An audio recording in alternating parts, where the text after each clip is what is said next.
The Return of Sherlock Holmes by Sir Arthur Conan Doyle. Read by David Clarke. Adventure 1. The Adventure of the Empty House.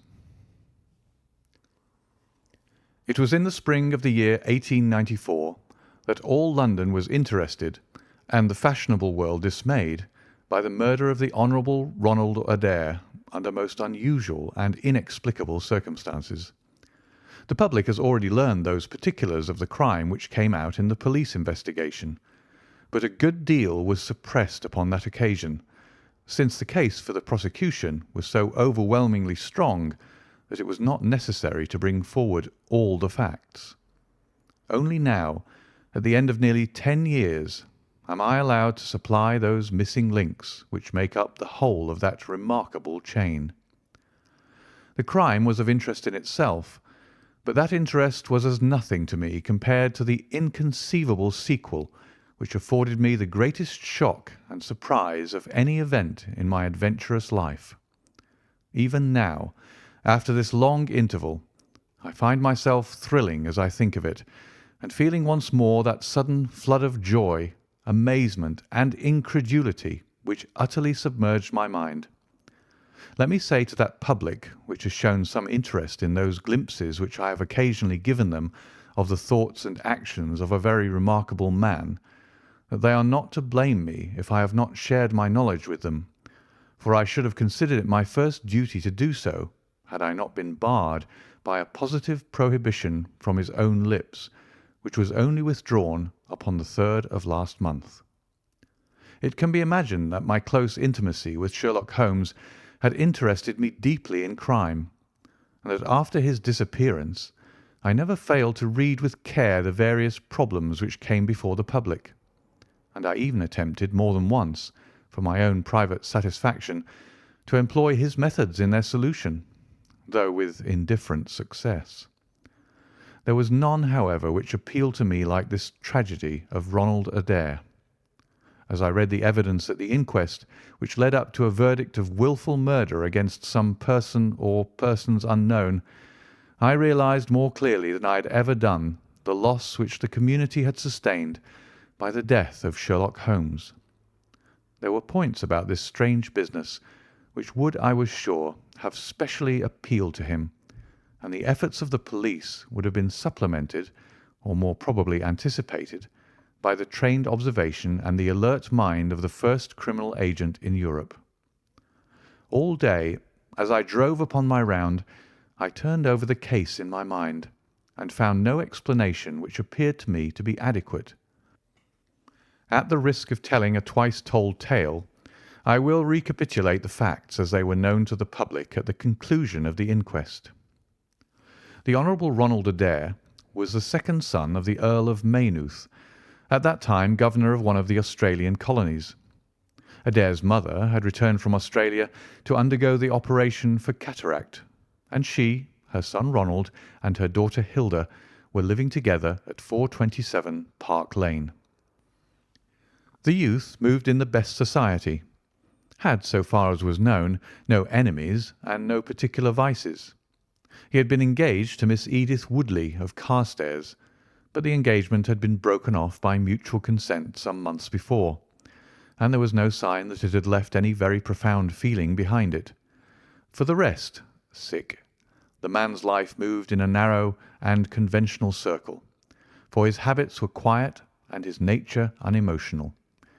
Yet it was upon this easy-going young aristocrat that death came, in most strange and unexpected form, between the hours of 10 and 11:20 on the night of March 30th, 1894. Ronald Adair was fond of cards, playing continually, but never for such stakes as would hurt him.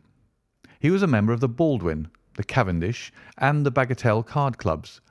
It was shown that after dinner on the day of his death he had played a rubber of whist at the latter club. He had also played there in the afternoon. The evidence of those who had played with him, Mr. Murray, Sir John Hardy, and Colonel Moran, showed that the game was whist and that there was a fairly equal fall of the cards. Adair might have lost £5, but not more. His fortune was a considerable one, and such a loss could not in any way affect him. He had played nearly every day at one club or other, but he was a cautious player and usually rose a winner. It came out in evidence that in partnership with Colonel Moran he had actually won as much as £420 in a sitting some weeks before from Godfrey Milner and Lord Balmoral. So much for his recent history as it came out at the inquest. On the evening of the crime he returned from the club exactly at 10. His mother and sister were out spending the evening with a relation. The servant deposed that she heard him enter the front room on the second floor, generally used as his sitting room. She had lit a fire there, and as it smoked she had opened the window. No sound was heard from the room until 11:20, the hour of the return of Lady Maynooth and her daughter. Desiring to say good night, she attempted to enter her son's room. The door was locked on the inside, and no answer could be got to their cries and knocking. Help was obtained and the door forced. The unfortunate young man was found lying near the table. His head had been horribly mutilated by an expanding revolver bullet, but no weapon of any sort was to be found in the room.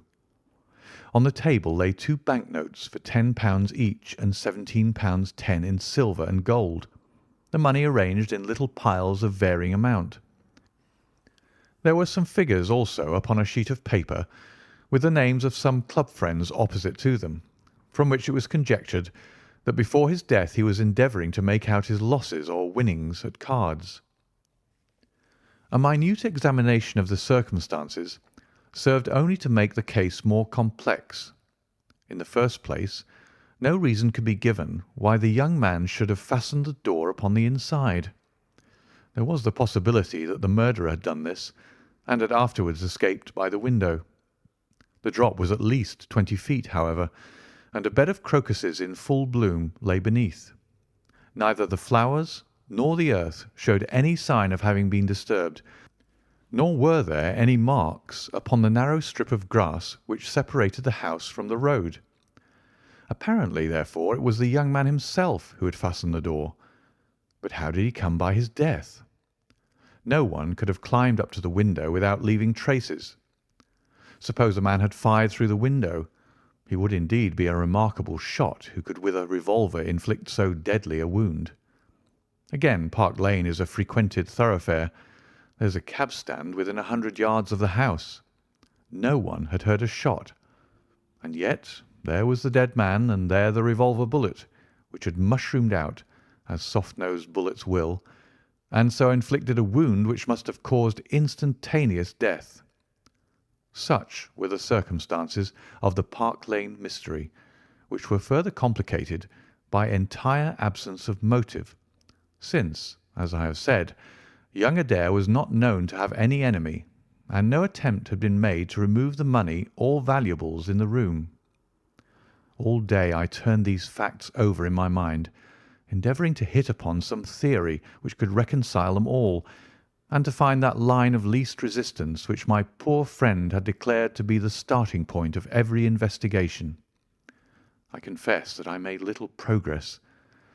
In the evening I strolled across the park and found myself about 6 o'clock at the Oxford Street end of Park Lane. A group of loafers upon the pavements, all staring up at a particular window, directed me to the house which I had come to see. A tall, thin man with coloured glasses, whom I strongly suspected of being a plain-clothes detective, was pointing out some theory of his own, while the others crowded round to listen to what he said. I got as near him as I could, but his observations seemed to me to be absurd, so I withdrew again in some disgust.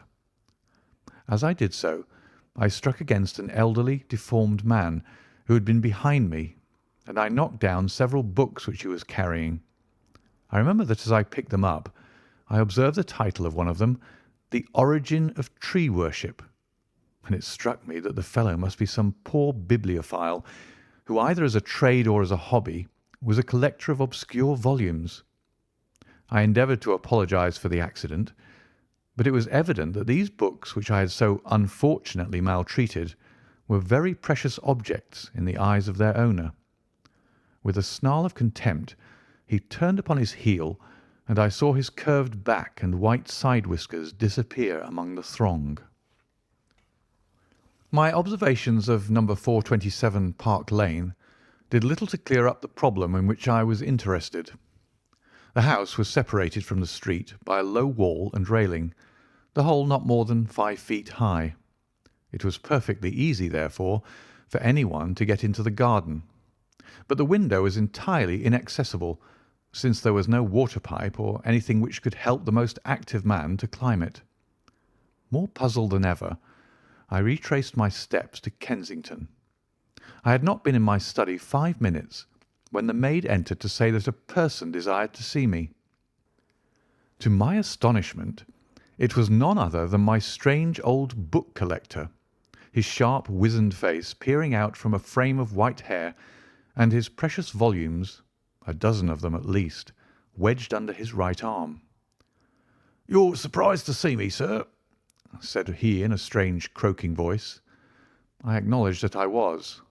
"Well, I have a conscience, sir, and when I chanced to see you go into this house, as I came hobbling after you, I thought to myself, I'll just step in and see what kind of gentleman, and tell him that if I was a bit gruff in my manner, that there was not any harm meant, and that I am much obliged to him for picking up my books." "You make too much of a trifle," said I. "May I ask how you knew who I was?" "Well, sir, it isn't too great a liberty. I am a neighbour of yours, for you'll find my little bookshop at the corner of Church Street, and very happy to see you, I am sure.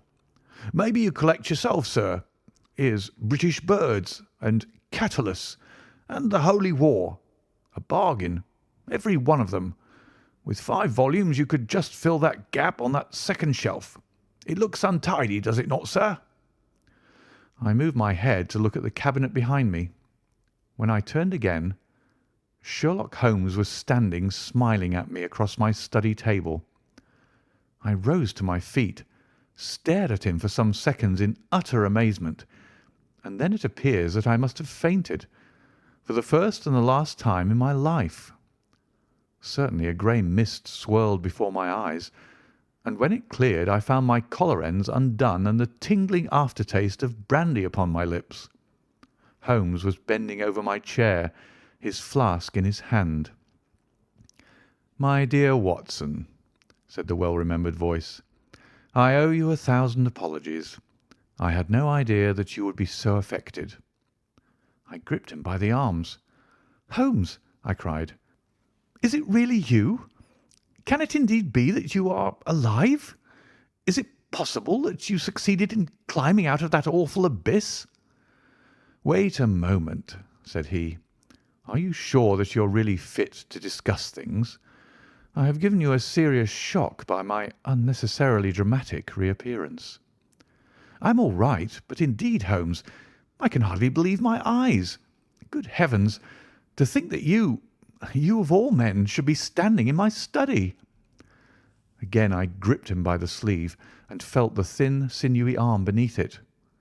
"Well, you're not a spirit, anyhow," said I. "My dear chap, I'm overjoyed to see you. Sit down and tell me how you came alive out of that dreadful chasm." He sat opposite to me and lit a cigarette in his old, nonchalant manner. He was dressed in the seedy frock-coat of the book merchant, but the rest of that individual lay in a pile of white hair and old books upon the table. Holmes looked even thinner and keener than of old, but there was a dead white tinge in his aquiline face which told me that his life recently had not been a healthy one. "I am glad to stretch myself, Watson," said he. "It is no joke when a tall man has to take a foot off his stature for several hours on end. Now, my dear fellow, in the matter of these explanations we have, if I may ask for your cooperation, a hard and dangerous night's work in front of us.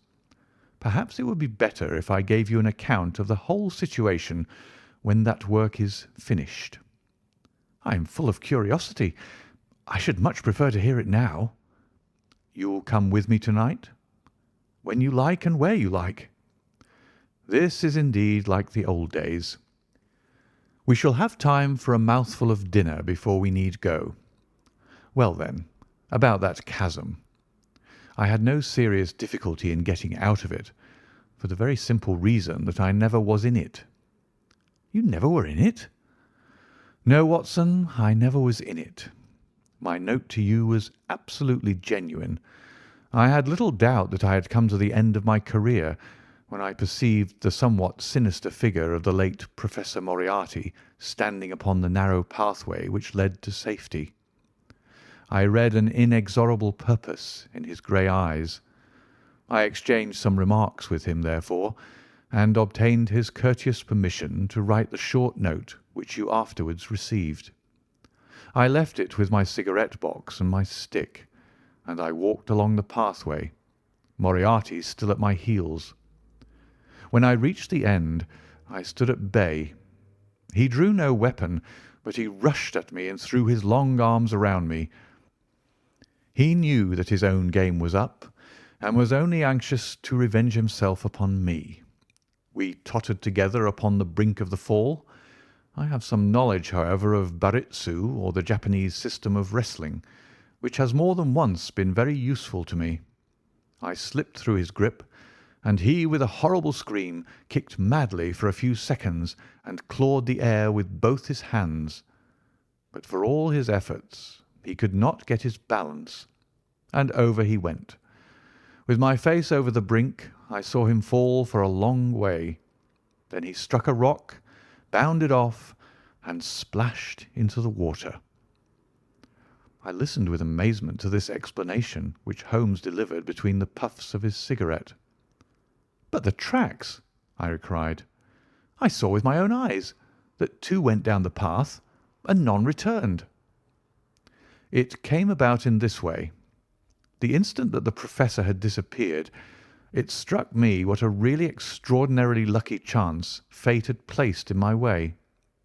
I knew that Moriarty was not the only man who had sworn my death. There were at least 3 others whose desire for vengeance upon me would only be increased by the death of their leader. They were all most dangerous men. One or other would certainly get me. On the other hand, if all the world was convinced that I was dead, they would take liberties, these men. They would soon lay themselves open, and sooner or later I could destroy them. Then it would be time for me to announce that I was still in the land of the living. So rapidly does the brain act that I believe I had thought this all out before Professor Moriarty had reached the bottom of the Reichenbach Fall. I stood up and examined the rocky wall behind me. In your picturesque account of the matter, which I read with great interest some months later, you assert that the wall was sheer. That was not literally true. A few small footholds presented themselves, and there was some indication of a ledge. The cliff is so high that to climb it all was an obvious impossibility, and it was equally impossible to make any way along the wet path without leaving some tracks. I might, it is true, have reversed my boots, as I have done on similar occasions, but the sight of 3 sets of tracks in one direction would certainly have suggested a deception. On the whole, then, it was best that I should risk the climb. It was not a pleasant business, Watson. The fall roared beneath me. I am not a fanciful person, but I give you my word that I seemed to hear Moriarty's voice screaming at me out of the abyss. A mistake would have been fatal. More than once, as tufts of grass came out in my hand or my foot slipped in the wet notches of the rock, I thought that I was gone. But I struggled upward, and at last I reached a ledge several feet deep and covered with soft green moss, where I could lie unseen in the most perfect comfort. There I was stretched when you, my dear Watson, and all your following were investigating in the most sympathetic and inefficient manner the circumstances of my death. At last, when you had all formed your inevitable and totally erroneous conclusions, you departed for the hotel and I was left alone. I had imagined that I had reached the end of my adventures, but a very unexpected occurrence showed me that there were surprises still in store for me. A huge rock, falling from above, boomed past me, struck the path and bounded over into the chasm. For an instant I thought that it was an accident, but a moment later, looking up, I saw a man's head against the darkening sky, and another stone struck the very ledge upon which I was stretched, within a foot of my head. Of course, the meaning of this was obvious. Moriarty had not been alone. A confederate, and even that one glance had told me how dangerous a man that confederate was, had kept guard while the Professor had attacked me. From a distance, unseen by me, he had been a witness of his friend's death and of my escape. He had waited, and then making his way round to the top of the cliff, he had endeavoured to succeed where his comrade had failed. I did not take long to think about it, Watson. Again I saw that grim face look over the cliff, and I knew that it was the precursor of another stone. I scrambled down onto the path. I don't think I could have done it in cold blood. It was 100 times more difficult than getting up. But I had no time to think of the danger, for another stone sang past me as I hung by my hands from the edge of the ledge. Halfway down I slipped, but by the blessing of God I landed torn and bleeding upon the path. I took to my heels, did 10 miles over the mountains in the darkness, and a week later I found myself in Florence, with the certainty that no one in the world knew what had become of me. I had only one confidant, my brother Mycroft. I owe you many apologies, my dear Watson, but it was all important that it should be thought I was dead, and it is quite certain that you would not have written so convincing an account of my unhappy end had you not yourself thought that it was true. Several times during the last 3 years I have taken up my pen to write to you, but always I feared lest your affectionate regard for me should tempt you to some indiscretion which would betray my secret. For that reason I turned away from you this evening when you upset my books, for I was in danger at the time, and any show of surprise and emotion upon your part might have drawn attention to my identity and led to the most deplorable and irreparable results. As to Mycroft, I had to confide in him in order to obtain the money which I needed. The course of events in London did not run so well as I had hoped, for the trial of the Moriarty gang left 2 of its most dangerous members, my own most vindictive enemies, at liberty.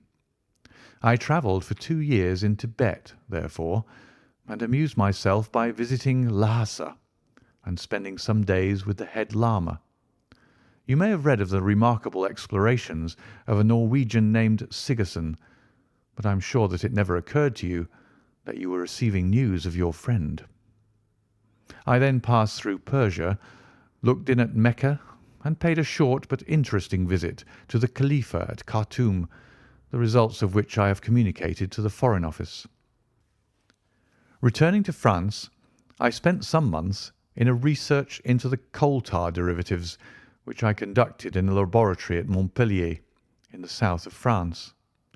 Having concluded this to my satisfaction, and learning that only one of my enemies was now left in London, I was about to return when my movements were hastened by the news of this very remarkable Park Lane mystery, which not only appealed to me by its own merits, but which seemed to offer some most peculiar personal opportunities. I came over at once to London, called in my own person at Baker Street, threw Mrs. Hudson into violent hysterics, and found that Mycroft had preserved my rooms and my papers exactly as they had always been. So it was, my dear Watson, that at 2 o'clock to-day I found myself in my old armchair in my own old room, and only wishing that I could have seen my old friend Watson in the other chair which he had so often adorned. Such was the remarkable narrative to which I listened on that April evening, a narrative which would have been utterly incredible to me had it not been confirmed by the actual sight of the tall, spare figure and the keen, eager face which I had never thought to see again. In some manner he had learned of my own sad bereavement, and his sympathy was shown in his manner rather than in his words. "Work is the best antidote to sorrow, my dear Watson," said he, "and I have a piece of work for us both to-night, which, if we can bring it to a successful conclusion, will in itself justify a man's life on this planet." In vain I begged him to tell me more. "You will hear and see enough before morning," he answered. "We have 3 years of the past to discuss. Let that suffice until 9:30, when we start upon the notable adventure of the empty house." It was indeed like old times, when at that hour I found myself seated beside him in a hansom, my revolver in my pocket, and the thrill of adventure in my heart. Holmes was cold and stern and silent. As the gleam of the street lamps flashed upon his austere features, I saw that his brows were drawn down in thought and his thin lips compressed.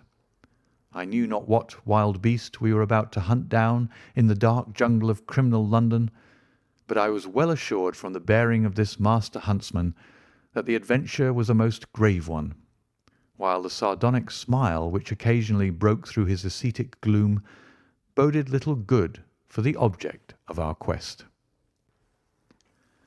I had imagined that we were bound for Baker Street, but Holmes stopped the cab at the corner of Cavendish Square. I observed that as he stepped out he gave a most searching glance to right and left, and at every subsequent street corner he took the utmost pains to assure that he was not followed. Our route was certainly a singular one. Holmes's knowledge of the byways of London was extraordinary, and on this occasion he passed rapidly and with an assured step through a network of mews and stables, the very existence of which I had never known. We emerged at last into a small road, lined with old gloomy houses, which led us into Manchester Street, and so to Blandford Street. Here he turned swiftly down a narrow passage, passed through a wooden gate into a deserted yard, and then opened with a key the back door of a house. We entered together, and he closed it behind us. The place was pitch dark, but it was evident to me that it was an empty house. Our feet creaked and crackled over the bare planking, and my outstretched hand touched a wall from which the paper was hanging in ribbons. Holmes's cold, thin fingers closed round my wrist and led me forward down a long hall until I dimly saw the murky fanlight over the door. Here Holmes turned suddenly to the right, and we found ourselves in a large, square, empty room, heavily shadowed in the corners, but faintly lit in the centre from the lights of the street beyond. There was no lamp near, and the window was thick with dust, so that we could only just discern each other's figures within. My companion put his hand upon my shoulder, and his lips close to my ear. "Do you know where we are?" he whispered. "Surely that is Baker Street," I answered, staring through the dim window.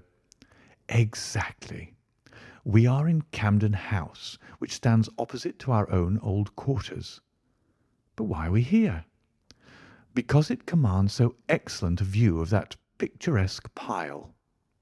Might I trouble you, my dear Watson, to draw a little nearer to the window, taking every precaution not to show yourself, and then to look up at our old rooms, the starting point of so many of your little fairy tales.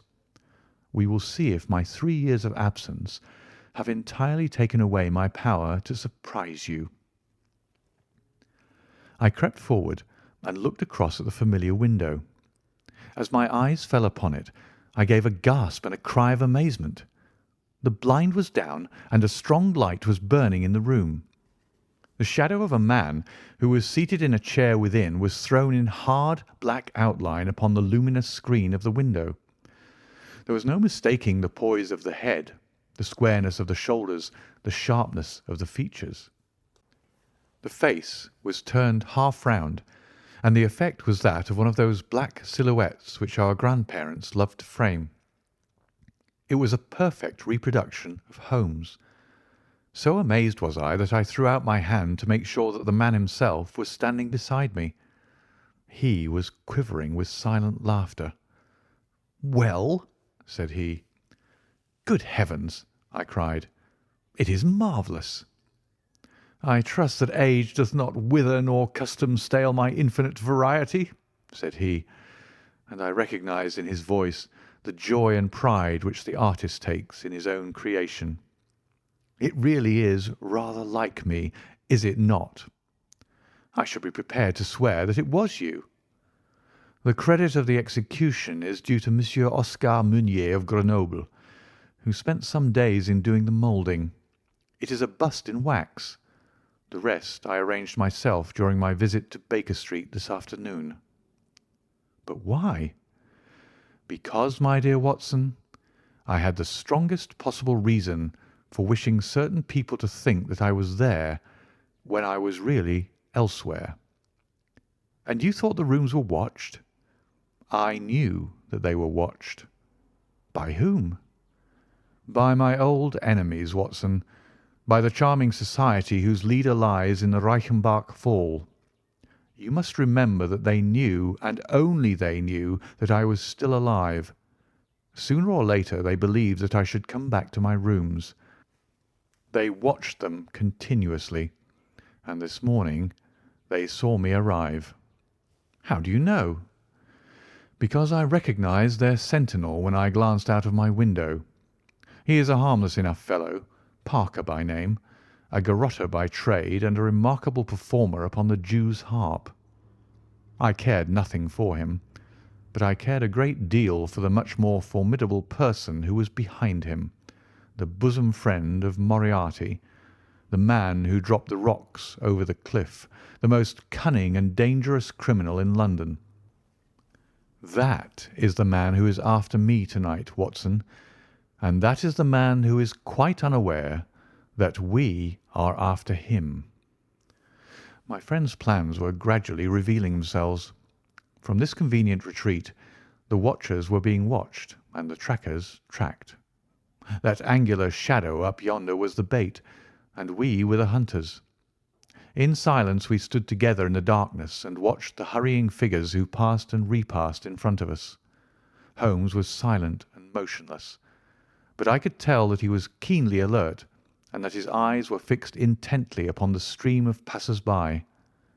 It was a bleak and boisterous night, and the wind whistled shrilly down the long street. Many people were moving to and fro, most of them muffled in their coats and cravats. Once or twice it seemed to me that I had seen the same figure before, and I especially noticed two men who appeared to be sheltering themselves from the wind in the doorway of a house some distance up the street. I tried to draw my companion's attention to them, but he gave a little ejaculation of impatience and continued to stare into the street. More than once he fidgeted with his feet and tapped rapidly with his fingers upon the wall. It was evident to me that he was becoming uneasy, and that his plans were not working out altogether as he had hoped. At last, as midnight approached and the street gradually cleared, he paced up and down the room in uncontrollable agitation. I was about to make some remark to him when I raised my eyes to the lighted window and again experienced almost as great a surprise as before. I clutched Holmes's arm and pointed upwards. "The shadows moved," I cried. It was indeed no longer the profile but the back which was turned towards us. 3 years had certainly not smoothed the asperities of his temper or his impatience with a less active intelligence than his own. "Of course it has moved," said he. "Am I such a farcical bungler, Watson, that I should erect an obvious dummy and expect that some of the sharpest men in Europe would be deceived by it? We have been in this room 2 hours, and Mrs. Hudson has made some change in that figure 8 times, or once in every quarter of an hour. She works it from the front, so that her shadow may never be seen. Ah!" He drew in his breath with a shrill, excited intake.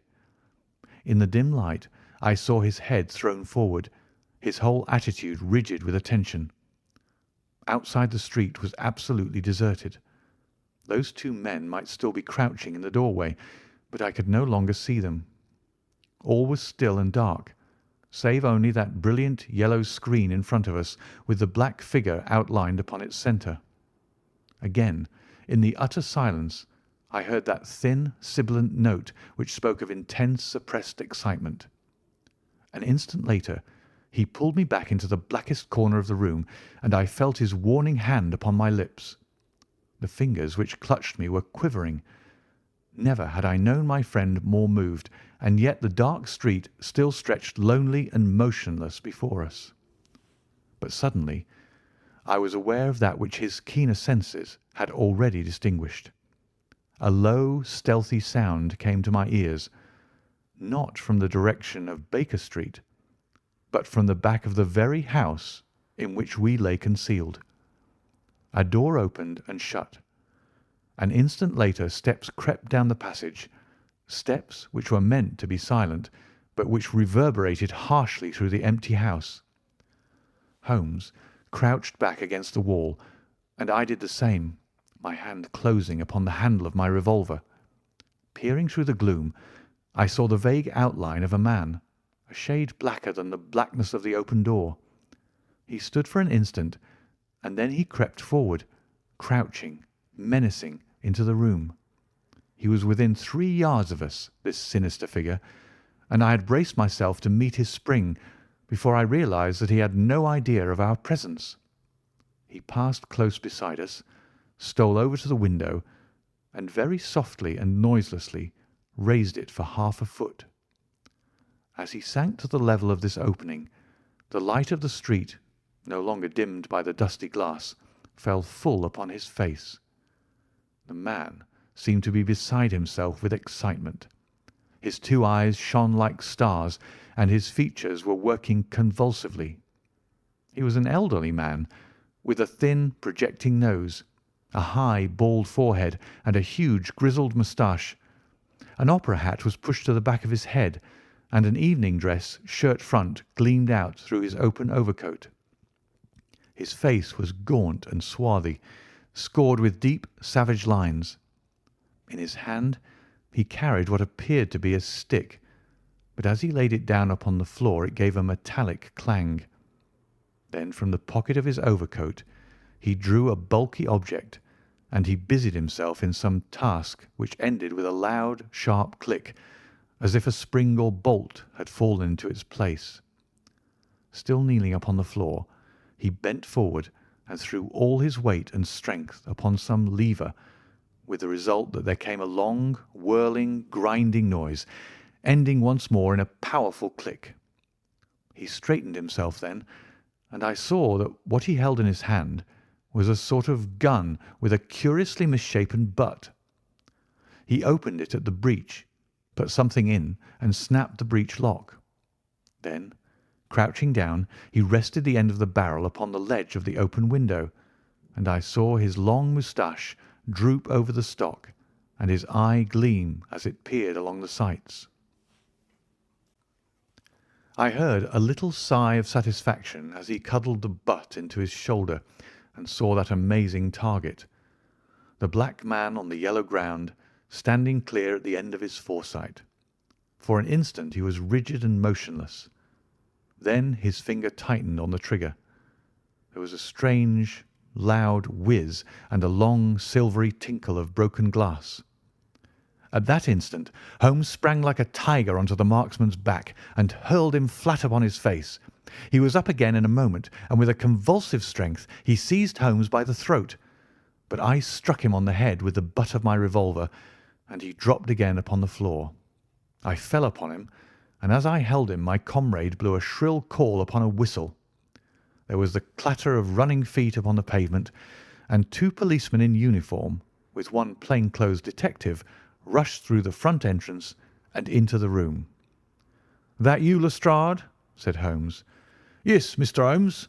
I took the job myself. It's good to see you back in London, sir." "I think you want a little unofficial help. 3 undetected murders in 1 year won't do, Lestrade. But you handled the Molesey mystery with less than your usual— that's to say, you handled it fairly well." We had all risen to our feet, our prisoner breathing hard, with a stalwart constable on each side of him. Already a few loiterers had begun to collect in the street. Holmes stepped up to the window, closed it, and dropped the blinds. Lestrade had produced 2 candles, and the policemen had uncovered their lanterns. I was able at last to have a good look at our prisoner. It was a tremendously virile and yet sinister face which was turned towards us.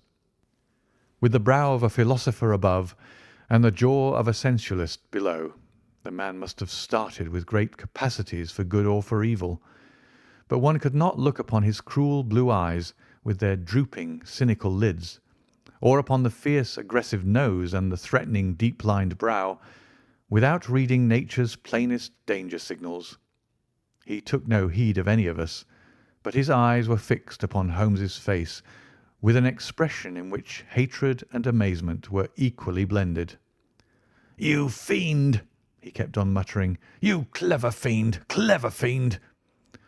"Ah, Colonel," said Holmes, arranging his rumpled collar. "Journeys end in lovers' meetings, as the old play says. I don't think I have had the pleasure of seeing you since you favoured me with those attentions as I lay on the ledge above the Reichenbach Fall." The Colonel still stared at my friend like a man in a trance. "You cunning, cunning fiend!" was all that he could say. "I have not introduced you yet," said Holmes. "This gentleman is Colonel Sebastian Moran, once of Her Majesty's Indian Army, and the best heavy game shot that our Eastern Empire has ever produced. I believe I am correct, Colonel, in saying that your bag of tigers still remains unrivalled?" The fierce old man said nothing, but still glared at my companion with his savage eyes and bristling moustache. He was wonderfully like a tiger himself.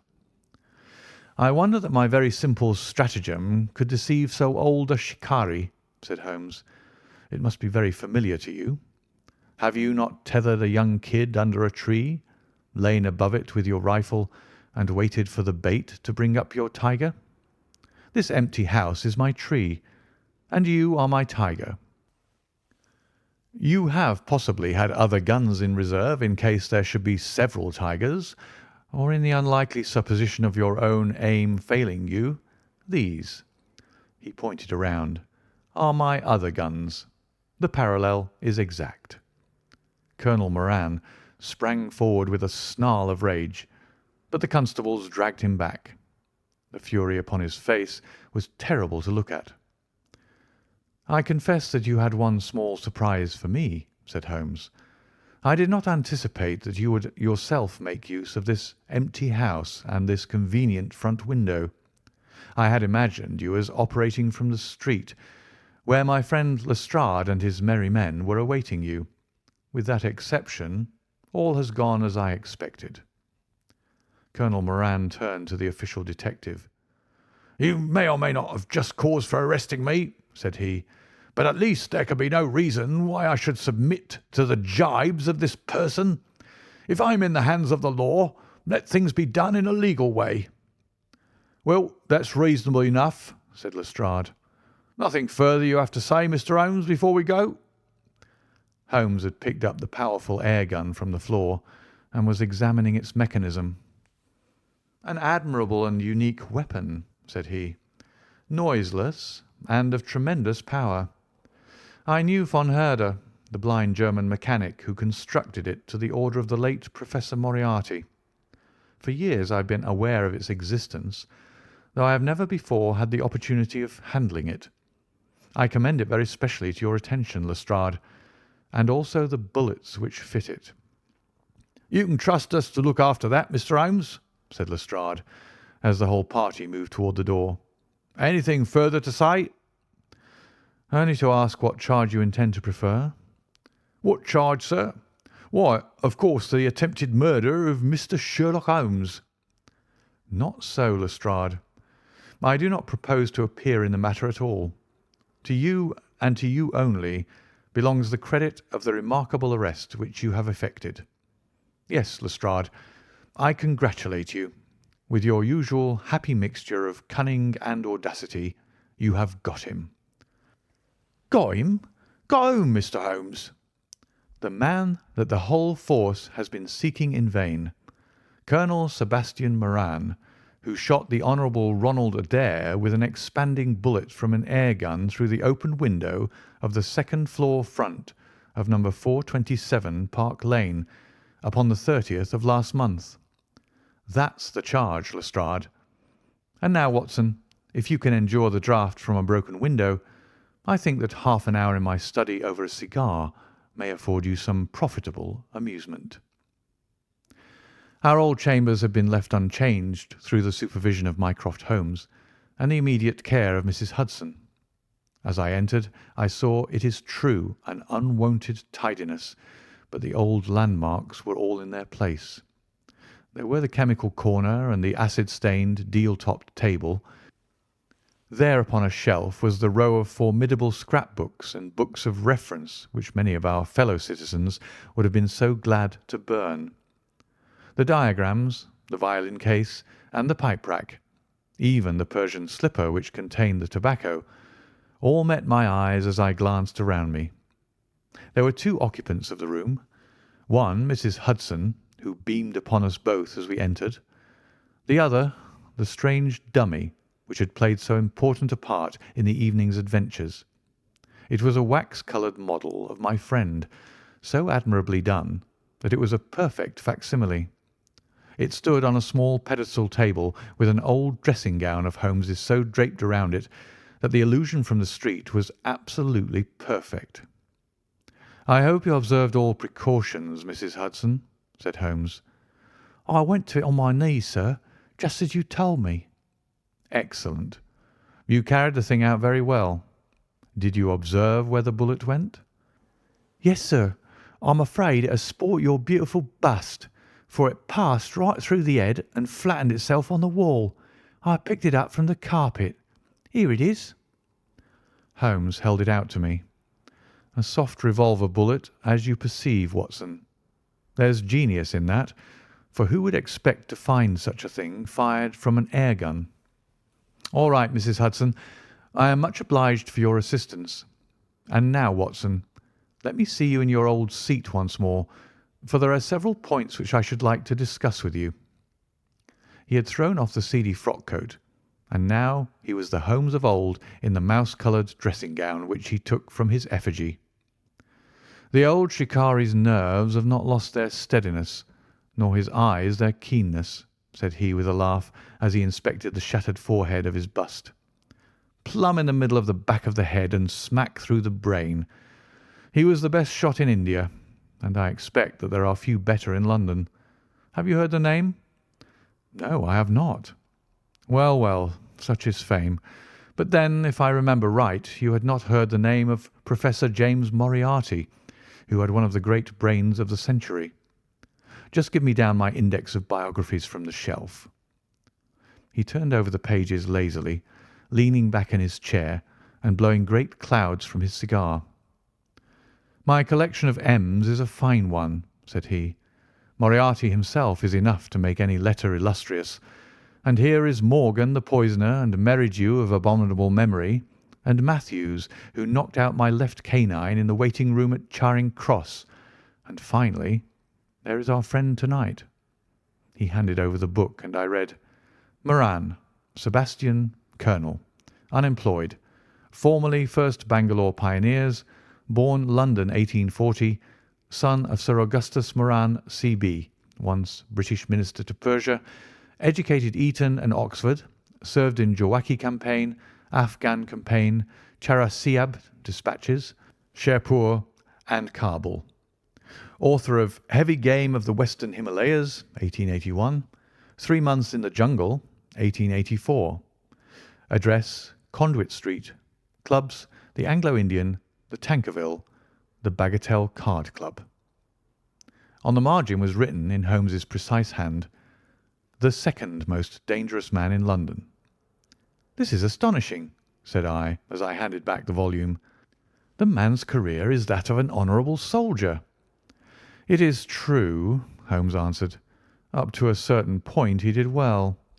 He was always a man of iron nerve, and the story is still told in India how he crawled down a drain after a wounded man-eating tiger. There are some trees, Watson, which grow to a certain height and then suddenly develop some unsightly eccentricity. You will see it often in humans. I have a theory that the individual represents in his development the whole procession of his ancestors, and that such a sudden turn to good or evil stands for some strong influence which came into the line of his pedigree. The person becomes, as it were, the epitome of the history of his own family. It is surely rather fanciful. Well, I don't insist upon it. Whatever the cause, Colonel Moran began to go wrong. Without any open scandal, he still made India too hot to hold him.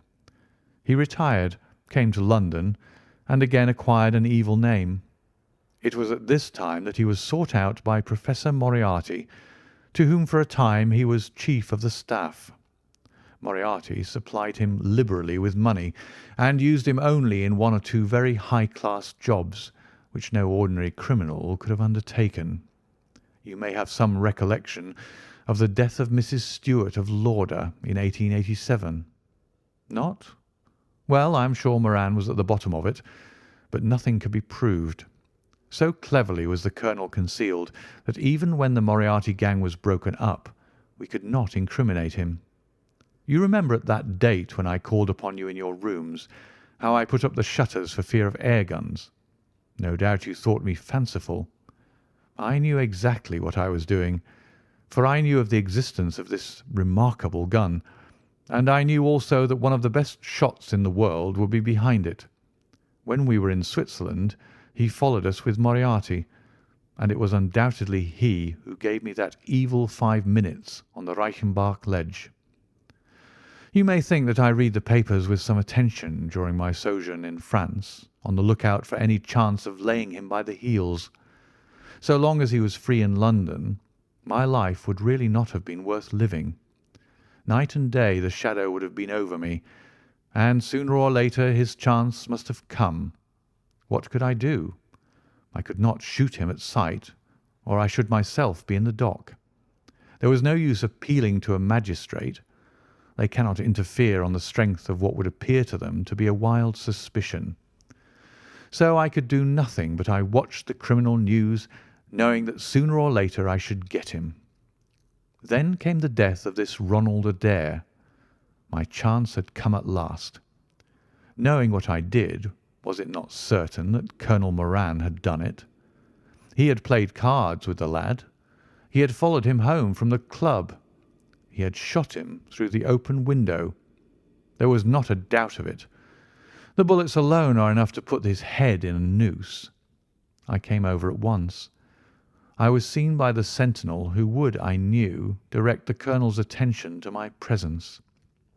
He could not fail to connect my sudden return with his crime, and to be terribly alarmed.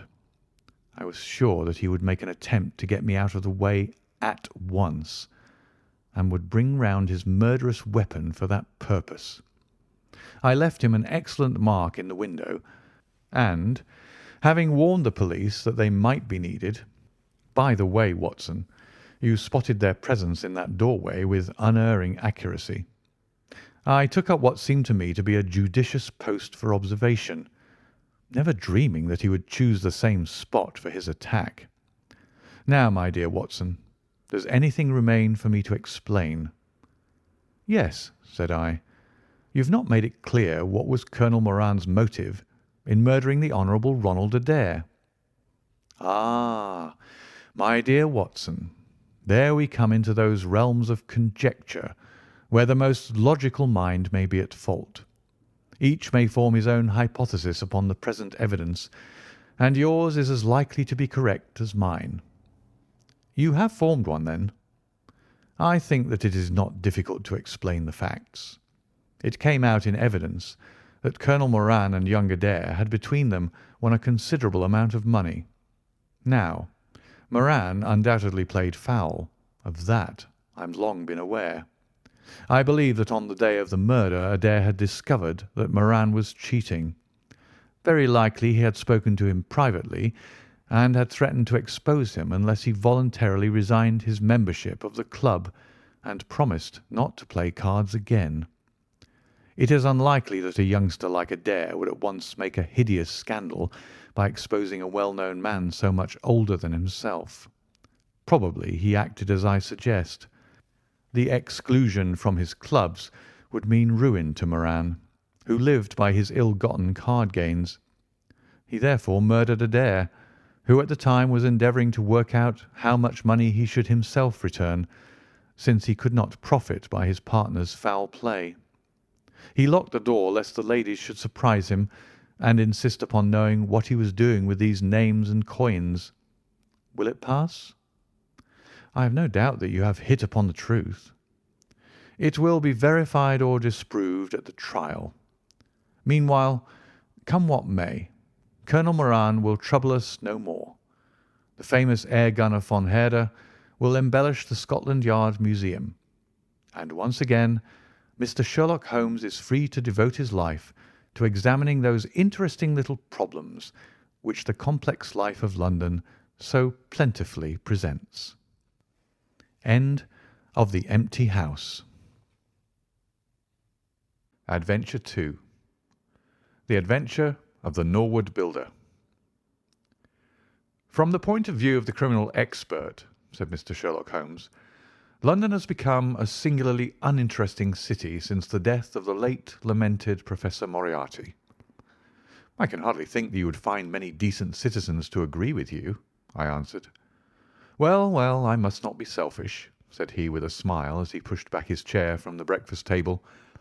The community is certainly the gainer, and no one the loser save the poor out-of-work specialist, whose occupation has gone. With that man in the field, one's morning paper presented infinite possibilities. Often it was only the smallest trace, Watson, the faintest indication, and yet it was enough to tell me that the great malignant brain was there, as the gentlest tremors of the edges of the web remind one of the foul spider which lurks in the centre.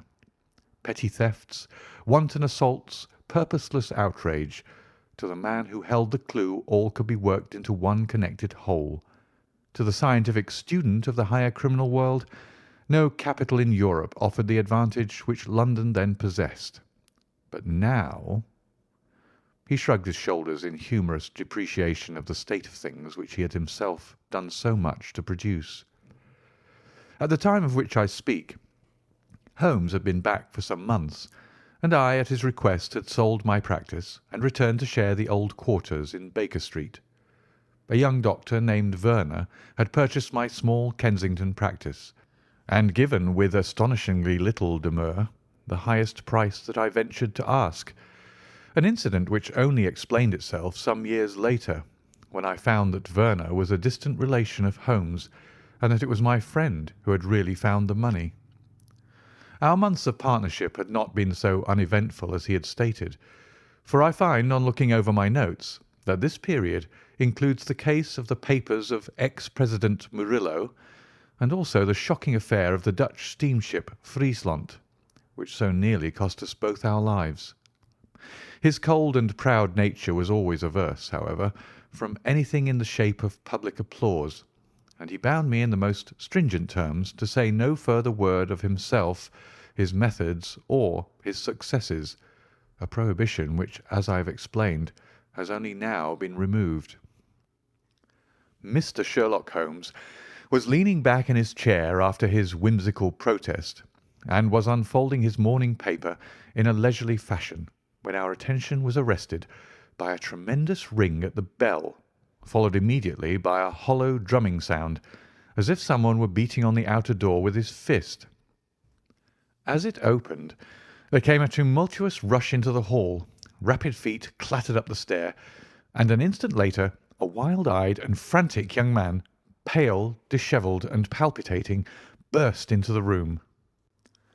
He looked from one to the other of us, and under our gaze of inquiry he became conscious that some apology was needed for this unceremonious entry. "I'm sorry, Mr. Holmes," he cried. "You mustn't blame me. I'm nearly mad. Mr. Holmes, I am the unhappy John Hector Macfarlane." He made the announcement as if the name alone would explain both his visit and its manner, but I could see by my companion's unresponsive face that it meant no more to him than to me. "Have a cigarette, Mr. Macfarlane," said he, pushing his case across. "I am sure that with your symptoms my friend Dr. Watson here would prescribe a sedative. The weather has been so very warm these last few days. Now, if you feel a little more composed, I should be glad if you would sit down in that chair and tell us very slowly and quietly who you are and what it is that you want. You mentioned your name, as if I should recognize it, but I assure you that beyond the obvious facts that you are a bachelor, a solicitor, a Freemason, and an asthmatic, I know nothing whatever about you." Familiar as I was with my friend's methods, it was not difficult for me to follow his deductions and to observe the untidiness of attire, the sheaf of legal papers, the watch charm, and the breathing which had prompted them. Our client, however, stared in amazement. "Yes, I'm all that, Mr. Holmes, and in addition I am the most unfortunate man at this moment in London. For heaven's sake, don't abandon me, Mr. Holmes. If they come to arrest me before I have finished my story, make them give me time so that I may tell you the whole truth. I could go to jail happy if I knew that you were working for me outside." "Arrest you?" said Holmes. "This is really most gratis, most interesting.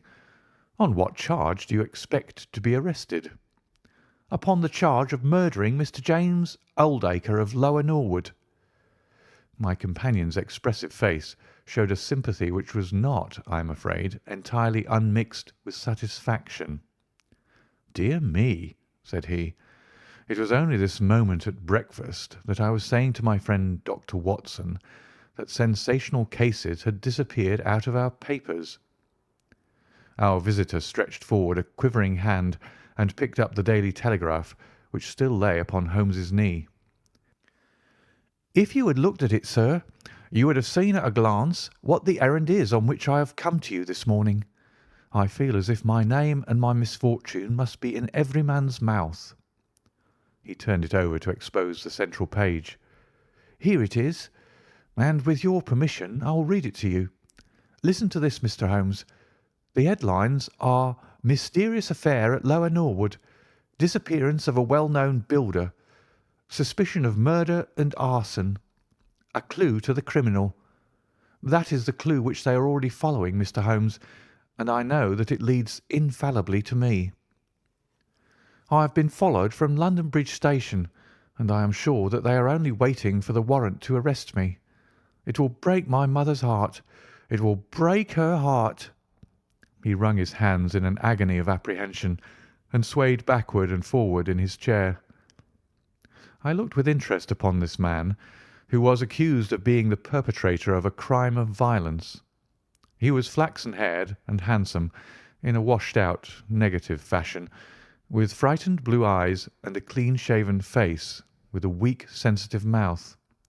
His age may have been about 27, his dress and bearing that of a gentleman. From the pocket of his light summer overcoat protruded the bundle of endorsed papers which proclaimed his profession. "We must use what time we have," said Holmes. "Watson, would you have the kindness to take the paper and to read the paragraph in question?" Underneath the vigorous headlines which our client had quoted, I read the following suggestive narrative. "Late last night or early this morning an incident occurred at Lower Norwood, which points, it is feared, to a serious crime. Mr. Jonas Oldacre is a well-known resident of that suburb, where he has carried on his business as a builder for many years.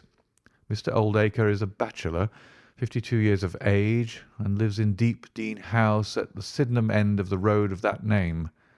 He has had the reputation of being a man of eccentric habits, secretive and retiring. For some years he has practically withdrawn from the business in which he is said to have amassed considerable wealth. A small timber yard still exists, however, at the back of the house, and last night, about 12 o'clock, an alarm was given that one of the stacks was on fire. The engines were soon upon the spot, but the dry wood burned with great fury, and it was impossible to arrest the conflagration until the stack had been entirely consumed. Up to this point the incident bore the appearance of an ordinary accident, but fresh indications seemed to point to serious crime. Surprise was expressed at the absence of the master of the establishment from the scene of the fire, and an inquiry followed which showed that he had disappeared from the house.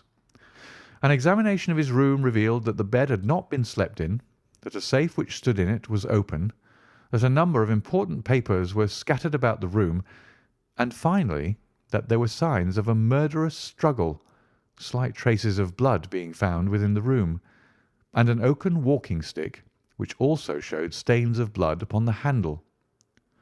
It is known that Mr. Jonas Oldacre had received a late visitor in his bedroom upon that night, and the stick found has been identified as the property of this person, who is a young London solicitor named John Hector Macfarlane, junior partner of Graham and Macfarlane of 426 Gresham Buildings, E.C. The police believe that they have evidence in their possession which supplies a very convincing motive for the crime, and altogether it cannot be doubted that sensational developments will follow. Later. It is rumoured as we go to press that Mr. John Hector Macfarlane has actually been arrested on the charge of the murder of Mr. Jonas Oldacre. It is at least certain that a warrant has been issued.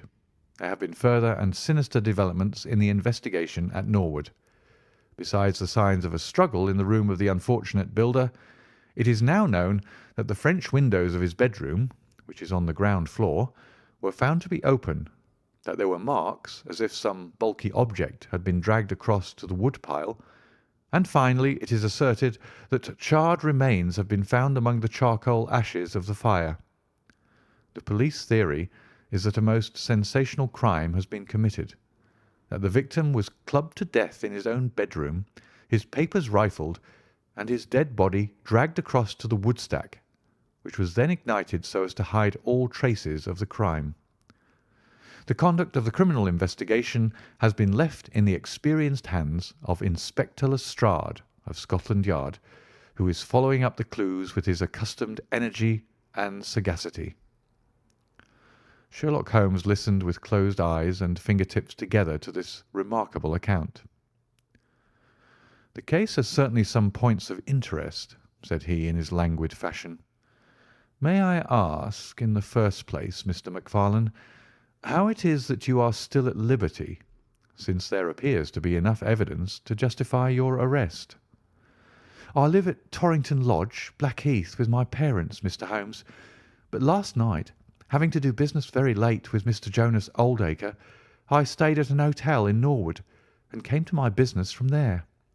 I knew nothing of this affair until I was in the train, when I read what you have just heard. I at once saw the horrible danger of my position, and I hurried to put the case into your hands. I have no doubt that I should have been arrested, either at my city office or at my home. A man followed me from London Bridge Station, and I have no doubt— Great Heaven, what is that?" It was a clang of the bell, followed instantly by heavy steps upon the stair. A moment later, our old friend Lestrade appeared in the doorway. Over his shoulder I caught a glimpse of one or two uniformed policemen outside. "Mr. John Hector Macfarlane," said Lestrade. Our unfortunate client rose with a ghastly face. "I arrest you for the wilful murder of Mr. Jonas Oldacre of Lower Norwood." Macfarlane turned to us with a gesture of despair, and sank into his chair once more like one who is crushed. "One moment, Lestrade," said Holmes. "Half an hour more or less can make no difference to you, and the gentleman was about to give us an account of this very interesting affair, which might aid us in clearing it up." "I think there will be no difficulty in clearing it up," said Lestrade grimly. "None the less, with your permission, I should be much interested to hear his account." "Well, Mr. Holmes, it is difficult for me to refuse you anything, for you have been of use to the force once or twice in the past, and we owe you a good turn at Scotland Yard," said Lestrade. "At the same time, I must remain with my prisoner, and I am bound to warn him that anything he may say will appear in evidence against him." "I wish nothing better," said our client. "All I ask is that you should hear and recognise the absolute truth." Lestrade looked at his watch. "I'll give you half an hour," said he. "I must explain first," said Macfarlane, "that I knew nothing of Mr. Jonas Oldacre. His name was familiar to me, for many years ago my parents were acquainted with him, but they drifted apart. I was very much surprised, therefore, when yesterday, about 3 o'clock in the afternoon, he walked into my office in the City. But I was still more astonished when he told me the object of his visit. He had in his hand several sheets of a notebook covered with scribbled writing. Here they are, and he laid them on my table. "Here is my will," said he. "I want you, Mr. Macfarlane, to cast it into proper legal shape. I will sit here while you do so."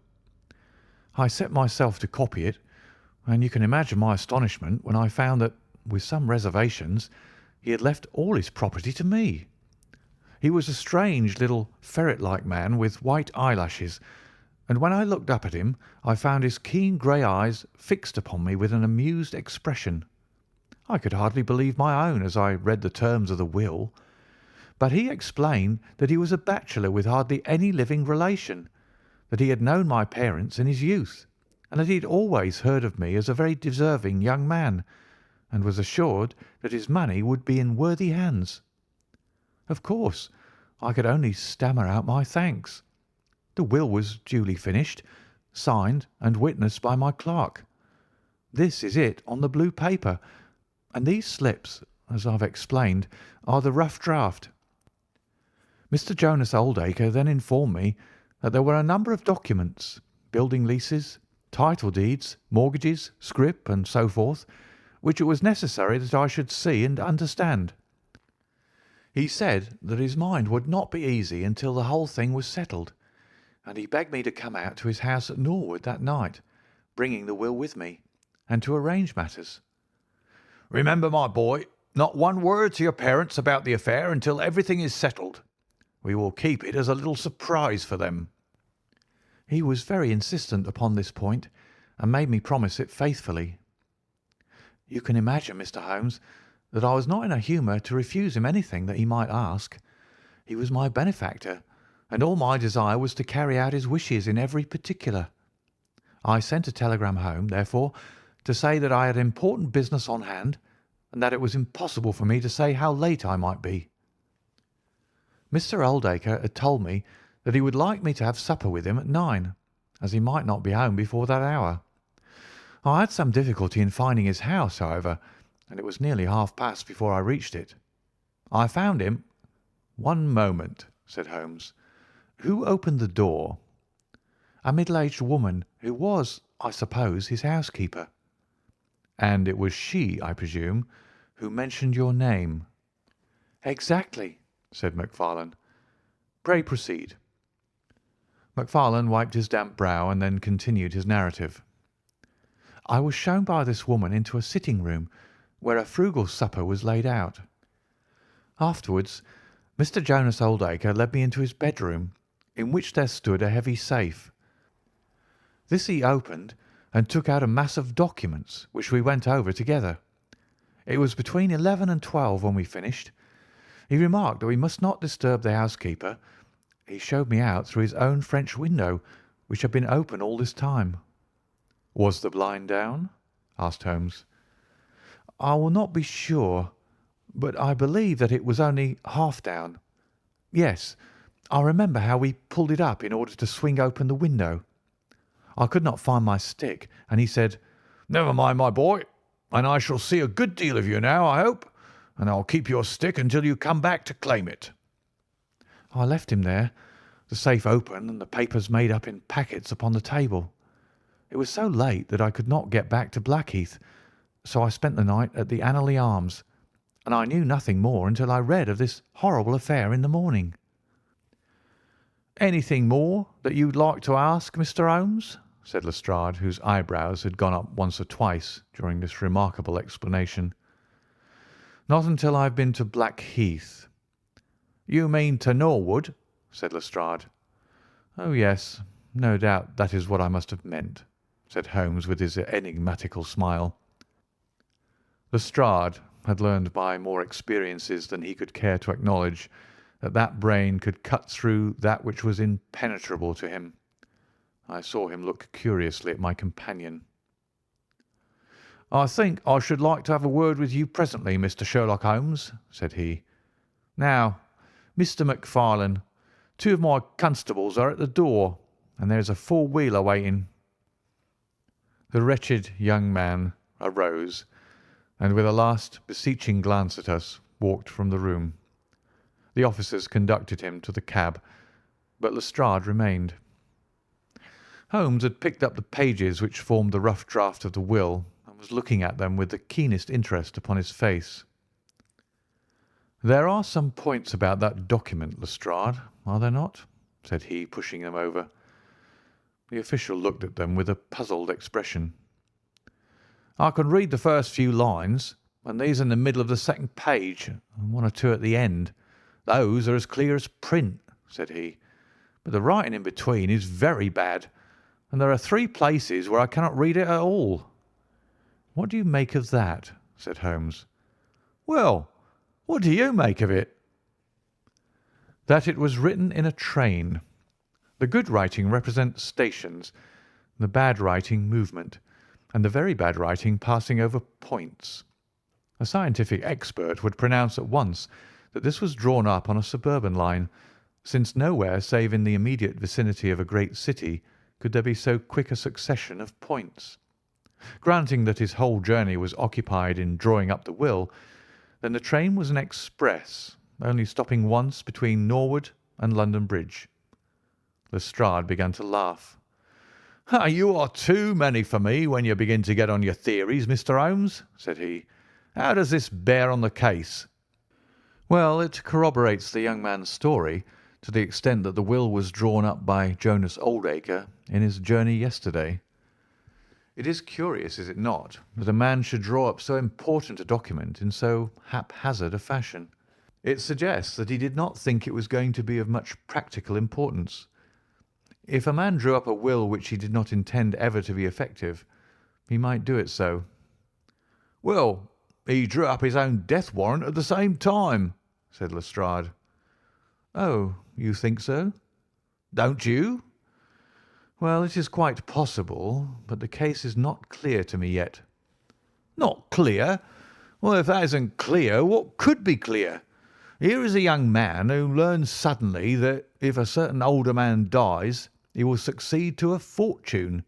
What does he do? He says nothing to anyone, but he arranges that he shall go out on some pretext to see his client that night.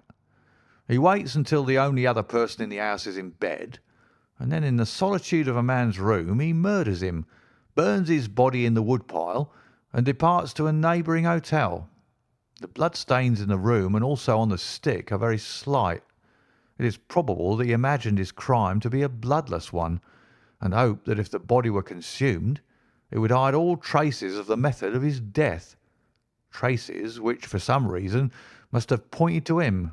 Is not all this obvious?" "It strikes me, my good Lestrade, as being just a trifle too obvious," said Holmes. "You do not add imagination to your other great qualities, but if you could for one moment put yourself in the place of this young man, would you choose the very night after the will had been made to commit your crime?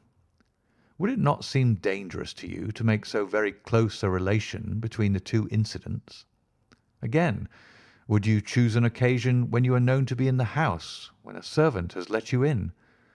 And finally, would you take the great pains to conceal the body, and yet leave your own stick as a sign that you were the criminal? Confess, Lestrade, that all this is very unlikely." "As to the stick, Mr. Holmes, you know as well as I do that a criminal is often flurried and does such things, which a cool man would avoid. He is very likely afraid to go back to the room. Give me another theory that would fit the facts." "I could very easily give you half a dozen," said Holmes. "Here, for example, is a very possible and even probable one. I make you a free present of it. The older man is showing documents which are of evident value. A passing tramp sees them through the window, the blind of which is only half down. Exit the solicitor, enter the tramp. He seizes a stick, which he observes there, kills Oldacre, and departs after burning the body." "Why should the tramp burn the body?" "For the matter of that, why should Macfarlane? To hide some evidence. Possibly the tramp wanted to hide that any murder at all had been committed. And why did the tramp take nothing? Because there were papers that he could not negotiate. Lestrade shook his head, though it seemed to me that his manner was less absolutely assured than before. Well, Mr. Sherlock Holmes, you may look for your tramp, and while you're finding him, we will hold on to our man. The future will show which is right. Just notice this point, Mr. Holmes, that so far as we know, none of the papers were removed, and that the prisoner is the one man in the world who had no reason for removing them, since he was heir at law, and would come into them in any case. My friend seemed struck by this remark. I don't mean to deny that the evidence is in some ways very strongly in favour of your theory, said he. I only wish to point out that there are other theories possible. As you say, the future will decide. Good morning. I dare say that in the course of the day I shall drop in at Norwood and see how you're getting on. When the detective departed, my friend rose and made his preparations for the day's work with the alert air of a man who has a congenial task before him. My first movement, Watson, said he as he bustled into his frock-coat, must, as I said, be in the direction of Blackheath. And why not Norwood? Because we have in this case one singular incident coming close to the heels of another singular incident. The police are making the mistake of concentrating their attention upon the second, because it happens to be the one which is actually criminal. But it is evident to me that the logical way to approach the case is to begin by trying to throw some light upon the first incident, the curious will, so suddenly made, and to so unexpected an heir. It may do something to simplify what followed. No, my dear fellow, I don't think you can help me. There is no prospect of danger, or I should not dream of stirring out without you. I trust that when I see you in the evening, I will be able to report that I have been able to do something for this unfortunate youngster who has thrown himself upon my protection. It was late when my friend returned, and I could see by a glance at his haggard and anxious face that the high hopes with which he had started had not been fulfilled. For an hour he droned away upon his violin, endeavouring to soothe his own ruffled spirits. At last he flung down the instrument and plunged into a detailed account of his misadventures. It's all going wrong, Watson, all as wrong as it can go. I kept a bold face before Lestrade, but upon my soul, I believe that for once the fellow is on the right track, and we are on the wrong. All my instincts are one way, and all the facts are the other, and I much fear that British juries have not yet attained that pitch of intelligence when they will give the preference to my theories over Lestrade's facts. Did you go to Blackheath? Yes, Watson, I went there, and I found very quickly that the late lamented Oldacre was a pretty considerable blackguard. The father was away in search of his son. The mother was at home, a little fluffy blue-eyed person in a tremor of fear and indignation. Of course, she would not admit even the possibility of his guilt, but she would not express either surprise or regret over the fate of Oldacre. On the contrary, she spoke of him with such bitterness that she was unconsciously considerably strengthening the case of the police, for of course if her son had heard her speak of the man in this fashion, it would predispose him towards hatred and violence. "He was more like a malignant and cunning ape than a human being," said she, "and he always was, ever since he was a young man." "You knew him at that time?" said I. "Yes, I knew him well, in fact. He was an old suitor of mine. Thank heaven that I had the sense to turn away from him and to marry a better, if poorer man. I was engaged to him, Mr. Holmes, when I heard a shocking story of how he had turned a cat loose in an aviary, and I was so horrified at this brutal cruelty that I would have nothing more to do with him." She rummaged in a bureau, and presently she produced a photograph of a woman shamefully defaced and mutilated with a knife. "My own photograph," she said. He sent it to me in that state, with this curse upon my wedding morning." "Well," said I, "at least he has forgiven you now, since he has left all his property to your son." "Neither my son nor I want anything from Jonas Oldacre, dead or alive," she cried with a proper spirit. "There is a God in heaven, Mr. Holmes, and that same God who has punished that wicked man will show in his own good time that my son's hands are guiltless of his blood." Well, I tried one or two leads, but could get at nothing which would help our hypothesis, and several points which would make against it.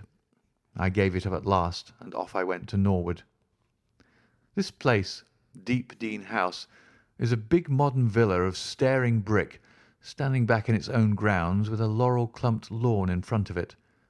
To the right and some distance back from the road was the timber yard which had been the scene of the fire.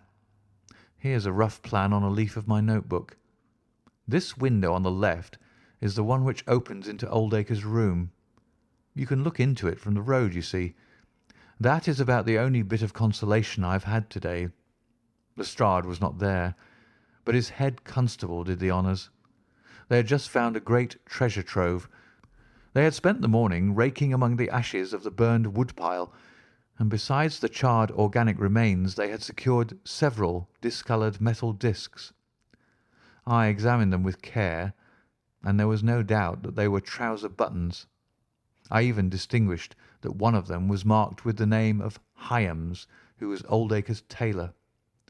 I then worked the lawn very carefully for signs and traces, but this drought has made everything as hard as iron. Nothing was to be seen, save that some body or bundle had been dragged through a low privet hedge, which is in a line with the wood-pile. All that, of course, fits in with the official theory. I crawled about the lawn with an August sun on my back, but I got up at the end of an hour, no wiser than before.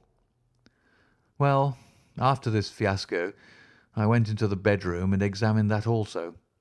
The blood stains were very slight, mere smears and discolorations, but undoubtedly fresh. The stick had been removed, but there also the remarks were slight. There is no doubt about the stick belonging to our client. He admits it. Footmarks of both men could be made out on the carpet, but none of any third person, which again is a trick for the other side. They were piling up their score all the time, and we were at a standstill. Only one little gleam of hope did I get, and yet it amounted to nothing. I examined the contents of the safe, most of which had been taken out and left on the table. The papers had been made up into sealed envelopes, one or two of which had been opened by the police.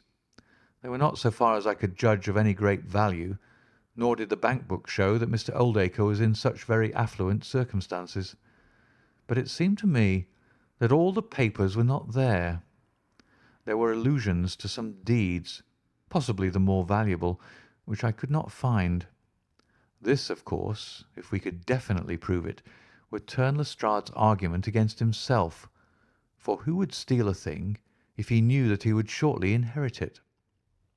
Finally, having drawn every other cover and picked up no scent, I tried my luck with the housekeeper. Mrs. Lexington is her name, a little dark, silent person with suspicious and sidelong eyes. She could tell us something if she would, I am convinced of it, but she was as close as wax. Yes, she had let Mr. MacFarlane in at 9:30. She wished her hand had withered before she had done so.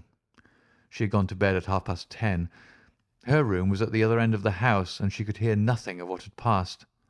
Mr. MacFarlane had left his hat and, to the best of her belief, his stick in the hall.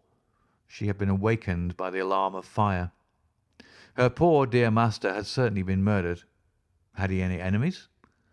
Well, every man had enemies, but Mr. Oldacre kept himself very much to himself, and only met people in the way of business. She had seen the buttons, and was sure that they belonged to the clothes which he had worn last night. The wood-pile was very dry, for it had not rained for a month. It burned like tinder, and by the time she reached the spot nothing could be seen but flames. She and all the firemen smelled the burned flesh from inside it. She knew nothing of the papers, nor of Mr. Oldacre's private affairs.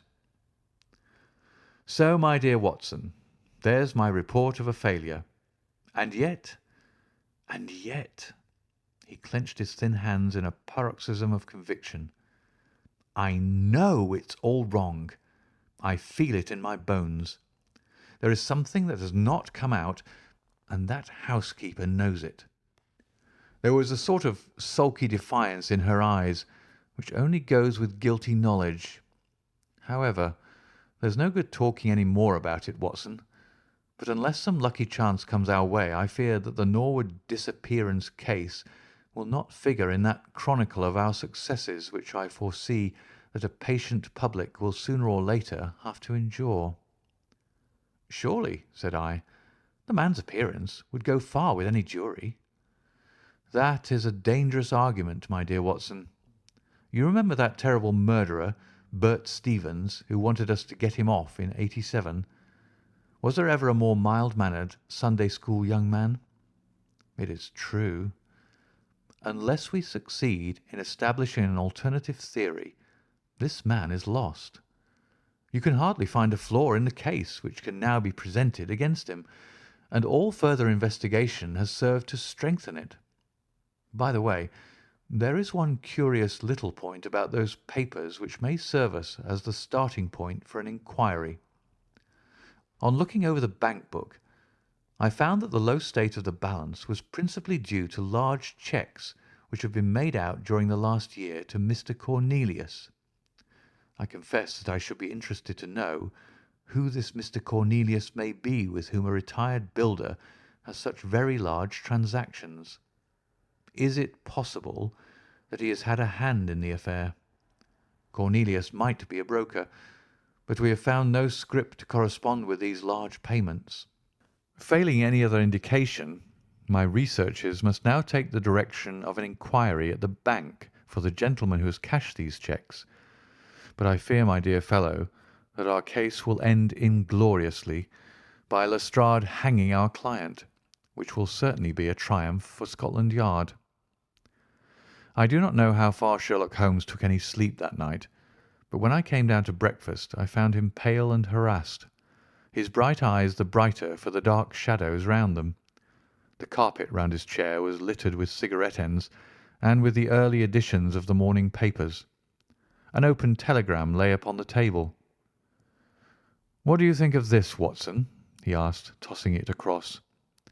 It was from Norwood and ran as follows: "Important fresh evidence to hand. Macfarlane's guilt definitely established. Advise you to abandon case.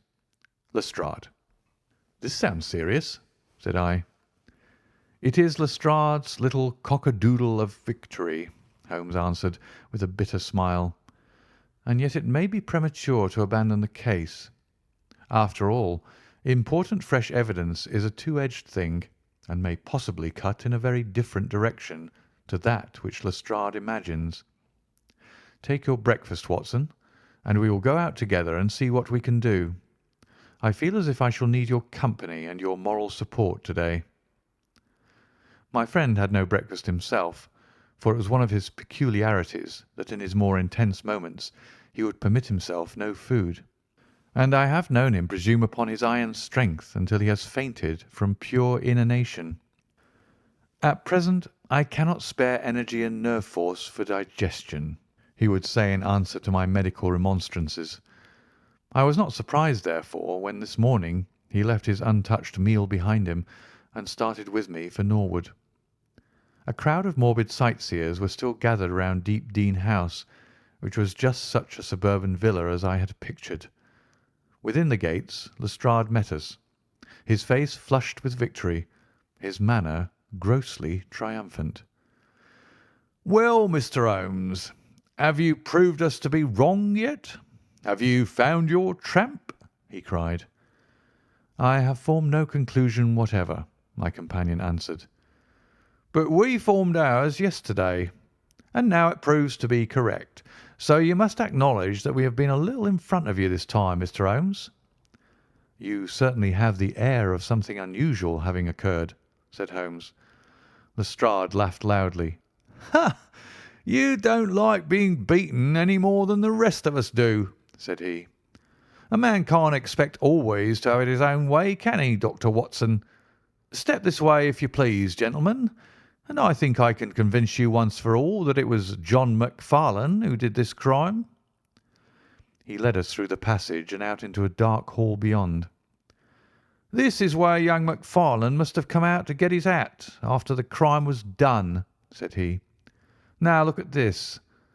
With dramatic suddenness he struck a match, and by its light exposed a stain of blood upon the whitewashed wall. As he held the match nearer, I saw that it was more than a stain. It was a well-marked print of a thumb. "Look at that with your magnifying glass, Mr. Holmes." "Yes, I am doing so." "You are aware that no two thumb marks are alike?" "I have heard something of the kind." "Well, then, will you please compare that print with this wax impression of young Macfarlane's right thumb, taken by my orders this morning?" As he held the waxen print close to the bloodstain, it did not take a magnifying glass to see that the two were undoubtedly from the same thumb. It was evident to me that our unfortunate client was lost. "That is final," said Lestrade. "Yes, that is final," I involuntarily echoed. "It is final," said Holmes. Something in his tone caught my ear, and I turned to look at him. An extraordinary change had come over his face. It was writhing with inward merriment. His two eyes were shining like stars. It seemed to me that he was making desperate efforts to restrain a convulsive attack of laughter. "Dear me, dear me," he said at last. "Well, now, who would have thought it? And how deceptive appearances may be, to be sure.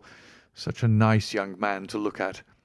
It is a lesson to us not to trust our own judgment, is it not, Lestrade?" "Yes, some of us are a little too much inclined to be cockasure, Mr. Holmes," said Lestrade. The man's insolence was maddening, but we could not resent it. What a providential thing that this young man should press his right thumb against the wall in taking his hat from the peg. Such a very natural action, too, if you come to think of it. Holmes was outwardly calm, but his whole body gave a wriggle of suppressed excitement as he spoke. "By the way, Lestrade, who made this remarkable discovery?" "It was the housekeeper, Mrs. Lexington, who drew the night constable's attention to it." "Where was the night constable?" "He remained on guard in the bedroom where the crime was committed, so as to see that nothing was touched." "But why didn't the police see this mark yesterday?"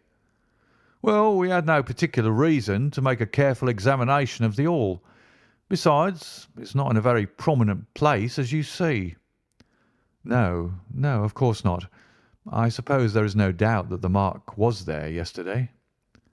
Lestrade looked at Holmes as if he thought he was going out of his mind. I confess that I was myself surprised, both at his hilarious manner and at his rather wild observation. "I don't know whether you think that Macfarlane came out of jail in the dead of the night in order to strengthen the evidence against himself," said Lestrade. "I leave it to any expert in the world whether that is not the mark of his thumb." "It is unquestionably the mark of his thumb." "There, that's enough," said Lestrade. "I am a practical man, Mr. Holmes, and when I have got my evidence I come to my conclusions. If you have anything to say, you'll find me writing my report in my sitting-room." Holmes had recovered his equanimity, though I still seemed to detect gleams of amusement in his expression. "Dear me, this is a very sad development, Watson, is it not?" said he. "And yet there are singular points about it which hold out some hopes for our client." "I am delighted to hear it," said I heartily. "I was afraid it was all up with him." "I would hardly go so far as to say that, my dear Watson. The fact is that there is one really serious flaw in this evidence to which our friend attaches so much importance." "Indeed, Holmes, what is it?" "Only this, that I know that that mark was not there when I examined the hall yesterday. And now, Watson, let us have a little stroll round in the sunshine." With a confused brain, but with a heart into which some warmth of hope was returning, I accompanied my friend in a walk round the garden. Holmes took each face of the house in turn and examined it with great interest. He then led the way inside and went over the whole building from basement to attic. Most of the rooms were unfurnished, but none the less Holmes inspected them all minutely. Finally, on the top corridor which ran outside 3 untenanted bedrooms, he again was seized with a spasm of merriment. "There are really some very unique features about this case, Watson," said he. "I think it is time now that we took our friend Lestrade into our confidence. He has had his little smile at our expense, and perhaps we may do as much by him if my reading of this problem proves to be correct. Yes, yes, I think I see how we should approach it." The Scotland Yard inspector was still writing in the parlour when Holmes interrupted him. "I understand that you were writing a report of this case," said he. "So I am." "Don't you think it might be a little premature? I can't help thinking that your evidence is not complete." Lestrade knew my friend too well to disregard his words. He laid down his pen and looked curiously at him. "What do you mean, Mr. Holmes?" "Only that there is an important witness whom you have not seen." "Can you produce him?" "I think I can." "Then do so." "I will do my best. How many constables have you?" "There are 3 within call." "Excellent," said Holmes. "May I ask if they are all large, able-bodied men with powerful voices?" "I have no doubt they are, though I fail to see what their voices have to do with it." "Perhaps I can help you to see that, and 1 or 2 other things as well," said Holmes. "Kindly summon your men, and I will try." 5 minutes later, 3 policemen had assembled in the hall. "In the outhouse you will find a considerable quantity of straw," said Holmes. "I will ask you to carry in 2 bundles of it. I think it will be of the greatest assistance in producing the witness whom I require." "Thank you very much. I believe you have some matches in your pocket, Watson. Now, Mr. Lestrade, I will ask you all to accompany me to the top landing. As I have said, there was a broad corridor there which ran outside 3 empty bedrooms. At one end of the corridor we were all marshalled by Sherlock Holmes, the constables grinning and Lestrade staring at my friend with amazement, expectation, and derision chasing each other across his features. Holmes stood before us with the air of a conjurer who is performing a trick. "Would you kindly send one of your constables for 2 buckets of water? Put the straw on the floor here, free from the wall on either side. Now, I think that we are all ready." Lestrade's face had begun to grow red and angry. "I don't know whether you're playing a game with us, Mr. Sherlock Holmes," said he. "If you know anything, you can surely say it without all this tomfoolery." "I assure you, my good Lestrade, that I have an excellent reason for everything that I do. You may possibly remember that you chaffed me a little some hours ago when the sun seemed on your side of the hedge, so you must not grudge me a little pomp and ceremony now. Might I ask you, Watson, to open that window and then to put a match to the edge of the straw?" I did so, and driven by the draught, a coil of grey smoke swirled down the corridor, while the dry straw crackled and flamed. "Now we must see if we can find this witness for you, Lestrade. Might I ask you all to join in the cry of 'Fire'? Now then, 1, 2, 3, 'Fire!' we all yelled. "Thank you. I will trouble you once again. 'Fire!' Just once more, gentlemen, and all together. 'Fire!' The shout must have rung over Norwood. It had hardly died away when an amazing thing happened. A door suddenly flew open out of what appeared to be solid wall at the end of the corridor, and a little wizened man darted out of it like a rabbit out of its burrow. "Capital," said Holmes calmly. "Watson, a bucket of water over the straw. That will do. Lestrade, allow me to present you with your principal missing witness, Mr. Jonas Oldacre." The detective stared at the newcomer with blank amazement. The latter was blinking in the bright light of the corridor and peering at us and at the smouldering fire. It was an odious face, crafty, vicious, malignant, with shifty light grey eyes and white lashes. "What's this, then?" said Lestrade at last. "What have you been doing all this time, eh?" Oldacre gave an uneasy laugh, shrinking back from the furious red face of the angry detective. "I have done no harm." "No harm? You've done your best to get an innocent man hanged. If it wasn't for this gentleman here, I'm not sure that you would not have succeeded." The wretched creature began to whimper. "I'm sure, sir, it was only my practical joke." "Oh, a joke, was it? You won't find the laugh on your side, I promise you. Take him down and keep him in the sitting-room until I come. Mr. Holmes," he continued when they had gone, "I could not speak before the constables, but I don't mind saying, in the presence of Dr. Watson, that this is the brightest thing that you have done yet, though it is a mystery to me how you did it. You have saved an innocent man's life, and you have prevented a very grave scandal, which would have ruined my reputation in the force." Holmes smiled and clapped Lestrade upon the shoulder. "Instead of being ruined, my good sir, you will find that your reputation has been enormously enhanced. Just make a few alterations in that report which you were writing, and they will understand how hard it is to throw dust in the eyes of Inspector Lestrade." "And you don't want your name to appear?" "Not at all. The work is its own reward. Perhaps I shall get the credit also at some distant day, when I permit my zealous historian to lay out his foolscap once more. Eh, Watson? Well, now, let us see where this rat has been lurking." A lath and plaster partition had been run across the passage 6 feet from the end, with a door cunningly concealed in it. It was lit within by slits under the eaves. A few articles of furniture and a supply of food and water were within, together with a number of books and papers. "There's the advantage of being a builder," said Holmes as we came out.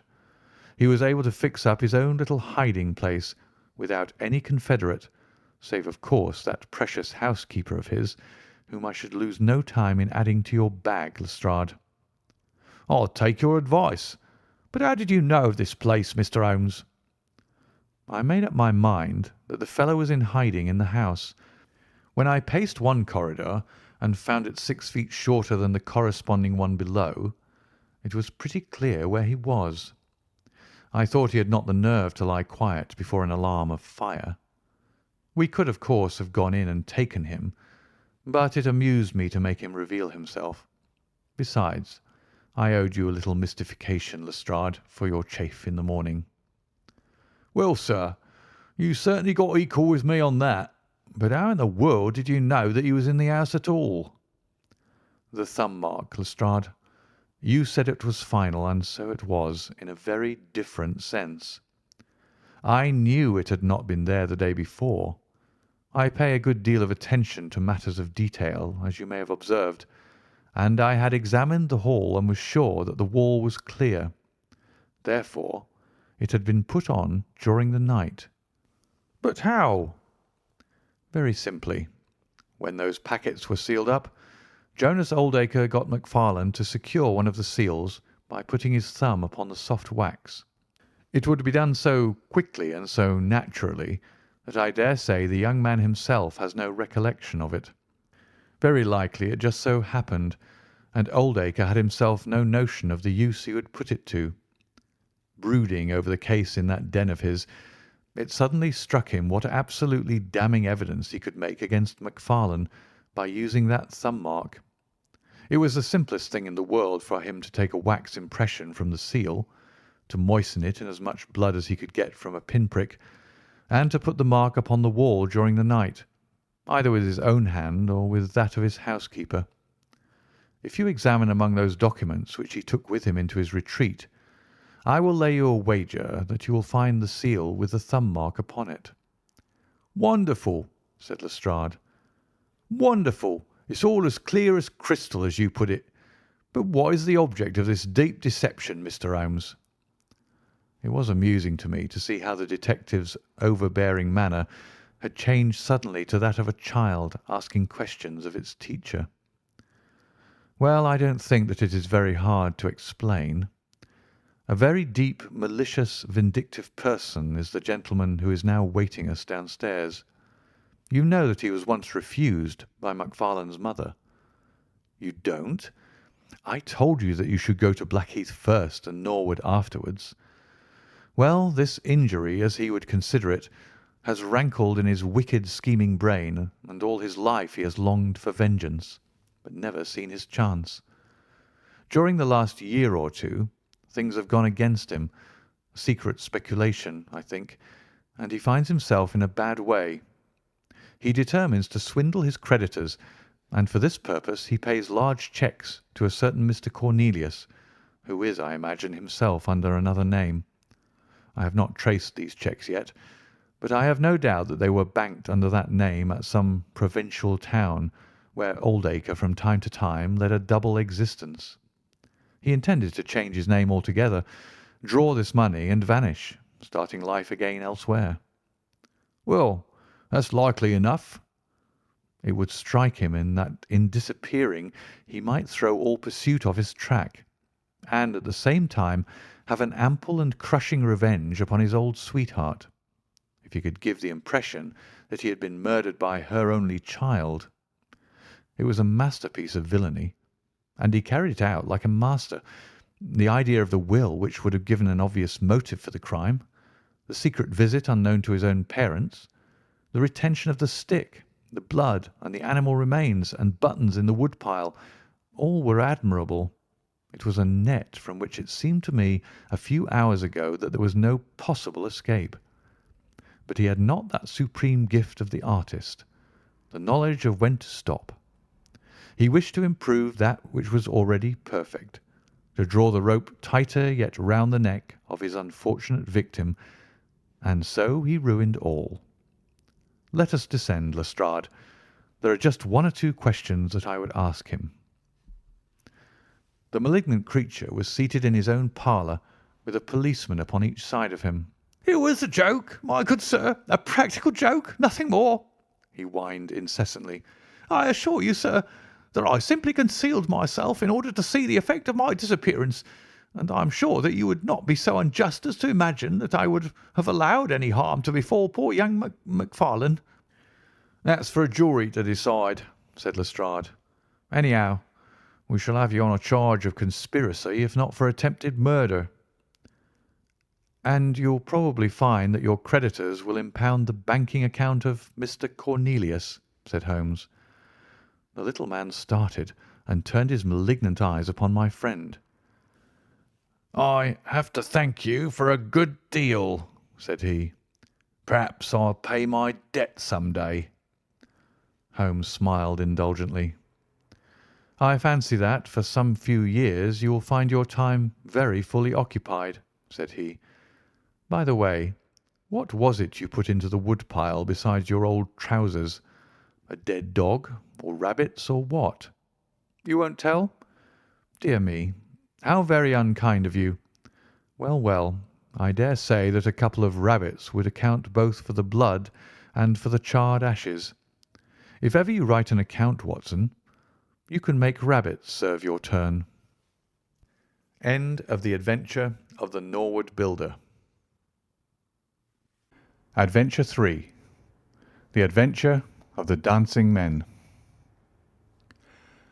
Holmes had been seated for some hours in silence, with his long, thin back curved over a chemical vessel in which he was brewing a particularly malodorous product. His head was sunk upon his breast, and he looked from my point of view like a strange, lank bird with dull grey plumage and a black topknot. "So, Watson," said he suddenly, "you do not propose to invest in South African securities?" I gave a start of astonishment. Accustomed as I was to Holmes's curious faculties, this sudden intrusion into my most intimate thoughts was utterly inexplicable. "How on earth do you know that?" I asked. He wheeled round upon his stool, with a steaming test tube in his hand and a gleam of amusement in his deep-set eyes. "Now, Watson, confess yourself utterly taken aback," said he. "I am." I ought to make you sign a paper to that effect." "Why?" "Because in 5 minutes you will say that it is all so absurdly simple." "I am sure that I shall say nothing of the kind." "You see, my dear Watson," he propped his test tube in the rack and began to lecture with the air of a professor addressing his class, "it is not really difficult to construct a series of inferences, each dependent upon its predecessor, and each simple in itself. If after doing so one simply knocks out all the central inferences and presents one's audience with the starting point and the conclusion, one may produce a startling, though possibly a meretricious effect. Now, it was not really difficult, by an inspection of the groove between your left forefinger and thumb, to feel sure that you did not propose to invest your small capital in the goldfields." "I see no connection." "Very likely not, but I can quickly show you a close connection. Here are the missing links of the very simple chain. 1. You had chalk between your left finger and thumb when you returned from the club last night. 2. You put chalk there when you play billiards to steady the cue. 3. You never play billiards except with Thurston. 4.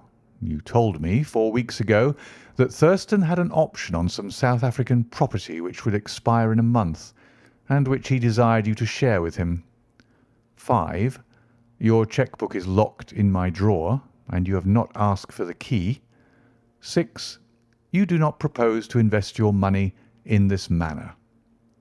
"How absurdly simple!" I cried. "Quite so," said he, a little nettled. "Every problem becomes very childish when once it is explained to you. Here is an unexplained one. See what you can make of that, friend Watson."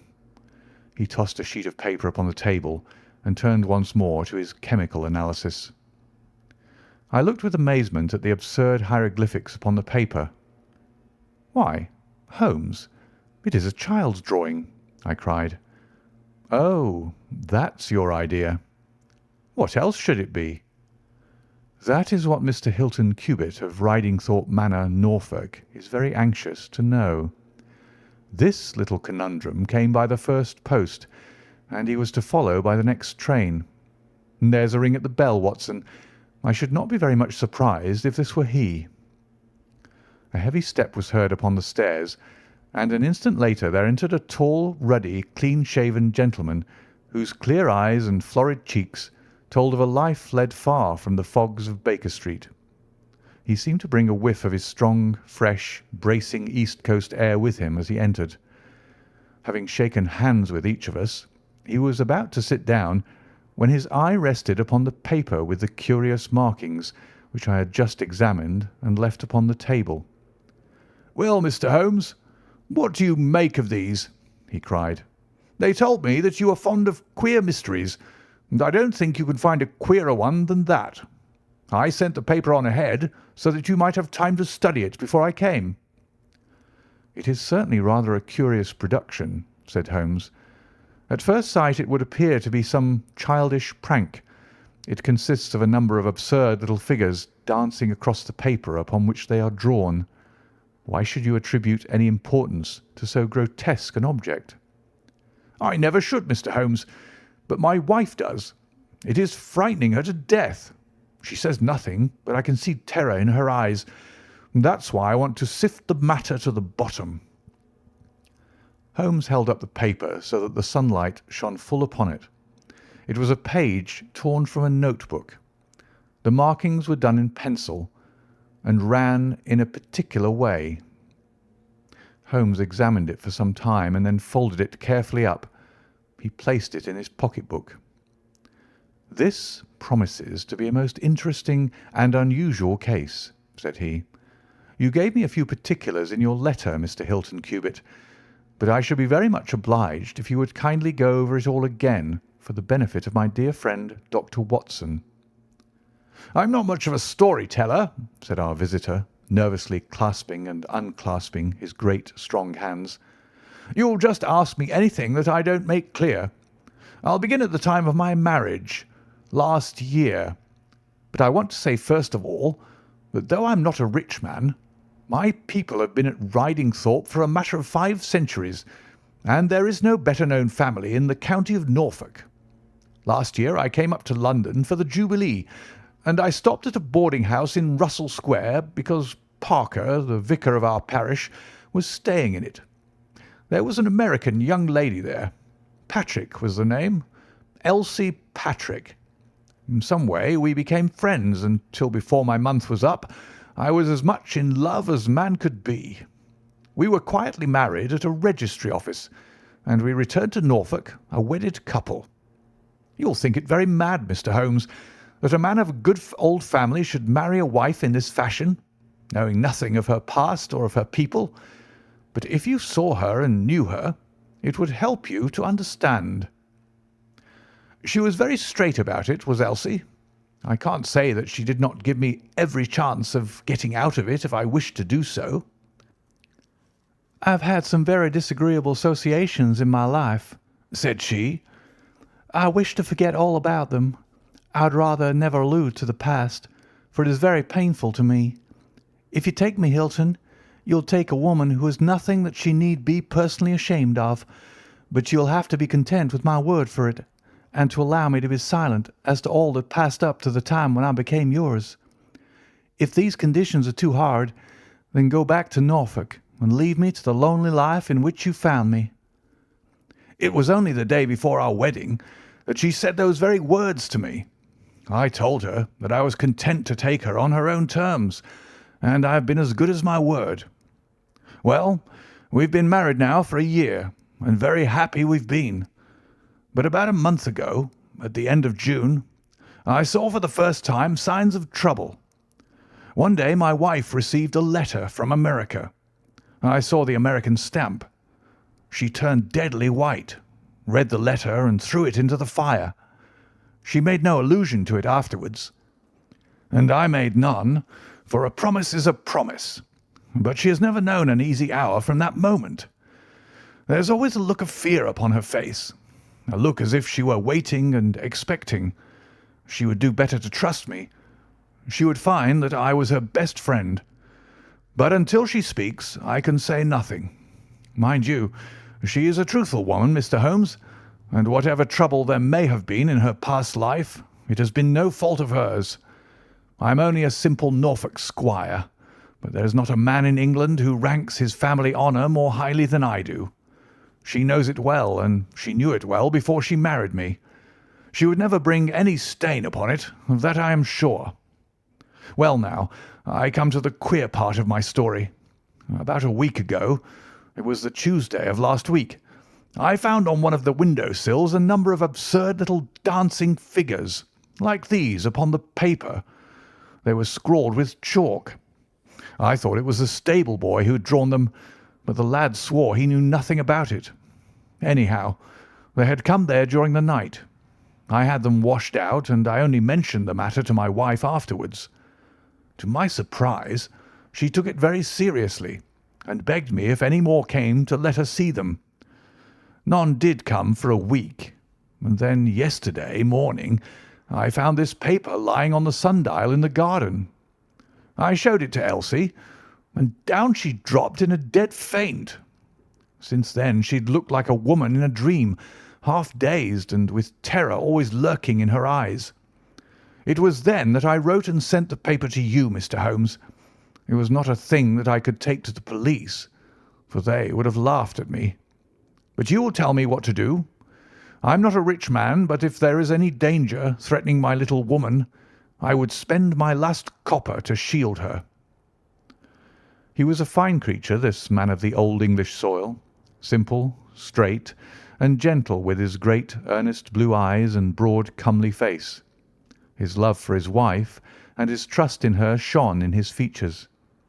Holmes had listened to his story with the utmost attention, and now he sat for some time in silent thought. "Don't you think, Mr. Cubitt," said he at last, "that your best plan would be to make a direct appeal to your wife, and to ask her to share her secret with you?" Hilton Cubitt shook his massive head. "A promise is a promise, Mr. Holmes. If Elsie wished to tell me, she would. If not, It is not for me to force her confidence. But I am justified in taking my own line, and I will." "Then I will help you with all my heart. In the first place, have you heard of any strangers being seen in your neighbourhood?" "No." "I presume that it is a very quiet place. Any fresh face would cause comment?" "In the immediate neighbourhood, yes. But we have several small watering places not very far away, and the farmers take in lodgers." "These hieroglyphics have evidently a meaning. If it is a purely arbitrary one, it may be impossible for us to solve it. If, on the other hand, it is systematic, I have no doubt that we shall get to the bottom of it. But this particular sample is so short that I can do nothing, and the facts which you have brought me are so indefinite that we have no basis for an investigation.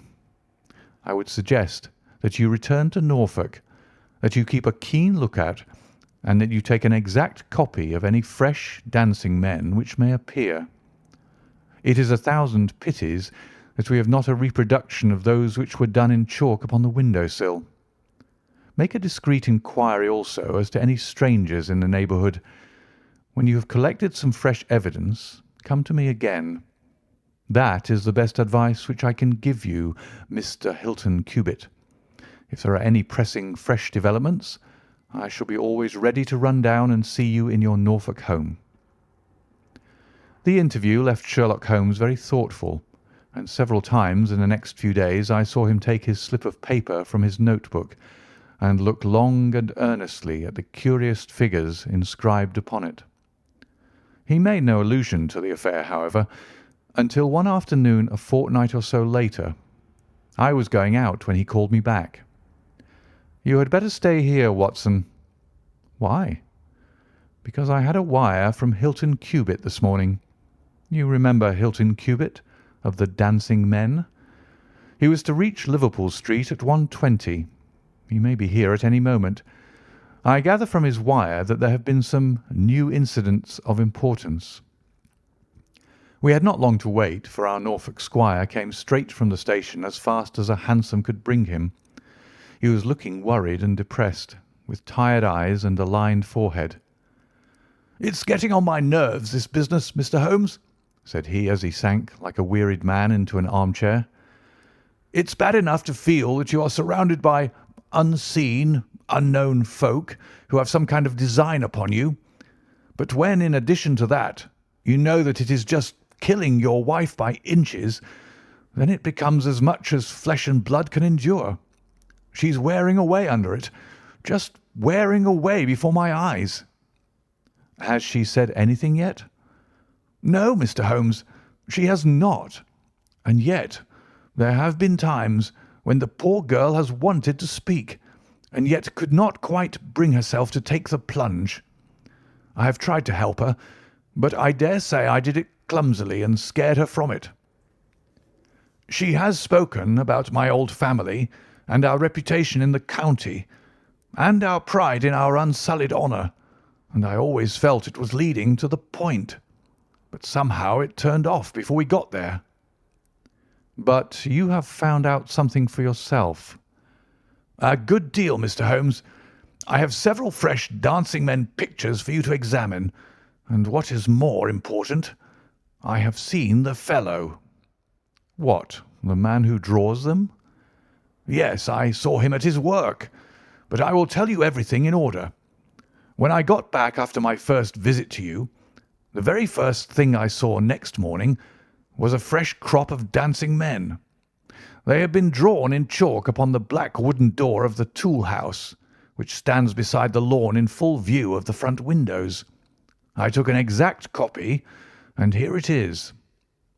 He unfolded a paper and laid it upon the table. "Here is a copy of the hieroglyphics." "Excellent," said Holmes.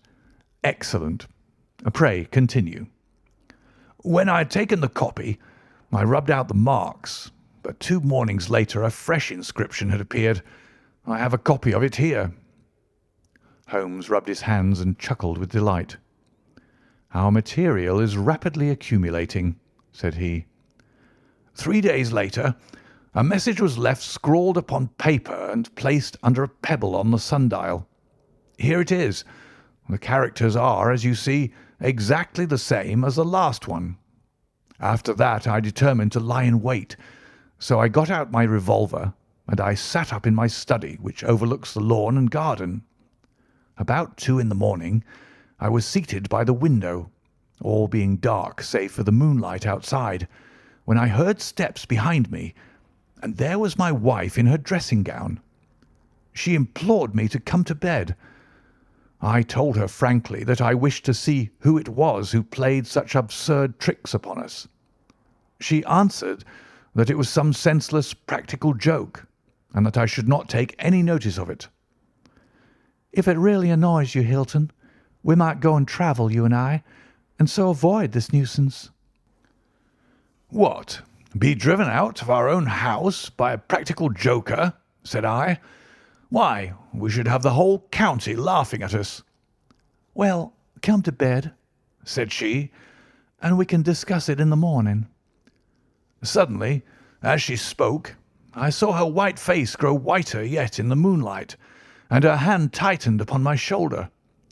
Something was moving in the shadow of the tool house.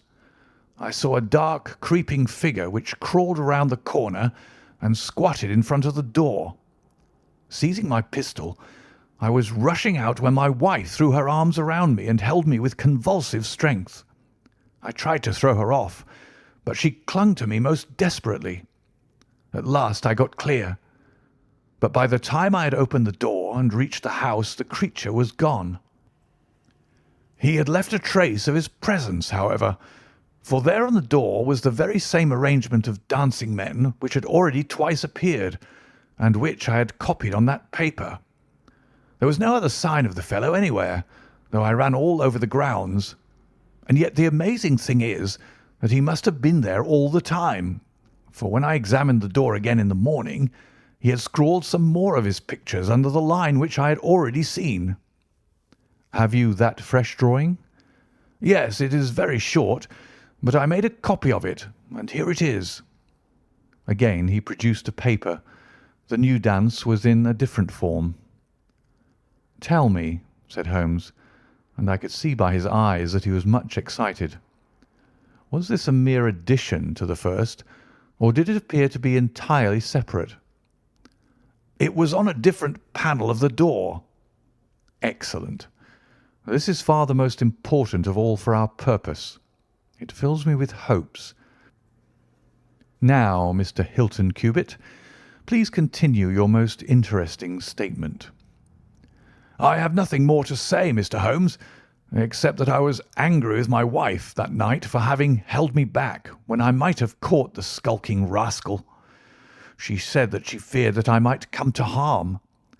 For an instant it had crossed my mind that perhaps what she really feared was that he might come to harm, for I could not doubt that she knew who this man was and what he meant by these strange signals. But there is a tone in my wife's voice, Mr. Holmes, and a look in her eyes which forbid doubt, and I am sure that it was indeed my own safety that was in her mind. There's the whole case, and now I want your advice as to what I ought to do. My own inclination is to put half a dozen of my farm lads in the shrubbery, and when this fellow comes again, to give him such a hiding that he will leave us in peace for the future. I fear it is too deep a case for such simple remedies, said Holmes. How long can you stay in London? I must go back to-day. I would not leave my wife alone all night for anything. She is very nervous, and begged me to come back. I dare say you are right, but if you could have stopped, I might possibly have been able to return with you in a day or two. Meanwhile, you will leave me these papers, and I think that it is very likely that I shall be able to pay you a visit shortly and to throw some light upon your case. Sherlock Holmes preserved his calm, professional manner until our visitor had left us, although it was easy for me, who knew him so well, to see that he was profoundly excited. The moment that Hilton Cubitt's broad back had disappeared through the door, my comrade rushed to the table, laid out all the slips of paper containing dancing men in front of him, and threw himself into an intricate and elaborate calculation. For 2 hours I watched him as he covered sheet after sheet of paper with figures and letters, so completely absorbed in his task that he had evidently forgotten my presence. Sometimes he was making progress and whistled and sang at his work. Sometimes he was puzzled, and would sit for long spells with a furrowed brow and a vacant eye. Finally, he sprang from his chair with a cry of satisfaction and walked up and down the room, rubbing his hands together. Then he wrote a long telegram upon a cable form. "If my answer to this is as I hope, you will have a very pretty case to add to your collection, Watson," said he. "I expect that we shall be able to go down to Norfolk to-morrow, and to take our friend some very definite news as to the secret of his annoyance." I confess that I was filled with curiosity, but I was aware that Holmes liked to make his disclosures at his own time and in his own way, so I waited until it should suit him to take me into his confidence. But there was a delay in that answering telegram, and 2 days of impatience followed, during which Holmes pricked up his ears at every ring of the bell. On the evening of the 2nd there came a letter from Hilton Cubitt. All was quiet with him, save that a long inscription had appeared that morning upon the pedestal of the sundial. He enclosed a copy of it, which he reproduced. Holmes bent over this grotesque frieze for some minutes, and then suddenly sprang to his feet with an exclamation of surprise and dismay. His face was haggard with anxiety. "We have let this affair go far enough," said he. "Is there a train to North Walsham to-night?" I turned up the timetable. The last had just gone. "Then we shall breakfast early and take the very first in the morning," said Holmes. "Our presence is most urgently needed. Ah, here is our expected cablegram. One moment, Mrs. Hudson, there may be an answer. No, that is quite as I expected. This message makes it even more essential that we should not lose an hour in letting Hilton Cubitt know how matters stand, for it is a singular and a dangerous web in which our simple Norfolk squire is entangled." So indeed it proved, and as I come to the dark conclusion of a story which had seemed to me to be only childish and bizarre, I experience once again the dismay and horror with which I was filled. Would that I had some brighter ending to communicate to my readers, but these are the chronicles of fact, and I must follow to their dark crisis the strange chain of events which for some days made Ridingthorpe Manor a household word through the length and breadth of England. We had hardly alighted at North Walsham and mentioned the name of our destination when the station master hurried towards us. "I suppose that you're the detectives from London," said he. A look of annoyance passed over Holmes's face. "What makes you think such a thing?" "Because Inspector Martin from Norwich has just passed through. But maybe you're the surgeons. She's not dead, or wasn't by last accounts. He may be in time to save her yet, though it be for the gallows." Holmes's brow was dark with anxiety. "We are going to Ridingthorpe Manor," said he, "but we have heard nothing of what has passed there." "It's a terrible business," said the station master. "They are shot, both Mr. Hilton Cubitt and his wife. She shot him and then herself, so the servants say. He's dead and her life is despaired of. Dear, dear, one of the oldest families in the county of Norfolk, and one of the most honoured." Without a word Holmes hurried to a carriage, and during the long 7 miles' drive he never opened his mouth. Seldom have I seen him so utterly despondent. He had been uneasy during all our journey from town, and I had observed that he had turned over the morning papers with anxious attention. But now this sudden realization of his worst fears left him in a blank melancholy. He leaned back in his seat, lost in gloomy speculation. Yet there was much around to interest us, for we were passing through as singular a countryside as any in England, where a few scattered cottages represented the population of to-day, while on every hand enormous square-towered churches bristled up from the flat green landscape and told of the glory and prosperity of old East Anglia. At last the violent rim of the German Ocean appeared over the green edge of the Norfolk coast, and the driver pointed with his whip to two old brick and timber gables which projected from a grove of trees. "That's Ridingthorpe Manor," said he. As we drove up to the porticoed front door, I observed in front of it, beside the tennis lawn, the black tool house and the pedestaled sundial with which we had such strange associations. A dapper little man with a quick, alert manner and a waxed moustache had just descended from a high dog-cart. He introduced himself as Inspector Martin of the Norfolk Constabulary, and he was considerably astonished when he heard the name of my companion. "Why, Mr. Holmes, the crime was only committed at 3 this morning. How could you hear of it in London and get to the spot as soon as I?" "I anticipated it. I came in the hope of preventing it." "Then you must have important evidence of which we are ignorant, for they were said to be a most united couple." "I have only the evidence of the dancing men," said Holmes. "I will explain the matter to you later. Meanwhile, since it is too late to prevent this tragedy, I am very anxious that I should use the knowledge which I possess in order to ensure that justice be done. Will you associate me in your investigation, or will you prefer that I should act independently?" "I should be proud to feel that we were acting together, Mr. Holmes," said the inspector earnestly. "In that case I should be glad to hear the evidence and to examine the premises without an instant of unnecessary delay."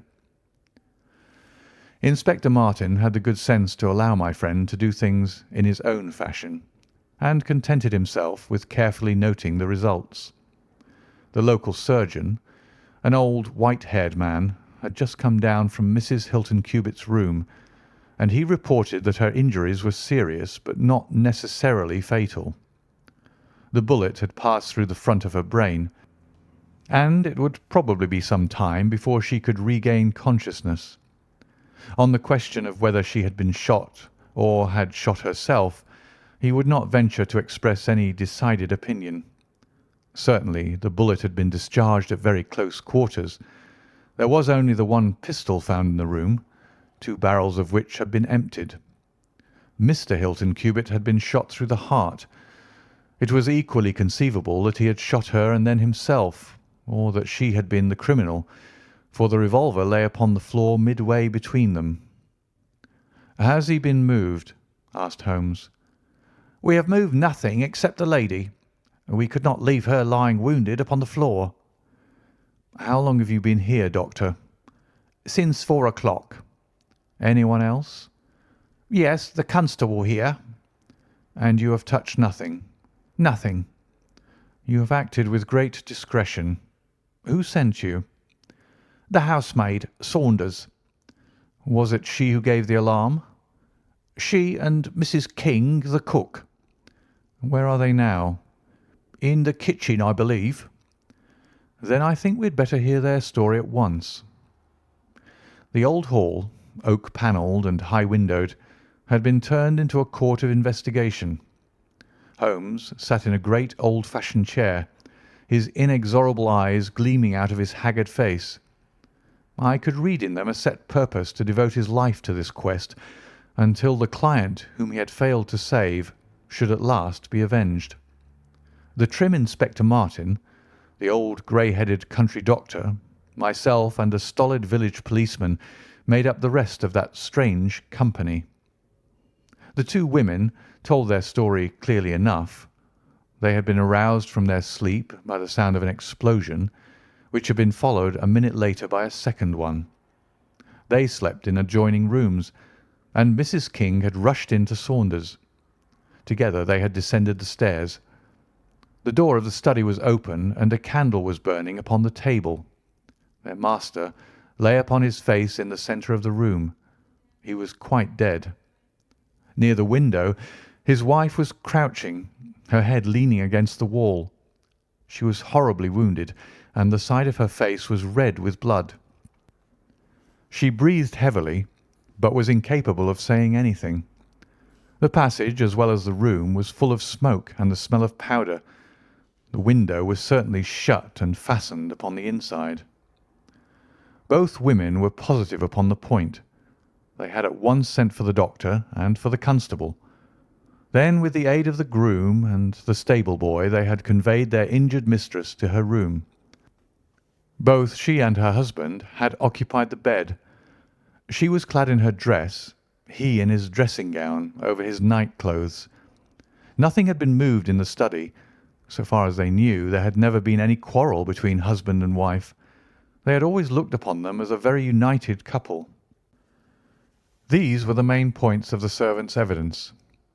In answer to Inspector Martin, they were clear that every door was fastened upon the inside, and that no one could have escaped from the house. In answer to Holmes, they both remembered that they were conscious of the smell of powder from the moment that they ran out of their rooms upon the top floor. "I commend that fact very carefully to your attention," said Holmes to his professional colleague, "and now I think that we are in a position to undertake a thorough examination of the room." The study proved to be a small chamber, lined on three sides with books, and with a writing table facing an ordinary window, which looked out upon the garden. Our first attention was given to the body of the unfortunate squire, whose huge frame lay stretched across the room. His disordered dress showed that he had been hastily aroused from sleep. The bullet had been fired at him from the front, and had remained in his body after penetrating the heart. His death had certainly been instantaneous and painless. There was no powder marking either upon his dressing gown or on his hands. According to the country surgeon, the lady had stains upon her face, but none upon her hand. The absence of the latter means nothing, though its presence may mean everything, said Holmes. Unless the powder from a badly fitting cartridge happens to spurt backward, one may fire many shots without leaving a sign. I would suggest that Mr. Cubitt's body may now be removed. I suppose, Doctor, you have not recovered the bullet which wounded the lady. A serious operation will be necessary before that can be done, but there are still 4 cartridges in the revolver. 2 have been fired and 2 wounds inflicted, so that each bullet can be accounted for. So it would seem, said Holmes. Perhaps you can account also for the bullet which has so obviously struck the edge of the window. He had turned suddenly, and his long thin finger was pointing to a hole which had been drilled right through the lower window sash, about an inch above the bottom. "By George!" cried the inspector. "How ever did you see that?" "Because I looked for it." "Wonderful!" said the country doctor. "You are certainly right, sir. Then a 3rd shot has been fired, and therefore a 3rd person must have been present. But who could that have been, and how could he have got away?" "That is the problem which we are now about to solve," said Sherlock Holmes. "You remember, Inspector Martin, when the servants said that on leaving their room they were at once conscious of a smell of powder. I remarked that the point was an extremely important one." "Yes, sir, but I confess I did not quite follow you." "It suggested that at the time of the firing the window as well as the door of the room had been open. Otherwise the fumes of powder could not have been blown so rapidly through the house. A draught in the room was necessary for that. Both door and window were only open for a very short time, however." "How could you prove that?" "Because the candle was not guttered." "Capital!" cried the inspector. "Capital!" Feeling sure that the window had been open at the time of the tragedy, I conceived that there might have been a 3rd person in the affair, who stood outside this opening and fired through it. Any shot directed at this person might hit the sash. I looked, and there, sure enough, was the bullet mark. "But how came the window to be shut and fastened?" "The woman's first instinct would be to shut and fasten the window. But, hello, what is this?" It was a lady's handbag which stood upon the study table, a trim little handbag of crocodile skin and silver. Holmes opened it and turned the contents out. There were £25 notes of the Bank of England held together by an india-rubber band, nothing else. "This must be preserved, for it will figure in the trial," said Holmes as he handed the bag with its contents to the inspector. "It is now necessary that we should try to throw some light upon this third bullet, which has clearly, from the splintering of the wood, been fired from inside the room. I should like to see Mrs. King, the cook, again. You said, Mrs. King, that you were awakened by a loud explosion. When you said that, did you mean that it seemed to you to be louder than the second one?" "Well, sir, it wakened me from my sleep, so it is hard to judge, but it did seem very loud." "You don't think that it might have been two shots fired almost at the same instant?" "I'm sure I couldn't say, sir." "I believe that it was undoubtedly so. I rather think, Inspector Martin, that we have now exhausted all that this room can teach us. If you will kindly step round with me, we shall see what fresh evidence the garden has to offer." A flower bed extended up to the study window, and we all broke into an exclamation as we approached it. The flowers were trampled down, and the soft soil was imprinted all over with footmarks. Large, masculine feet they were, with peculiarly long, sharp toes. Holmes hunted about among the grass and leaves like a retriever after a wounded bird. Then, with a cry of satisfaction, he bent forward and picked up a little brazen cylinder.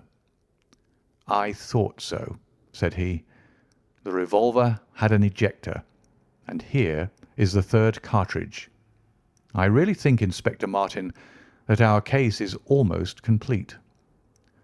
The country inspector's face had shown his intense amazement at the rapid and masterful progress of Holmes's investigation. At first he had shown some disposition to assert his own position, but now he was overcome with admiration and ready to follow without question wherever Holmes led. "Whom do you suspect?" he asked. "I'll go into that later. There are several points in this problem which I have not been able to explain to you yet. Now that I have got so far, I had best proceed on my own lines, and then clear the whole matter up once and for all." "Just as you wish, Mr. Holmes, so long as we get our man." "I have no desire to make mysteries, but it is impossible at the moment of action to enter into long and complex explanations. I have the threads of this affair all in my hand. Even if this lady should never recover consciousness, we can still reconstruct the events of last night and ensure that justice be done. First of all, I wish to know whether there is any inn in this neighbourhood known as Elridge's." The servants were cross-questioned, but none of them had heard of such a place. The stable boy threw a light upon the matter by remembering that a farmer of that name lived some miles off in the direction of East Ruston. "Is it a lonely farm?" "Very lonely, sir." "Perhaps they have not heard yet of all that happened here during the night." "Maybe not, sir." Holmes thought for a little, and then a curious smile played over his face. "Saddle a horse, my lad," said he. "I shall wish you to take a note to Elridge's farm." He took from his pocket the various slips of the dancing men. With these in front of him, he worked for some time at the study table. Finally, he handed a note to the boy with directions to put it into the hands of the person to whom it was addressed, and especially to answer no questions of any sort which might be put to him. I saw the outside of the note, addressed in straggling, irregular characters, very unlike Holmes's usual precise hand. It was consigned to Mr. Abe Slaney, Elridge's Farm, East Ruston, Norfolk. "I think, Inspector," Holmes remarked, "that you would do well to telegraph for an escort, as if my calculations prove to be correct, you may have a particularly dangerous prisoner to convey to the county jail. The boy who takes this note could no doubt forward your telegram. If there is an afternoon train to town, Watson, I think we should do well to take it, as I have a chemical analysis of some interest to finish, and this investigation draws rapidly to a close." When the youth had been dispatched with the note, Sherlock Holmes gave his instructions to the servants. If any visitor were to call asking for Mrs. Hilton Cubitt, No information should be given as to her condition, but he was to be shown at once into the drawing-room. He impressed these points upon them with the utmost earnestness. Finally, he led the way into the drawing-room, with the remark that the business was now out of our hands, and that we must while away the time as best we might until we could see what was in store for us. The doctor had departed to his patients, and only the inspector and myself remained.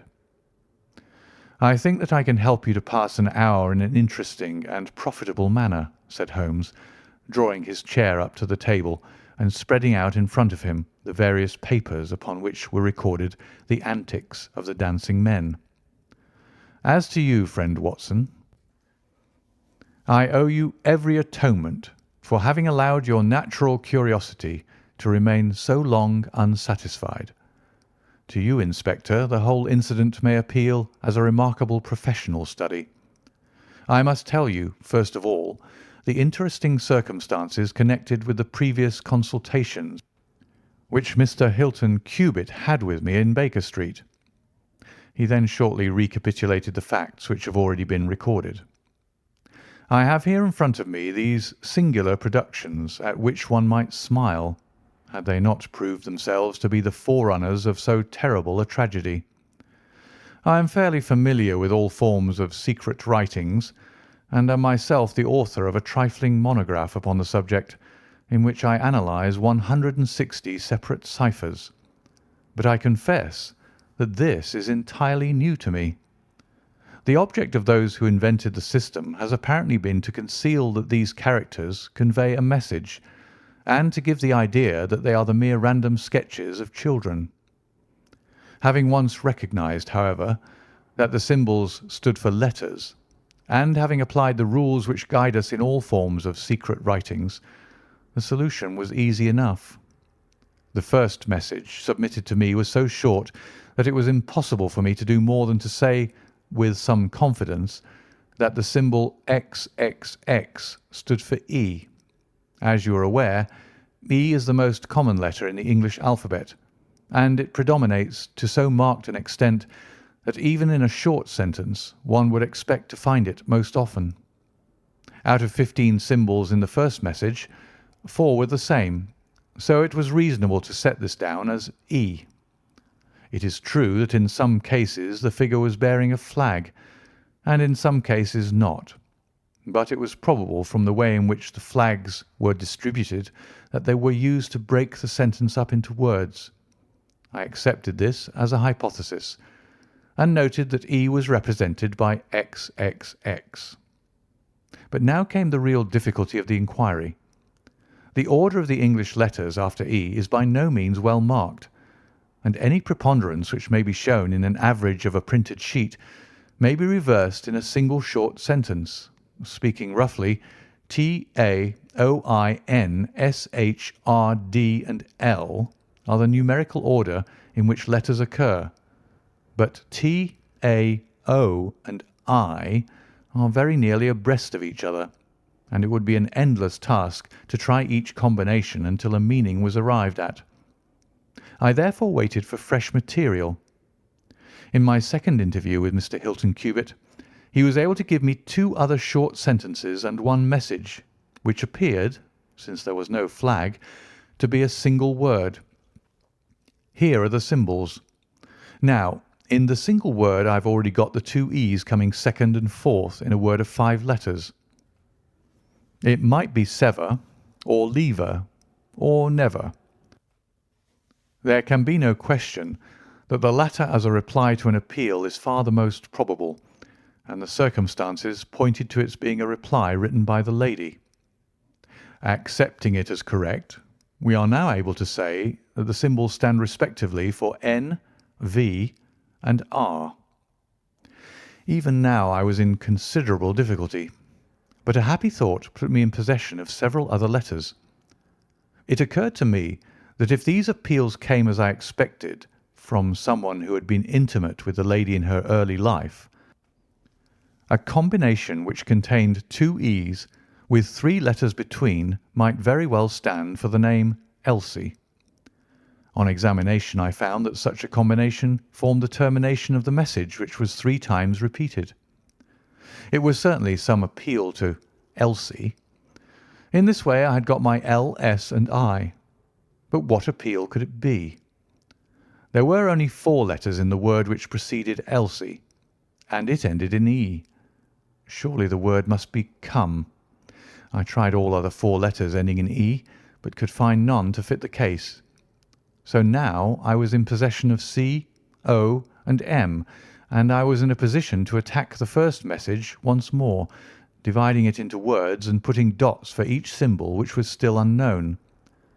So treated, it worked out in this fashion: M space dot ERE space dot E space SL dot NE dot.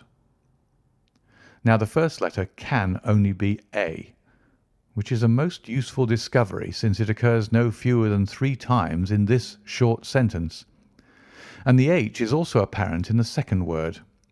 Now it becomes am here A.E slain, or filling in the obvious vacancies in the name, am here Abe Slaney.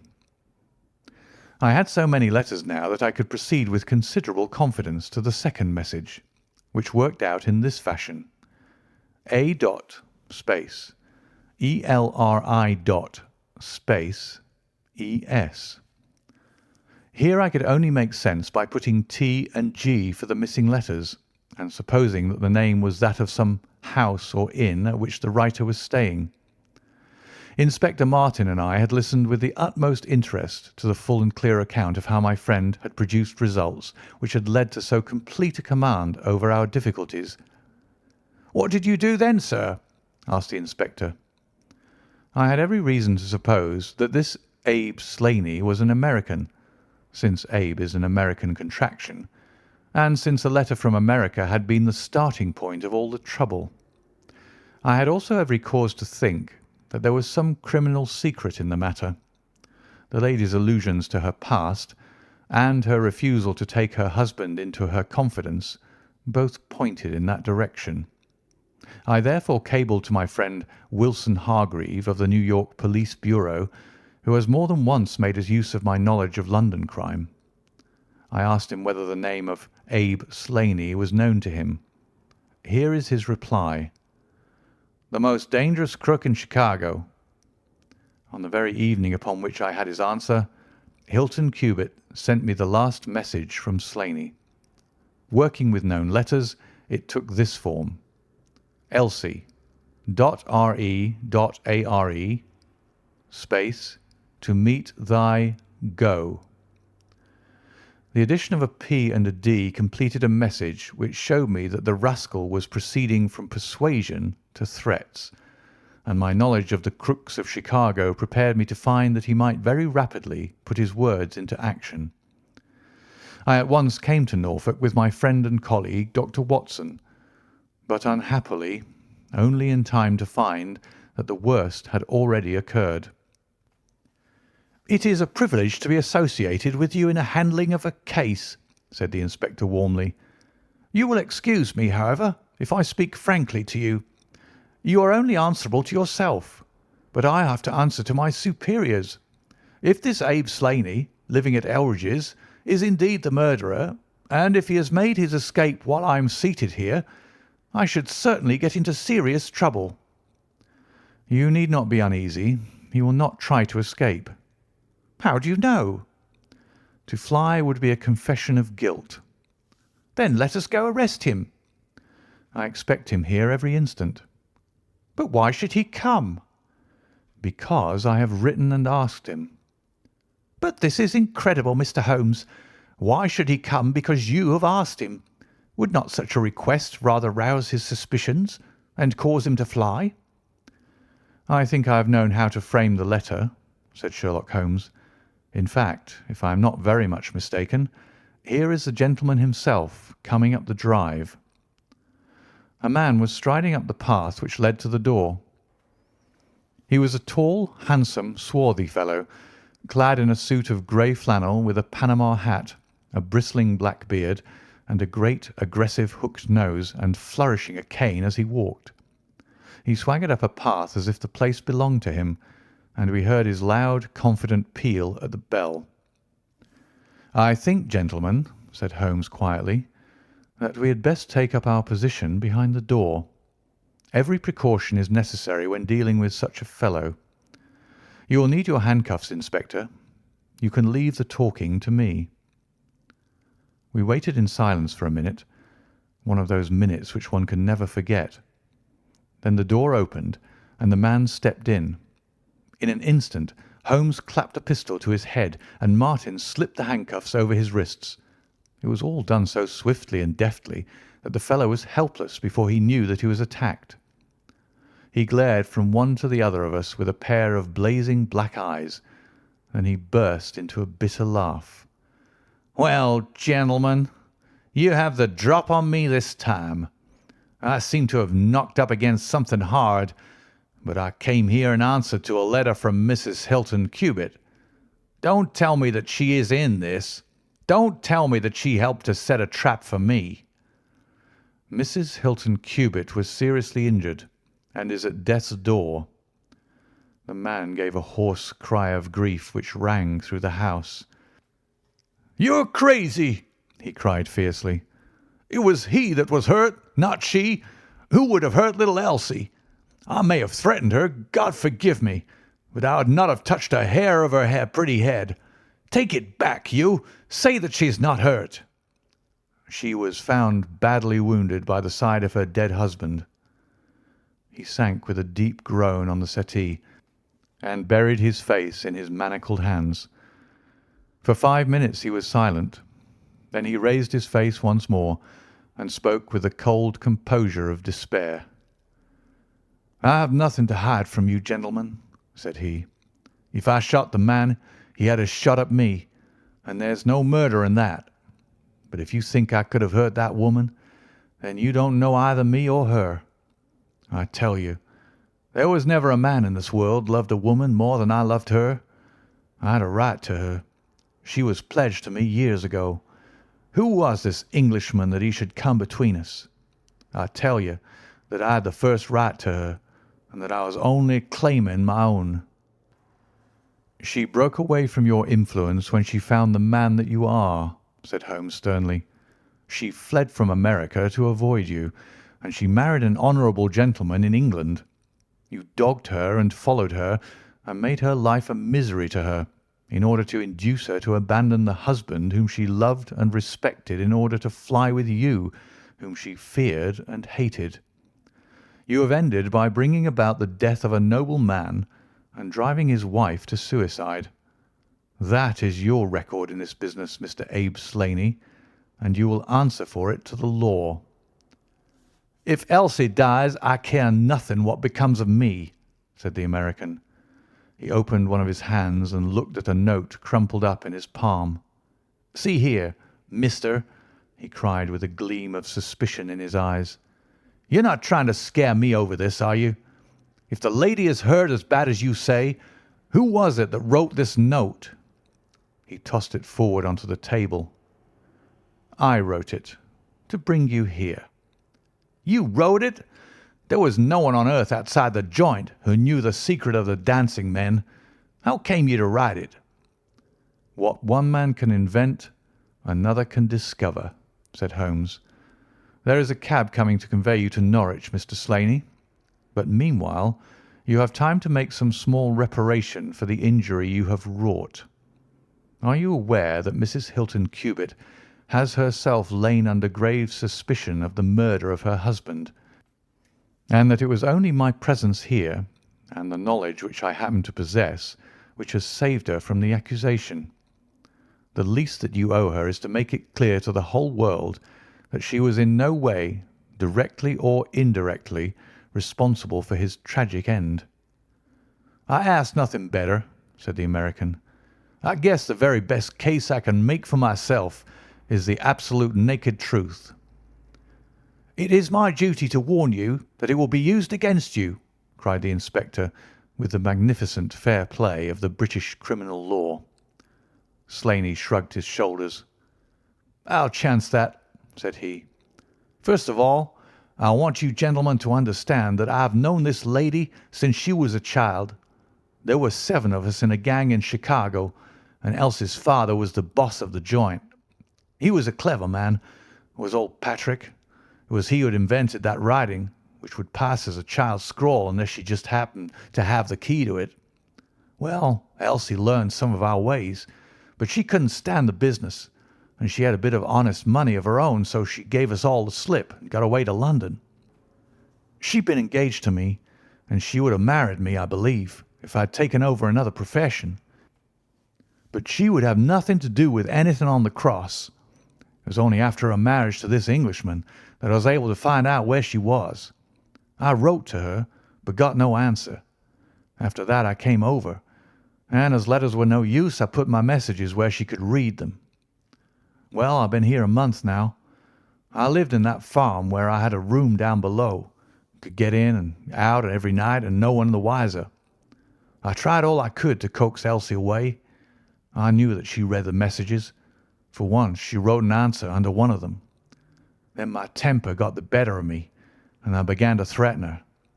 She sent me a letter then, imploring me to go away and saying that it could break her heart if any scandal should come upon her husband. She said that she would come down when her husband was asleep at 3 in the morning and speak with me through the end window if I would go away afterwards and leave her in peace. She came down and brought money with her, trying to bribe me to go. This made me mad, and I caught her arm and tried to pull her through the window. At that moment in rushed her husband with his revolver in his hand. Elsie had sunk down upon the floor, and we were face to face. I was healed also, and I held up my gun to scare him off and let me get away. He fired and missed me. I pulled off almost at the same instant, and down he dropped. I made away across the garden, and as I went I heard the window shut behind me. That's God's truth, gentlemen, every word of it. And I heard no more about it until that lad came riding up with a note which made me walk in here like a jay and give myself into your hands." A cab had drawn up whilst the American had been talking. 2 uniformed policemen sat inside. Inspector Martin rose and touched his prisoner on the shoulder. "It's time for us to go." "Can I see her first?" "No, she is not conscious. Mr. Sherlock Holmes, I only hope that if ever again I have an important case, I shall have the good fortune to have you by my side." We stood at the window and watched the cab drive away. As I turned back, my eye caught the pellet of paper which the prisoner had tossed upon the table. It was the note with which Holmes had decoyed him. "See if you can read it, Watson," said he with a smile. It contained no word, but a little line of dancing men. "If you use the code which I have explained," said Holmes, "you will find that it simply means, 'Come here at once.'" I was convinced that it was an invitation which he would not refuse, since he could never imagine that it could come from anyone but the lady. And so, my dear Watson, we have ended by turning the dancing men to good when they have so often been the agents of evil, and I think that I have fulfilled my promise of giving you something unusual for your notebook. 3:40 is our train, and I fancy we shall be back in Baker Street for dinner. Only one word of epilogue. The American, Abe Slaney, was condemned to death at the winter assizes at Norwich, but his penalty was changed to penal servitude in consideration of mitigating circumstances and the certainty that Hilton Cubitt had fired the first shot. Of Mrs. Hilton Cubitt, I only know that I have heard she recovered entirely, and that she still remains a widow, devoting her whole life to the care of the poor and to the administration of her husband's estate. End of The Adventure of the Dancing Men. Adventure 4. The Adventure of the Solitary Cyclist. From the years 1894 to 1901 inclusive, Mr. Sherlock Holmes was a very busy man. It is safe to say that there was no public case of any difficulty in which he was not consulted during those 8 years, and there were hundreds of private cases, some of them at the most intricate and extraordinary character, in which he played a prominent part. Many startling successes and a few unavoidable failures were the outcome of this long period of continuous work. As I've preserved very full notes of all these cases, and was myself personally engaged in many of them, it may be imagined that it is no easy task to know which I should select to lay before the public. I shall, however, preserve my former rule, and give the preference to those cases which derive their interest not so much from the brutality of the crime as from the ingenuity and dramatic quality of the solution.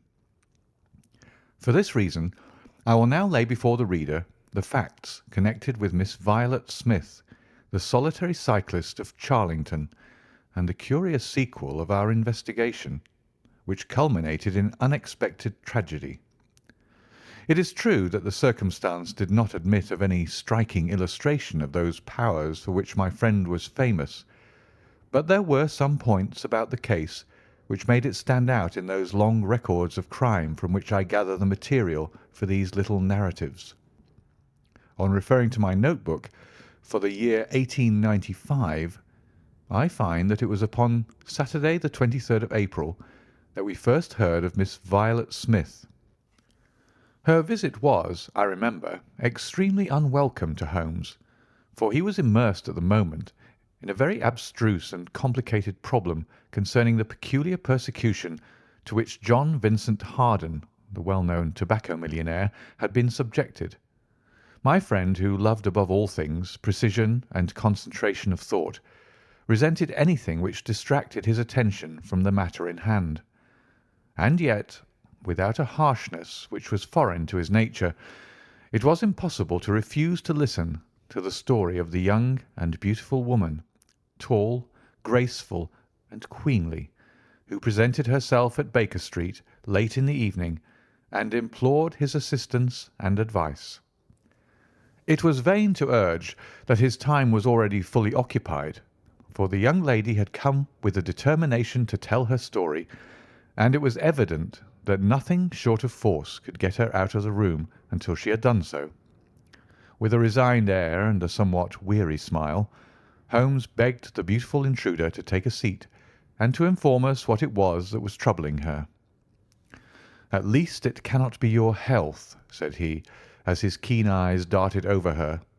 "So ardent a bicyclist must be full of energy." She glanced down in surprise at her own feet, and I observed the slight roughening of the side of the sole caused by the friction of the edge of the pedal. "Yes, I bicycle a good deal, Mr. Holmes, and that has something to do with my visit to you to-day." My friend took the lady's ungloved hand and examined it with as close an attention and as little sentiment as a scientist would show to a specimen. "You will excuse me, I am sure. It is my business," said he as he dropped it. "I nearly fell into the error of supposing that you were typewriting. Of course, it is obvious that it is music. You observe the spatulate finger ends, Watson, which is common to both professions. There is a spirituality about the face, however." She gently turned it towards the light, "which the typewriter does not generate. This lady is a musician." "Yes, Mr. Holmes, I teach music." "In the country, I presume, from your complexion?" "Yes, sir, near Farnham, on the borders of Surrey." "A beautiful neighbourhood, and full of the most interesting associations.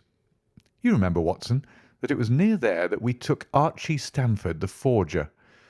Now, Miss Violet, what has happened to you near Farnham, on the borders of Surrey?" The young lady, with great clearness and composure, made the following curious statement.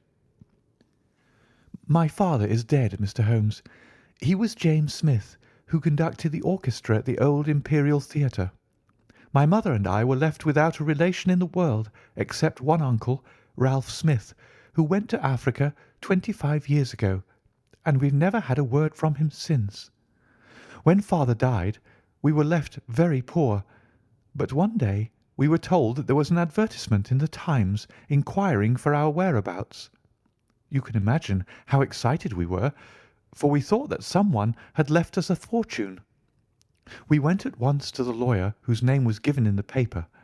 There we met two gentlemen, Mr. Carruthers and Mr. Woodley, who were home on a visit from South Africa.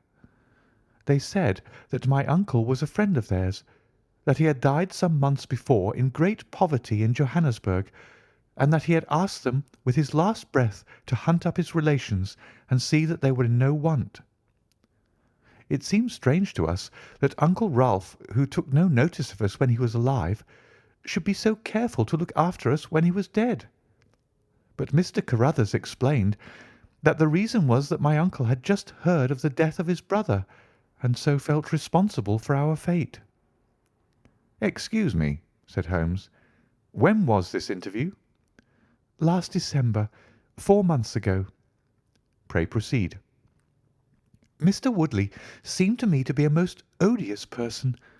He was for ever making eyes at me, a coarse, puffy-faced, red-moustached young man with his hair plastered down on each side of his forehead.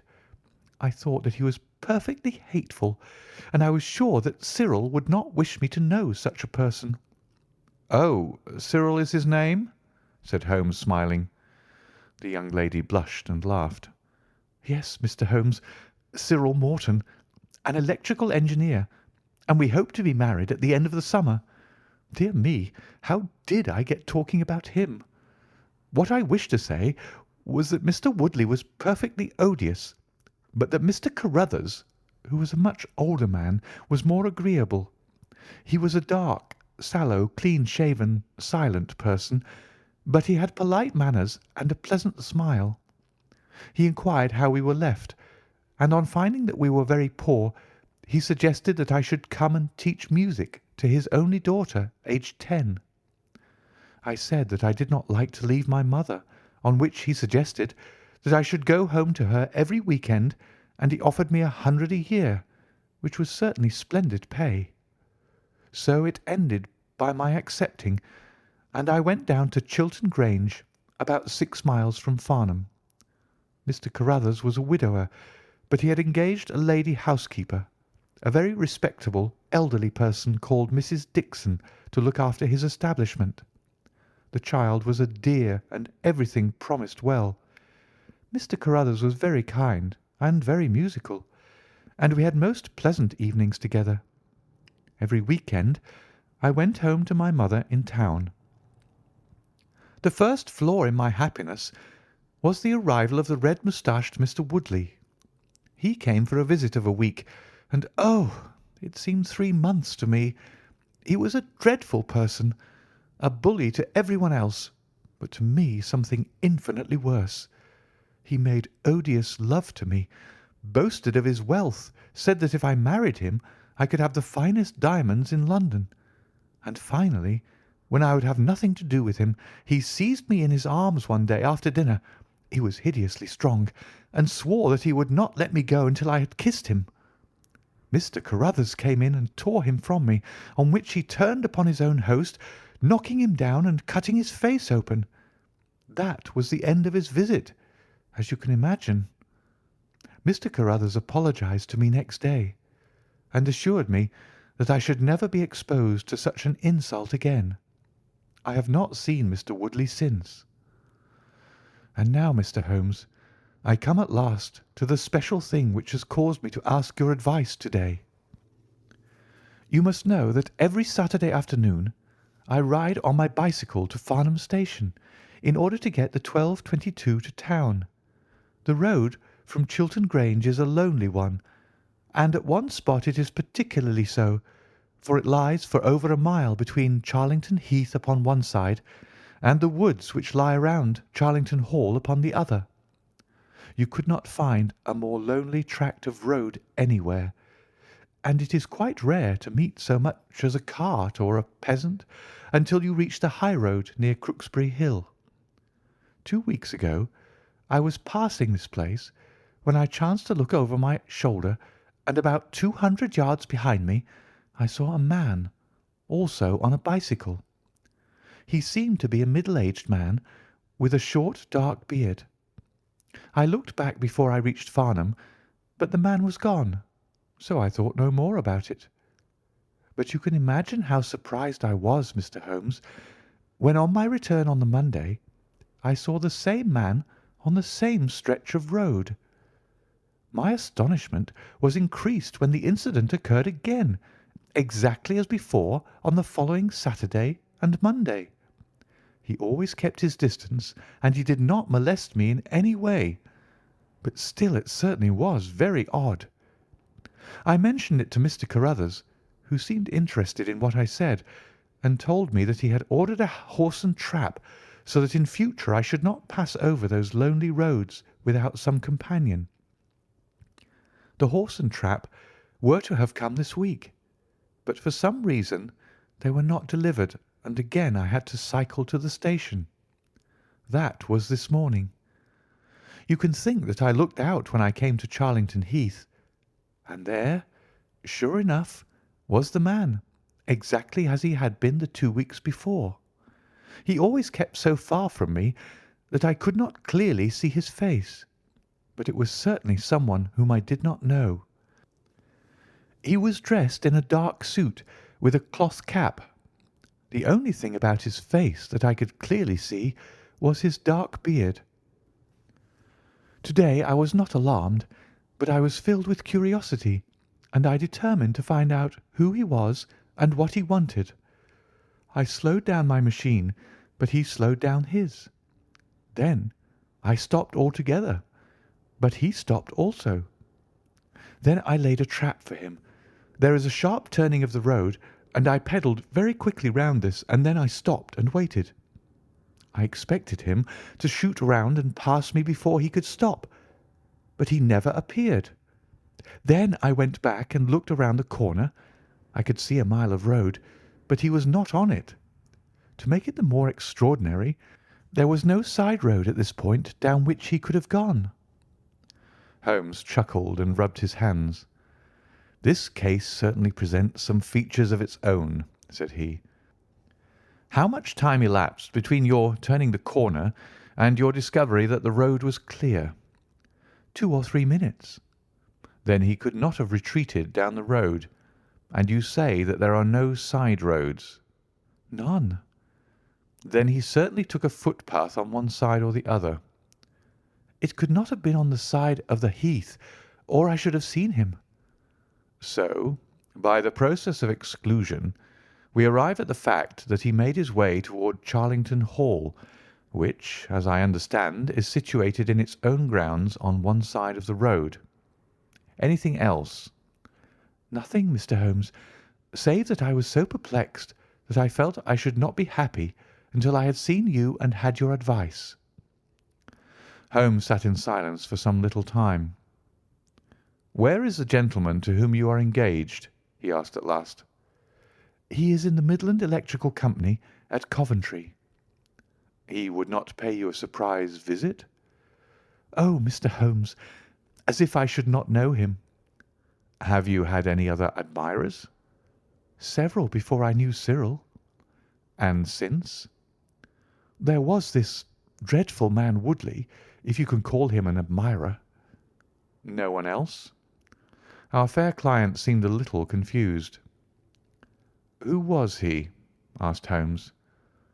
"Oh, it may be a mere fancy of mine, but it had seemed to me sometimes that my employer, Mr. Carruthers, takes a great deal of interest in me. We are thrown rather together. I play his accompaniments in the evening. He has never said anything. He is a perfect gentleman. But a girl always knows."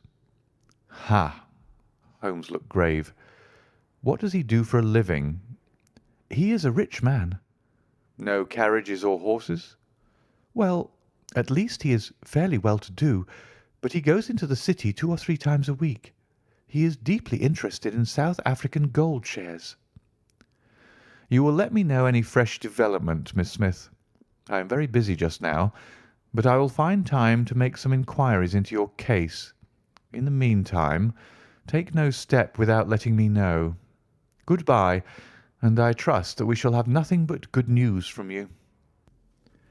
"It is part of the settled order of nature that such a girl should have followers," said Holmes. He pulled at his meditative pipe. but for choice not on bicycles in lonely country roads. Some secretive lover beyond all doubt. But there are curious and suggestive details about the case, Watson. That he should appear only at that point. Exactly. Our first effort must be to find who are the tenants of Charlington Hall. Then again, how about the connection between Carruthers and Woodley, since they appear to be men of such a different type? How came they both to be so keen upon looking up Ralph Smith's relations? One more point. What sort of a menage is it which pays double the market price for a governess but does not keep a horse, although 6 miles from the station? Odd, Watson. Very odd. You'll go down?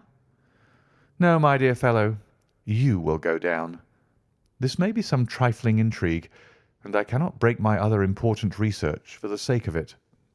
On Monday you will arrive early at Farnham. You will conceal yourself near Charlington Heath. You will observe these facts for yourself, and act as your own judgment advises. Then, having inquired as to the occupants of the hall, you will come back to me and report. And now, Watson, not another word of the matter until we have a few solid stepping-stones on which we may hope to get across to our solution. We had ascertained from the lady that she went down upon the Monday by the train which leaves Waterloo at 9:50. So I started early and caught the 9:13. At Farnham Station I had no difficulty in being directed to Charlington Heath. It was impossible to mistake the scene of the young lady's adventure, for the road runs between the open heath on one side and an old yew hedge upon the other, surrounding a park which is studded with magnificent trees. There was a main gateway of a lichen-studded stone, each side pillar surmounted by mouldering heraldic emblems, but besides this central carriage drive I observed several points where there were gaps in the hedge and paths leading through them. The house was invisible from the road, but the surroundings all spoke of gloom and decay. The heath was covered with golden patches of flowering gorse, gleaming magnificently in the light of the bright spring sunshine.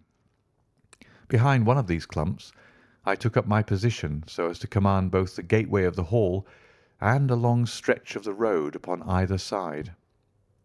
It had been deserted when I left it, but now I saw a cyclist riding down it from the opposite direction to that in which I had come. He was clad in a dark suit, and I saw that he had a black beard. On reaching the end of the Charlington grounds, he sprang from his machine and led it through a gap in the hedge, disappearing from my view. A quarter of an hour passed, and then a second cyclist appeared.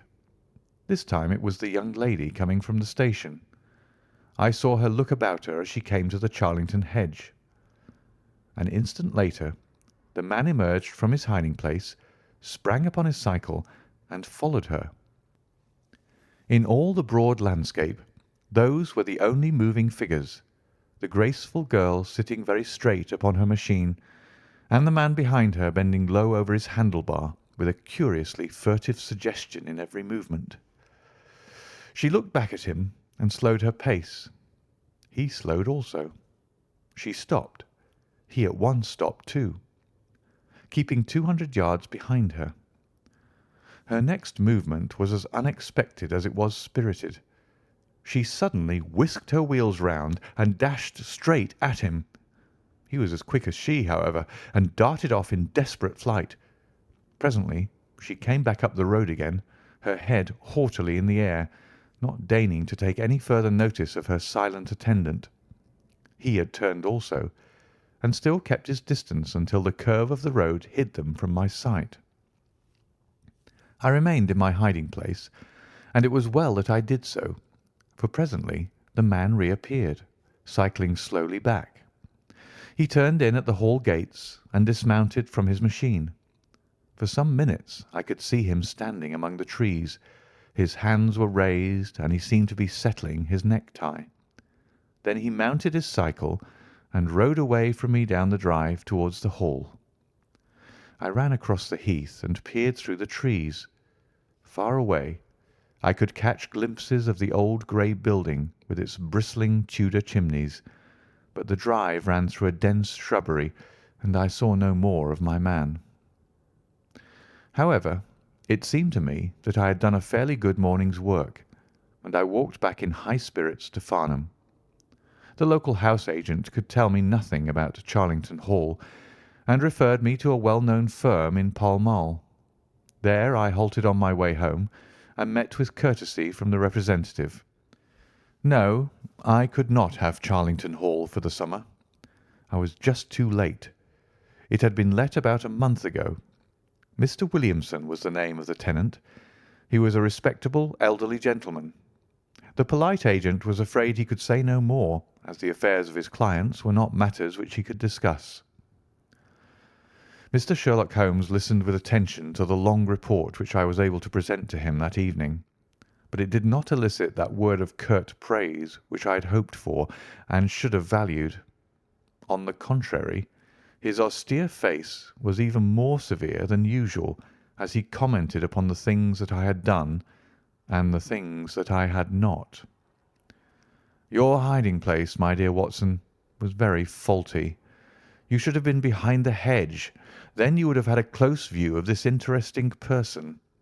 As it is, you were some hundreds of yards away and can tell me even less than Miss Smith. She thinks she does not know the man. I am convinced she does. Why otherwise should he be so desperately anxious that she should not get so near him as to see his features? You describe him as bending over the handlebar. Concealment again, you see. You really have done remarkably badly. He returns to the house, and you want to find out who he is. You come to a London house agent? What should I have done? I cried with some heat.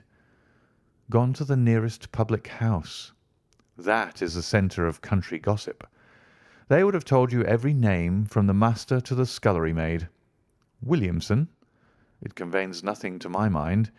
If he is an elderly man, he is not this active cyclist who sprints away from that young lady's athletic pursuit. What have we gained from your expedition? The knowledge that the girl's story is true. I never doubted it. That there is a connection between the cyclist and the Hall.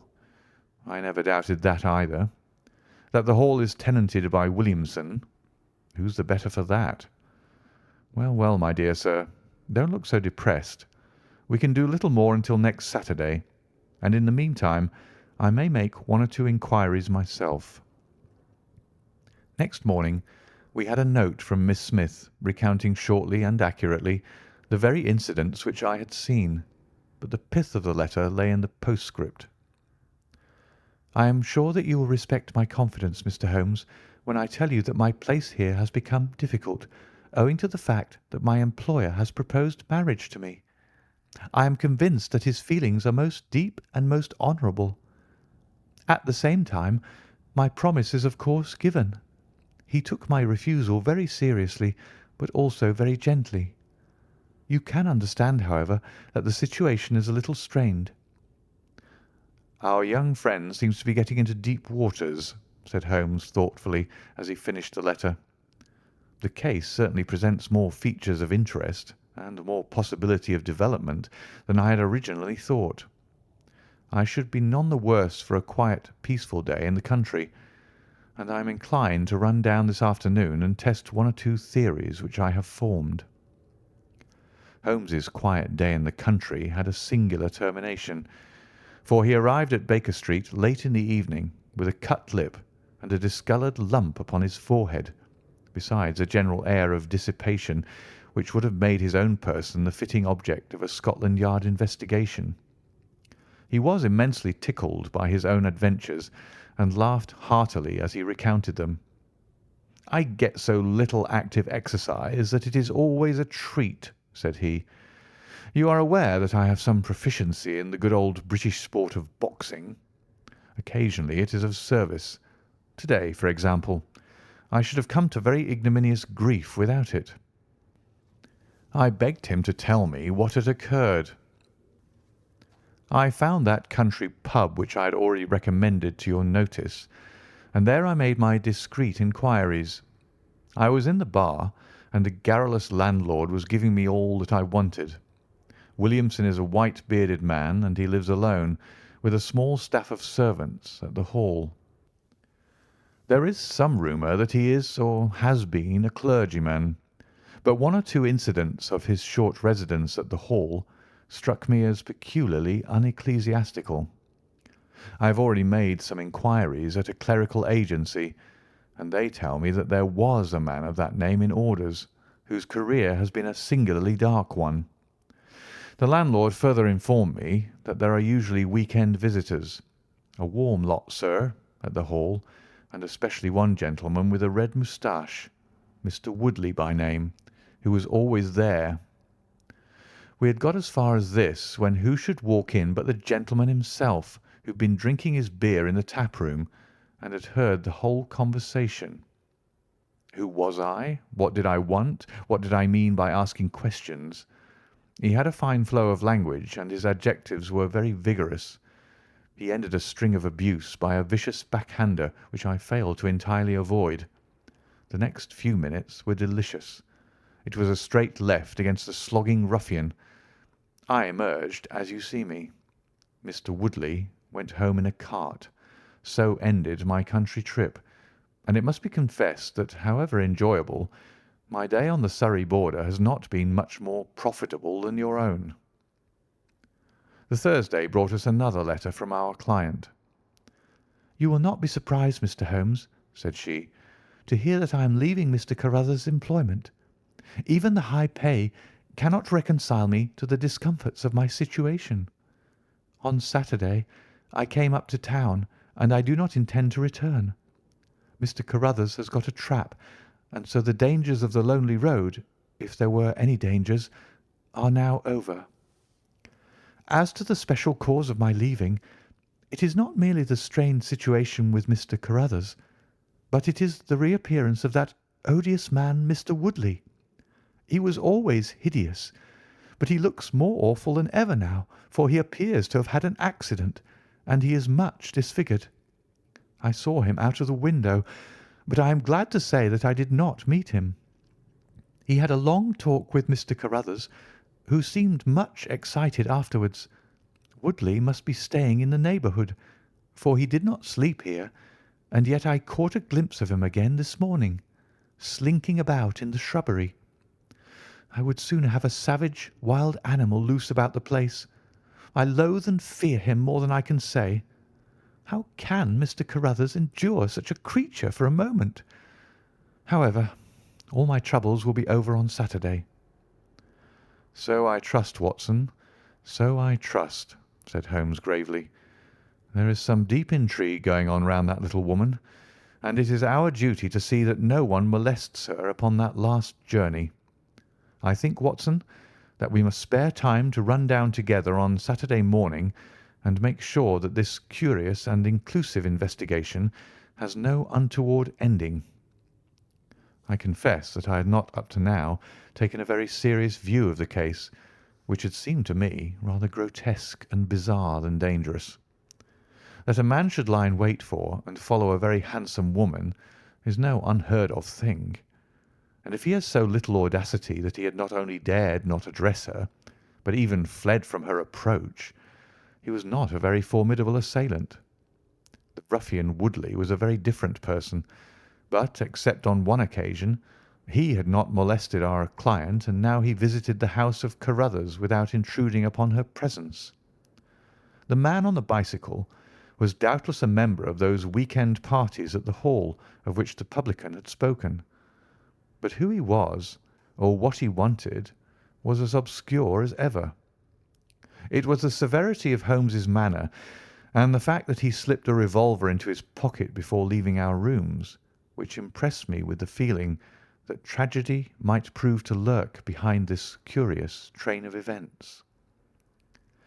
A rainy night had been followed by a glorious morning, and the heath-covered countryside, with the glowing clumps of flowering gorse, seemed all the more beautiful to eyes which were weary of the duns and drabs and slate-greys of London. Holmes and I walked along the broad, sandy road, inhaling the fresh morning air, and rejoicing in the music of the birds and the fresh breath of the spring. From a rise of the road on the shoulder of Crooksbury Hill, we could see the grim Hall bristling out from amidst the ancient oaks, which, old as they were were still younger than the building which they surrounded. Holmes pointed down the long tract of road which wound a reddish-yellow band between the brown of the heath and the budding green of the woods. Far away, a black dot. We could see a vehicle moving in our direction. Holmes gave an exclamation of impatience. "I have given a margin of half an hour," said he. "If that is her trap, she must be making for the earlier train. I fear, Watson, that she will be past Charlington before we can possibly meet her." From the instant that we passed the rise, we could no longer see the vehicle, but we hastened onward at such a pace that my sedentary life began to tell upon me, and I was compelled to fall behind. Holmes, however, was always in training, for he had inexhaustible stores of nervous energy upon which to draw. His springy step never slowed until suddenly, when he was 100 yards in front of me, he halted, and I saw him throw up his hand with a gesture of grief and despair. At the same instant, an empty dog-cart, the horse cantering, the reins trailing, appeared round the curve of the road and rattled swiftly towards us. "Too late, Watson, too late!" cried Holmes, as I ran panting to his side. "Fool that I was not to allow for that earlier train! It's abduction, Watson, abduction, murder, heaven knows what! Block the road, stop the horse. That's right. Now jump in and let us see if I can repair the consequence of my own blunder." We had sprung into the dog-cart, and Holmes, after turning the horse, gave it a sharp cut with the whip, and we flew back along the road. As we turned the curve, the whole stretch of road between the Hall and the heath was opened up. I grasped Holmes's arm. "That's the man!" I gasped. A solitary cyclist was coming towards us. His head was down and his shoulders rounded as he put every ounce of energy that he possessed onto the pedals. He was flying like a racer. Suddenly he raised his bearded face, saw us close to him, and pulled up, springing from his machine. That coal-black beard was in singular contrast to eyes were as bright as if he had a fever. He stared at us and at the dog-cart. Then a look of amazement came over his face. "Hello! Stop there!" he shouted, holding his bicycle to block our road. "Where did you get that dog-cart? Pull up, man!" he yelled, drawing a pistol from his side. "Pull up, I say, or by George, I'll put a bullet into your horse." Holmes threw the reins into my lap and sprang down from the cart. "You're the man we want to see. Where is Miss Violet Smith?" he said in his quick, clear way. "That's what I'm asking you. You're in her dog-cart. You ought to know where she is." "We met the dog-cart on the road. There was no one in it. We drove back to help the young lady." "Good Lord! Good Lord! What shall I do?" cried the stranger in an ecstasy of despair. "They've got her, that hell-hound Woodley and the blackguard parson. Come, man, come. If you really are a friend, stand by me and we'll save her, if I have to leave my carcass in Charlington Wood." He ran distractedly, his pistol in his hand, towards a gap in the hedge. Holmes followed him, and I, leaving the horse grazing beside the road, followed Holmes. "This is where they came through," said he, pointing to the marks of several feet upon the muddy path. "Hullo! Stop a minute. Who's this in the bush?" It was a young fellow about 17, dressed like an ostler, with leather cords and gaiters. He lay upon his back, his knees drawn up, a terrible cut upon his head. He was insensible, but alive. A glance at his wound told me that it had not penetrated the bone. "That's Peter the groom," cried the stranger. "He drove her. The beasts have pulled him off and clubbed him. Let him lie. We can't do him any good, but we may save her from that worst fate that can befall a woman." He ran frantically down the path which wound among the trees. We had reached the shrubbery which surrounded the house when Holmes pulled up. "They didn't go to the house. Here are their marks on the left, here beside the laurel bushes. Ah, I said so." As he spoke, a woman's shrill scream, a scream which vibrated with a frenzy of horror, burst from the thick green clump of bushes in front of us. It ended suddenly on its highest note with a choke and a gurgle. "This way! This way! They're in the bowling alley!" cried the stranger, darting through the bushes. "Ah, the cowardly dogs! Follow me, gentlemen! Too late! Too late! By the living Jingo!" We had broken suddenly into a lovely glade of greensward surrounded by ancient trees. On the farther side of it, under the shadow of a mighty oak, there stood a singular group of three people. One was a woman, our client, drooping and faint, a handkerchief round her mouth. Opposite her stood a brutal, heavy-faced, red-moustached young man, his gaitered legs parted wide, one arm akimbo, the other waving a riding crop, his whole attitude suggestive of triumphant bravado.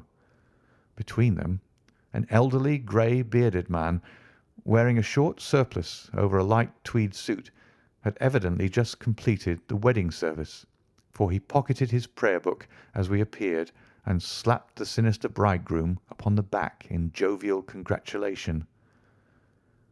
"They're married," I gasped. "Come on!" cried our guide. "Come on!" He rushed across the glade, Holmes and I at his heels. As we approached, the lady staggered against the trunk of the tree for support. Williamson, the ex-clergyman, bowed to us with mock politeness, and the bully Woodley advanced with a shout of brutal and exultant laughter. "You can take your beard off, Bob," said he. "I know you right enough.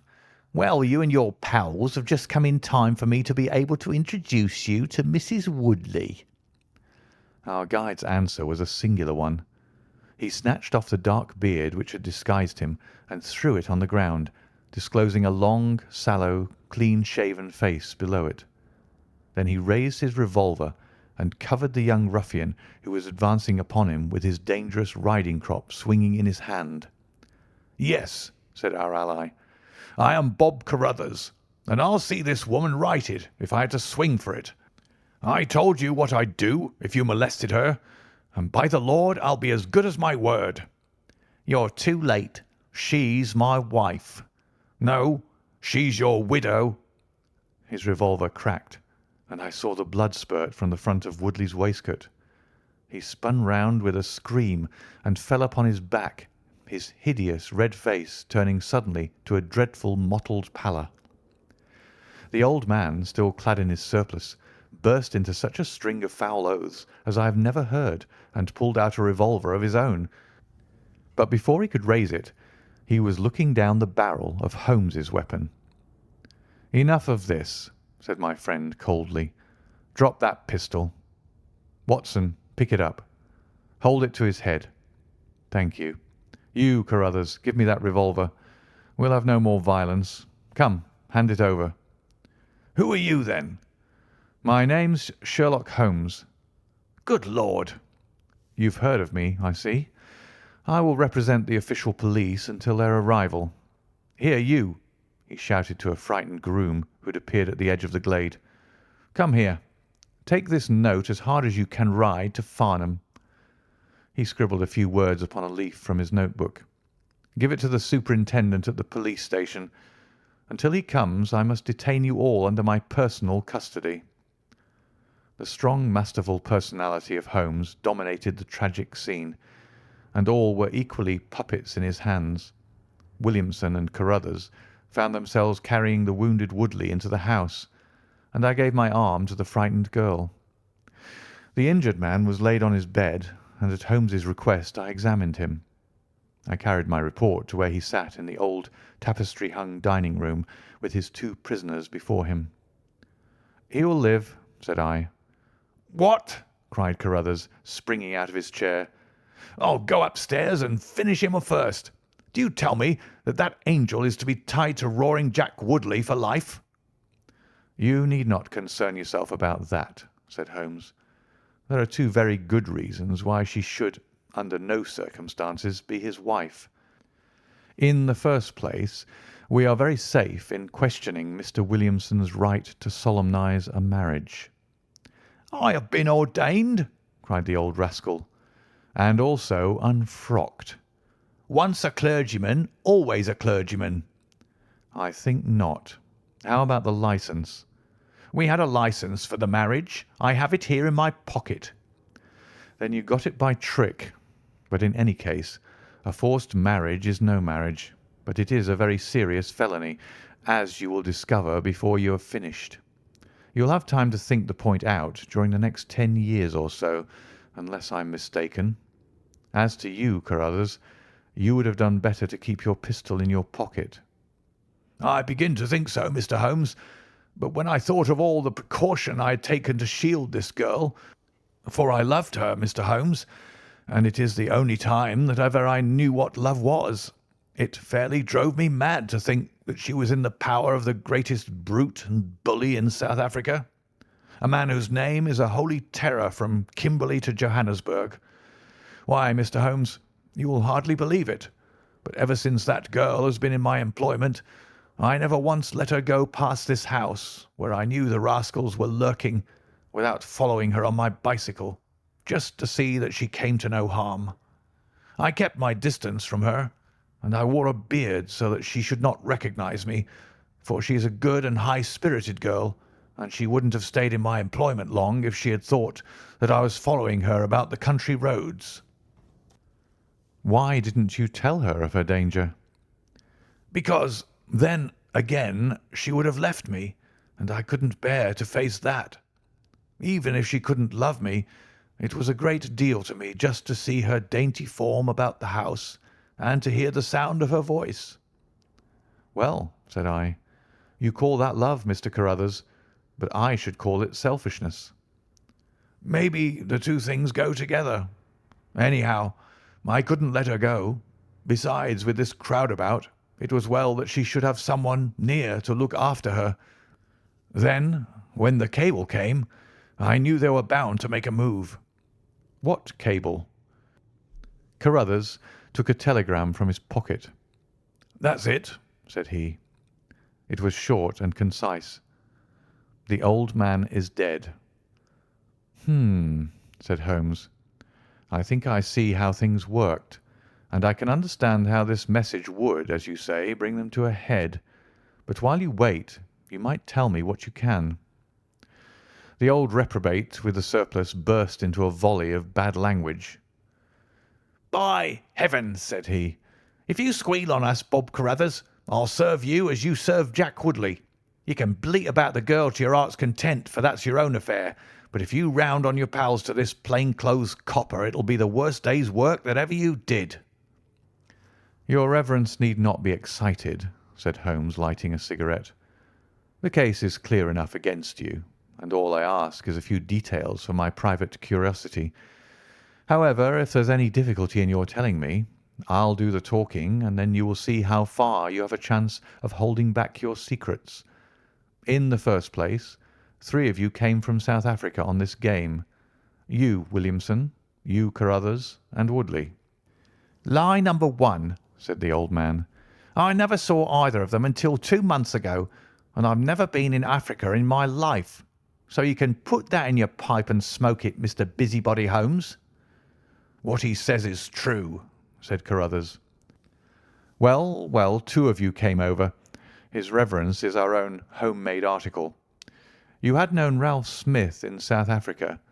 You had reason to believe he would not live long. You found out that his niece would inherit his fortune. How's that, eh?" Carruthers nodded, and Williamson swore.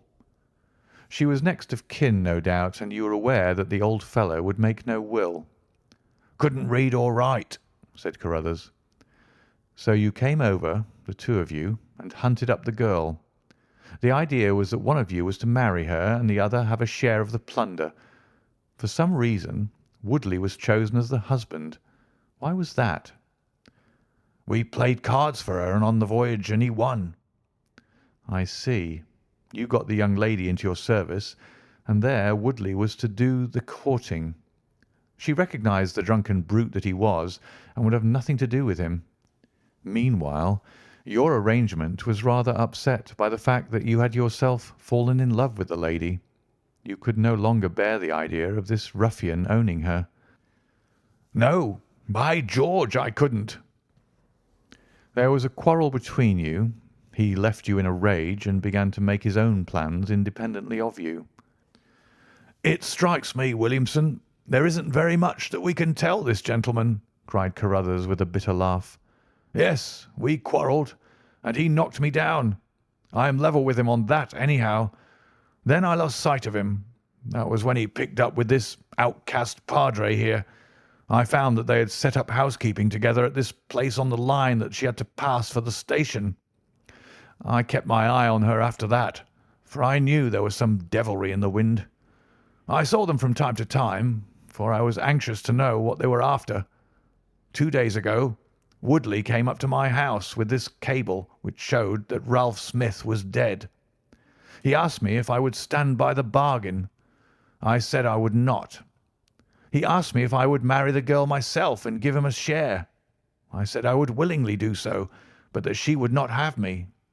He said, 'Let us get her married first, and after a week or two she may see things a bit different.' I said I'd have nothing to do with violence, so he went off cursing like the foul-mouthed blackguard that he was, and swearing that he would have her yet. She was leaving me this week-end, and I had got a trap to take her to the station, but I was so uneasy in my mind that I followed her on my bicycle. She'd got a start, however, and before I could catch her, the mischief was done. The first thing I knew about it was when I saw you two gentlemen driving back in her dog-cart." Holmes rose and tossed the end of his cigarette into the grate. "I have been very obtuse, Watson," said he. "When in your report you said that you had seen the cyclist, as you thought, arrange his necktie in the shrubbery, that alone should have told me all. However, we may congratulate ourselves upon a curious and, in some respects, a unique case. I perceive 3 of the county constabulary in the drive, and I am glad to see that the little ostler is able to keep pace with them, so it is likely that neither he nor the interesting bridegroom will be permanently damaged by their morning's adventures. I think, Watson, that in your medical capacity you might wait upon Miss Smith and tell her that if she is sufficiently recovered, we shall be happy to escort her to her mother's home. If she is not quite convalescent, you will find that a hint that we were about to telegraph to a young electrician in the Midlands would probably complete the cure. As to you, Mr. Carruthers, I think that you have done what you could do to make amends for your share in an evil plot. There is my card, sir, and if my evidence can be of help in your trial, it shall be at your disposal. In the whirl of our incessant activity, it has often been difficult for me, as the reader has probably observed, to round off my narratives and to give those final details which the curious might expect. Each case has been the prelude to another, and the crisis once over, the actors have passed for ever out of our busy lives. I find, however, a short note at the end of my manuscript dealing with this case, in which I have put it upon record that Miss Violet Smith did indeed inherit a large fortune, and that she is now the wife of Cyril Morton, the senior partner of Morton and Kennedy, the famous Westminster electricians. Williamson and Woodley were both tried for abduction and assault, the former getting 7 years, the latter 10. Of the fate of Carruthers I have no record, but I am sure that his assault was not viewed very gravely by the court, since Woodley had the reputation of being a most dangerous ruffian, and I think that a few months were sufficient to satisfy the demands of justice. End of The Adventure of the Solitary Cyclist. Adventure 5. The Adventure of the Priory School. Part 1. We've had some dramatic entrances and exits upon our small stage at Baker Street, but I cannot recollect anything more sudden and startling than the first appearance of Thornycroft Huxtable, M.A., Ph.D., etc. His card, which seemed too small to carry the weight of his academic distinctions, preceded him by a few seconds, and then he entered himself, so large, so pompous, and so dignified that he was the very embodiment of self-possession and solidity. And yet his first action, when the door had closed behind him, was to stagger against the table, whence he slipped down upon the floor, and there was that majestic figure prostrate and insensible upon our bearskin hearth-rug. We had sprung to our feet, and for a few moments we stared in silent amazement at this ponderous piece of wreckage which told of some sudden and fatal storm far out on the ocean of life. Then Holmes hurried with a cushion for his head, and I with brandy for his lips. The heavy white face was seamed with lines of trouble. The hanging pouches under the closed eyes were leaden in colour. The loose mouth drooped dolorously at the corners. The rolling chins were unshaven. Collar and shirt bore the grime of a long journey, and the hair bristled unkempt from the well-shaped head. It was a sorely stricken man who lay before us. "What is it, Watson?" asked Holmes. "Absolute exhaustion, possibly mere hunger and fatigue," said I, with my finger on the thready pulse, where the stream of life trickled thin and small. "Return ticket from Mackleton in the north of England," said Holmes, drawing it from the watch pocket. "It is not 12 o'clock yet. He has certainly been an early starter."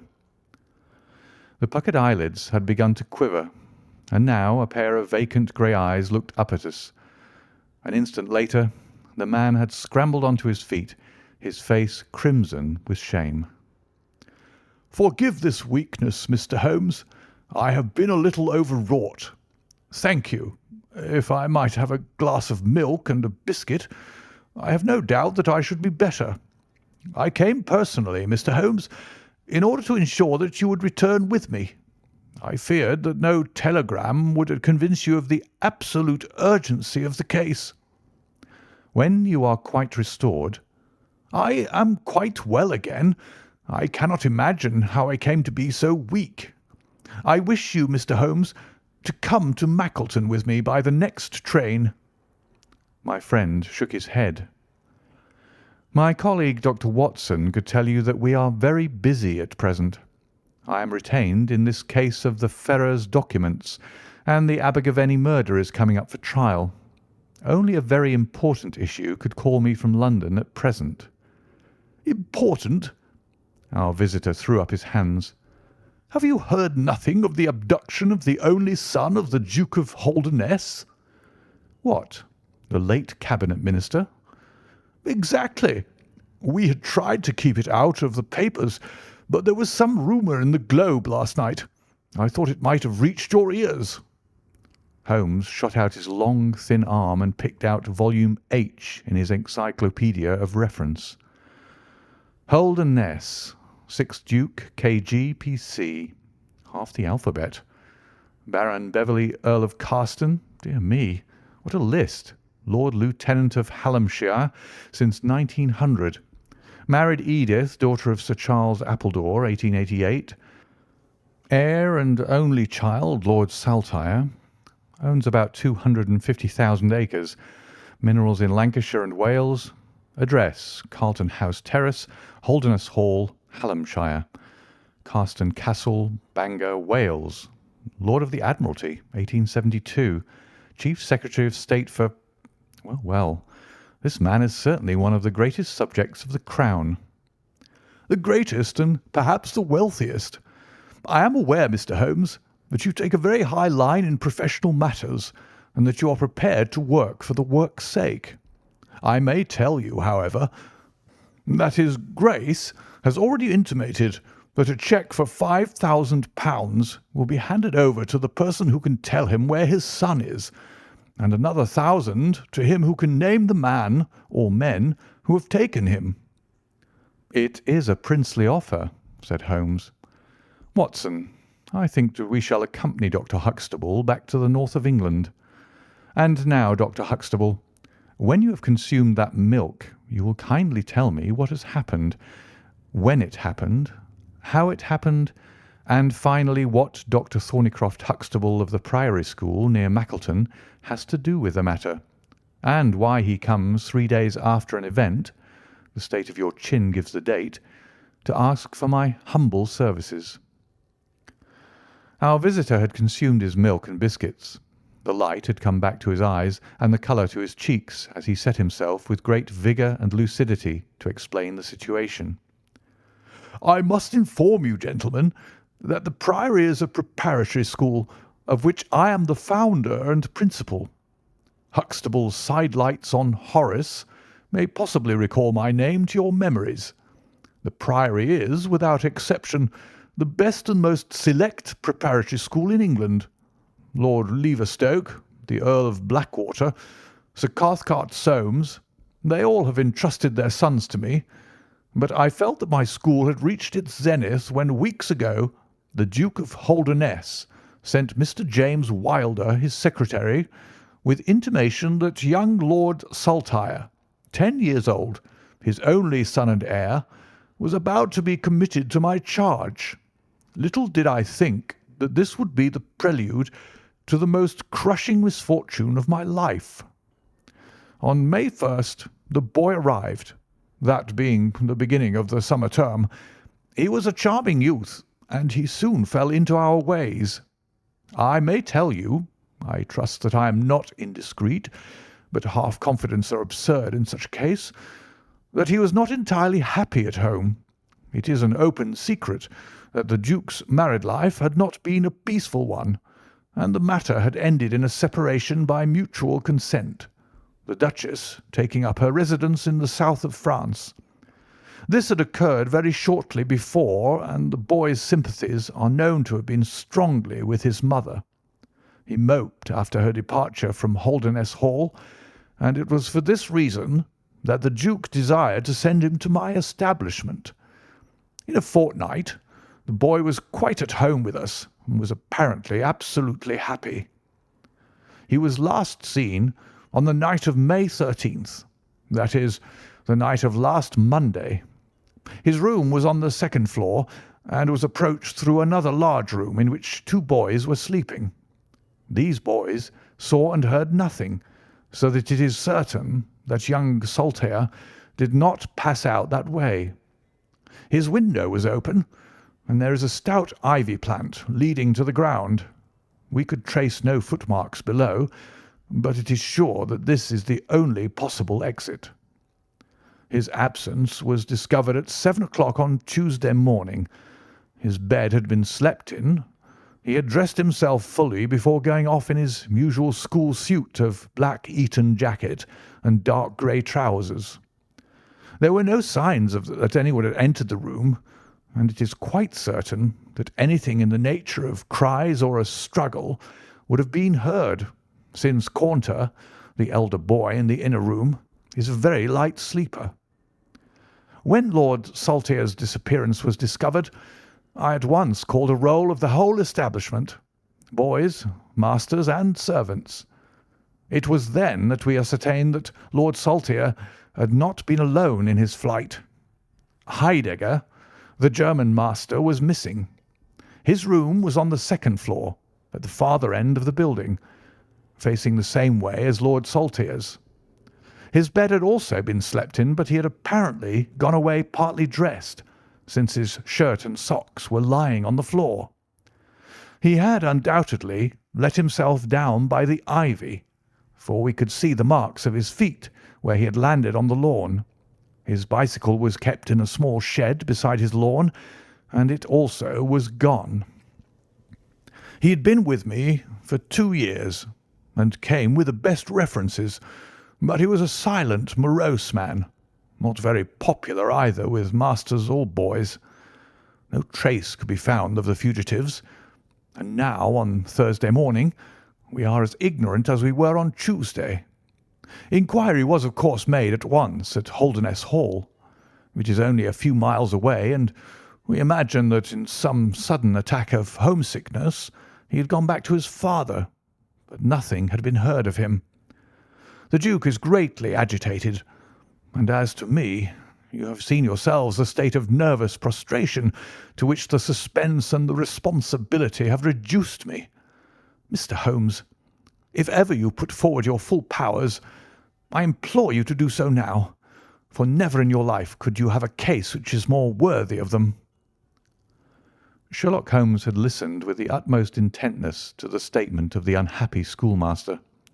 His drawn brows and the deep furrow between them showed that he needed no exhortation to concentrate all his attention upon a problem which, apart from the tremendous interests involved, must appeal so directly to his love of the complex and the unusual.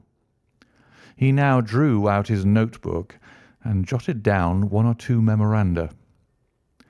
"You have been very remiss in not coming to me sooner," said he severely. "You start me on my investigation with a very serious handicap. It is conceivable, for example, that this ivy and this lawn would have yielded nothing to an expert observer." "I am not to blame, Mr. Holmes. His Grace was extremely desirous to avoid all public scandal. He was afraid of his family unhappiness being dragged before the world. He has a deep horror of anything of the kind." "But there has been some official investigation?" "Yes, sir, and it has proved most disappointing. An apparent clue was at once obtained, since a boy and a young man were reported to have been seen leaving a neighbouring station by an early train. Only last night we had news that the couple had been hunted down in Liverpool, and they proved to have no connection whatever with the matter in hand. Then it was that in my despair and disappointment, after a sleepless night, I came straight to you by the early train." "I suppose the local investigation was relaxed while this false clue was being followed up?" "It was entirely dropped." "So that 3 days have been wasted. The affair has been most deplorably handled." "I feel it and admit it." "And yet the problem should be capable of ultimate solution. I shall be very happy to look into it. Have you been able to trace any connection between the missing boy and his German master?" "None at all." "Was he in the master's class?" "No, he never exchanged a word with him so far as I know." "That is certainly very singular. Had the boy a bicycle?" "No." "Was any other bicycle missing?" "No." "Is that certain?" "Quite." "Well, now, you do not mean to seriously suggest that this German rode off upon a bicycle in the dead of the night, bearing the boy in his arms?" "Certainly not." "Then what is the theory in your mind?" "The bicycle may have been a blind. It may have been hidden somewhere and the pair gone off on foot." "Quite so. But it seems rather an absurd blind, does it not? Were there other bicycles in this shed?" "Several." "Would he not have hidden a couple had he desired to give the idea that they had gone off upon them?" "I suppose he would." "Of course he would. The blind theory won't do. But the incident is an admirable starting point for an investigation. After all, a bicycle is not an easy thing to conceal or to destroy. One other question. Did anyone call to see the boy on the day before he disappeared?" "No." "Did he get any letters?" "Yes, one letter." "From whom?" "From his father." "Do you open the boy's letters?" "No." "How do you know it was from the father?" "The coat of arms was on the envelope, and it was addressed in the Duke's peculiarly stiff hand. Besides, the Duke remembers having written." "When had he a letter before that?" "Not for several days." "Had he ever one from France?" "No, never." "You see the point of my questions, of course. Either the boy was carried off by force, or he went of his own free will. In the latter case, you would expect that some prompting from outside would be needed to make so young a lad do such a thing. If he has had no visitors, that prompting must have come in letters. Hence I try to find out who were his correspondents." "I fear I cannot help you much. His only correspondent, so far as I know, was his own father." "Who wrote to him on the very day of his disappearance. Were the relations between father and son very friendly?" "His Grace is never very friendly with anyone. He is completely immersed in large public questions, and is rather inaccessible to all ordinary emotions. But he was always kind to the boy in his own way." but the sympathies of the latter were with the mother. "Yes." "Did he say so?" "No." "The Duke, then?" "Good heaven, no." "Then how could you know?" "I have had some confidential talks with Mr. James Wilder, his Grace's secretary. It was he who gave me the information about Lord Saltire's feelings." "I see. By the way, that last letter of the Duke's, was it found in the boy's room after he was gone?" "No, he had taken it with him. I think, Mr. Holmes, it is time that we were leaving for Euston." "I will order a four-wheeler. In a quarter of an hour we shall be at your service. If you are telegraphing home, Mr. Huxtable, it would be well to allow the people in your neighbourhood to imagine that the inquiry is still going on in Liverpool or wherever else that red herring led your pack. In the meantime, I will do a little quiet work at your own doors, and perhaps the scent is not so cold but that two old hounds like Watson and myself may get a sniff of it." That evening found us in the cold, bracing atmosphere of the Peak country, in which Dr. Huxtable's famous school is situated. It was already dark when we reached it. A card was lying on the hall table, and the butler whispered something to his master, who turned to us with agitation in every heavy feature. "The Duke is here," said he. "The Duke and Mr. Wilder are in the study. Come, gentlemen, and I will introduce you."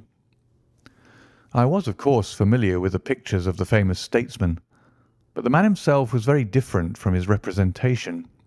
He was a tall and stately person, scrupulously dressed, with a drawn, thin face, and a nose which was grotesquely curved and long.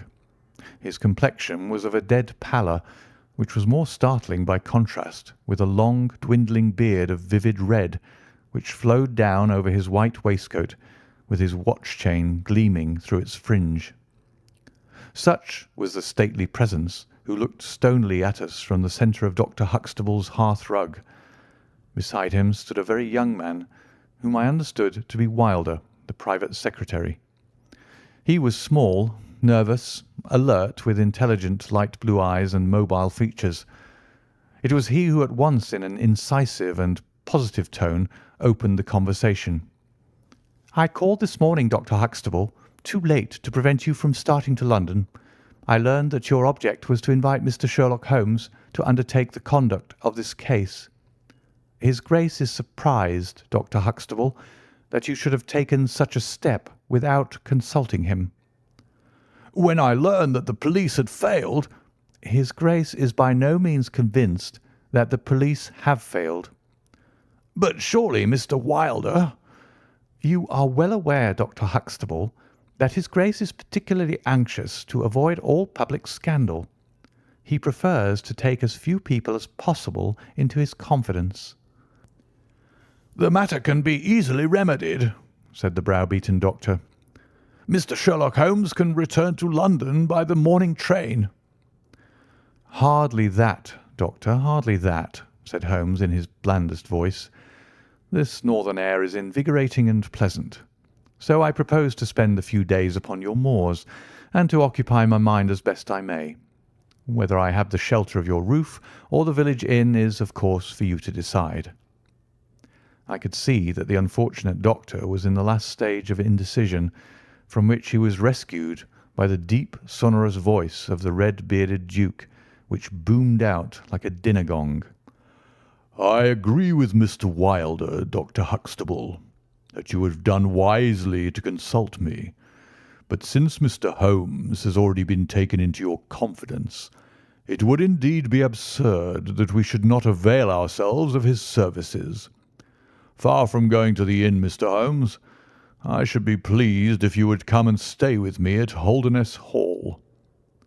"I thank your Grace. For the purposes of my investigation, I think that it would be wiser for me to remain at the scene of the mystery."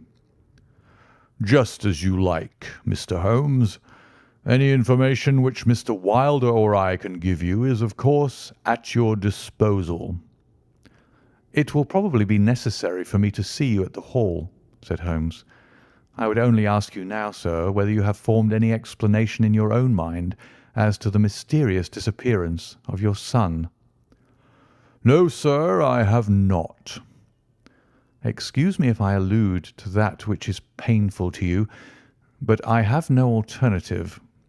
Do you think that the Duchess had anything to do with the matter?" The great minister showed perceptible hesitation. "I do not think so," he said at last.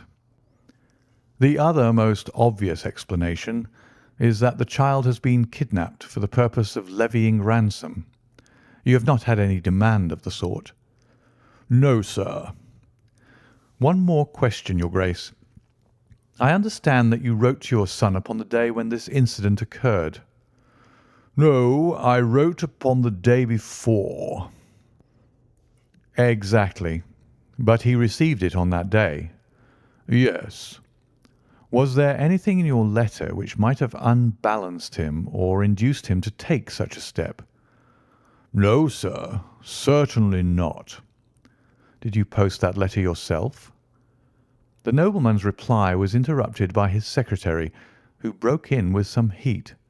"His Grace is not in the habit of posting letters himself," said he. "This letter was laid with others upon the study table, and I myself put them in the post bag." "You are sure this one was among them?" "Yes, I observed it." "How many letters did your Grace write that day?" 20 or 30. I have a large correspondence, but surely this is somewhat irrelevant." "Not entirely," said Holmes. "For my own part," the Duke continued, "I have advised the police to turn their attention to the south of France. I have already said that I do not believe that the Duchess would encourage so monstrous an action, but the lad had the most wrong-headed opinions, and it is possible that he may have fled to her, aided and abetted by this German. I think, Dr. Huxtable, that we will now return to the hall." I could see that there were other questions which Holmes would have wished to put, but the nobleman's abrupt manner showed that the interview was at an end. It was evident that to his intensely aristocratic nature this discussion of his intimate family affairs with a stranger was most abhorrent, and that he feared lest every fresh question would throw a fiercer light into the discreetly shadowed corners of his ducal history. When the nobleman and his secretary had left, my friend flung himself at once, with characteristic eagerness, into the investigation. The boy's chamber was carefully examined, and yielded nothing save the absolute conviction that it was only through the window that he could have escaped. The German master's room and effects gave no further clue. In his case a trailer of ivy had given way under his weight, and we saw by the light of a lantern the mark on the lawn where his heels had come down. That one dint in the short green grass was the only material witness left of this inexplicable nocturnal flight. Sherlock Holmes left the house alone, and only returned after 11. He had obtained a large ordnance map of the neighbourhood, and this he brought into my room, where he laid it out on the bed, and having balanced the lamp in the middle of it, he began to smoke over it, and occasionally to point out objects of interest with the reeking amber of his pipe. Holmes' map of the neighbourhood of the school. "This case grows upon me, Watson," said he. "There are decidedly some points of interest in connection with it. In this early stage, I want you to realise those geographical features which may have a good deal to do with our investigation. Look at this map. This dark square is the Priory School. I'll put a pin in it. Now, this line is the main road. You see that it runs east and west past the school, and you see also that there is no side road for a mile either way. If these two folk passed away by road, it was this road." "Exactly." "By a singular and happy chance, we are able to some extent to check what passed along this road during the night in question. At this point, where my pipe is now resting, a county constable was on duty from 12 to 6. It is, as you perceive, the first crossroad on the east side. This man declares that he was not absent from his post for an instant, and he is positive that neither boy nor man could have gone that way unseen. I have spoken with this policeman tonight, and he appears to me to be a perfectly reliable person. That blocks this end. We have now to deal with the other. There is an inn here, the Red Bull, the landlady of which was ill. She had sent to Mackleton for a doctor, but he did not arrive until morning, being absent at another case. The people at the inn were alert all night, awaiting his coming, and one or other of them seems to have continually had an eye upon the road. They declare that no one passed. If their evidence is good, then we are fortunate enough to be able to block the west, and also to be able to say that the fugitives did not use the road at all. But the bicycle, I objected. Quite so. We will come to the bicycle presently. To continue our reasoning, if these people did not go by the road, they must have traversed the country to the north of the house or to the south of the house. That is certain. Let us weigh the one against the other. On the south of the house is, as you perceive, a large district of arable land, cut up into small fields with stone walls between them. There I admit that a bicycle is impossible. We can dismiss the idea. We turn to the country on the north. Here there lies a grove of trees marked as the Ragged Shaw, and on the farther side stretches a great rolling moor, Lower Gill Moor, extending for 10 miles and sloping gradually upward. Here, at one side of this wilderness, is Holderness Hall, 10 miles by road, but only 6 across the moor. It is a peculiarly desolate plain. A few more farmers have small holdings where they rear sheep and cattle. Except these, the plover and the curlew are the only inhabitants until you come to the Chesterfield high road. There is a church there, you see, a few cottages and an inn. Beyond that the hills become precipitous. Surely it is here to the north that our quest must lie. But the bicycle, I persisted. Well, well, said Holmes impatiently. A good cyclist does not need a high road. The moor is intersected with paths, and the moon was at the full. Hello, what's this? There was an agitated knock at the door, and an instant afterwards Dr. Huxtable was in the room. In his hand he held a blue cricket cap with a white chevron on the peak. "At last we have a clue," he cried. "Thank heaven! At last we are on the dear boy's track. It is his cap." "Where was it found?" "In the van of the gipsies who camped on the moor. They left on Tuesday. Today the police traced them down and examined their caravan. This was found." "How do they account for it?" "They shuffled and lied, said that they found it on the moor on Tuesday morning. They know where he is, the rascals, thank goodness. They're all safe under lock and key. Either the fear of the law or the Duke's purse will certainly get out of them all that they know." "So far so good," said Holmes, when the doctor had at last left the room. "It at least bears out the theory that it is on the side of the Lower Gill Moor that we must hope for results. The police have really done nothing locally, save the arrest of those gipsies. Look here, Watson. There's a watercourse across the moor. You see it marked here in the map. In some parts it widens into a morass. This is particularly so in the region between Holderness Hall and the school. It is vain to look elsewhere for tracks in this dry weather, but at that point there is certainly a chance of some record being left. I will call you early tomorrow morning, and you and I will try if we can throw some light upon the mystery." The day was just breaking when I woke to find the long, thin form of Holmes by my bedside. He was fully dressed, and had apparently already been out. "I have done the lawn and the bicycle shed," said he. "I have also had a rumble through the Ragged Shaw. Now, Watson, there is cocoa ready in the next room. I must beg you to hurry, for we have a great day before us." His eyes shone, and his cheek was flushed with the exhilaration of the master workman who sees his work lie ready before him. A very different Holmes, this active, alert man, from the introspective and pallid dreamer of Baker Street. I felt, as I looked upon that supple figure, alive with nervous energy, that it was indeed a strenuous day that awaited us. And yet it opened in the blackest disappointment. With high hopes we struck across the peaty russet moor, intersected with 1,000 sheep paths, until we came to the broad light green belt which marked the morass between us and Holderness. Certainly if the lad had gone homeward, he must have passed this, and he could not pass it without leaving his traces. But no sign of him or the German could be seen. With a darkening face my friend strode along the margin, eagerly observant of every muddy stain upon the mossy surface. Sheep marks there were in profusion, and at one place, some miles down, cows had left their tracks. Nothing more. "Check number 1, said Holmes, looking gloomily over the rolling expanse of the moor. "There is another morass down yonder, and a narrow neck between. Hallo! Hallo!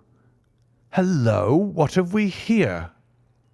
We had come on a small black ribbon of pathway. In the middle of it, clearly marked on the sodden soil, was the track of a bicycle. "Hurrah!" I cried. "We have it." But Holmes was shaking his head, and his face was puzzled and expectant rather than joyous. "A bicycle, certainly, but not the bicycle," said he. "I am familiar with 42 different impressions left by tyres. This, as you perceive, is a Dunlop, with a patch upon the outer cover.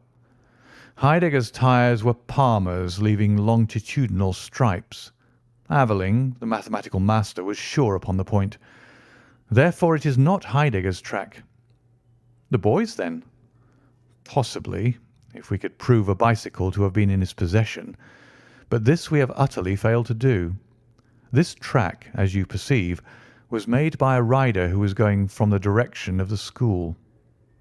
"Or towards it." "No, no, my dear Watson. The more deeply sunk impression is, of course, the hind wheel upon which the weight rests. You perceive several places where it has passed across and obliterated the more shallow mark of the front one. It was undoubtedly heading away from the school. It may or may not be connected with our inquiry, but we will follow it backwards before we get any further." We did so, and at the end of a few hundred yards lost the tracks as we emerged from the boggy portion of the moor. Following the path backwards, we picked out another spot where a spring trickled across it. Here, once again, was the mark of the bicycle, though nearly obliterated by the hoofs of cows. After that there was no sign, but the path ran right on into Ragged Shaw, the wood which backed on to the school. From this wood the cycle must have emerged. Holmes sat down on a boulder and rested his chin in his hands. I had smoked 2 cigarettes before he moved. "Well, well," said he at last, "it is of course possible that a cunning man might change the tyres of his bicycle in order to leave the unfamiliar tracks. A criminal who was capable of such a thought is a man whom I should be proud to do business with. We will leave this question undecided and hark back to our morass again, for we have left a good deal unexplored." We continued our systematic survey of the edge of the sodden portion of the moor, and soon our perseverance was gloriously rewarded. Right across the lower part of the bog lay a miry path. Holmes gave a cry of delight as he approached it. An impression like a fine bundle of telegraph wires ran down the centre of it. It was the Palmer tyres. "Here is Herr Heidegger sure enough," cried Holmes exultantly. "My reasoning seems to have been pretty sound, Watson." "I congratulate you." "But we have a long way still to go. Kindly walk clear of the path. Now, let us follow the trail. I fear that it will not lead very far." We found, however, as we advanced, that this portion of the moor is intersected with soft patches, and though we frequently lost sight of the track, we always succeeded in picking it up once more. "Do you observe," said Holmes, "that the rider is now undoubtedly forcing the pace? There can be no doubt of it. Look at this impression, where you get both tyres clear. The one is as deep as the other. That can only mean that the rider is throwing his weight onto the handlebar, as a man does when he is sprinting. By Jove, he's had a fall."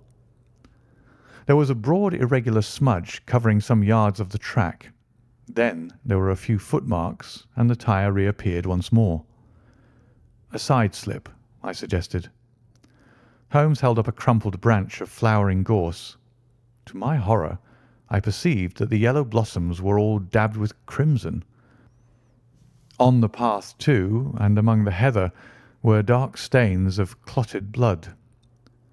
"Bad," said Holmes. "Bad. Stand clear, Watson. Not an unnecessary footstep. What do I read here? He fell wounded. He stood up. He remounted. He proceeded. But there is no other track. Cattle on this side path. He was surely not gored by a bull. Impossible. But I see no traces of anyone else. We must push on, Watson. Surely with stains as well as the track to guide us, he cannot escape us now." Our search was not a very long one. The tracks of the tyre began to curve fantastically upon the wet and shining path. Suddenly, as I looked ahead, the gleam of metal caught my eye from amid the thick gorse bushes. Out of them we dragged a bicycle, palmer-tired, one pedal bent, and the whole front of it horribly smeared and slobbered with blood. On the other side of the bushes a shoe was projecting. We ran round, and there lay the unfortunate rider. He was a tall man, full bearded, with spectacles, one glass of which had been knocked out. The cause of his death was a frightful blow upon the head, which had crushed in part of his skull. That he could have gone on after receiving such an injury said much for the vitality and courage of the man. He wore shoes but no socks, and his open coat disclosed a nightshirt beneath it. It was undoubtedly the German master. Holmes turned the body over reverently and examined it with great attention. He then sat in deep thought for a time, and I could see by his ruffled brow that this grim discovery had not, in his opinion, advanced us much in our inquiry. "It is a little difficult to know what to do, Watson," said he at last. "My own inclinations are to push this inquiry on, for we have already lost so much time that we cannot afford to waste another hour. On the other hand, we are bound to inform the police of the discovery, and to see that this poor fellow's body is looked after. I could take a note back, but I need your company and assistance. Wait a bit. There is a fellow cutting peat up yonder. Bring him over here, and he will guide the police." End of Part 1 of The Adventure of the Priory School. Part 2.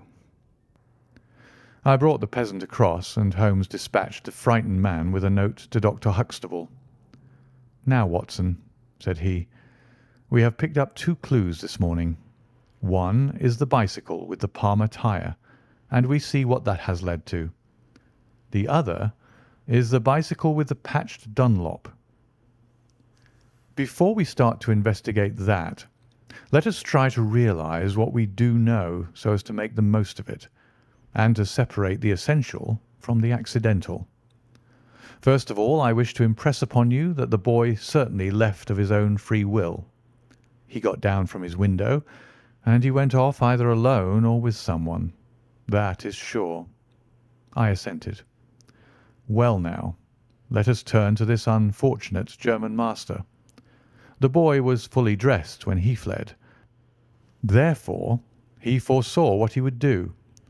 But the German went without his socks. He certainly acted on very short notice." "Undoubtedly." "Why did he go?" "Because from his bedroom window he saw the flight of the boy, because he wished to overtake him and bring him back. He seized his bicycle, pursued the lad, and in pursuing him met his death." "So it would seem." "Now I come to the critical part of my argument. The natural action of a man in pursuing a little boy would be to run after him. He would know that he could overtake him. But the German does not do so. He turns to his bicycle. I am told that he was an excellent cyclist. He would not do this if he did not see that the boy had some swift means of escape. The other bicycle. Let us continue our reconstruction. He meets his death 5 miles from the school. Not by a bullet, mark you, which even a lad might conceivably discharge, but by a savage blow dealt by a vigorous arm. The lad, then, had a companion in his flight, and the flight was a swift one, since it took 5 miles before an expert cyclist could overtake them. Yet we survey the ground round the scene of the tragedy. What do we find? A few cattle tracks, nothing more. I took a wide sweep round, and there is no path within 50 yards. Another cyclist could have had nothing to do with the actual murder, nor were there any human footmarks. "Holmes," I cried, "this is impossible." "Admirable," he said. "A most illuminating remark.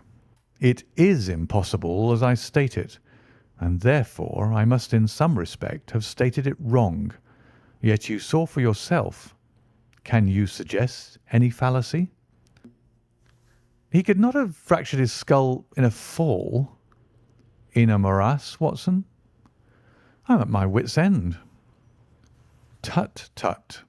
We have solved some worse problems. At least we have plenty of material, if we can only use it. Come then, and having exhausted the Palmer, let us see what the Dunlop with the patched cover has to offer us." We picked up the track and followed it onward for some distance, but soon the moor rose into a long, heather-tufted curve, and we left the watercourse behind us. No further help from tracks could be hoped for. At the spot where we saw the last of the Dunlop tire, it might equally have led to Holderness Hall, the stately towers of which rose some miles to our left, or to a low grey village which lay in front of us and marked the position of the Chesterfield highroad. As we approached the forbidding and squalid inn, with the sign of a gamecock above the door, Holmes gave a sudden groan and clutched me by the shoulder to save himself from falling. He had had one of those violent strains of the ankle which leave a man helpless. With difficulty he limped up to the door, where a squat, dark, elderly man was smoking a black clay pipe. "How are you, Mr. Reuben Hayes?" said Holmes. "Who are you, and how do you get my name so pat?" the countryman answered, with a suspicious flash of a pair of cunning eyes. "Well, it's printed on the board above your head. It's easy to see a man who is master of his own house. I suppose you haven't such a thing as a carriage in your stables?" "No, I have not." "I can hardly put my foot to the ground." "Don't put it to the ground." "But I can't walk." "Well, then, hop." Mr. Reuben Hayes' manner was far from gracious, but Holmes took it with admirable good humour. "Look here, my man," said he, "this is really rather an awkward fix for me. I don't mind how I get on." "Neither do I," said the morose landlord. "The matter is very important. I would offer you a sovereign for the use of a bicycle." The landlord pricked up his ears. "Where do you want to go?" "To Holderness Hall." "Pals of the Duke, I suppose," said the landlord, surveying our mud-stained garments with ironical eyes. Holmes laughed good-naturedly. "He'll be glad to see us, anyhow." "Why?" "Because we bring him news of his lost son." The landlord gave a very visible start. "What, you're on his track?" "He has been heard of in Liverpool. They expect to get him every hour." Again a swift change passed over the heavy, unshaven face. His manner was suddenly genial.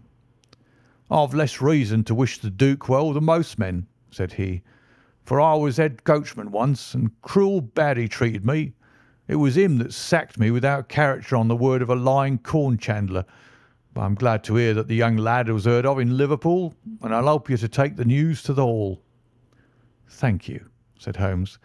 "We'll have some food first. Then you can bring round the bicycle." "I haven't got a bicycle." Holmes held up a sovereign. I tell you, man, that I haven't got one. I'll let you have 2 horses as far as the hall." "Well, well," said Holmes, "we'll talk about it when we've had something to eat." When we were left alone in the stone-flagged kitchen, it was astonishing how rapidly that sprained ankle recovered. It was nearly nightfall, and we had eaten nothing since early morning, so that we spent some time over our meal. Holmes was lost in thought, and once or twice he walked over to the window and stared earnestly out. It opened onto a squalid courtyard. In the far corner was a smithy, where a grimy lad was at work. On the other side were the stables. Holmes had sat down again after one of those excursions when he suddenly sprang out of his chair with a loud exclamation. "By heaven, Watson, I believe that I've got it," he cried. "Yes, yes, it must be so, Watson. Do you remember seeing any cow tracks today?" "Yes, several." "Where?" "Well, everywhere. They were at the morass, and again on the path, and again near where poor Heidegger met his death." "Exactly. Well now, Watson, how many cows did you see on the moor?" "I don't remember seeing any." "Strange, Watson, that we should see tracks all along our line, but never a cow on the whole moor. Very strange, Watson, eh?" "Yes, it is strange." "Now, Watson, make an effort. Throw your mind back. Can you see those tracks upon the path?" "Yes, I can." "Can you recall that the tracks were sometimes like that, Watson?" He arranged a number of breadcrumbs in this fashion. "And sometimes like this, and occasionally like this. Can you remember that?" "No, I cannot." "But I can. I could swear to it. However, we will go back at our leisure and verify it. What a blind beetle I have been not to draw my conclusion." "And what is your conclusion?" "Only that it is a remarkable cow which walks, canters, and gallops. By George, Watson, it was no brain of a country publican that thought out such a blind as that. The coast seems to be clear, save for that lad in the smithy. Let us slip out and see what we can see." There were 2 rough-haired, unkempt horses in the tumble-down stable. Holmes raised the hind leg of one of them and laughed aloud. "Old shoes, but newly shod. Old shoes, but new nails. This case deserves to be a classic. Let us go across to the smithy." The lad continued his work without regarding us. I saw Holmes's eyes darting to right and left among the litter of iron and wood which was scattered above the floor.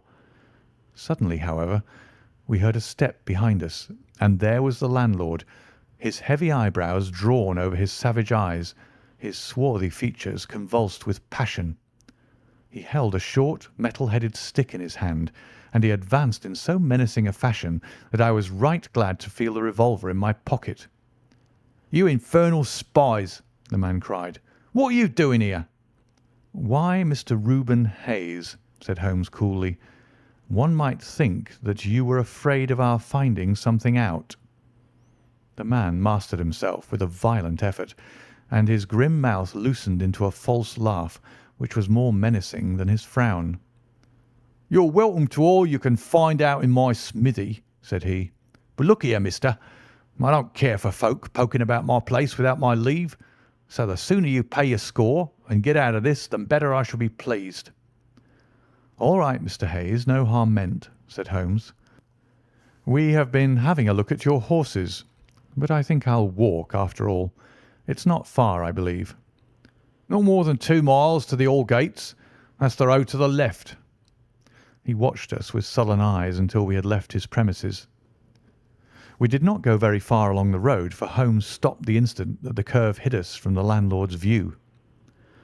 "We were warm, as the children say at that inn," said he. "I seem to grow colder every step that I take away from it. No, no, I can't possibly leave it." "I'm convinced," said I, "that this Reuben Hayes knows all about it. A more self-evident villain I never saw."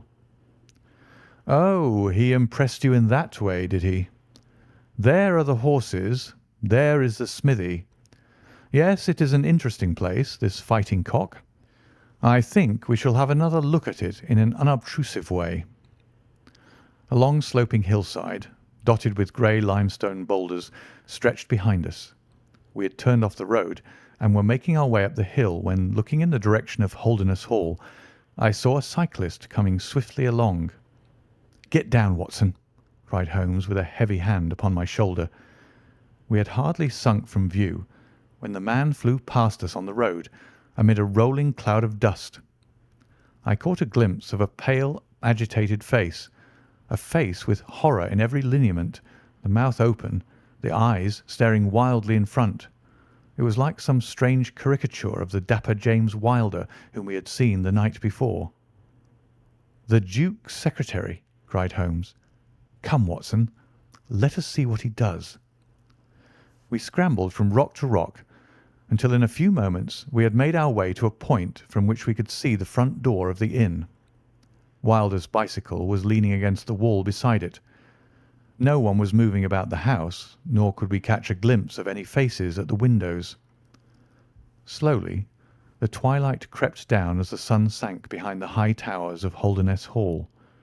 Then in the gloom we saw the two side lamps of a trap light up in the stable yard of the inn, and shortly afterwards heard the rattle of hoofs as it wheeled out into the road and tore off at a furious pace in the direction of Chesterfield.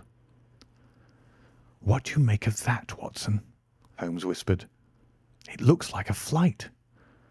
A single man in a dog-cart, so far as I could see. Well, it certainly was not Mr. James Wilder, for there he is at the door." A red square of light had sprung out of the darkness. In the middle of it was the black figure of the secretary, his head advanced, peering out into the night. It was evident that he was expecting someone. Then at last there were steps in the road. A second figure was visible for an instant against the light. The door shut, and all was black once more. 5 minutes later a lamp was lit in a room upon the first floor. "It seems to be a curious class of custom that is done by the Fighting Cock," said Holmes. "The bar is on the other side." "Quite so. These are what one may call the private guests. Now, what in the world is Mr. James Wilder doing in that den at this hour of night? And who is the companion who comes to meet him there? Come, Watson, we must really take a risk and try to investigate this a little more closely." Together we stole down to the road and crept across to the door of the inn. The bicycle still leaned against the wall. Holmes struck a match and held it to the back wheel, and I heard him chuckle as the light fell upon a patched Dunlop tyre. Up above us was the lighted window. "I must have a peep through that, Watson. If you bend your back and support yourself upon the wall, I think that I can manage." An instant later his feet were on my shoulders, but he was hardly up before he was down again. "Come, my friend," said he, "our day's work has been quite long enough. I think that we have gathered all that we can. It's a long walk to the school, and the sooner we get started, the better."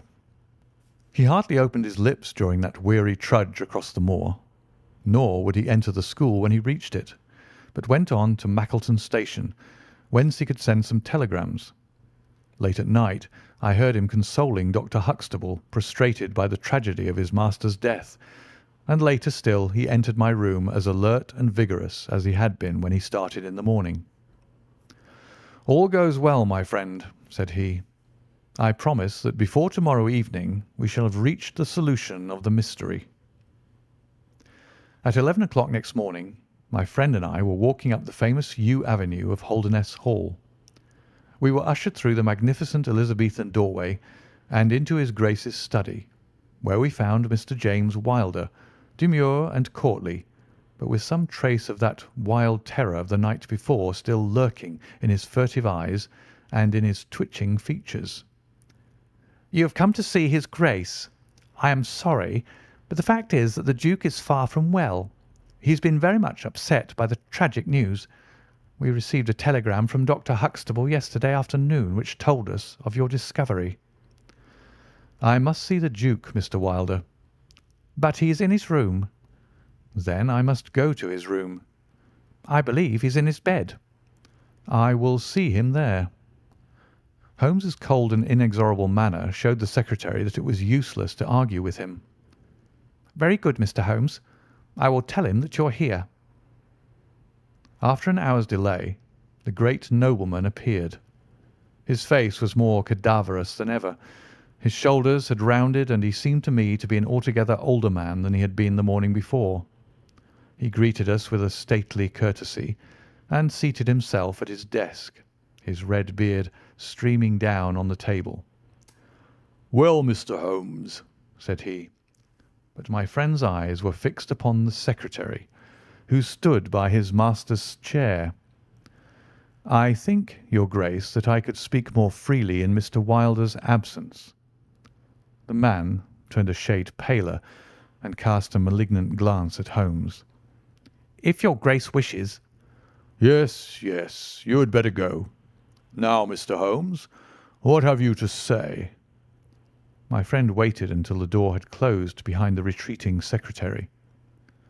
"The fact is, your Grace," said he, "that my colleague, Dr. Watson, and myself had an assurance from Dr. Huxtable that a reward had been offered in this case. I should like to have this confirmed from your own lips." "Certainly, Mr. Holmes." "It amounted, if I am correctly informed, to £5,000 to anyone who will tell you where your son is." "Exactly." "And another 1,000 to the man who will name the person or persons who keep him in custody." "Exactly." "Under the latter heading is included, no doubt, not only those who may have taken him away, but also those who conspire to keep him in his present position." "Yes, yes," cried the Duke impatiently. "If you do your work well, Mr. Sherlock Holmes, you will have no reason to complain of niggardly treatment." My friend rubbed his thin hands together with an appearance of avidity which was a surprise to me, who knew his frugal tastes. "I fancy that I see your Grace's cheque-book upon the table," said he. "I should be glad if you would make me out a cheque for £6,000. It would be as well, perhaps, for you to cross it. The Capital and Counties Bank, Oxford Street, Branch, are my agents." His Grace sat very stern and upright in his chair, and looked stonily at my friend. "Is this a joke, Mr. Holmes? It is hardly a subject for pleasantry." "Not at all, your Grace. I was never more earnest in my life." "What do you mean, then?" "I mean that I have earned the reward. I know where your son is, and I know some, at least, of those who are holding him." The Duke's beard had turned more aggressively red than ever against his ghastly white face. "Where is he?" "He is, or was last night, at the Fighting Cock Inn, about 2 miles from your park gate." The Duke fell back in his chair. "And whom do you accuse?" Sherlock Holmes's answer was an astounding one. He stepped swiftly forward and touched the Duke upon the shoulder. "I accuse you," said he. "And now, your Grace, I'll trouble you for that cheque." Never shall I forget the Duke's appearance as he sprang up and clawed with his hands like one who is sinking into an abyss. Then, with an extraordinary effort of aristocratic self-command, he sat down and sank his face in his hands. It was some minutes before he spoke. "How much do you know?" he asked at last without raising his head. "I saw you together last night." "Does anyone else besides your friend know?" "I have spoken to no one." The Duke took a pen in his quivering fingers and opened his cheque-book. "I shall be as good as my word, Mr. Holmes. I am about to write your cheque. However unwelcome the information which you have gained may be to me, when the offer was first made, I little thought the turn which events might take. But you and your friend are men of discretion, Mr. Holmes." "I hardly understand your Grace." "I must put it plainly, Mr. Holmes. If only you two know of this incident, there is no reason why it should go any farther. I think £12,000 is a sum that I owe you, is it not?" But Holmes smiled and shook his head. "I fear, your Grace, that matters can hardly be arranged so easily. There is the death of this schoolmaster to be accounted for." "But James knew nothing of that. You cannot hold him responsible for that. It was the work of this brutal ruffian whom he had the misfortune to employ." "I must take the view, your Grace, that when a man embarks upon a crime, he is morally guilty of any other crime which may spring from it." "Morally, Mr. Holmes, no doubt you are right, but surely not in the eyes of the law. A man cannot be condemned for a murder at which he was not present, and which he loathes and abhors as much as you do. The instant that he heard of it he made a complete confession to me, so filled was he with horror and remorse. He lost not an hour in breaking entirely with the murderer. Oh, Mr. Holmes, you must save him. You must save him. I tell you that you must save him." The Duke had dropped the last attempt at self-command and was pacing the room with a convulsed face and with his clenched hands raving in the air. At last he mastered himself and sat down once more at his desk. "I appreciate your conduct in coming here before you spoke to anyone else," said he. "At least we have to take counsel how far we can minimize this hideous scandal." "Exactly," said Holmes. "I think, your Grace, that this can only be done by absolute frankness between us. I am disposed to help your Grace to the best of my ability, but in order to do so, I must understand to the last detail how the matter stands. I realise that your words applied to Mr. James Wilder, and that he is not the murderer." "No, the murderer has escaped." Sherlock Holmes smiled demurely. "Your Grace can hardly have heard of any small reputation which I possess, or you would not imagine that it is so easy to escape me. Mr. Reuben Hayes was arrested at Chesterfield on my information at 11 o'clock last night. I had a telegram from the head of the local police before I left the school this morning." The Duke leaned back in his chair and stared with amazement at my friend.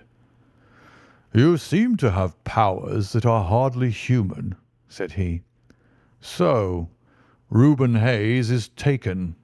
I am right glad to hear it, if it will not react upon the fate of James." "Your secretary?" "No, sir. My son." It was Holmes's turn to look astonished. "I confess that this is entirely new to me, your Grace. I must beg you to be more explicit."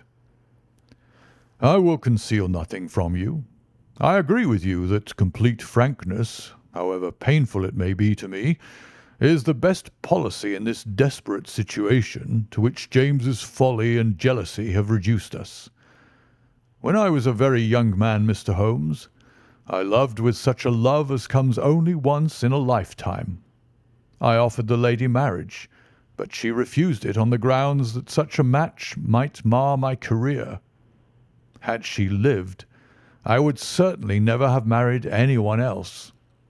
She died and left this one child whom for her sake I have cherished and cared for.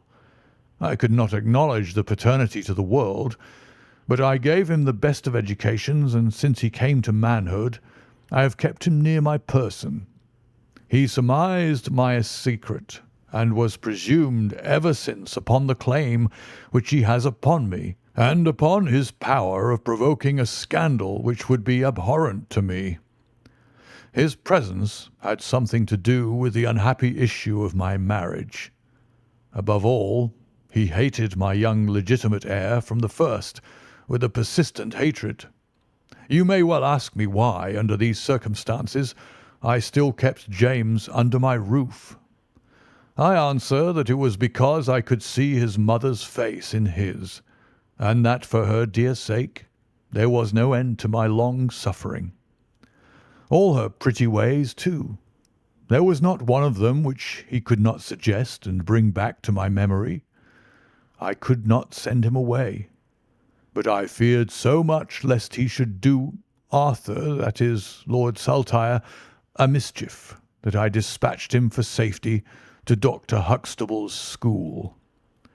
James came into contact with this fellow Hayes because the man was a tenant of mine, and James acted as agent. The fellow was a rascal from the beginning, but in some extraordinary way James became intimate with him. He had always a taste for low company. When James determined to kidnap Lord Saltire, it was of this man's service that he availed himself. You remember that I wrote to Arthur upon that last day? Well, James opened the letter and inserted a note asking Arthur to meet him in a little wood called the Ragged Shaw, which is near to the school. He used the Duchess's name, and in that way got the boy to come. That evening James bicycled over. I am telling you what he has himself confessed to me, and he told Arthur, whom he met in the wood, that his mother longed to see him, that she was awaiting him on the moor, and that if he would come back into the wood at midnight, he would find a man with a horse who would take him to her. Poor Arthur fell into the trap. He came to the appointment and found this fellow Hayes with a led pony. Arthur mounted, and they set off together. It appears, though this James only heard yesterday, that they were pursued, that Hayes struck the pursuer with his stick, and that the man died of his injuries. Hayes brought Arthur to his public house, the Fighting Cock, where he was confined in an upper room under the care of Mrs. Hayes, who is a kindly woman, but entirely under the control of her brutal husband. Well, Mr. Holmes, that was the state of affairs when I first saw you 2 days ago. I had no more idea of the truth than you. You will ask me what was James's motive in doing such a deed. I answer that there was a great deal which was unreasoning and fanatical in the hatred which he bore my heir. In his view, he should himself have been heir of all my estates, and he deeply resented those social laws which made it impossible. At the same time, he had a definite motive also. He was eager that I should break the entail, and he was of opinion that it lay in my power to do so. He intended to make a bargain with me, to restore Arthur if I would break the entail, and so make it possible for the estate to be left to him by will. He knew well that I should never willingly invoke the aid of the police against him. I say that he would have proposed such a bargain to me, but he did not actually do so, for events moved too quickly for him, and he had no time to put his plans into practice. What brought all this wicked scheme to wreck was your discovery of this man Heidegger's dead body. James was seized with horror at the news. It came to us yesterday as we sat together in this study. Dr. Huxtable had sent a telegram. James was so overwhelmed with grief and agitation that my suspicions, which had never been entirely absent, rose instantly to a certainty, and I taxed him with the deed. He made a complete voluntary confession. Then he implored me to keep his secret for 3 days longer, so as to give his wretched accomplice a chance of saving his guilty life. I yielded, as I have always yielded, to his prayers, and instantly James hurried off to the Fighting Cock to warn Hayes and give him the means of flight. I could not go there by daylight without provoking comment, but as soon as night fell I hurried off to see my dear Arthur. I found him safe and well, but horrified beyond expression by the dreadful deed he had witnessed. In deference to my promise, and much against my will, I consented to leave him there for 3 days, under the charge of Mrs. Hayes, since it was evident that it was impossible to inform the police where he was without telling them also who was the murderer, and I could not see how that murderer could be punished without ruin to my unfortunate James. You asked for frankness, Mr. Holmes, and I have taken you at your word, for I have now told you everything without an attempt at circumlocution or concealment. Do you in turn be as frank with me?" "I will," said Holmes. "In the first place, your Grace, I am bound to tell you that you have placed yourself in a most serious position in the eyes of the law. You have condoned a felony, and you have aided the escape of a murderer, for I cannot doubt that any money which was taken by James Wilder to aid his accomplice in his flight came from your Grace's purse." The Duke bowed his assent. "This is indeed a most serious matter. Even more culpable, in my opinion, your Grace, is your attitude towards your younger son. You leave him in this den for 3 days." "Under solemn promises." "What are promises to such people as these? You have no guarantee that he will not be spirited away again. To humour your guilty elder son, you have exposed your innocent younger son to imminent and unnecessary danger. It was a most unjustifiable action." The proud Lord of Holderness was not accustomed to be so rated in his own ducal hall. The blood flushed into his high forehead, but his conscience held him dumb. "I will help you, but on one condition only. It is that you ring for the footman and let me give such orders as I like." Without a word, the Duke pressed the electric bell. A servant entered. "You will be glad to hear," said Holmes, "that your young master is found. It is the Duke's desire that the carriage shall go at once to the Fighting Cock Inn to bring Lord Saltire home." "Now," said Holmes, when the rejoicing lackey had disappeared, "having secured the future, we can afford to be more lenient with the past. I am not in an official position, and there is no reason, so long as the ends of justice are served, why I should disclose all that I know. As to Hayes, I say nothing. The gallows awaits him, and I would do nothing to save him from it. What he will divulge I cannot tell, but I have no doubt that your Grace could make him understand that it is to his interest to be silent. From the police point of view, he will have kidnapped the boy for the purpose of ransom. If they do not themselves find it out, I see no reason why I should prompt them to take a broader point of view. I would warn your Grace, however, that the continued presence of Mr. James Wilder in your household can only lead to misfortune." "I understand that, Mr. Holmes, and it is already settled that he shall leave me forever and go to seek his fortune in Australia." "In that case, your Grace, since you have yourself stated that any unhappiness in your married life was caused by his presence, I would suggest that you make such amends as you can to the Duchess, and that you try to resume those relations which have been so unhappily interrupted." "That also I have arranged, Mr. Holmes. I wrote to the Duchess this morning." "In that case," said Holmes, rising, "I think that my friend and I can congratulate ourselves upon several most happy results from our little visit to the north. There is one other small point upon which I desire some light. This fellow Hayes had shod his horses with shoes which counterfeited the tracks of cows. Was it from Mr. Wilder that he learned so extraordinary a device?" The Duke stood in thought for a moment, with a look of intense surprise on his face. Then he opened a door and showed us into a large room furnished as a museum. He led the way to a glass case in a corner and pointed to the inscription.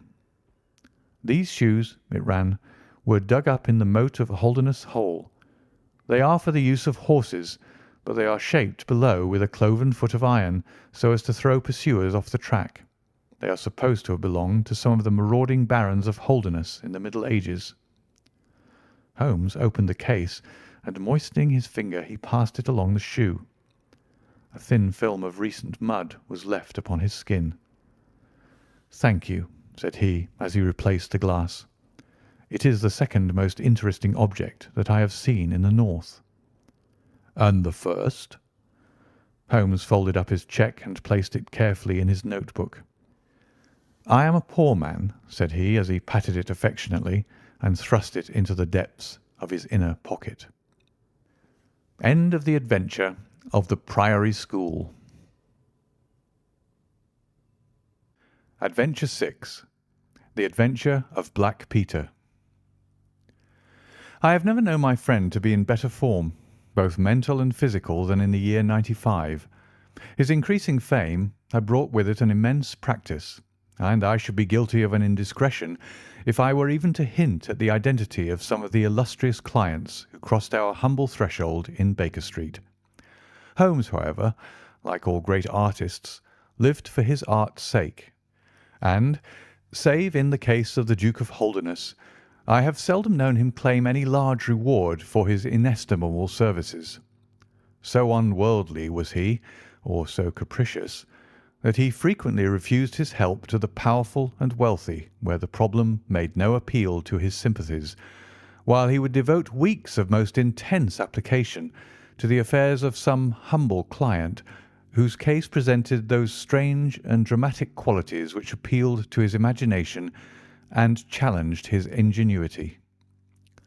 In this memorable year '95, a curious and incongruous succession of cases had engaged his attention, ranging from his famous investigation of the sudden death of Cardinal Tosca, an inquiry which was carried out by him at the express desire of His Holiness the Pope, down to his arrest of Wilson, the notorious canary trainer, which removed a plague spot from the East End of London.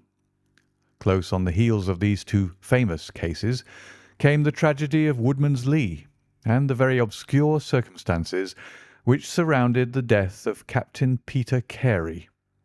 No record of the doings of Mr. Sherlock Holmes would be complete which did not include some account of this very unusual affair. During the first week of July, my friend had been absent so often and so long from our lodgings that I knew he had something on hand. The fact that several rough-looking men called during that time and inquired for Captain Basil made me understand that Holmes was working somewhere under one of the numerous disguises and names with which he concealed his own formidable identity. He had at least 5 small refuges in different parts of London, in which he was able to change his personality. He said nothing of his business to me, and it was not my habit to force a confidence. The first positive sign which he gave me of the direction which his investigation was taking was an extraordinary one.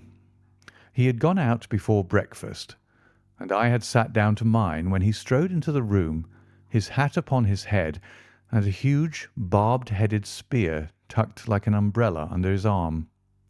"Good gracious, Holmes!" I cried. "You don't mean to say that you've been walking about London with that thing?"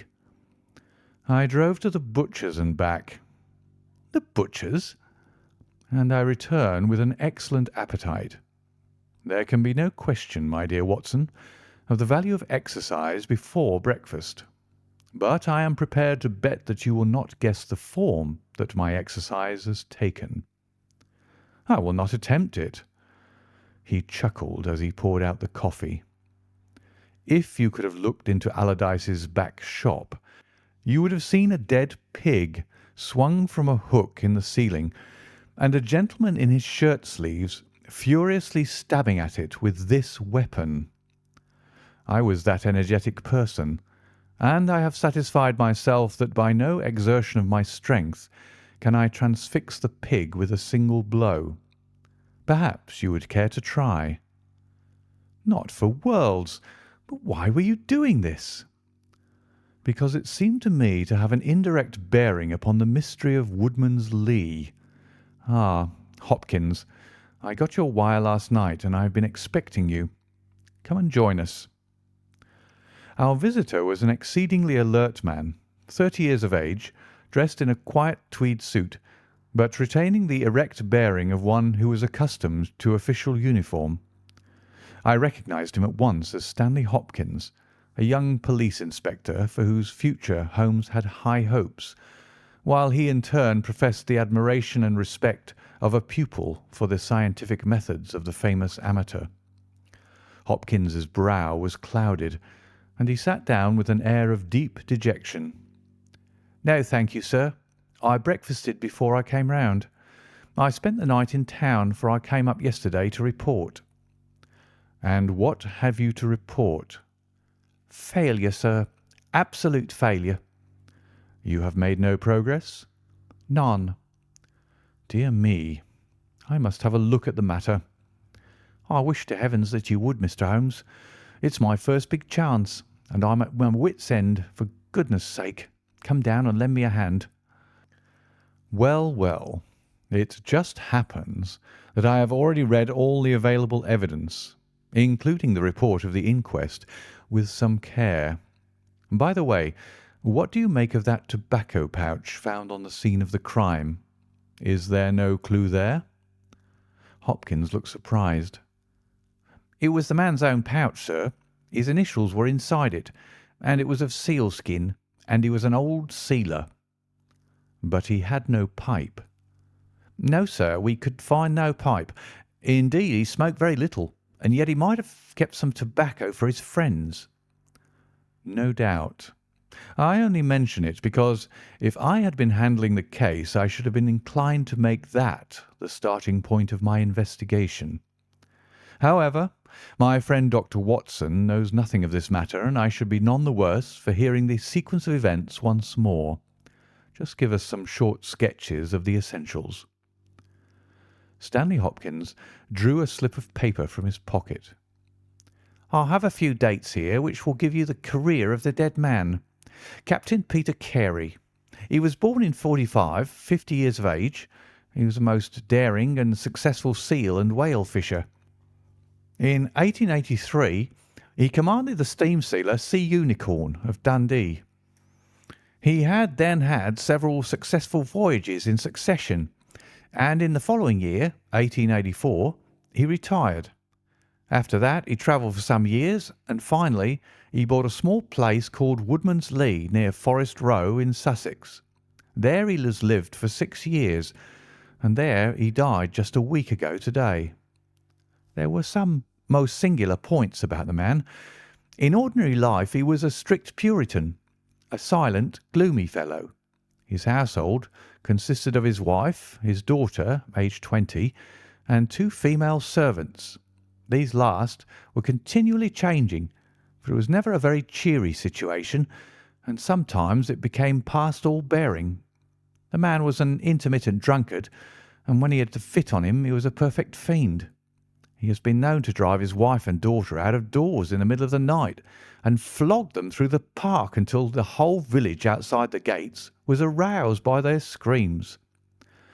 He was summoned once for a savage assault upon the old vicar, who had called upon him to remonstrate with him upon his conduct. In short, Mr. Holmes, you would go far before you found a more dangerous man than Peter Carey. And I've heard that he bore the same character when he commanded his ship.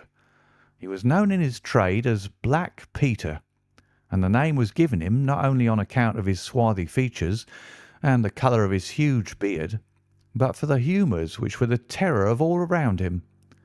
I need not say that he was loathed and avoided by every one of his neighbours, and that I have not heard one single word of sorrow about his terrible end.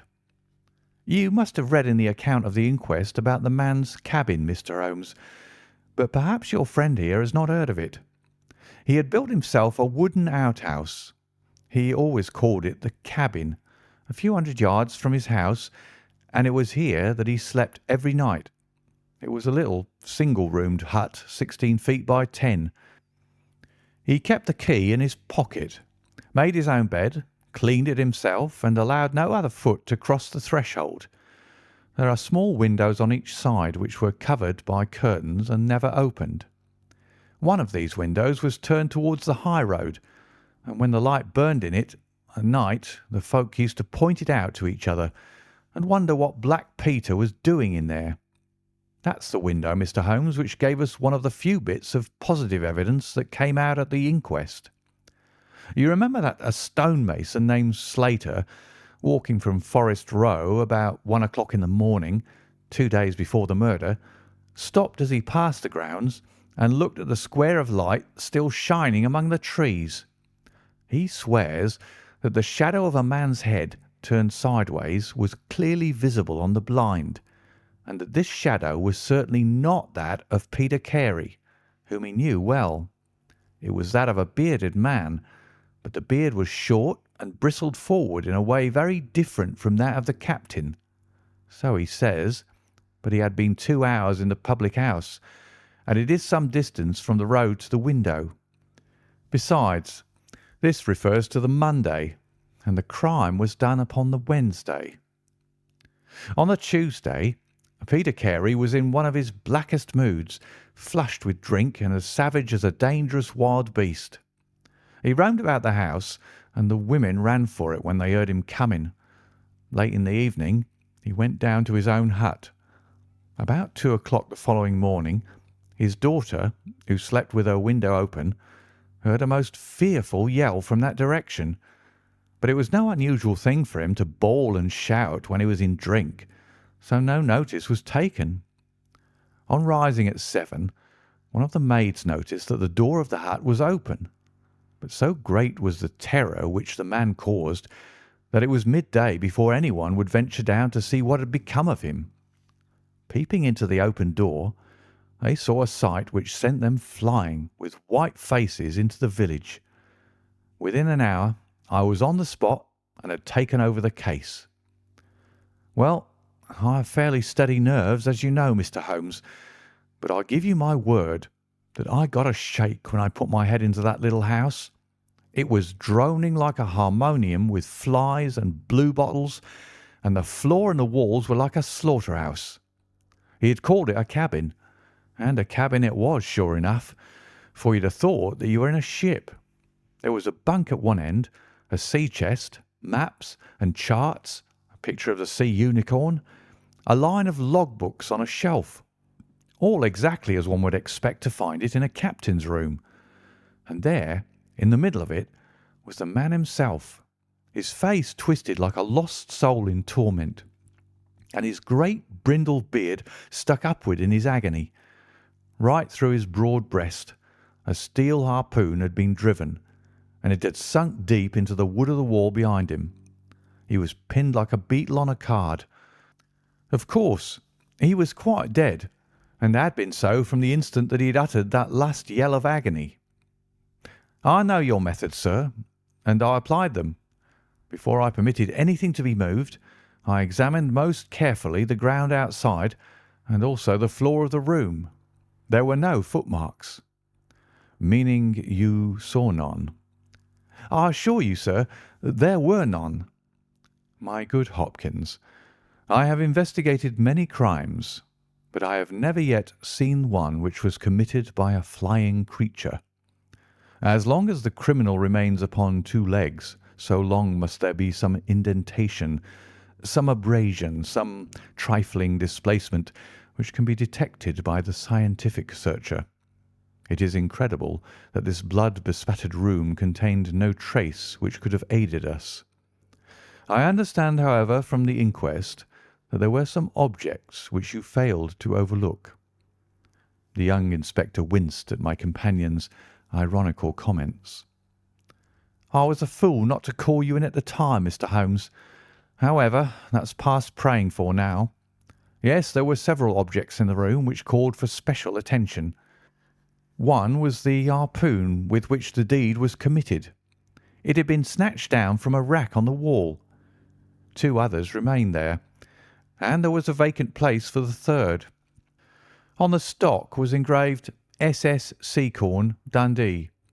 This seemed to establish that the crime had been done in a moment of fury, and that the murderer had seized the first weapon which came his way. The fact that the crime was committed at 2 in the morning, and yet Peter Carey was fully dressed, suggested that he had had an appointment with the murderer, which is borne out by the fact that a bottle of rum and 2 dirty glasses stood upon the table. Yes, said Holmes, I think that both inferences are permissible. Was there any other spirit but rum in the room? Yes, and there was a tantalus containing brandy and whisky on the sea chest. It is of no importance to us, however, since the decanters were full, and it had therefore not been used. For all that, its presence has some significance. said Holmes. "However, let us hear some more about the objects which do seem to you to bear upon the case. There was this tobacco pouch upon the table. What part of the table?" "It lay in the middle. It was, of course, sealskin, the straight-haired skin with a leather thong to bind it. Inside was P.C. on the flap. There was half an ounce of strong ship's tobacco in it." "Excellent. What more?" Stanley Hopkins drew from his pocket a drab-covered notebook. The outside was rough and worn, the leaves discoloured. On the first page were written the initials J.H.N. and the date 1883. Holmes laid it on the table and examined it in his minute way, while Hopkins and I gazed over each shoulder. On the second page were the printed letters C.P.R., and then came several sheets of numbers. Another heading was Argentine, another Costa Rica, and another San Paulo, each with pages of signs and figures after it. "What do you make of these?" asked Holmes. "They appear to be lists of stock exchange securities. I thought that J.H.N. were the initials of a broker, and that C.P.R. may have been his client." "Try Canadian Pacific Railway," said Holmes. Stanley Hopkins swore between his teeth and struck his thigh with his clenched hand. "What a fool I've been!" he cried. "Of course, it is as you say. Then J.H.N. are the only initials we have to solve. I have already examined the old Stock Exchange lists, and I can find no one in 1883, either in the house or among the outside brokers, whose initials correspond with these.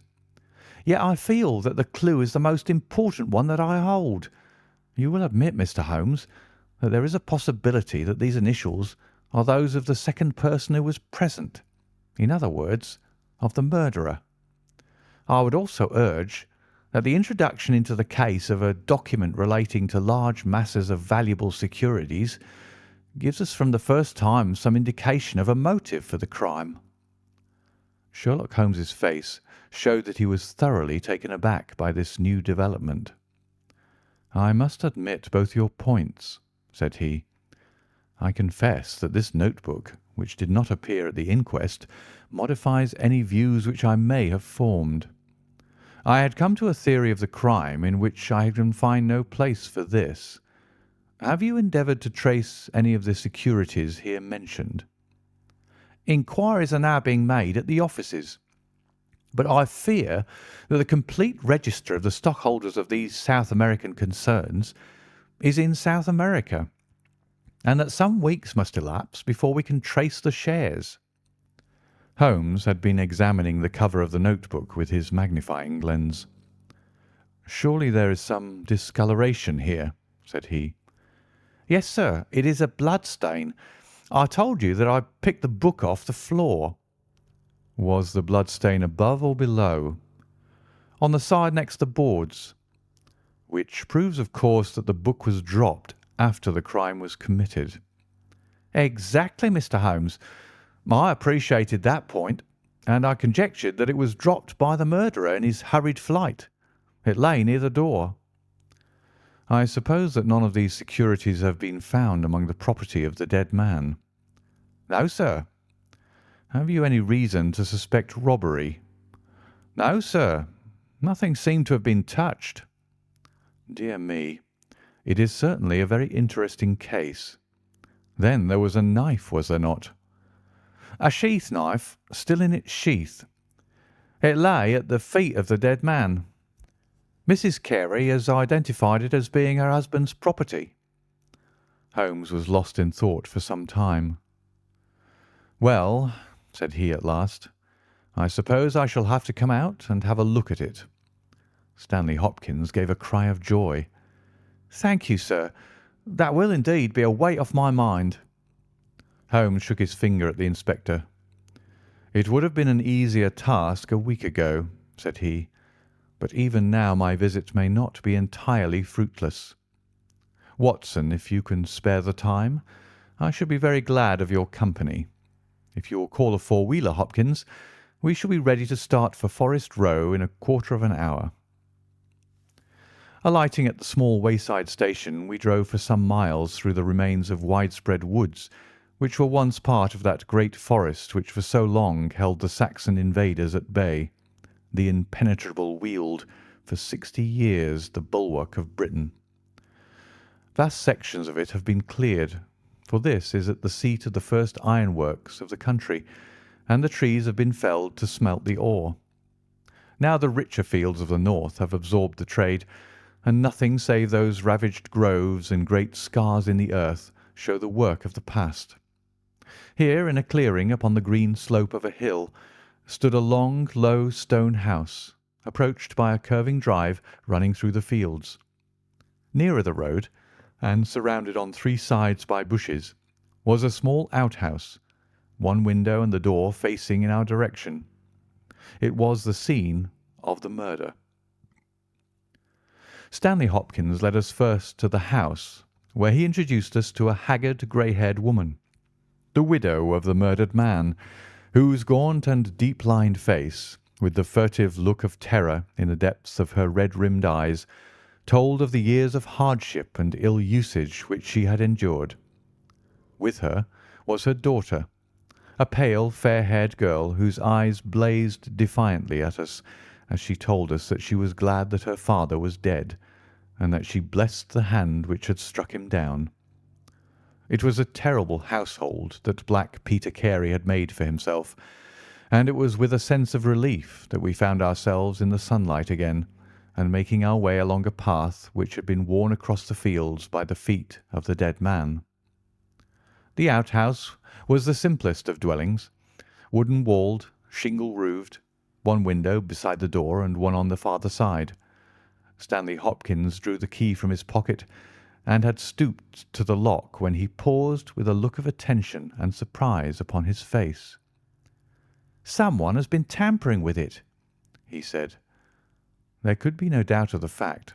The woodwork was cut, and the scratches showed white through the paint, as if they'd been that instant done. Holmes had been examining the window. "Someone has tried to force this also.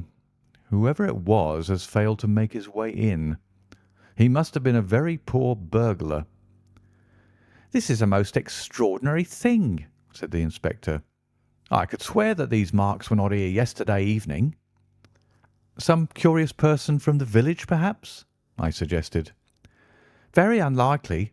Few of them would dare to set foot in the grounds, far less try to force their way into the cabin. What do you think of it, Mr. Holmes?" "I think that fortune is very kind to us." "You mean that the person will come again?" "It is very probable. He came expecting to find the door open. He tried to get in with the blade of a very small penknife. He could not manage it. What would he do?" "Come again next night with a more useful tool." "So I should say. It will be our fault if we are not there to receive him. Meanwhile, let me see the inside of the cabin." The traces of the tragedy had been removed, but the furniture within the little room still stood as it had been on the night of the crime. For 2 hours, with most intense concentration, Holmes examined every object in turn, but his face showed that his quest was not a successful one. Only once he paused in his patient investigation. "Have you taken anything off this shelf, Hopkins?" "No, I've moved nothing." "Something has been taken.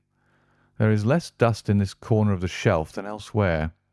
It may have been a book lying on its side. It may have been a box. Well, well, I can do nothing more. Let us walk in these beautiful woods, Watson, and give a few hours to the birds and the flowers. We shall meet you here later, Hopkins, and see if we can come closer quarters with the gentleman who has paid this visit in the night." It was past 11 o'clock when we formed our little ambuscade. Hopkins was for leaving the door of the hut open, but Holmes was of the opinion that this would rouse the suspicions of the stranger. The lock was a perfectly simple one, and only a strong blade was needed to push it back. Holmes also suggested that we should wait not inside the hut but outside it, among the bushes which grew round the farther window. In this way we should be able to watch our man if he struck a light, and see what his object was in this stealthy nocturnal visit. It was a long and melancholy vigil, and yet brought with it something of the thrill which the hunter feels when he lies beside the water pool and waits for the coming of the thirsty beast of prey. What savage creature was it which might steal upon us out of the darkness? Was it a fierce tiger of crime, which could only be taken fighting hard with flashing fang and claw, or would it prove to be some skulking jackal, dangerous only to the weak and unguarded? In absolute silence we crouched amongst the bushes, waiting for whatever might come. At first the steps of a few belated villagers, or the sound of voices from the village, lightened our vigil, but one by one these interruptions died away, and an absolute stillness fell upon us, save for the chimes of the distant church, which told us of the progress of the night, and for the rustle and the whisper of a fine rain falling amid the foliage which roofed us in. 2:30 had chimed, and it was the darkest hour which precedes the dawn when we all started, as a low but sharp click came from the direction of the gate. Someone had entered the drive. Again there was a long silence, and I had begun to fear that it was a false alarm, when a stealthy step was heard upon the other side of the hut, and a moment later a metallic scraping and clinking. The man was trying to force the lock. This time his skill was greater, or his tool was better, for there was a sudden snap and the creak of the hinges. Then a match was struck, and next instant the steady light from a candle filled the interior of the hut. Through the gauze curtain our eyes were all riveted upon the scene within. The nocturnal visitor was a young man, frail and thin, with a black moustache which intensified the deadly pallor of his face. He could not have been much above 20 years of age. I have never seen any human being who appeared to be in such a pitiable fright, for his teeth were visibly chattering, and he was shaking in every limb. He was dressed like a gentleman, in Norfolk jacket and knickerbockers, with a cloth cap upon his head. We watched him, staring round with frightened eyes. Then he laid the candle end upon the table and disappeared from our view into one of the corners. He returned with a large book, one of the log books which formed a line upon the shelves. Leaning on the table, he rapidly turned over the leaves of this volume until he came to the entry which he sought. Then, with an angry gesture of his clenched hand, he closed the book, replaced it in the corner, and put out the light. He had hardly turned to leave the hut when Hopkins's hand was on the fellow's collar, and I heard his loud gasp of terror as he understood that he was taken. The candle was relit, and there was our wretched captive, shivering and cowering in the grasp of the detective. He sank down upon the sea-chest and looked helplessly from one of us to the other. "Now, my fine fellow," said Stanley Hopkins, "who are you, and what do you want here?"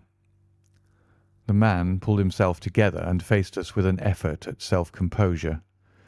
"You are detectives, I suppose," said he. "You imagine I am connected with the death of Captain Peter Carey.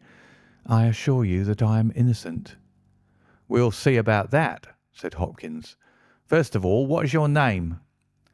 "It is John Hopley Nelligan." I saw Holmes and Hopkins exchange a quick glance. "What are you doing here?" "Can I speak confidentially?" "No, certainly not." "Why should I tell you?" "If you have no answer, it may go badly with you at the trial." The young man winced.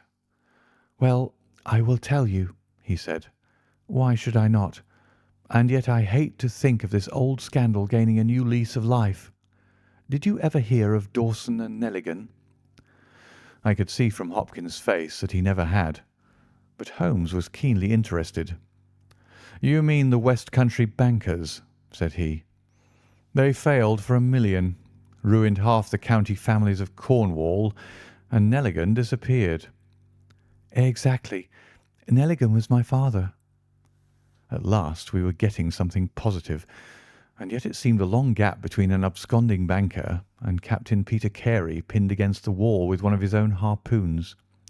We all listened intently to the young man's words. It was my father who was really concerned. Dawson had retired. I was only 10 years of age at the time, but I was old enough to feel the shame and horror of it all. It has always been said that my father stole all the securities and fled. It is not true. It was his belief that if he were given time in which to realize them, all would be well and every creditor paid in full. He started in his little yacht for Norway just before the warrant was issued for his arrest. I can remember that last night when he bade farewell to my mother. He left us a list of the securities he was taking, and he swore that he would come back with his honour cleared, and that none who had trusted him would suffer. Well, no word was ever heard from him again. Both the yacht and he vanished utterly. We believed, my mother and I, that he and it, with the securities that he had taken with him, were at the bottom of the sea. We had a faithful friend, however, who is a business man, and it was he who discovered some time ago that some of the securities which my father had with him had reappeared on the London market. You can imagine our amazement. I spent months in trying to trace them, and at last, after many doubtings and difficulties, I discovered that the original seller had been Captain Peter Carey, the owner of this hut. Naturally, I made some inquiries about the man. I found that he had been in command of a whaler which was due to return from the Arctic seas at the very time when my father was crossing to Norway. The autumn of that year was a stormy one, and there was a long succession of southerly gales. My father's yacht may well have been blown to the north, and there met by Captain Peter Carey's ship. If that was so, what had become of my father? In any case, if I could prove from Peter Carey's evidence how these securities came on the market, it would be a proof that my father had not sold them, and that he had no view to personal profit when he took them. I came down to Sussex with the intention of seeing the captain, but it was at this moment that his terrible death occurred. I read at the inquest a description of his cabin, in which it stated that the old logbooks of his vessel were preserved in it. It struck me that if I could see what occurred in the month of August 1883 on board the Sea Unicorn, I might settle the mystery of my father's fate. I tried last night to get at these logbooks, but was unable to open the door. Tonight I tried again and succeeded, but I find that the pages which deal with that month have been torn from the book. It was that moment I found myself a prisoner in your hands." "Is that all?" asked Hopkins. "Yes, that is all." His eyes shifted as he said, "You have nothing else to tell us?" He hesitated. "No, there is nothing." "You have not been here before last night?" "No." "Then how do you account for that?" cried Hopkins, as he held up the damning notebook with the initials of our prisoner on the first leaf and the blood stain on the cover. The wretched man collapsed.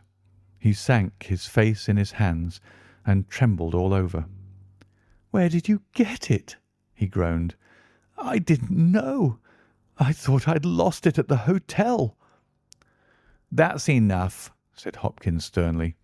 "Whatever else you have to say, you must say it in court. You will walk down with me now to the police station. Well, Mr. Holmes, I am very much obliged to you and to your friend for coming down to help me. As it turns out, your presence was unnecessary, and I would have brought the case to this successful issue without you. But, none the less, I am grateful. Rooms have been reserved for you at the Bramley Hotel, so we can all walk down to the village together."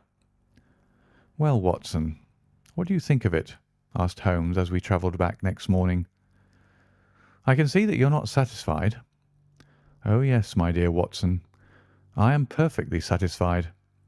At the same time, Stanley Hopkins's methods do not commend themselves to me. I am disappointed in Stanley Hopkins. I had hoped for better things from him. One should always look for a possible alternative and provide against it. It is the first rule of criminal investigation. What, then, is the alternative? The line of investigation which I have myself been pursuing.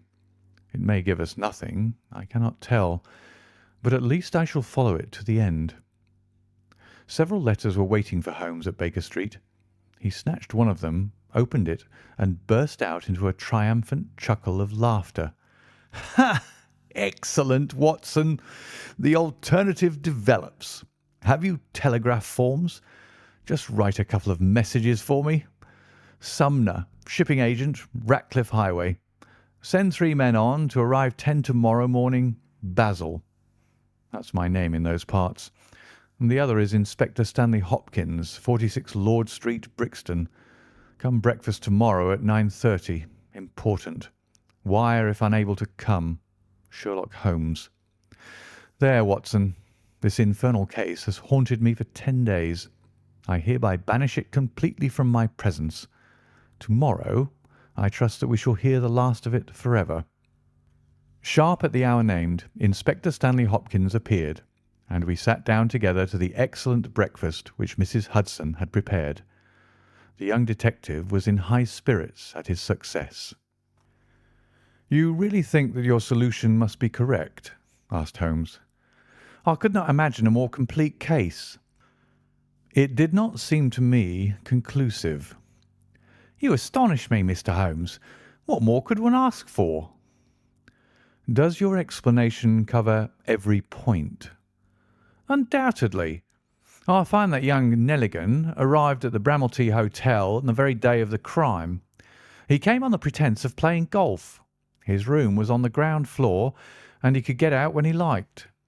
That very night he went down to the Woodman's Lee, saw Peter Carey at the hut, quarrelled with him and killed him with the harpoon.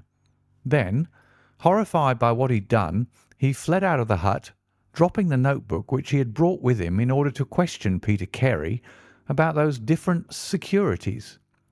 You may have observed that some of them were marked with ticks and the others, the great majority, were not. Those which are ticked have been traced on the London market, but the others, presumably, were still in the possession of Carey, and young Nelligan, according to his own account, was anxious to recover them in order to do the right thing by his father's creditors.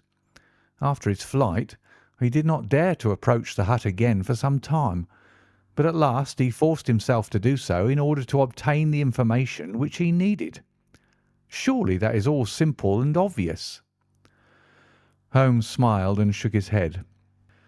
"It seems to me to have only one drawback, Hopkins, and that is that it is intrinsically impossible. Have you tried to drive a harpoon through a body?" "No." "Tut, tut, my dear sir. You must really pay attention to these details. My friend Watson could tell you that I spent a whole morning in that exercise.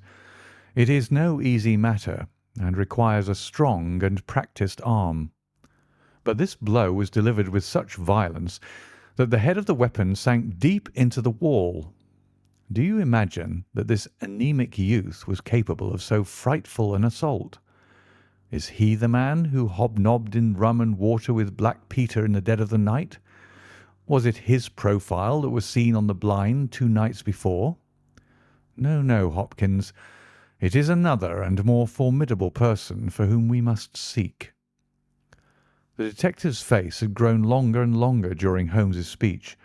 His hopes and his ambitions were all crumbling about him, but he would not abandon his position without a struggle.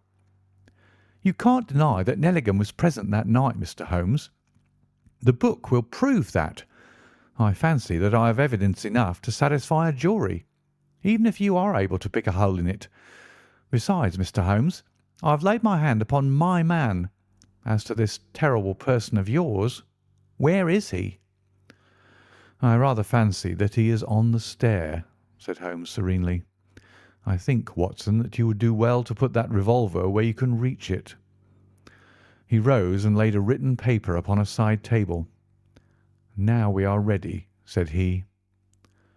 There had been some talking in gruff voices outside, and now Mrs. Hudson opened the door to say that there were 3 men inquiring for Captain Basil. "Show them in one by one," said Holmes. The first who entered was a little Ribston pippin of a man, with ruddy cheeks and fluffy white side whiskers. Holmes had drawn a letter from his pocket. "What name?" he asked. "James Lancaster." "I am sorry, Lancaster, but the berth is full. Here is half a sovereign for your trouble. Just step into this room and wait there for a few minutes." The second man was a long, dried-up creature with lank hair and sallow cheeks. His name was Hugh Pattins. He also received his dismissal, his half-sovereign, and the order to wait. The third applicant was a man of remarkable appearance.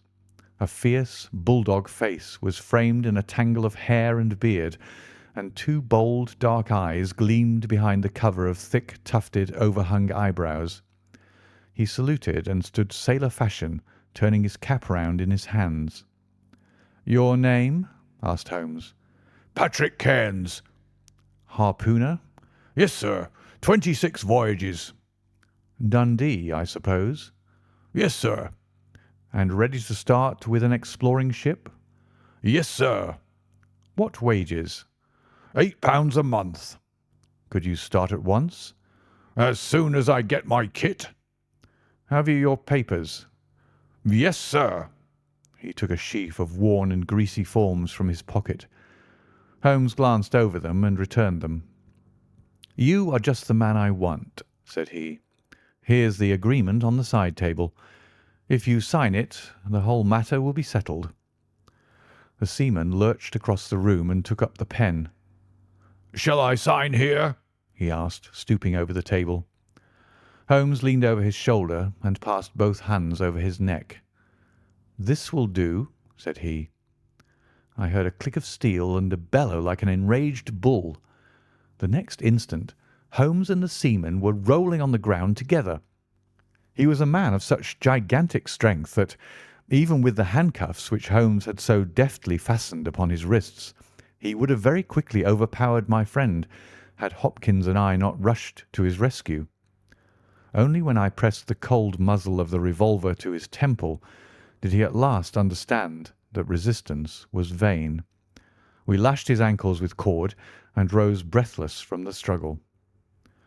"I must really apologize, Hopkins," said Sherlock Holmes. "I fear that the scrambled eggs are cold. However, you will enjoy the rest of your breakfast all the better, will you not, for the thought that you have brought your case to a triumphant conclusion?" Stanley Hopkins was speechless with amazement. "I don't know what to say, Mr. Holmes," he blurted out at last, with a very red face. "It seems to me that I've been making a fool of myself from the beginning. I understand now what I should never have forgotten, that I am the pupil and you are the master. Even now I see what you have done, but I don't know how you did it or what it signifies." "Well, well," said Holmes, good-humouredly. "We all learn by experience, and your lesson this time is that you should never lose sight of the alternative. You were so absorbed in young Nelligan that you could not spare a thought to Patrick Cairns, the true murderer of Peter Carey." The hoarse voice of the seaman broke in on our conversation. "See here, mister," said he, "I make no complaint of being manhandled in this fashion, but I would have you call things by their right names. You say I murdered Peter Carey. I say I killed Peter Carey, and there's all the difference. Maybe you don't believe what I say. Maybe you think I'm just slinging you a yarn." "Not at all," said Holmes. "Let us hear what you have to say." "It's soon told, and by the Lord, every word of it's truth. I knew Black Peter, and when he pulled out his knife I whipped a harpoon through him sharp, for I knew that it was him or me.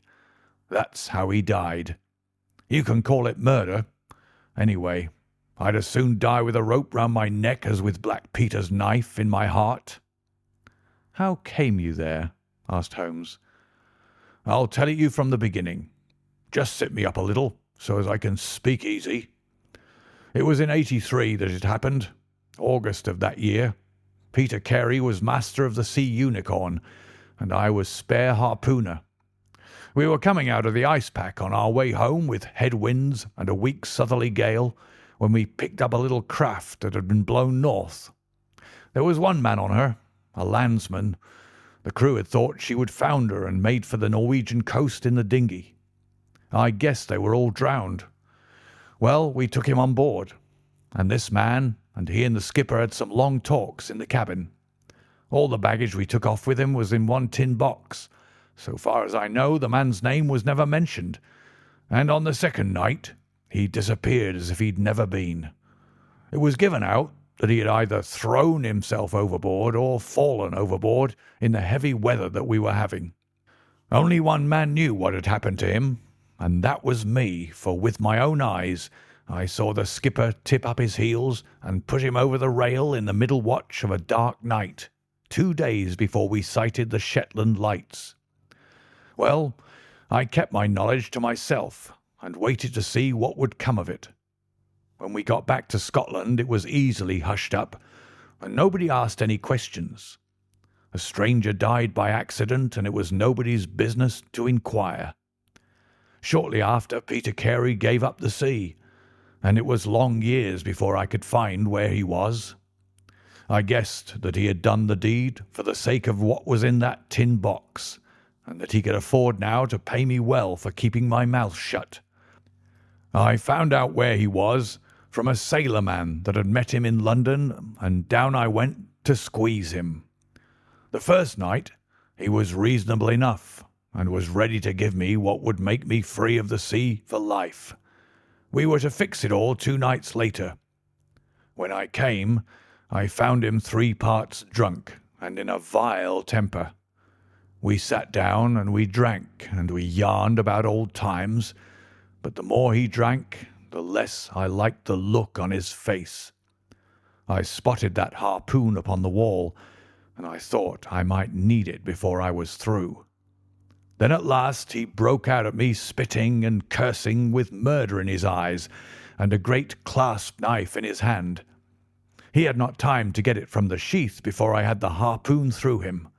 Heavens, what a yell he gave, and his face gets between me and my sleep.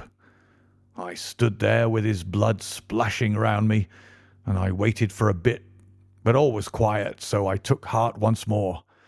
I looked round, and there was the tin box on the shelf.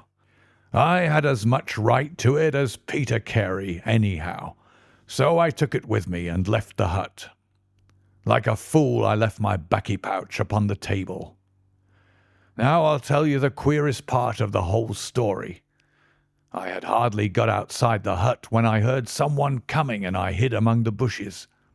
A man came slinking along, went into the hut, gave a cry as if he'd seen a ghost, and legged it as hard as he could run until he was out of sight.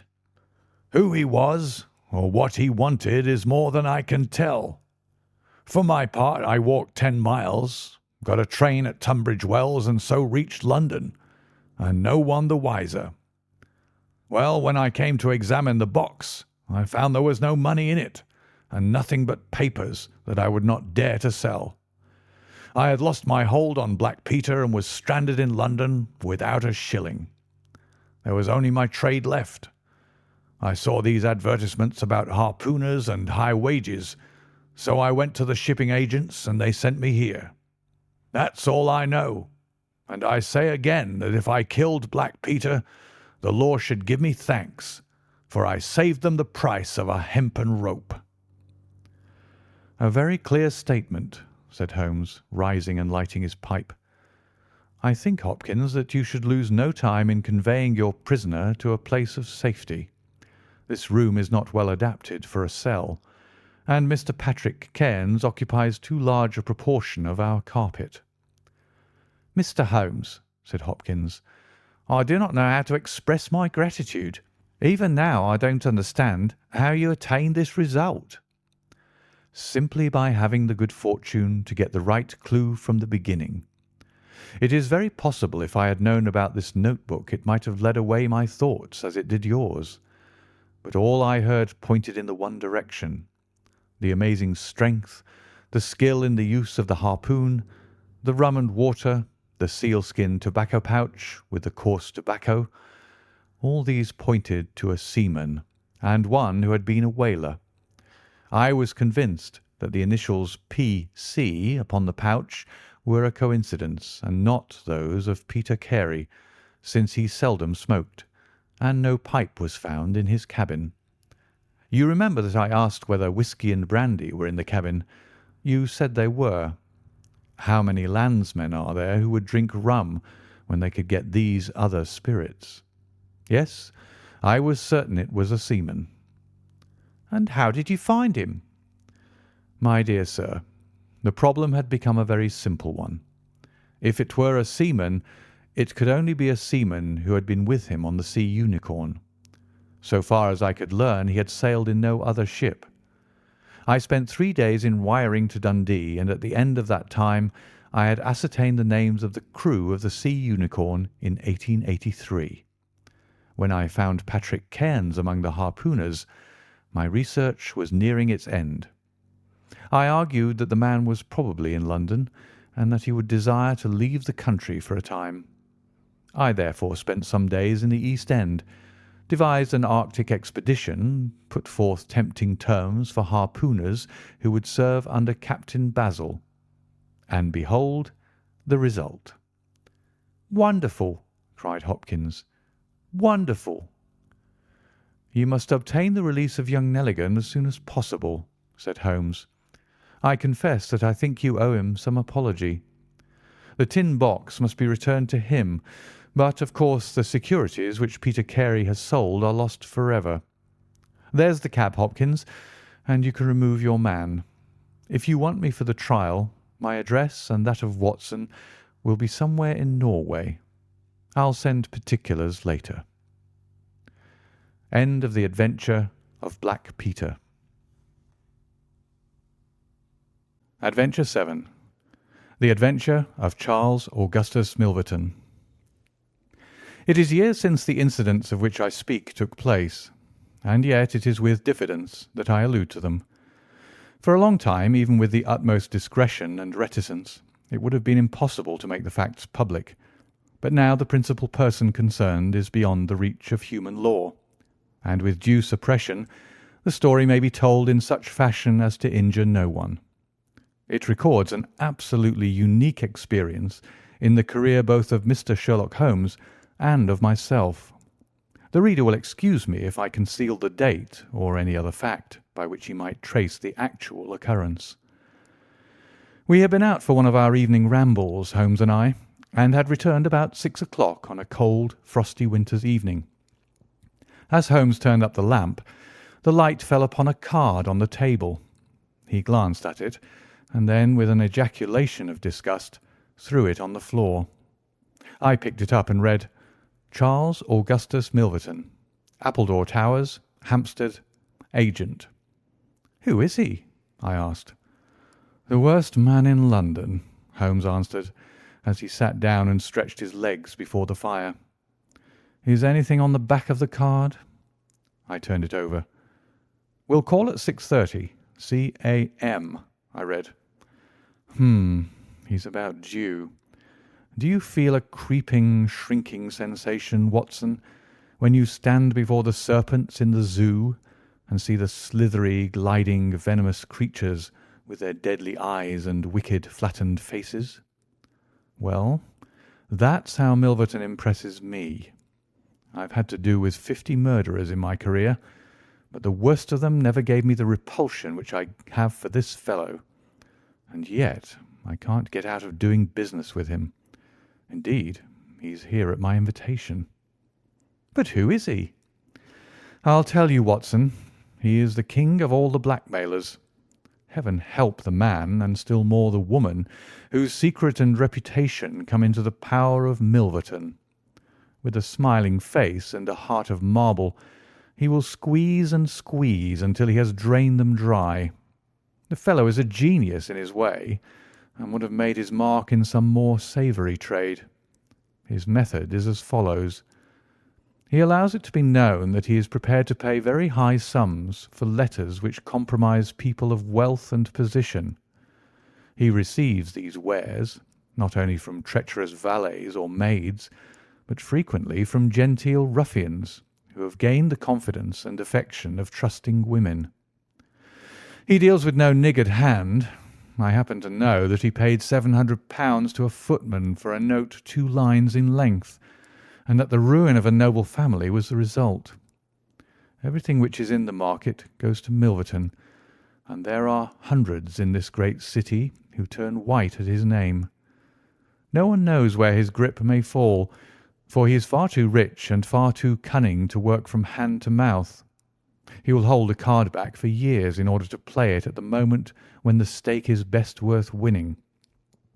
I've said that he is the worst man in London, and I would ask you how could one compare the ruffian who in hot blood bludgeons his mate with this man who methodically and at his leisure tortures the soul and wrings the nerves in order to add to his already swollen money-bags.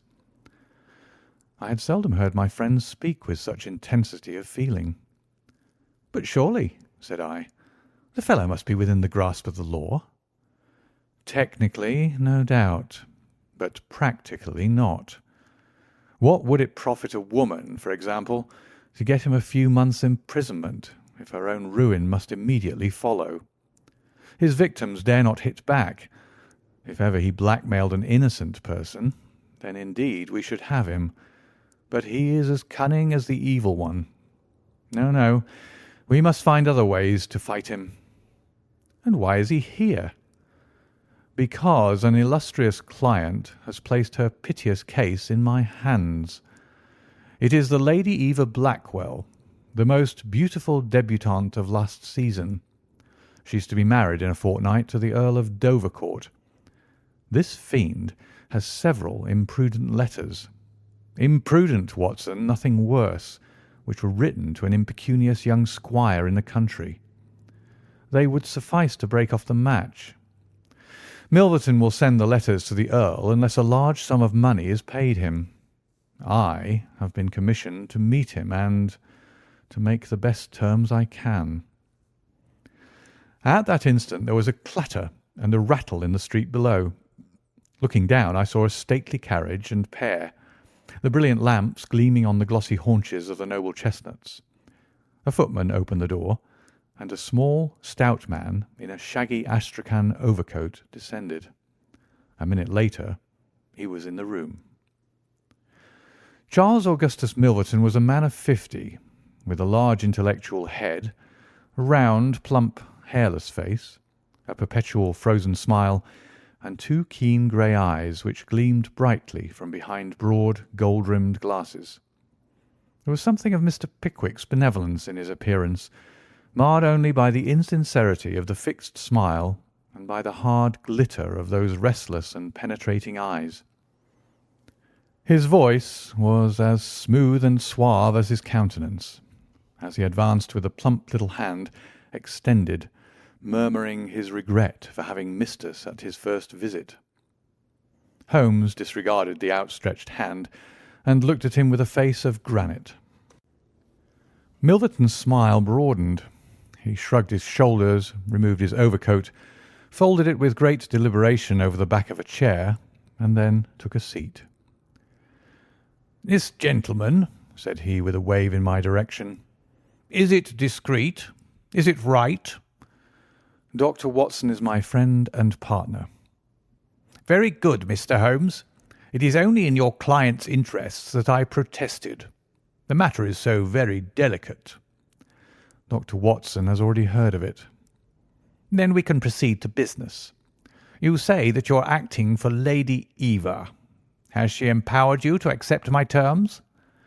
"What are your terms?" £7,000. "And the alternative?"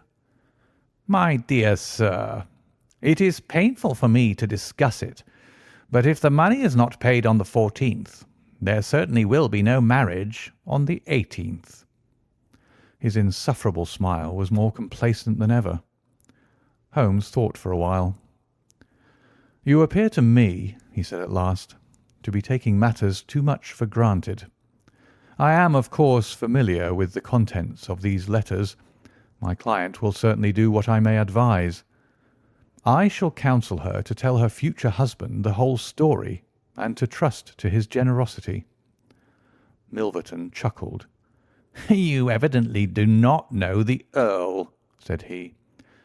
From the baffled look upon Holmes's face, I could see clearly that he did. "What harm is there in the letters?" he asked. "They are sprightly, very sprightly," Milverton answered. "The lady was a charming correspondent, but I can assure you that the Earl of Dovercourt would fail to appreciate them. However, since you think otherwise, we'll let it rest at that. It is purely a matter of business. If you think that it is in the best interests of your client that these letters should be placed in the hands of the Earl, then you would indeed be foolish to pay so large a sum of money to regain them." He rose and seized his astrakhan coat. Holmes was grey with anger and mortification. "Wait a little," he said. "You go too fast. We should certainly make every effort to avoid scandal in so delicate a matter." Milverton relapsed into his chair. "I was sure that you would see it in that light," he purred. "At the same time," Holmes continued, "Lady Eva is not a wealthy woman. I assure you that £2,000 would be a drain upon her resources, and that the sum you name is utterly beyond her power. I beg, therefore, that you will moderate your demands, and that you will return the letters at the price I indicate, which is, I assure you, the highest that you can get." Milverton's smile broadened and his eyes twinkled humorously. "I am aware that what you say is true about the lady's resources," said he. "At the same time, you must admit that the occasion of a lady's marriage is a very suitable time for her friends and relatives to make some little effort upon her behalf. They may hesitate as to an acceptable wedding present. Let me assure them that this little bundle of letters would give more joy than all the candelabra and butter dishes in London." "It is impossible," said Holmes. Dear me, how unfortunate," cried Milverton, taking out a bulky pocket-book. "I cannot help thinking that ladies are ill-advised in not making an effort. Look at this." He held up a little note with a coat of arms upon the envelope. "That belongs to, well, perhaps it is hardly fair to tell the name until tomorrow morning. But at that time it will be in the hands of the lady's husband, and all because she will not find a beggarly sum which she could get by turning her diamonds into paste. It is such a pity. Now, you remember the sudden end of the engagement between the Honourable Miss Miles and Colonel Dorking? Only 2 days before the wedding, there was a paragraph in the Morning Post to say that it was all off, and why? It is almost incredible, but the absurd sum of £1,200 would have settled the whole question. Is it not pitiful? And here I find you, a man of sense, boggling about terms when your client's future and honour are at stake. You surprise me, Mr. Holmes." "What I say is true," Holmes answered. "The money cannot be found. Surely it is better for you to take the substantial sum which I offer, and to ruin this woman's career which can profit you in no way." "There you make a mistake, Mr. Holmes. An exposure would profit me indirectly to a considerable extent. I have 8 or 10 similar cases maturing. If it was circulated among them that I had made a severe example of the Lady Eva, I should find all of them much more open to reason. You see my point." Holmes sprang from his chair. "Get behind him, Watson. Don't let him out. Now, sir, let us see the contents of that notebook." Milverton had glided as quickly as a rat to the side of the room and stood with his back against the wall. Mr. Holmes," he said, turning the front of his coat and exhibiting the butt of a large revolver which projected from the inside pocket. I have been expecting you to do something original. This has been done so often, and what good has ever come from it? I assure you that I am armed to the teeth, and I am perfectly prepared to use my weapons, knowing that the law will support me. Besides, your supposition that I would bring the letters here in a notebook is entirely mistaken. I would do nothing so foolish. And now, gentlemen, I have one or two little interviews this evening, and it is a long drive to Hampstead." He stepped forward, took up his coat, laid his hand on his revolver, and turned to the door. I picked up a chair, but Holmes shook his head, and I laid it down again. With bow, a smile, and a twinkle, Milverton was out of the room, and a few moments after we heard the slam of the carriage door and the rattle of the wheels as he drove away. Holmes sat motionless by the fire, his hands buried deep in his trouser pockets, his chin sunk upon his breast, his eyes fixed upon the glowing embers. For half an hour he was silent and still. Then, with the gesture of a man who has taken his decision, he sprang to his feet and passed into his bedroom. A little later, a rakish young workman with a goatee beard and a swagger lit his clay pipe at the lamp before descending into the street. "I'll be back some time, Watson," said he, and vanished into the night. I understood that he had opened his campaign against Charles Augustus Milverton, but I little dreamed the strange shape which that campaign was destined to take. For some days Holmes came and went at all hours in this attire, but beyond the remark that his time was spent at Hampstead, and that it was not wasted, I knew nothing of what he was doing. At last, however, on a wild, tempestuous evening, when the wind screamed and rattled against the windows, he returned from his last expedition, and having removed his disguise, he sat before the fire and laughed heartily in his silent, inward fashion. "You would not call me a marrying man, Watson?" "No, indeed." "You will be interested to hear that I am engaged." "My dear fellow, I to Milverton's housemaid." "Good heavens, Holmes!" "I wanted information, Watson." "Surely you've gone too far." "It was a most necessary step. I am a plumber with a rising business, Escott by name. I have walked out with her each evening, and I have talked with her. Good heavens, those talks! However, I have got all I wanted. I know Milverton's house as I know the palm of my hand." "But the girl, Holmes?" He shrugged his shoulders. "You can't help it, my dear Watson. You must play your cards as best you can when such a stake is on the table. However, I rejoice to say that I have a hated rival who will certainly cut me out the instant that my back is turned. What a splendid night it is!" "You like this weather?" "It suits my purpose, Watson. I mean to burgle Milverton's house to-night." I had a catching of the breath, and my skin went cold at the words, which were slowly uttered in a tone of concentrated resolution. As a flash of lightning in the night shows up in an instant every detail of a wild landscape, so at one glance I seemed to see every possible result of such an action. The detection, the capture, the honoured career ending in irreparable failure and disgrace, my friend himself lying at the mercy of the odious Milverton. "For heaven's sake, Holmes, think what you're doing," I cried. "My dear fellow, I have given it every consideration. I am never precipitate in my actions, nor would I adopt so energetic and, indeed, so dangerous a course if any other were possible. Let us look at the matter clearly and fairly. I suppose that you will admit that the action is morally justifiable, though technically criminal. To burgle his house is no more than to forcibly take his pocket-book, an action in which you were prepared to aid me." I turned it over in my mind.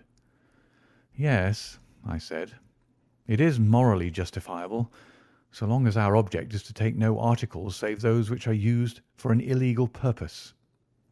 "Exactly. Since it is morally justifiable, I have only to consider the question of personal risk. Surely a gentleman should not lay much stress upon this when a lady is in most desperate need of his help. You will be in such a false position. Well, that is part of the risk. There is no other possible way of regaining those letters. The unfortunate lady has not the money, and there are none of her people in whom she could confide.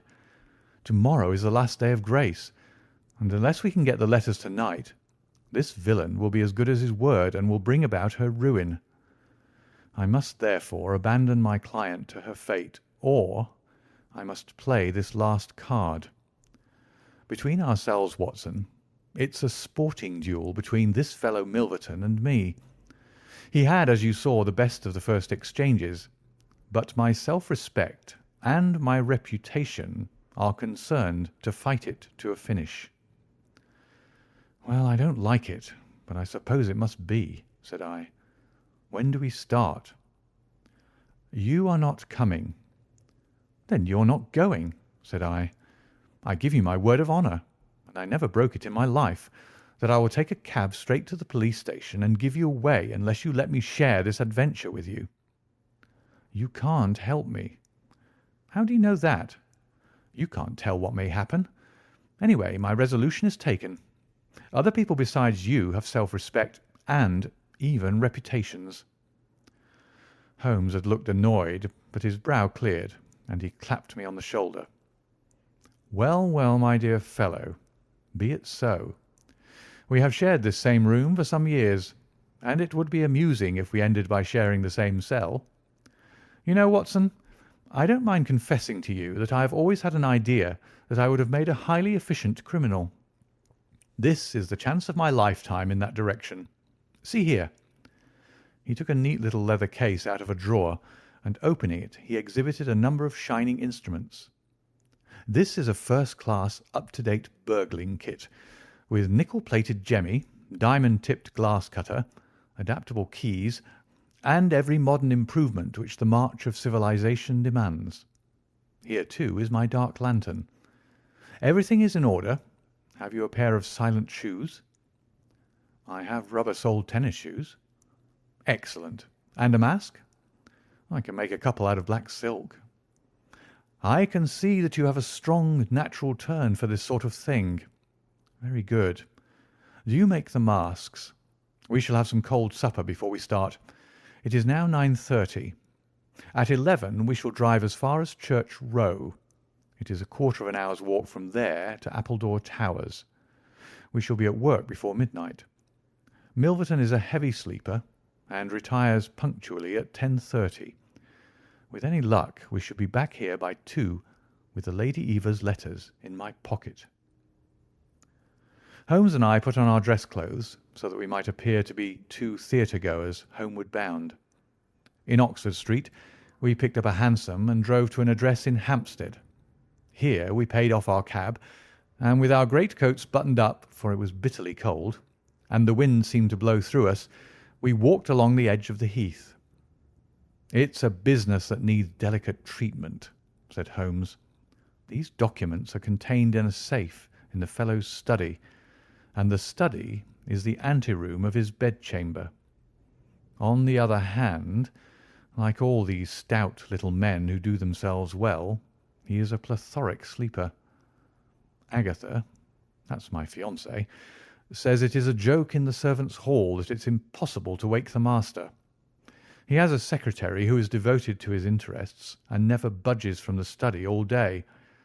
That's why we're going at night. Then he has a beast of a dog which roams the garden. I met Agatha late the last 2 evenings, and she locks the brute up so as to give me a clear run. This is the house, this big one in its own grounds. Through the gate, now to the right among the laurels. We might put on our masks here, I think. You see, there is not a glimmer of light in any of the windows, and everything is working splendidly. With our black silk face coverings, which turned us into two of the most truculent figures in London, we stole up to the silent, gloomy house. A sort of tiled veranda extended along one side of it, lined by several windows and 2 doors. "That's his bedroom," Holmes whispered. "This door opens straight into the study. It would suit us best, but it is bolted as well as locked, and we should make too much noise getting in. Come round here. There's a greenhouse which opens into the drawing-room." The place was locked, but Holmes removed a circle of glass and turned the key from the inside. An instant afterwards he had closed the door behind us, and we had become felons in the eyes of the law. The thick, warm air of the conservatory and the rich, choking fragrance of exotic plants took us by the throat. He seized my hand in the darkness and led me swiftly past banks of shrubs which brushed against our faces. Holmes had remarkable powers, carefully cultivated, of seeing in the dark. Still holding my hand in one of his, he opened a door, and I was vaguely conscious that we had entered a large room in which a cigar had been smoked not long before. He felt his way among the furniture, opened another door, and closed it behind us. Putting out my hand, I felt several coats hanging from the wall, and I understood that I was in a passage. We passed along it, and Holmes very gently opened a door upon the right-hand side.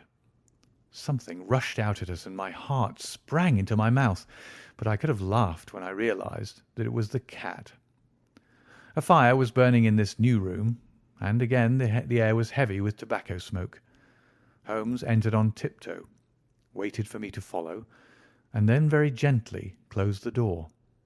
We were in Milverton's study, and a portière at the farther side showed the entrance to his bedroom. It was a good fire, and the room was illuminated by it. Near the door I saw the gleam of an electric switch, but it was unnecessary, even if it had been safe to turn it on. At one side of the fireplace was a heavy curtain which covered the bay window we had seen from outside.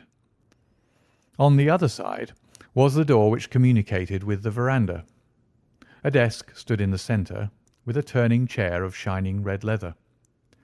Opposite was a large bookcase, with a marble bust of Athene on the top. In the corner, between the bookcase and the wall, there stood a tall green safe. The firelight flashing back from the polished brass knobs upon its face. Holmes stole across and looked at it. Then he crept to the door of the bedroom and stood with slanting head, listening intently. No sound came from within. Meanwhile it had struck me that it would be wise to secure our retreat through the outer door, so I examined it. To my amazement, it was neither locked nor bolted. I touched Holmes on the arm, and he turned his masked face in that direction. I saw him start, and he was evidently as surprised as I was. "I don't like it," he whispered, putting his lips to my very ear. "I can't quite make it out. Anyhow, we have no time to lose." "Can I do anything?" "Yes, stand by the door. If you hear anyone come, bolt it on the inside, and we can get away as we came. If they come the other way, we can get through the door if our job is done, or hide behind these window curtains if it is not. Do you understand?" I nodded and stood by the door. My first feeling of fear had passed away, and I thrilled now with a keener zest than I had ever enjoyed when we were the defenders of the law instead of its defiers. The high object of our mission, the consciousness that it was unselfish and chivalrous, the villainous character of our opponent, all added to the sporting interest of the adventure. Far from feeling guilty, I rejoiced and exulted in our dangers. With a glow of admiration I watched Holmes unrolling his case of instruments and choosing his tool with the calm, scientific accuracy of a surgeon who performs a delicate operation. I knew that the opening of safes was a particular hobby with him, and I understood the joy which it gave him to be confronted with this green and gold monster, the dragon which held in its maw the reputations of many fair ladies. Turning up the cuffs of his dress coat, he had placed his overcoat on a chair. Holmes laid out 2 drills, a jemmy, and several skeleton keys. I stood at the centre door with my eyes glancing at each of the others, ready for any emergency, though, indeed, my plans were somewhat vague as to what I should do if we were interrupted. For half an hour Holmes worked with concentrated energy, laying down one tool, picking up another, handling each with the strength and delicacy of the trained mechanic. Finally, I heard a click. The broad green door swung open, and inside I had a glimpse of a number of paper packets, each tied, sealed, and inscribed. Holmes picked one out, but it was as hard to read by the flickering fire, and he drew out his little dark lantern, for it was too dangerous, with Milverton in the next room, to switch on the electric light. Suddenly I saw him halt, listen intently, and then in an instant he had swung the door of the safe to, picked up his coat, stuffed his tools into the pockets, and darted behind the window curtain, motioning me to do the same.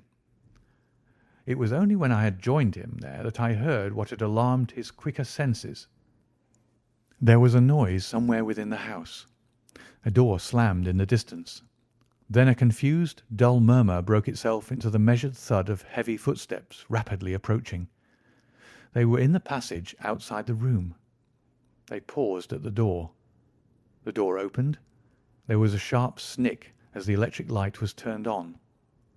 The door closed once more, and the pungent reek of a strong cigar was borne to our nostrils. Then the footsteps continued backward, within a few yards of us. Finally there was a creak from a chair, and the footsteps ceased. Then a key clicked in a lock, and I heard the rustle of papers. So far I had not dared to look out, but now I gently parted the division of the curtains in front of me and peeped through. From the pressure of Holmes's shoulder against mine, I knew that he was sharing my observations. Right in front of us, and almost within our reach, was the broad, rounded back of Milverton. It was evident that we had entirely miscalculated his movements, that he had never been to his bedroom, but that he had been sitting up in some smoking or billiard room in the farther wing of the house, the windows of which we had not seen. His broad grizzled head, with its shining patch of baldness, was in the immediate foreground of our vision.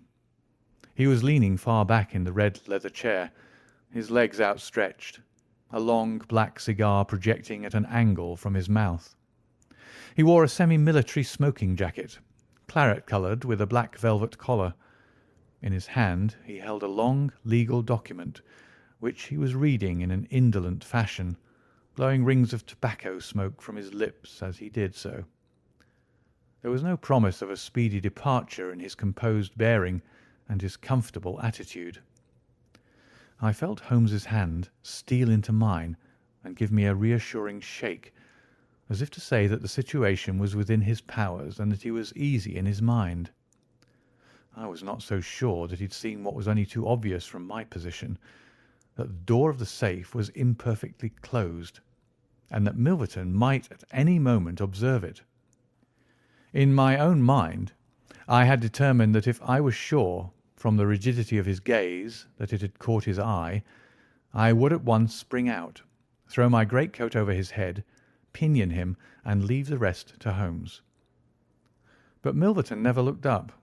He was languidly interested by the papers in his hand, and page after page was turned as he followed the argument of the lawyer. At least, I thought, when he's finished the document and the cigar, he will go to his room. But before he had reached the end of either, there came a remarkable development which turned our thoughts into quite another channel. Several times I had observed that Milverton looked at his watch, and once he had risen and sat down again with a gesture of impatience. The idea, however, that he might have an appointment at so strange an hour never occurred to me until a faint sound reached my ears from the veranda outside. Milverton dropped his papers and sat rigid in his chair. The sound was repeated, and then there came a gentle tap at the door. Milverton rose and opened it.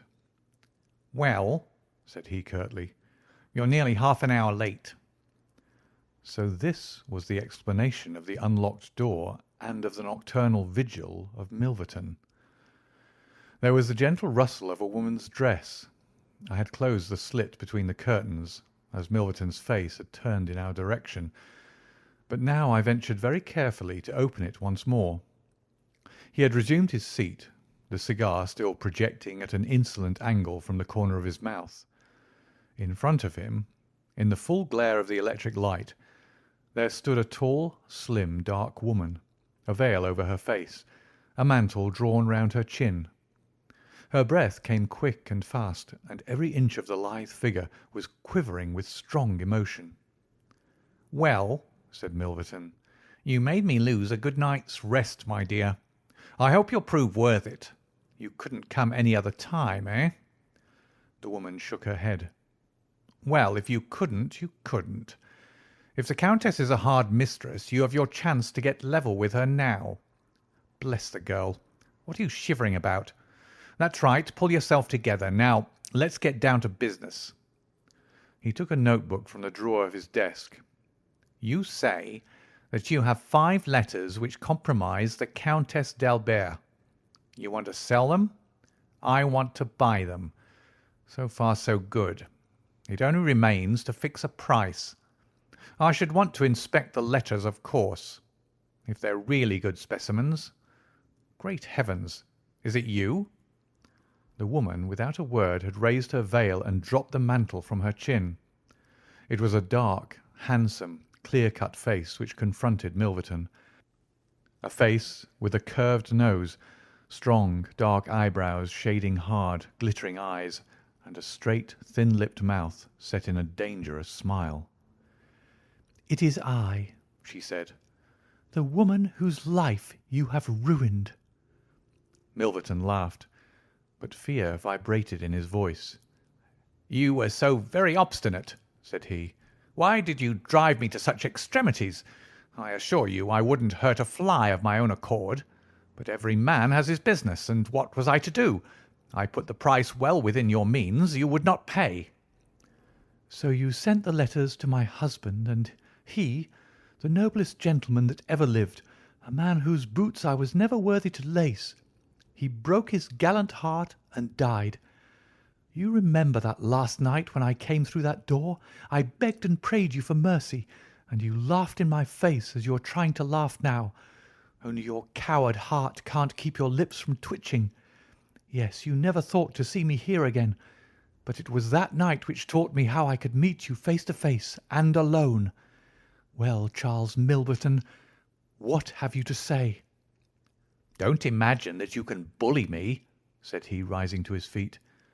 "I have only to raise my voice, and I could call my servants and have you arrested.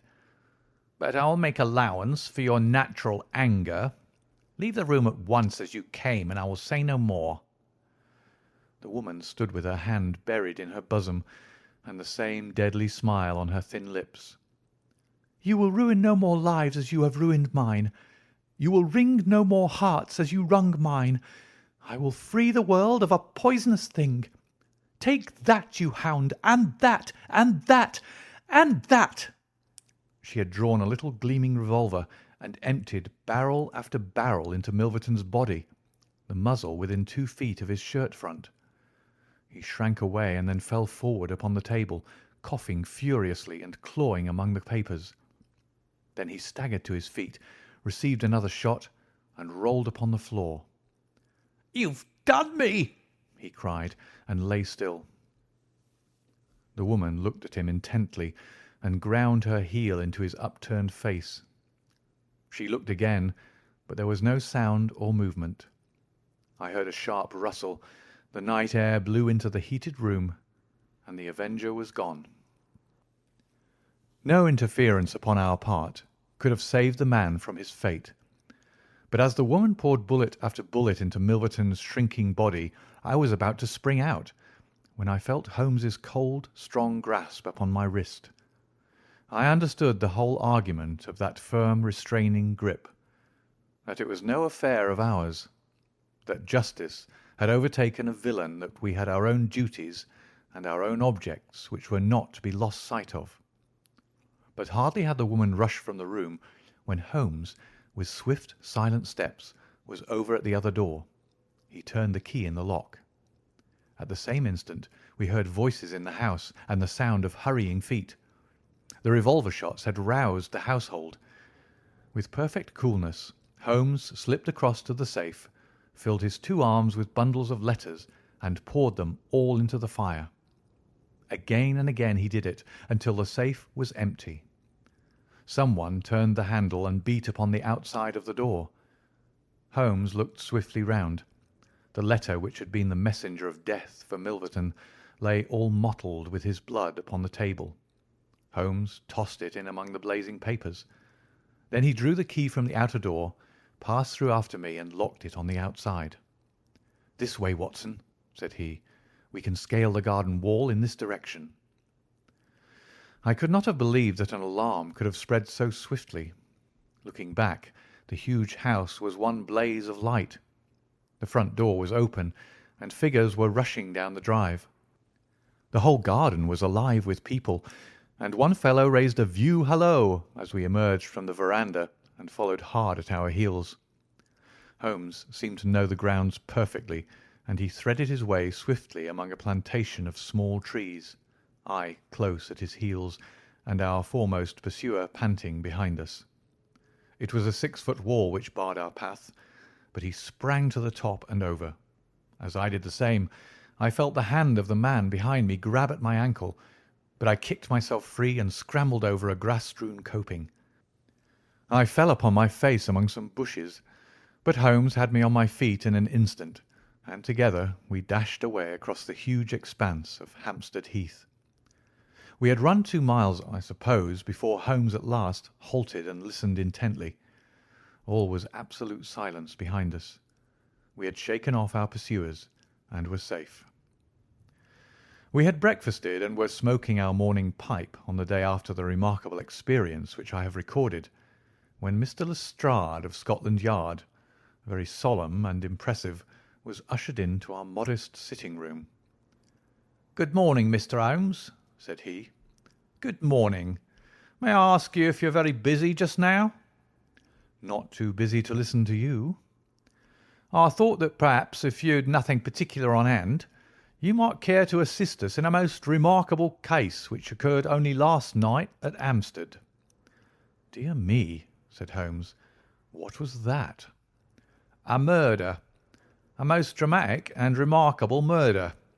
I know how keen you are upon those things, and I would take it as a great favour if you would step down to Appledore Towers and give us the benefit of your advice. It is no ordinary crime.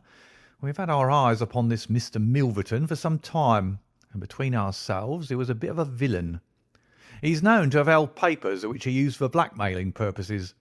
These papers have all been burned by the murderers. No article of value was taken, as it is probable that the criminals were men of good position, whose sole object was to prevent social exposure." "Criminals?" said Holmes. "Plural?" "Yes. There were 2 of them. They were as nearly as possible captured red-handed. We have their footmarks. We have their description. It's 10 to 1 that we trace them. The first fellow was a bit too active, but the second was caught by the under gardener and only got away after a struggle. He was a middle-sized, strongly built man, square jaw, thick neck, moustache, a mask over his eyes." "That's rather vague," said Sherlock Holmes. "My, it might be a description of Watson." "It's true," said the inspector with amusement. "It might be a description of Watson." "Well, I'm afraid I can't help you, Lestrade," said Holmes. "The fact is that I knew this fellow Milverton, that I considered him one of the most dangerous men in London, and that I think there are certain crimes which the law cannot touch, and which, therefore, to some extent, justify private revenge. No, it's no use arguing. I've made up my mind. My sympathies are with the criminals rather than with the victim, and I will not handle this case." Holmes had not said one word to me about the tragedy which we had witnessed, but I observed all the morning that he was in the most thoughtful mood, and he gave me the impression from his vacant eyes and his abstracted manner of a man who is striving to recall something to his memory. We were in the middle of our lunch when he suddenly sprang to his feet. "By Jove, Watson, I've got it!" he cried. "Take your hat. Come with me." He hurried at his top speed down Baker Street and along Oxford Street until we had almost reached Regent Circus. Here, on the left hand, there stands a shop window filled with photographs of the celebrities and beauties of the day. Holmes's eyes fixed themselves upon one of them, and following his gaze, I saw the picture of a regal and stately lady in court dress, with a high diamond tiara upon her noble head. I looked at that delicately curved nose, at the marked eyebrows, at the straight mouth, and the strong little chin beneath it. Then I caught my breath as I read the time-honoured title of the great nobleman and statesman whose wife she had been. My eyes met those of Holmes, and he put his finger to his lips as we turned away from the window. End of The Adventure of Charles Augustus Milverton. Adventure 8. The Adventure of the 6 Napoleons. It was no very unusual thing for Mr. Lestrade of Scotland Yard to look in upon us of an evening, and his visits were welcome to Sherlock Holmes, for they enabled him to keep in touch with all that was going on at the police headquarters. In return for the news which Lestrade would bring, Holmes was always ready to listen with attention to the details of any case upon which the detective was engaged, and was able occasionally, without any active interference, to give some hint or suggestion drawn from his own vast knowledge and experience. On this particular evening, Lestrade had spoken of the weather and the newspapers. Then he had fallen silent, puffing thoughtfully at his cigar. Holmes looked keenly at him. "Anything remarkable on hand?" he asked. "Oh, no, Mr. Holmes. Nothing very particular." "Then tell me about it." Lestrade laughed. "Well, Mr. Holmes, there's no use denying that there is something on my mind, and yet it is such an absurd business that I hesitated to bother you about it. On the other hand, although it is trivial, it is undoubtedly queer, and I know that you have a taste for all that is out of the common. But in my opinion, it comes more in Dr. Watson's line than ours." "Disease?" said I. "Madness, anyhow, and a queer madness too. You wouldn't think there was anyone living at this time of day who was such a hatred of Napoleon I that he would break any image of him that he could see." Holmes sank back in his chair. "That's no business of mine," said he. "Exactly. That's what I said. But then when the man commits burglary in order to break images which are not his own, that brings it away from the doctor and on to the policeman." Holmes sat up again. "Burglary? This is more interesting. Let me hear the details." Lestrade took out his official notebook and refreshed his memory from its pages. "The first case reported was 4 days ago," said he. "It was at the shop of Morse Hudson, who has a place for the sale of pictures and statues in the Kennington Road. The assistant had left the front shop for an instant when he heard a crash, and hurrying in he found a plaster bust of Napoleon, which stood with several other works of art upon the counter, lying shivered into fragments. He rushed out into the road, but although several passers-by declared that they had noticed a man run out of the shop, he could neither see anyone, nor could he find any means of identifying the rascal. It seemed to be one of those senseless acts of hooliganism which occur from time to time, and it was reported to the constable on the beat as such. The plaster cast was not worth more than a few shillings, and the whole affair appeared to be too childish for any particular investigation. The second case, however, was more serious, and also more singular. It occurred only last night. In Kennington Road, and within a few hundred yards of Morse Hudson's shop, there lives a well-known medical practitioner named Dr. Barnicot, who is one of the largest practices upon the south side of the Thames. His residence and principal consulting room is at Kennington Road, but he has a branch surgery and dispensary at Lower Brixton Road, 2 miles away. This Dr. Barnicot is an enthusiastic admirer of Napoleon. and his house is full of books, pictures, and relics of the French Emperor. Some little time ago he purchased from Morse Hudson 2 duplicate plaster casts of the famous head of Napoleon by the French sculptor Devine. One of these he placed in his hall in the house at Kennington Road, and the other on the mantelpiece of the surgery at Lower Brixton. Well, when Dr. Barnicot came down this morning, he was astonished to find that his house had been burgled during the night, but that nothing had been taken save the plaster head from the hall.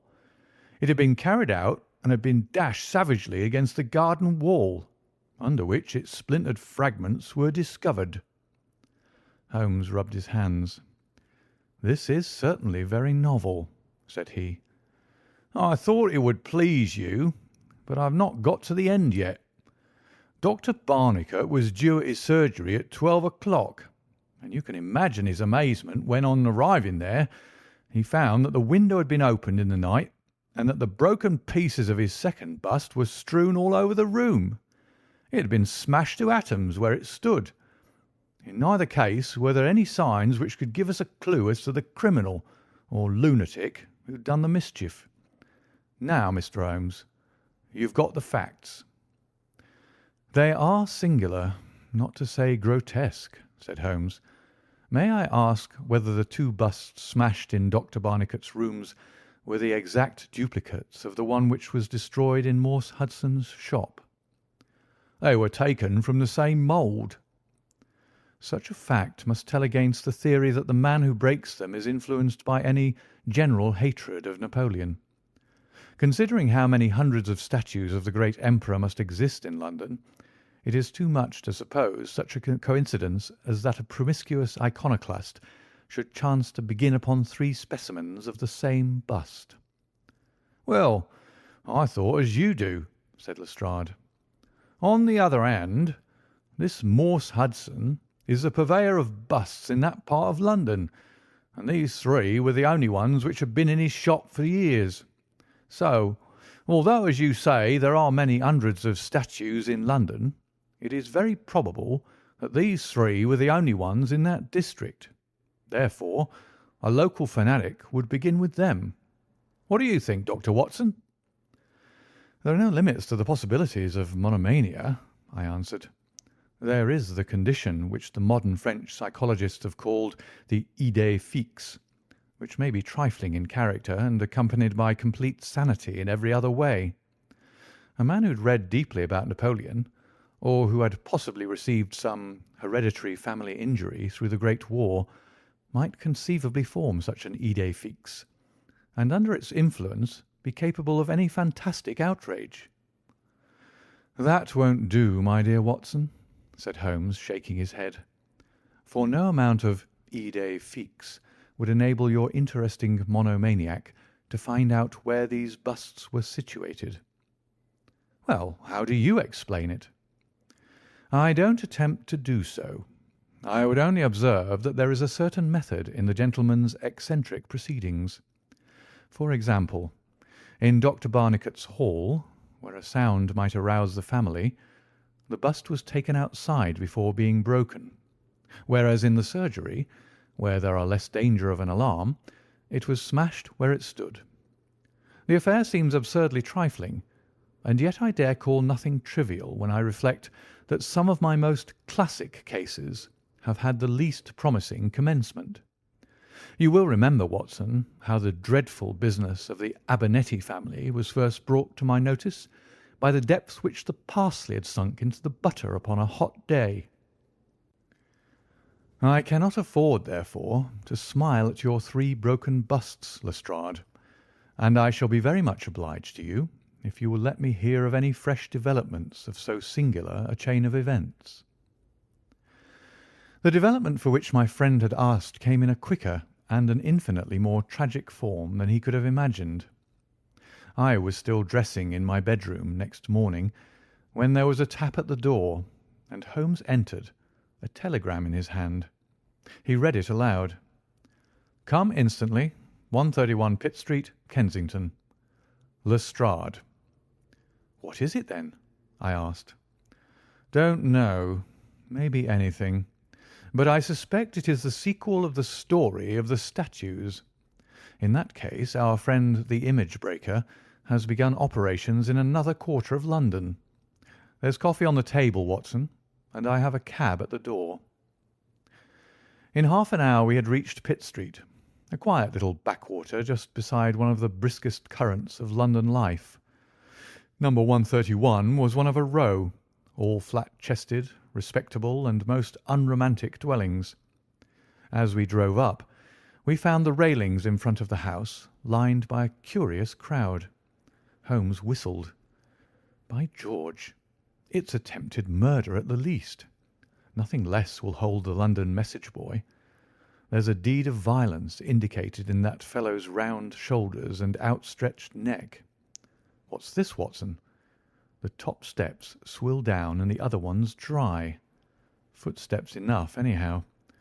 Well, there's Lestrade at the front window, and we shall soon know all about it." The official received us with a very grave face and showed us into a sitting-room, where an exceedingly unkempt and agitated elderly man, clad in a flannel dressing-gown, was pacing up and down.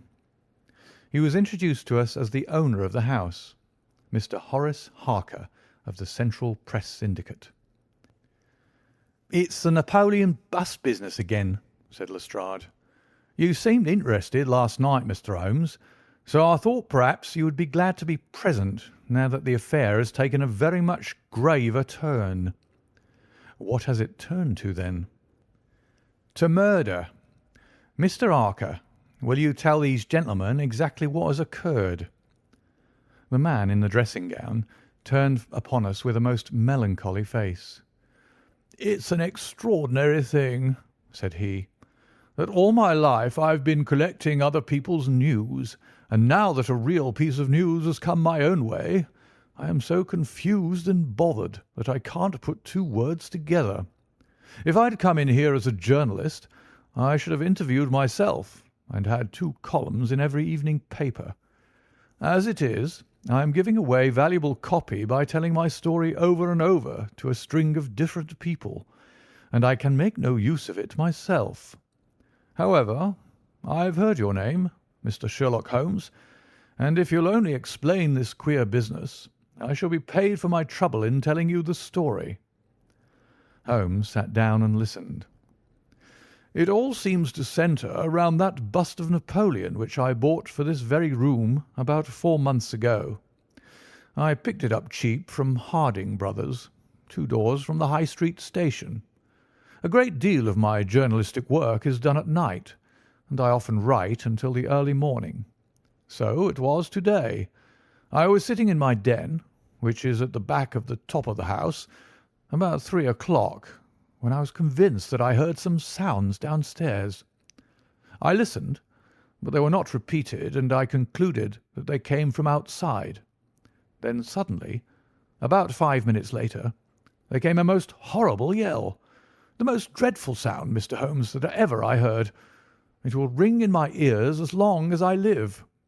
I sat frozen with horror for a minute or two, and then I seized the poker and went downstairs. When I entered this room, I found the window wide open, and I at once observed that the bust was gone from the mantelpiece. Why any burglar should take such a thing passes my understanding, for it was only a plaster cast and of no real value whatever.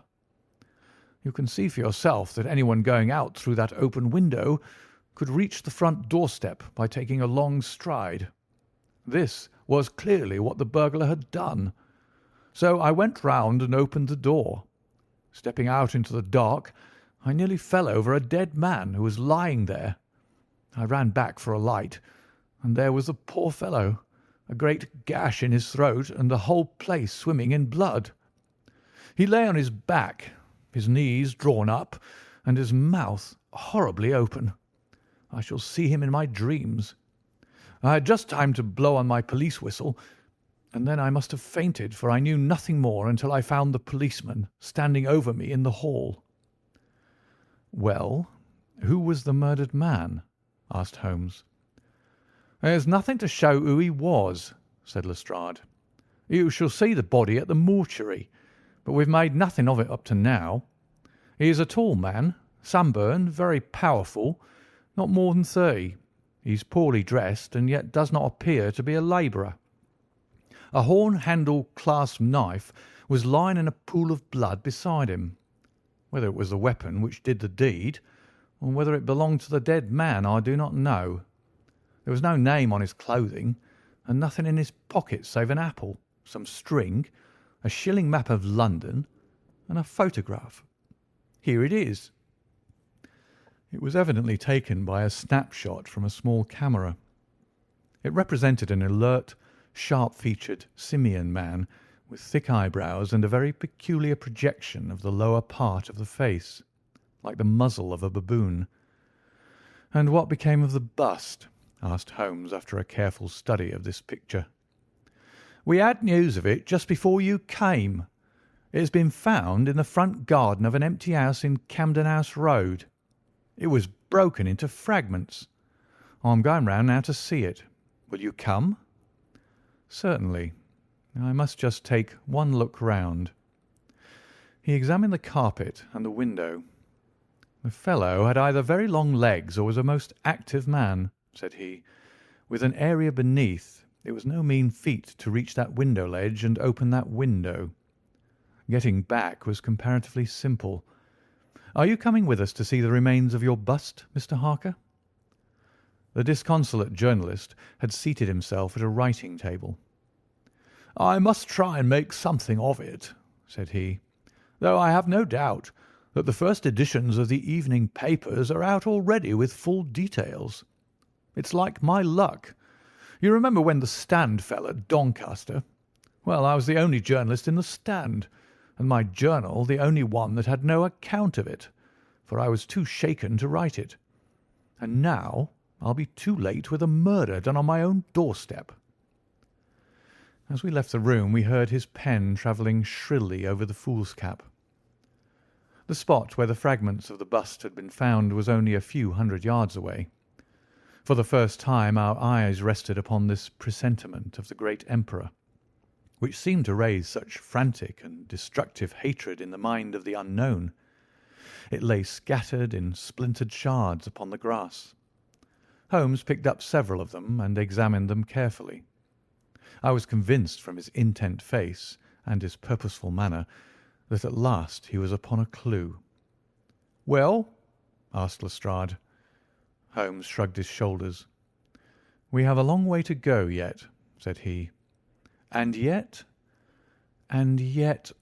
well, we have some suggestive facts to act upon. The possession of this trifling bust was worth more, in the eyes of this strange criminal, than a human life. That is one point. Then there is the singular fact that he did not break it in the house or immediately outside the house, if to break it was his sole object. He was rattled and bustled by meeting this other fellow. He hardly knew what he was doing. Well, that's likely enough, but I wish to call your attention very particularly to the position of this house, in the garden of which the bust was destroyed. Lestrade looked about him. It was an empty house, and so he knew that he would not be disturbed in the garden. Yes, but there is another empty house farther up the street which he must have passed before he came to this one. Why did he not break it there, since it is evident that every yard that he carried it increased the risk of someone meeting him? "I give it up," said Lestrade. Holmes pointed to the street lamp above our heads. He could see what he was doing here, and he could not there. That was his reason. "By Jove, that's true," said the detective. "Now that I come to think of it, Dr. Barnicot's bust was broken not far from his red lamp. Well, Mr. Holmes, what are we to do with that fact? To remember it, to docket it. We may come on something later which will bear upon it. What steps do you propose to take now, Lestrade?" "The most practical way of getting at it, in my opinion, is to identify the dead man. There should be no difficulty about that. When we've found out who he is and who his associates are, We should have a good start in learning what he was doing in Pitt Street last night, and who it was who met him and killed him on the doorstep of Mr. Horace Harker. Don't you think so?"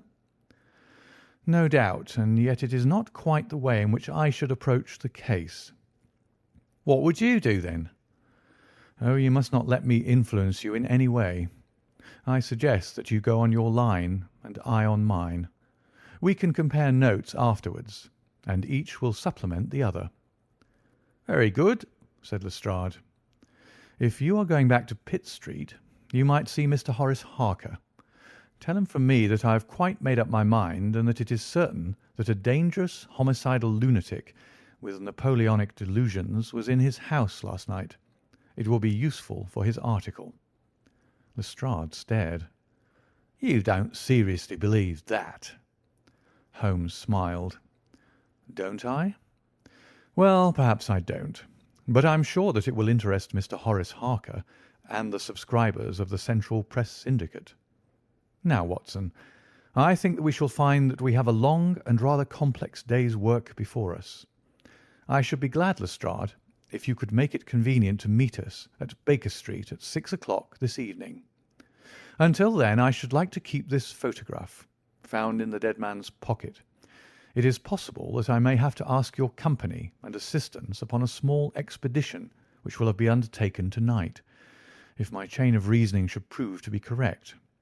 Until then, good-bye, and good luck." Sherlock Holmes and I walked together to the High Street, where we stopped at the shop of Harding Brothers, whence the bust had been purchased.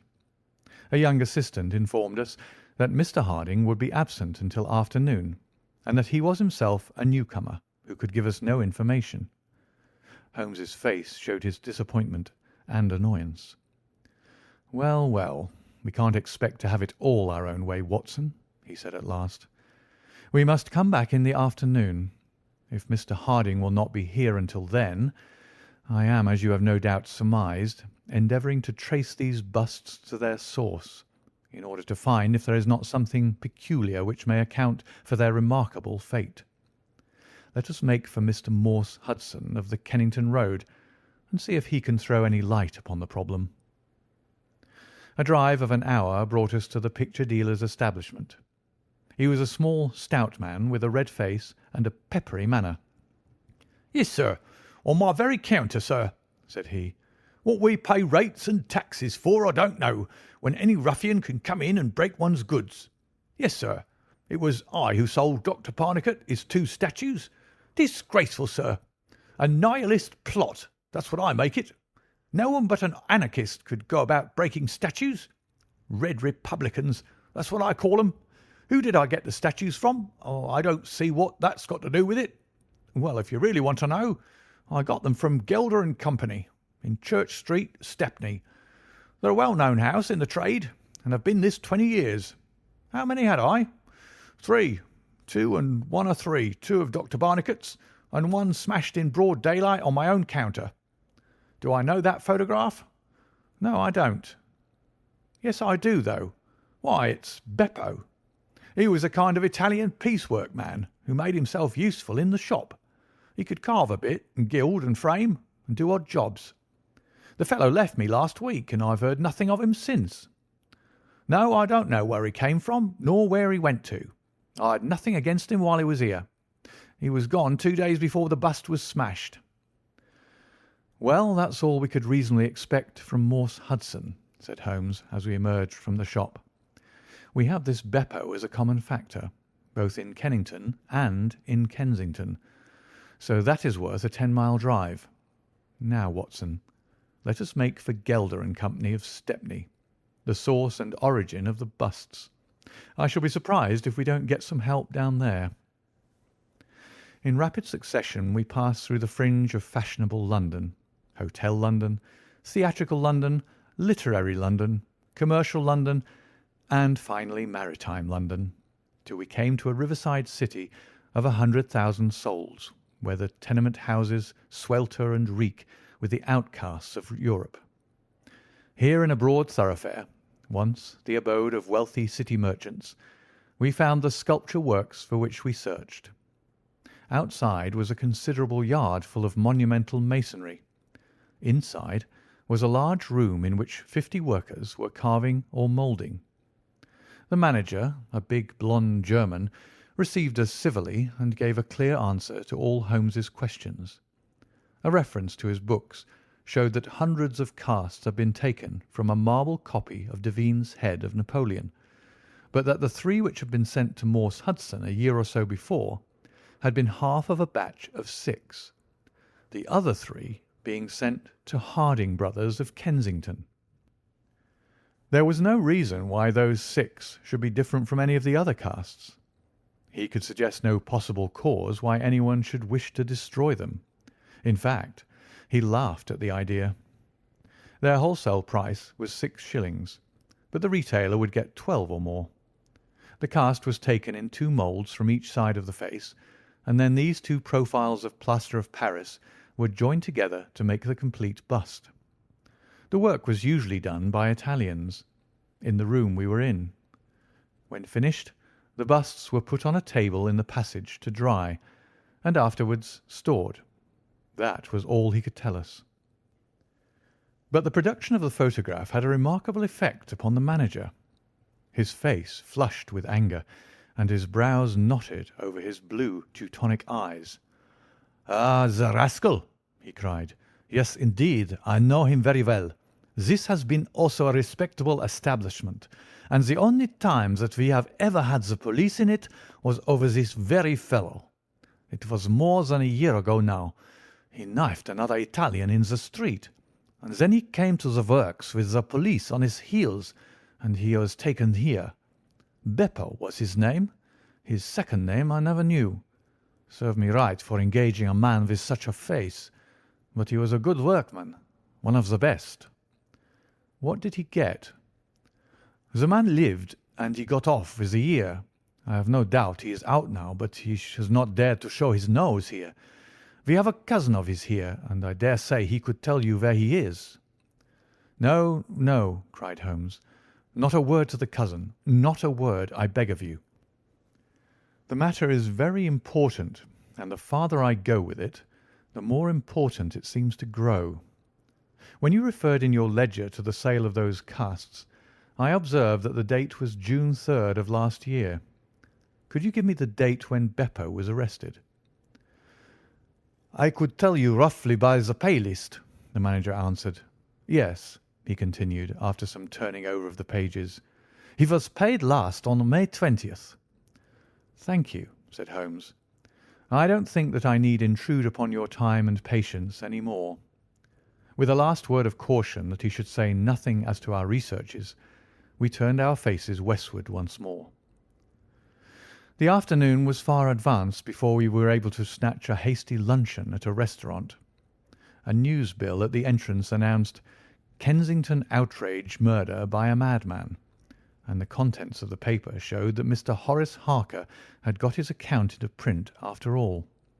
2 columns were occupied with a highly sensational and flowery rendering of the whole incident. Holmes propped it against the cruet stand and read it while he ate. Once or twice he chuckled. "This is all right, Watson," said he. "Listen to this. It is satisfactory to know that there can be no difference of opinion upon this case, since Mr. Lestrade, one of the most experienced members of the official force, and Mr. Sherlock Holmes, the well-known consulting expert, have each come to the conclusion that the grotesque series of incidents which have ended in so tragic a fashion arise from lunacy rather than from deliberate crime.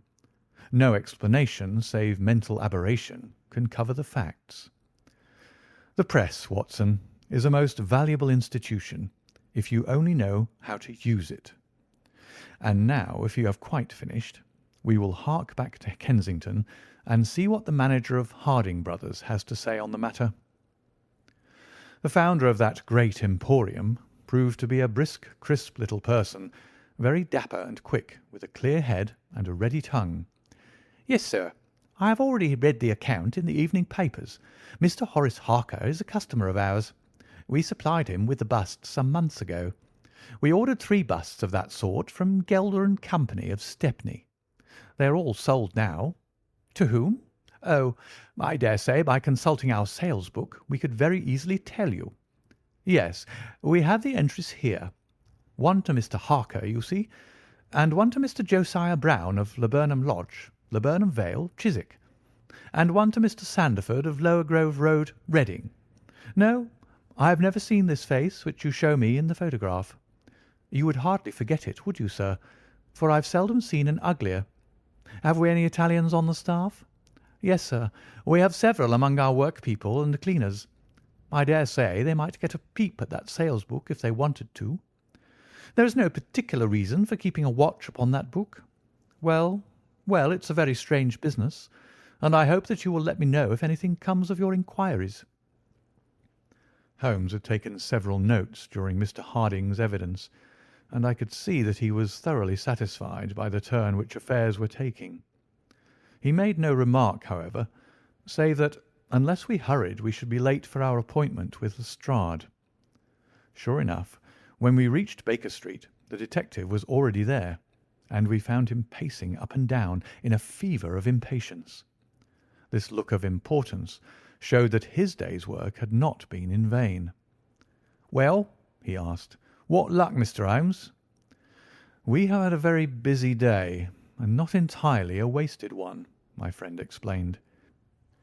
"We have seen both the retailers and also the wholesale manufacturers. I can trace each of the busts now from the beginning." "The busts!" cried Lestrade. "Well, well, you have your own methods, Mr. Sherlock Holmes, and it's not for me to say a word against them. But I think I've done a better day's work than you. I have identified the dead man." "You don't say so." "And found a cause for the crime." "Splendid. We have an inspector who makes a specialty of Saffron Hill and the Italian Quarter. Well, this dead man had some Catholic emblem round his neck, and that, along with his colour, made me think he was from the south. Inspector Hill knew him the moment he caught sight of him. His name is Pietro Vanucci, from Naples, and he is one of the greatest cutthroats in London. He is connected with the Mafia, which, as you know, is a secret political society enforcing its decrees by murder. Now, you see how the affair begins to clear up. The other fellow is probably an Italian also, and a member of the Mafia. He's broken the rules in some fashion. Pietro is set upon his track. Probably the photograph we found in his pocket is the man himself, so that he may not knife the wrong person. He dogs the fellow. He sees him enter a house. He waits outside for him, and in the scuffle he receives his own death wound. How's that, Mr. Sherlock Holmes?" Holmes clapped his hands approvingly. "Excellent, Lestrade, excellent," he cried. "But I didn't quite follow your explanation of the destruction of the busts." "The busts? You never can get those busts out of your head. After all, that's nothing. Petty larceny, 6 months at the most. It is the murder that we're really investigating, and I tell you that I am gathering all the threads into my hands." "And the next stage?" "Is a very simple one. I shall go down with Hill to the Italian Quarter, find the man whose photograph we've got, and arrest him on the charge of murder. Will you come with us?" "I think not. I fancy we can attain our end in a simpler way. I can't say for certain, because it all depends upon a factor which is completely outside our control. But I have great hopes. In fact, the betting is exactly 2-1, that if you will come with us tonight, I shall be able to help you to lay him by the heels."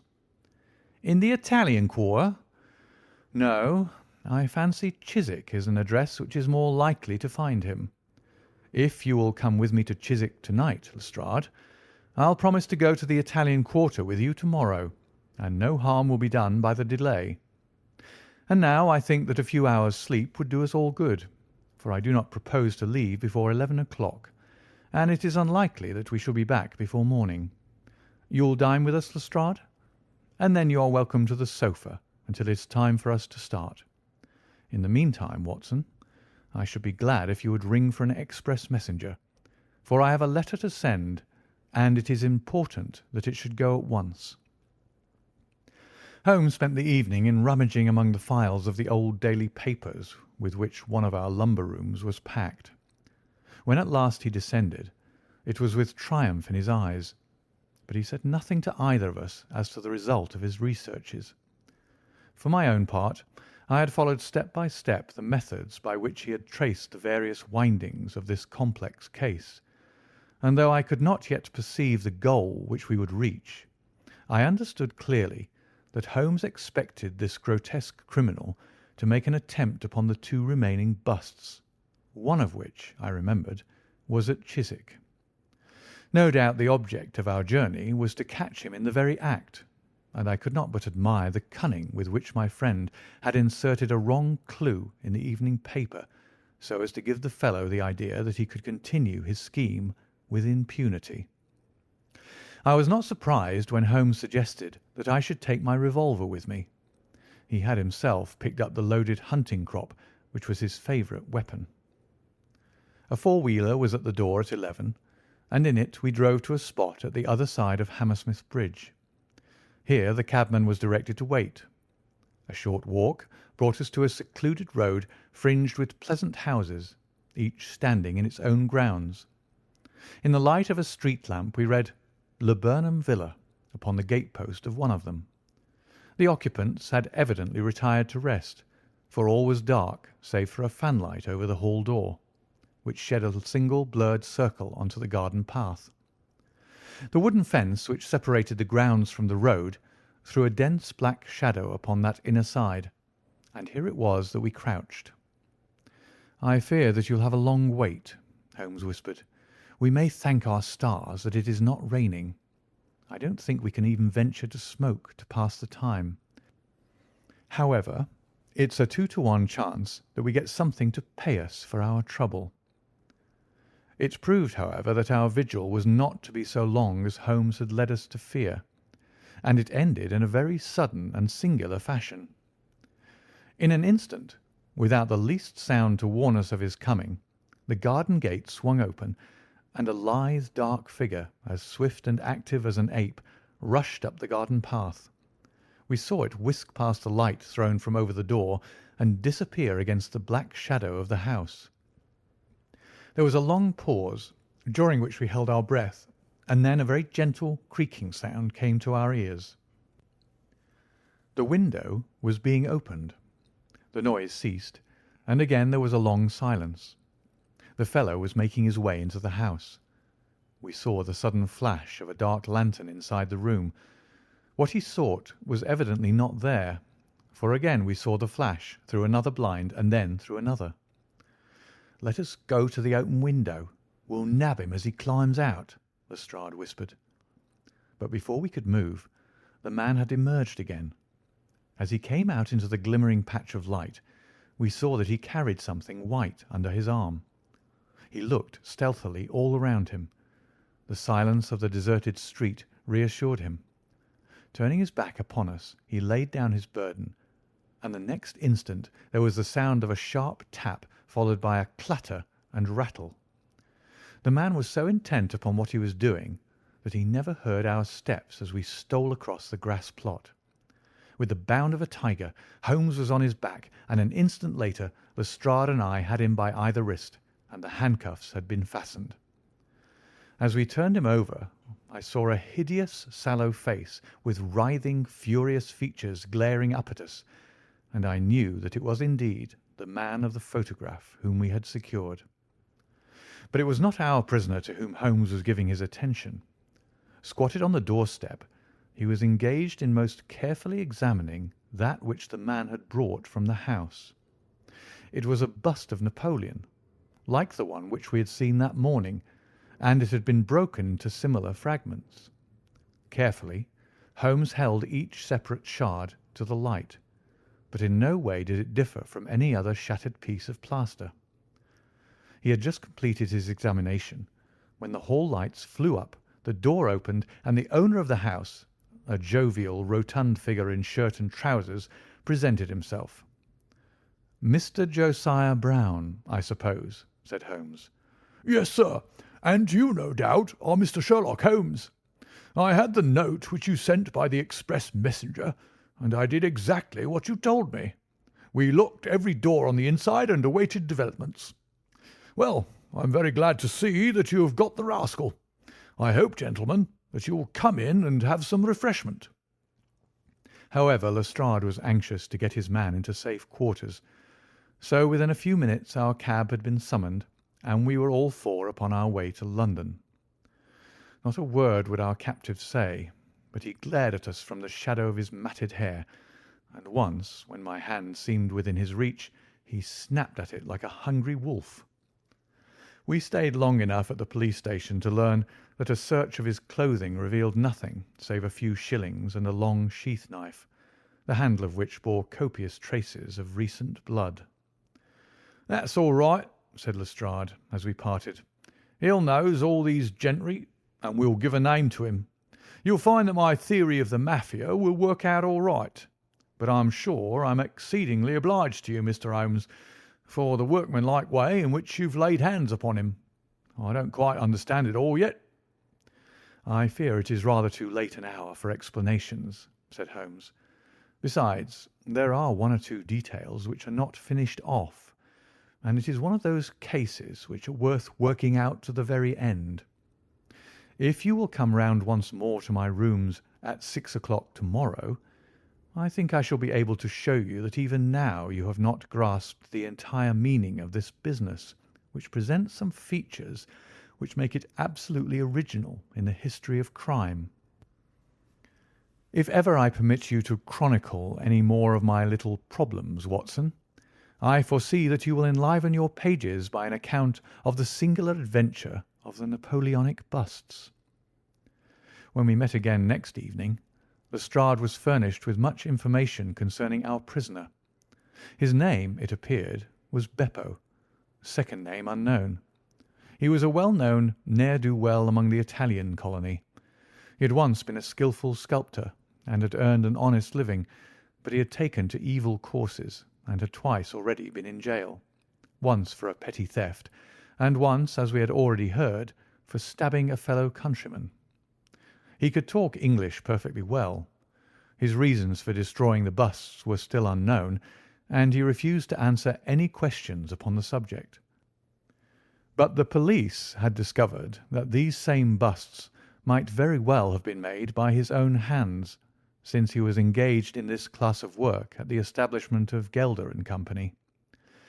To all this information, much of which we already knew, Holmes listened with polite attention, but I, who knew him so well, could clearly see that his thoughts were elsewhere, and I detected a mixture of mingled uneasiness and expectation beneath that mask which he was wont to assume. At last he started in his chair, and his eyes brightened. There had been a ring at the bell. A minute later we heard steps upon the stairs, and an elderly red-faced man with grizzled side whiskers was ushered in. In his right hand he carried an old-fashioned carpet-bag, which he placed upon the table. "Is Mr. Sherlock Holmes here?" My friend bowed and smiled. "Mr. Sandford of Reading, I suppose," said he. "Yes, sir.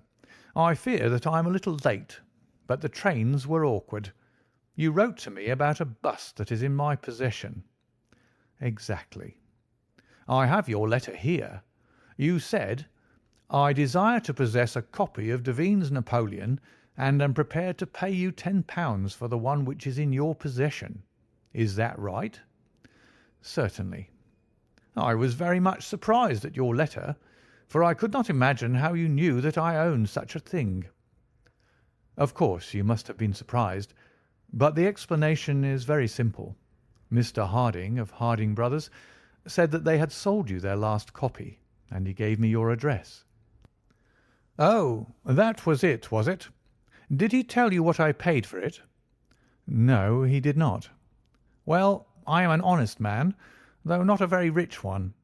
I only gave 15 shillings for the bust, and I think you ought to know that before I take £10 from you." "I am sure the scruple does you honour, Mr. Sandford, but I have named that price, so I intend to stick to it." "Well, it's very handsome of you, Mr. Holmes. I brought the bust up with me, as you asked me to do. Here it is." He opened his bag, and at last we saw placed upon our table a complete specimen of that bust which we had already seen more than once in fragments. Holmes took a paper from his pocket and laid a £10 note upon the table. "You will kindly sign that paper, Mr. Sandford, in the presence of these witnesses. It is simply to say that you transfer every possible right that you ever had in the bust to me. I am a methodical man, you see, and you never know what turn events might take afterwards. Thank you, Mr. Sandford. Here is your money, and I wish you a very good evening." When our visitor had disappeared, Sherlock Holmes's movements were such as to rivet our attention.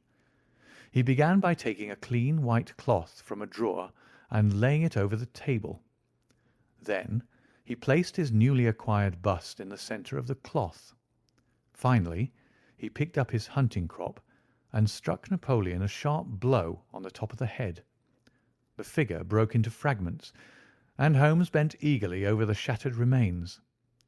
Next instant, with a loud shout of triumph, he held up one splinter, in which a round, dark object was fixed like a plum in a pudding. "Gentlemen," he cried, "let me introduce you to the famous Black Pearl of the Borgias." Lestrade and I sat silent for a moment, and then, with a spontaneous impulse, we both broke at clapping, as at the well-wrought crisis of a play.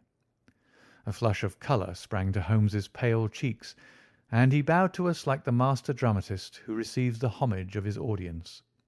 It was at such moments that for an instant he ceased to be a reasoning machine and betrayed his human love for admiration and applause.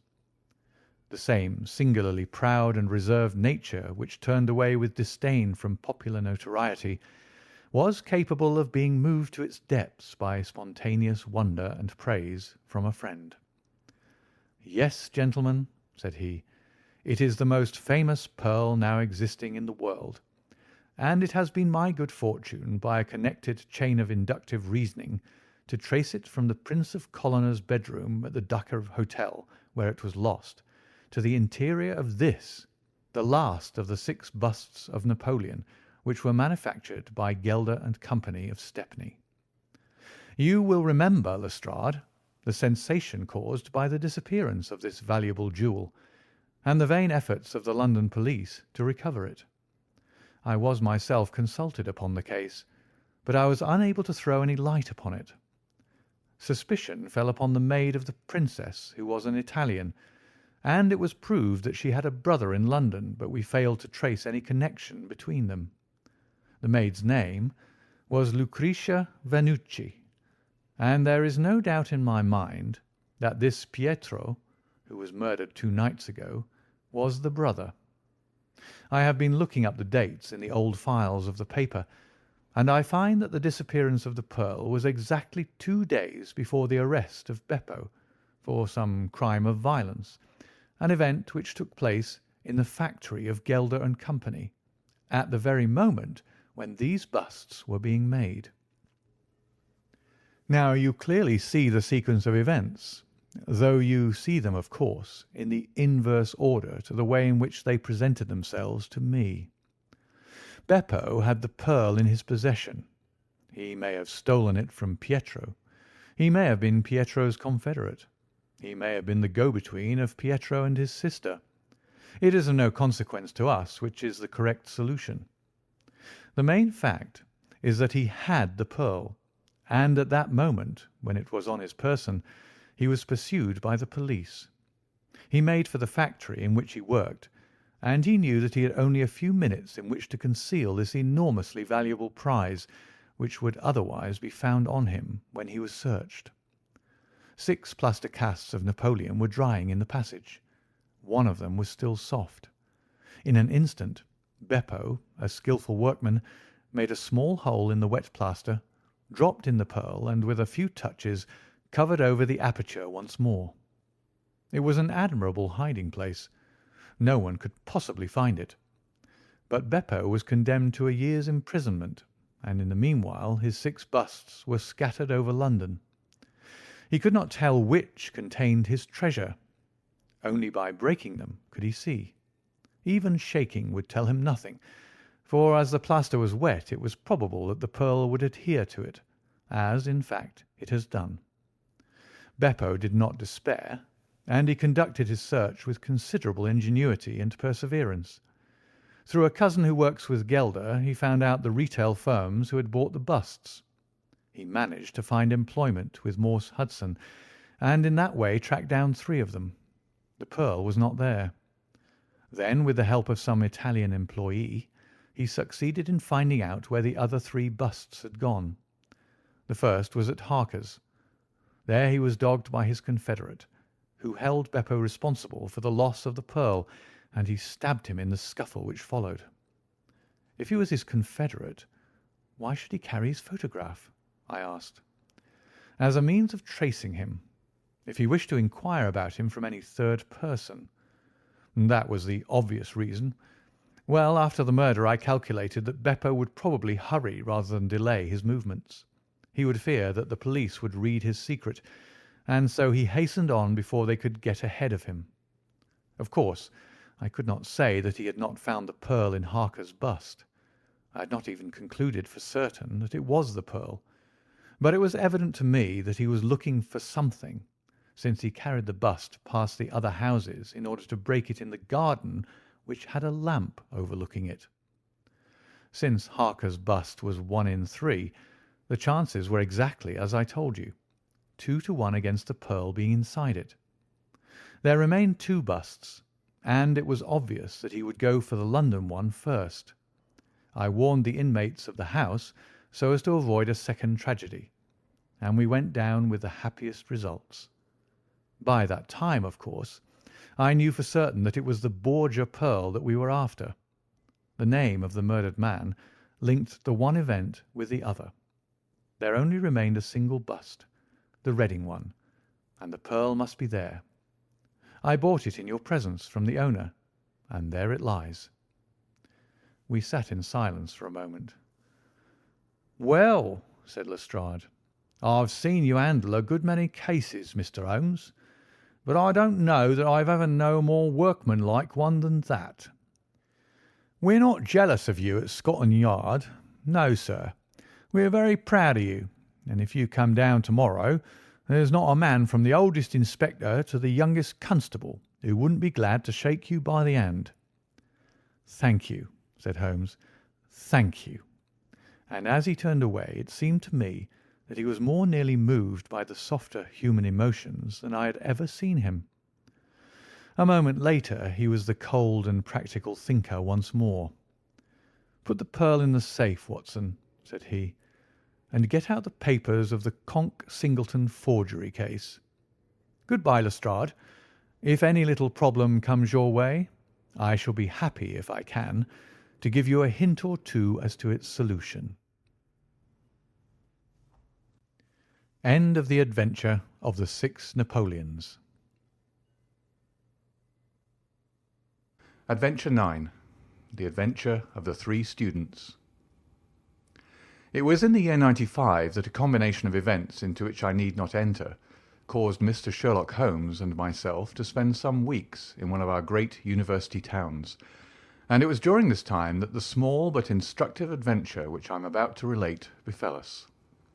It will be obvious that any details which would help the reader exactly to identify the college or the criminal would be injudicious and offensive.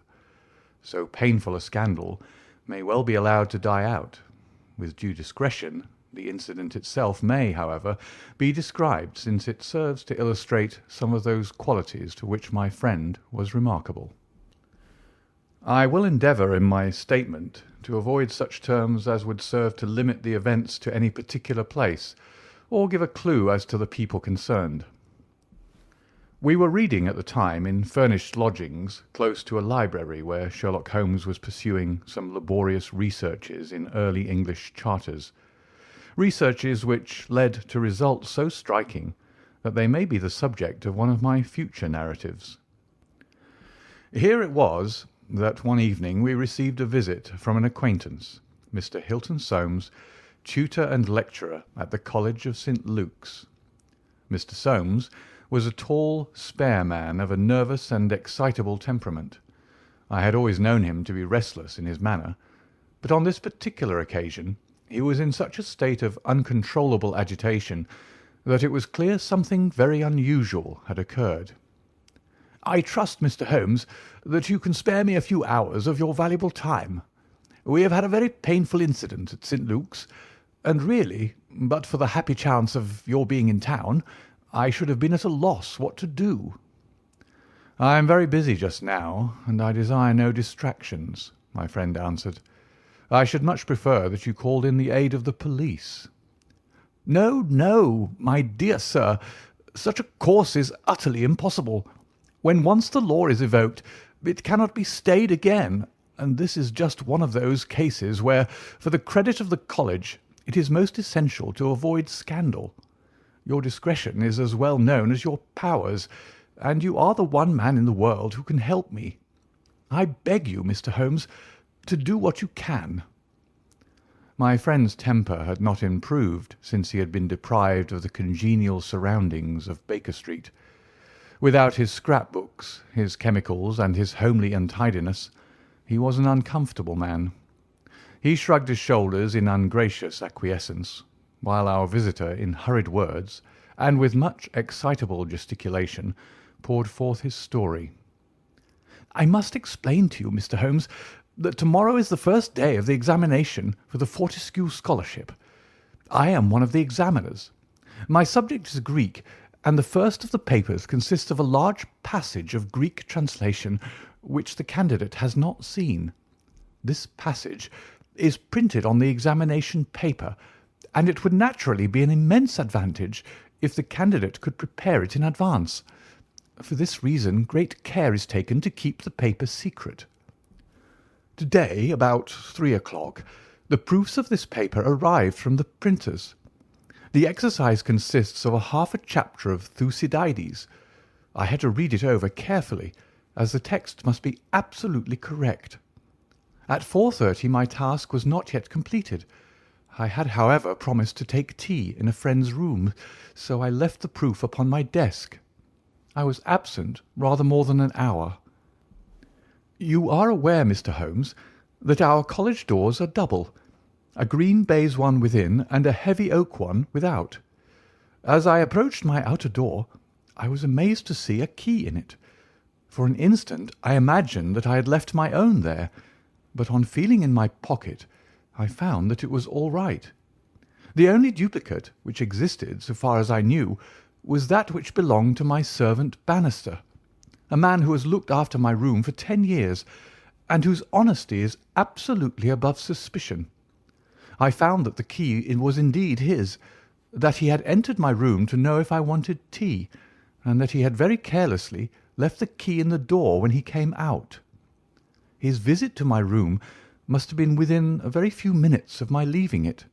His forgetfulness about the key would have mattered little upon any other occasion, but on this one day it has produced the most deplorable consequences. The moment I looked at my table, I was aware that someone had rummaged among my papers. The proof was in 3 long slips. I had left them all together. Now I found that one of them was lying on the floor, one was on the side table near the window, and the third was where I had left it. Holmes stirred for the first time. "The first page on the floor, the second in the window, the third where you left it," said he. "Exactly, Mr. Holmes. You amaze me. How could you possibly know that?" "Pray continue your very interesting statement." "For an instant I imagined that Bannister had taken the unpardonable liberty of examining my papers. He denied it, however, with the utmost earnestness, and I am convinced that he was speaking the truth. The alternative was that some one passing had observed the key in the door, had known that I was out, and had entered to look at the papers. A large sum of money is at stake, for the scholarship is a very valuable one, and an unscrupulous man might very well run a risk in order to gain an advantage over his fellows. Bannister was very much upset by the incident. He had nearly fainted when we found that the papers had undoubtedly been tampered with. I gave him a little brandy and left him collapsed in a chair while I made a most careful examination of the room. I soon saw that the intruder had left other traces of his presence beside the rumpled papers. On the table in the window were several shreds from a pencil which had been sharpened. A broken tip of lead was lying there also.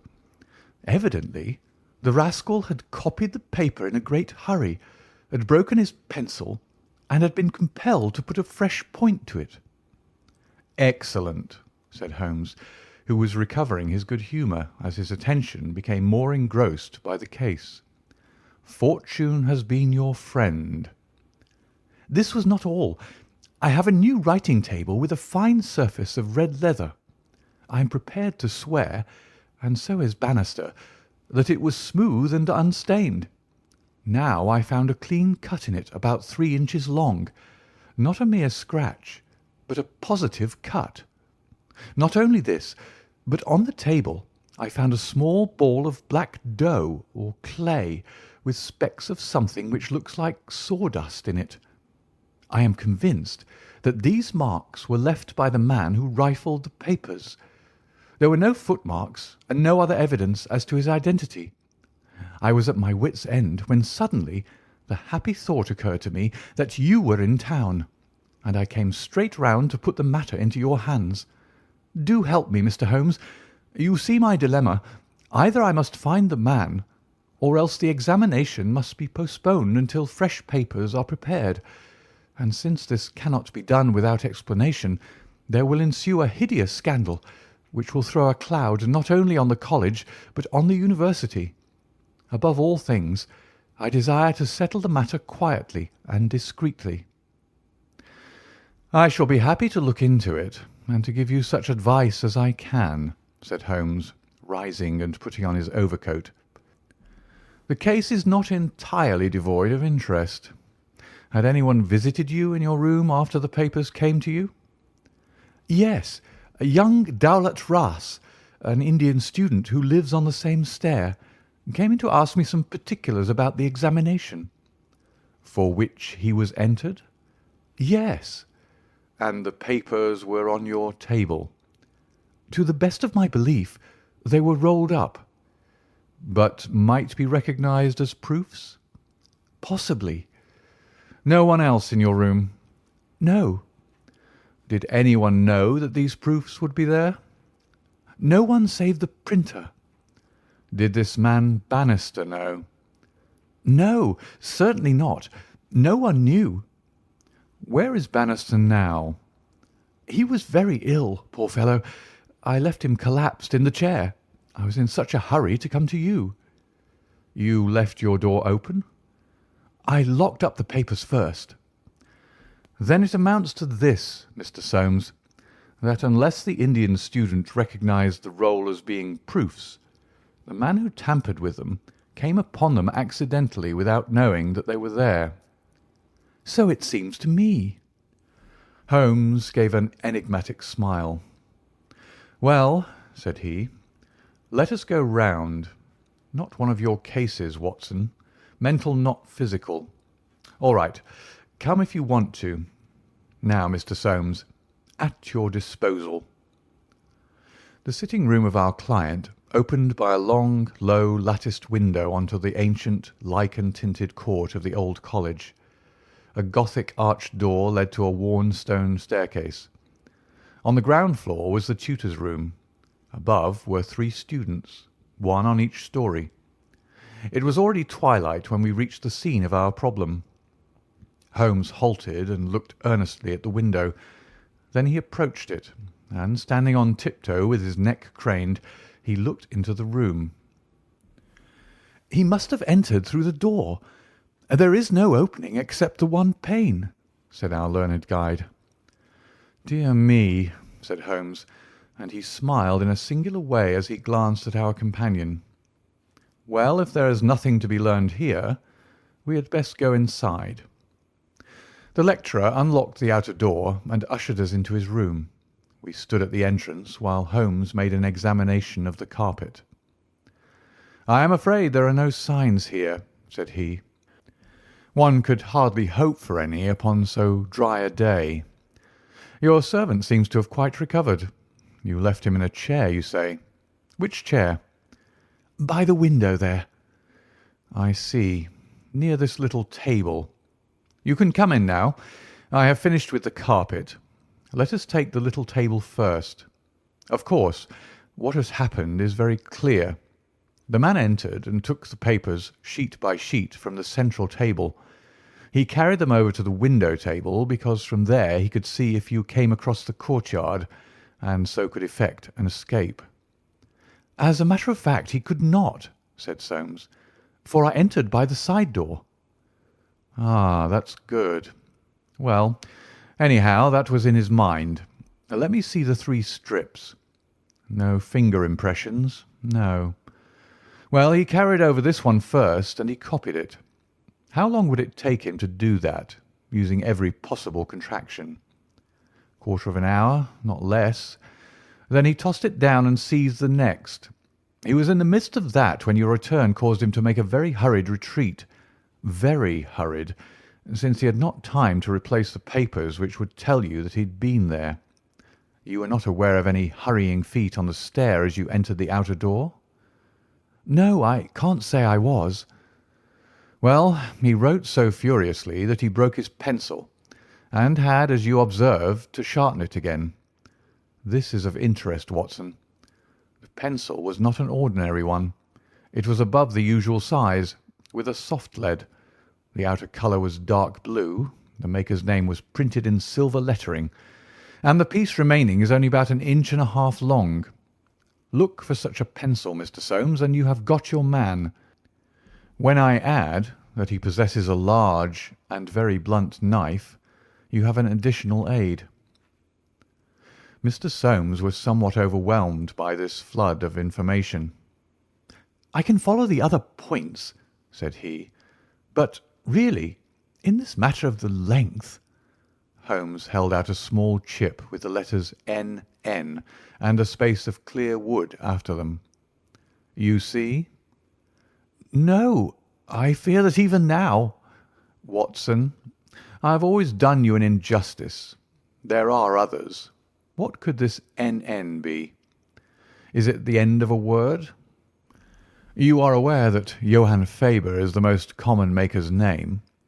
Is it not clear that there is just as much of the pencil left as usually follows the Johann?" He held the small table sideways to the electric light. "I was hoping that if the paper on which he wrote was thin, some trace of it might have come through upon this polished surface. No, I see nothing. I don't think there is anything more to be learned here. Now for the central table. This small pellet is, I presume, the black doughy mass you spoke of. Roughly pyramidal in shape and hollowed out, I perceive. As you say, there appear to be grains of sawdust in it. Dear me, this is very interesting. And the cut, a positive tear, I see. It began with a thin scratch and ended in a jagged hole. I am much indebted to you for directing my attention to this case, Mr. Soames. Where does that door lead to?" To my bedroom." "Have you been in it since your adventure?" "No, I came straight away for you." "I should like to have a glance around. What a charming old-fashioned room! Perhaps you will kindly wait a minute until I have examined the floor. No, I see nothing. What about this curtain? You hang your clothes behind it. If anyone were forced to conceal himself in this room, he must do it there, since the bed is too low and the wardrobe too shallow. No one there, I suppose." As Holmes drew the curtain, I was aware, from some little rigidity and alertness of his attitude, that he was prepared for an emergency. As a matter of fact, the drawn curtain disclosed nothing but 3 or 4 suits of clothes hanging from a line of pegs. Holmes turned away and stooped suddenly to the floor. "Hello! What's this?" said he. It was a small pyramid of black putty-like stuff, exactly like the one upon the table of the study. Holmes held it in his open palm in the glare of the electric light. Your visitor seems to have left traces in your bedroom as well as in your sitting-room, Mr. Soames." "What could he have wanted there?" "I think it is clear enough. You came back by an unexpected way, and so he had no warning until you were at the very door. What could he do? He caught up everything which would betray him, and he rushed into your bedroom to conceal himself." "Good gracious, Mr. Holmes, do you mean to tell me that all the time I was talking to Bannister in this room we had the man prisoner if we'd only known it?" "So I read it." "Surely there's another alternative, Mr. Holmes. I don't know whether you observed my bedroom window."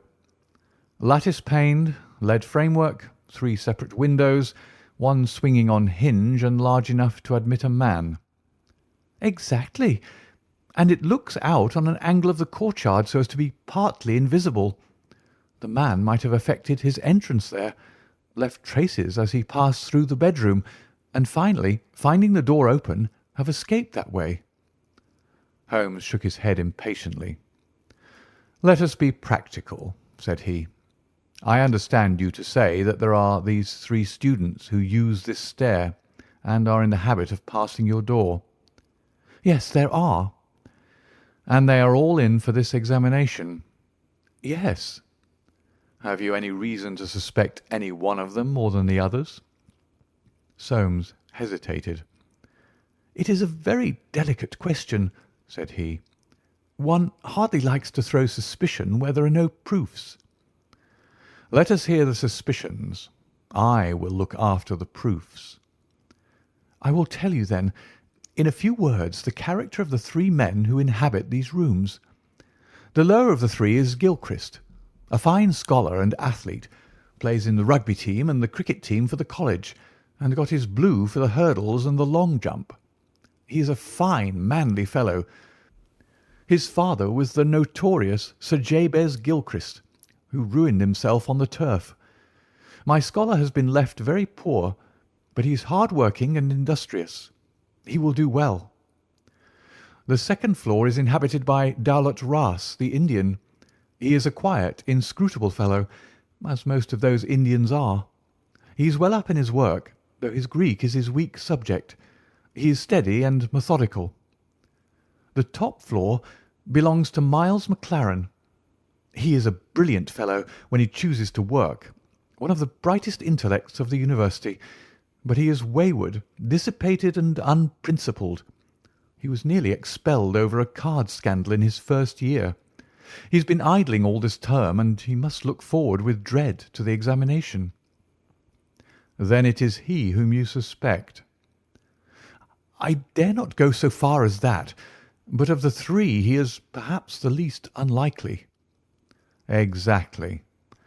Now, Mr. Soames, let us have a look at your servant Bannister."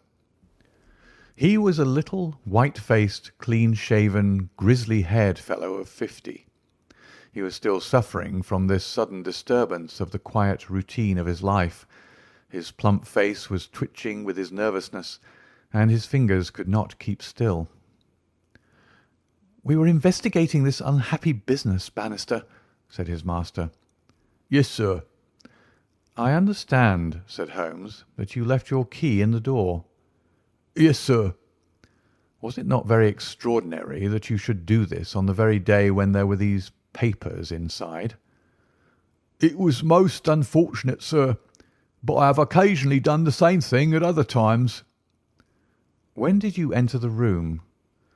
"It was about 4:30. That is Mr. Soames' tea time." "And how long did you stay?" "When I saw that he was absent, I withdrew at once." "Did you look at these papers on the table?" "No, sir, certainly not." "How came you to leave the key in the door?" "I had a tea tray in my hand, and I thought I'd come back for the key, then I forgot." "Has the outer door a spring lock?" "No, sir." "Then it was open all the time?" "Yes, sir." "Anyone in the room could get out?" "Yes, sir."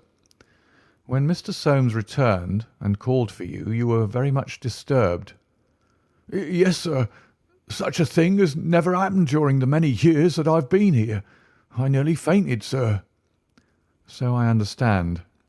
Where were you when you began to feel bad?" "Where was I, sir? Why, here, near the door." "That is singular, because you sat down in that chair over yonder near the corner. Why did you pass these other chairs?" "I don't know, sir. It didn't matter to me where I sat."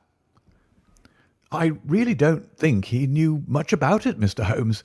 He was looking very bad, quite ghastly." "You stayed here when your master left?" "Only for a minute or so.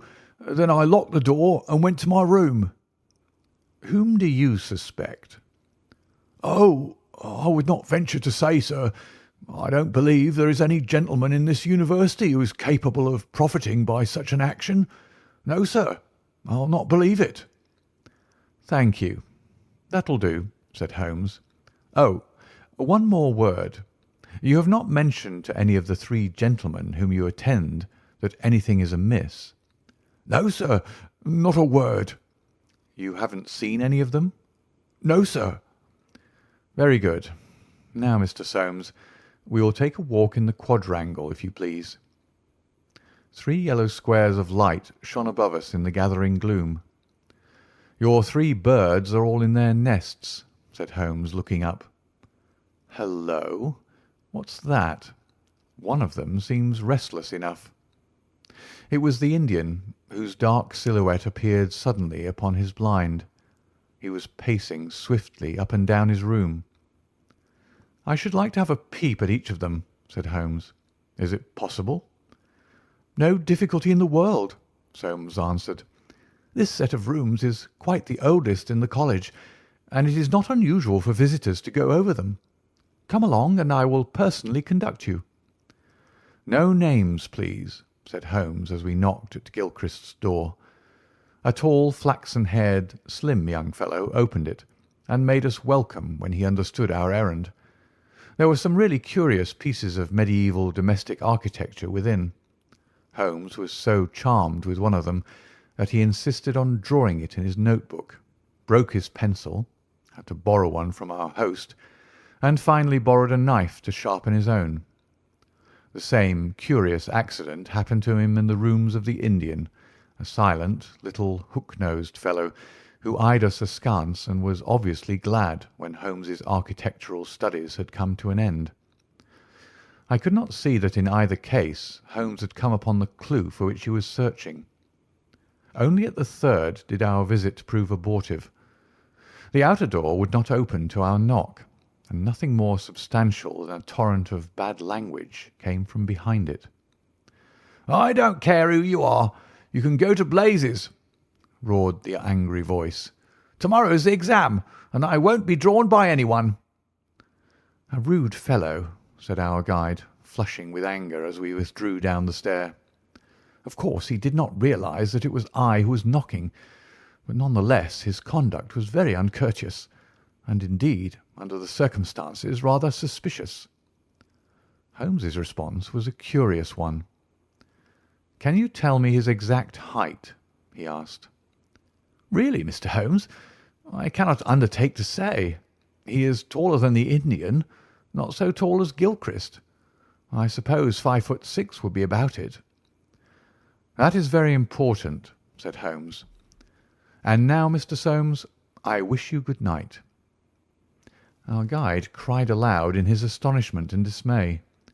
"Good gracious, Mr. Holmes, you are surely not going to leave me in this abrupt fashion. You don't seem to realize the position. To-morrow is the examination. I must take some definite action to-night. I cannot allow the examination to be held if one of the papers has been tampered with. The situation must be faced." "You must leave it as it is. I shall drop round early to-morrow morning and chat the matter over. It is possible that I may be in a position then to indicate some course of action. Meanwhile you change nothing. Nothing at all." "Very good, Mr. Holmes." "You can be perfectly easy in your mind. We shall certainly find some way out of your difficulties. I will take the black clay with me, also the pencil cuttings. Good-bye." When we were out in the darkness of the quadrangle, we again looked up at the windows. The Indian still paced his room. The others were invisible. "Well, Watson, what do you think of it?" Holmes asked as we came out into the main street. "Quite a little parlour game. A sort of three-card trick, is it not? There are your three men. It must be one of them. You take your choice. Which is yours? The foul-mouthed fellow at the top. He's the one with the worst record. And yet that Indian was a sly fellow also. Why should he be pacing his room all the time? There is nothing in that. Many men do it when you're trying to learn anything by heart." He looked at us in a queer way. "So would you if a flock of strangers came in on you when you were preparing for an examination next day, and every moment was of value. No, I see nothing in that. Pencils, too, and knives always satisfactory. But that fellow does puzzle me." "Who?" "Why, Bannister, the servant. What's his game in the matter?" "He impressed me as being a perfectly honest man." "So he did me. That's the puzzling part. Why should a perfectly honest man— Well, well, here's a large stationer's. We shall begin our researches here." There were only 4 stationers of any consequence in the town, and at each Holmes produced his pencil chips and bid. All were agreed that one could be ordered, but it was not a usual size of pencil, and that it was seldom kept in stock. My friend did not appear to be depressed by his failure, but shrugged his shoulders in half-humorous resignation. "No good, my dear Watson. This, the best and only final clue, has run to nothing. But indeed I have little doubt that we can build up a sufficient case without it. By Jove, my dear fellow, it is nearly 9, and the landlady babbled of green peas at 7:30.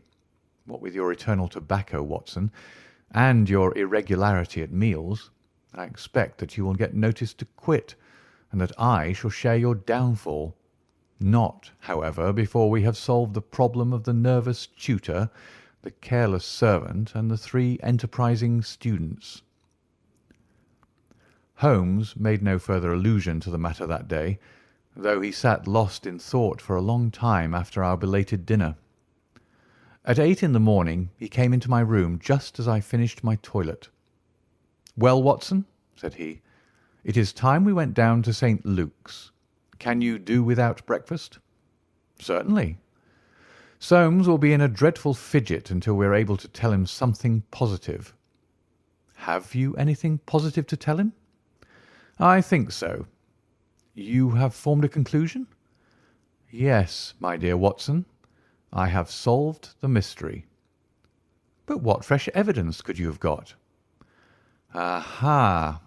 It is not for nothing that I have turned myself out of bed at the untimely hour of 6. I've put in 2 hours' hard work, and covered at least 5 miles with something to show for it. Look at that." He held out his hand. On the palm were 3 little pyramids of black doughy clay. "Why, Holmes, you only had 2 yesterday." "And 1 more this morning. It is a fair argument that wherever number 3 came from is also the source of numbers 1 and 2. Eh, Watson? Well, come along and put friend Soames out of his pain." The unfortunate tutor was certainly in a state of pitiable agitation when we found him in his chambers. In a few hours the examination would commence, and he was still in the dilemma between making the facts public and allowing the culprit to compete for the valuable scholarship. He could hardly stand still, so great was his mental agitation, and he ran towards Holmes with 2 eager hands outstretched. "Thank Heaven that you've come. I feared that you had given it up in despair. What am I to do? Shall the examination proceed?" "Yes, let it proceed by all means." "But this rascal—" "He shall not compete." "You know him?" "I think so. If this matter is not to become public, we must give ourselves certain powers and resolve ourselves into a small private court-martial. You there, if you please, Soames. Watson, you here. I'll take the armchair in the middle. I think that we're now sufficiently imposing to strike terror into a guilty breast. Kindly ring the bell." Bannister entered, and shrank back in evident surprise and fear at our judicial appearance. "You will kindly close the door," said Holmes. "Now, Bannister, will you please tell us the truth about yesterday's incident?" The man turned white to the roots of his hair. "I've told you everything, sir." "Nothing to add?" "Nothing at all, sir." "Well, then, I must make some suggestions to you. When you sat down on that chair yesterday, did you do so in order to conceal some object which would have shown who had been in the room?" Bannister's face was ghastly. "No, sir, certainly not." "It is only a suggestion," said Holmes suavely. "I frankly admit that I am unable to prove it, but it seems probable enough, since the moment that Mr. Soames's back was turned, you released the man who was hiding in that bedroom." Bannister licked his dry lips. "There was no man, sir." "Ah, that's a pity, Bannister. Up to now you may have spoken the truth, but now I know that you have lied." The man's face set in sullen defiance. "There was no man, sir." Come, come, Bannister. "No, sir, there was no one." "In that case you can give us no further information. Would you please remain in the room? Stand over there near the bedroom door. Now, Soames, I'm going to ask you to have the great kindness to go up to the room of young Gilchrist and to ask him to step down into yours." An instant later the tutor returned, bringing with him the student. He was a fine figure of a man, tall, lithe, and agile, with a springy step and a pleasant, open face. His troubled blue eyes glanced at each of us, and finally rested with an expression of blank dismay upon Bannister in the farther corner. "Just close the door," said Holmes. "Now, Mr. Gilchrist, we are all quite alone here, and no one need ever know one word of what passes between us. We can be perfectly frank with each other. We want to know, Mr. Gilchrist, how you, an honourable man, ever came to commit such an action as that of yesterday." The unfortunate young man staggered back and cast a look full of horror and reproach at Bannister. "No, no, Mr. Gilchrist, sir. I never said a word. Never one word," cried the servant. "No, but you have now," said Holmes.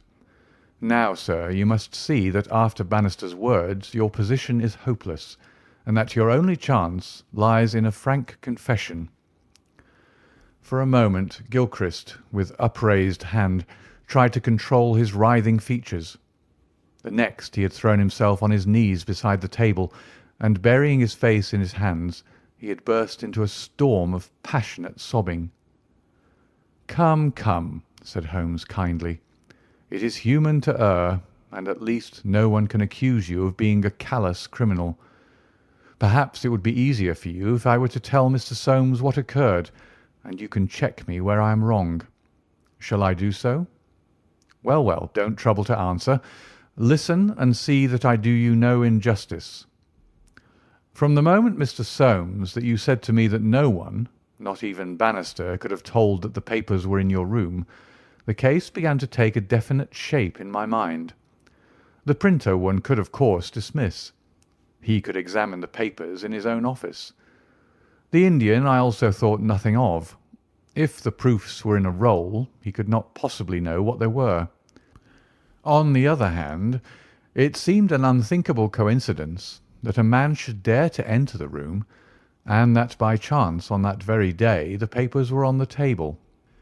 I dismissed that.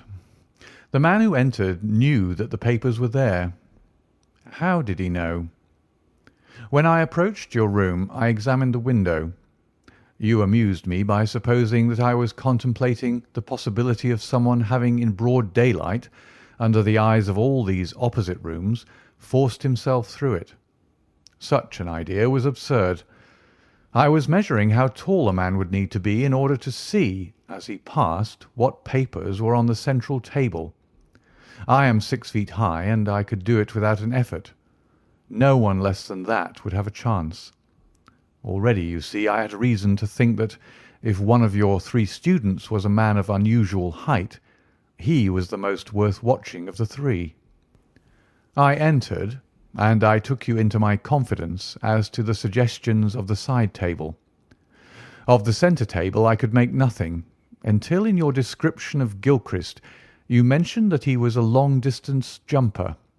Then the whole thing came to me in an instant, and I only needed certain corroborative proofs, which I speedily obtained. What happened with this young fellow had employed his afternoon at the athletic grounds, where he had been practising the jump. He returned carrying his jumping shoes, which are provided, as you are aware, with several sharp spikes. As he passed your window, he saw by means of his great height these proofs upon your table, and conjectured what they were. No harm would have been done, had it not been that, as he passed your door, he perceived the key which had been left by the carelessness of your servant. A sudden impulse came over him to enter, and see if they were indeed the proofs. It was not a dangerous exploit, for he could always pretend that he had simply looked in to ask a question.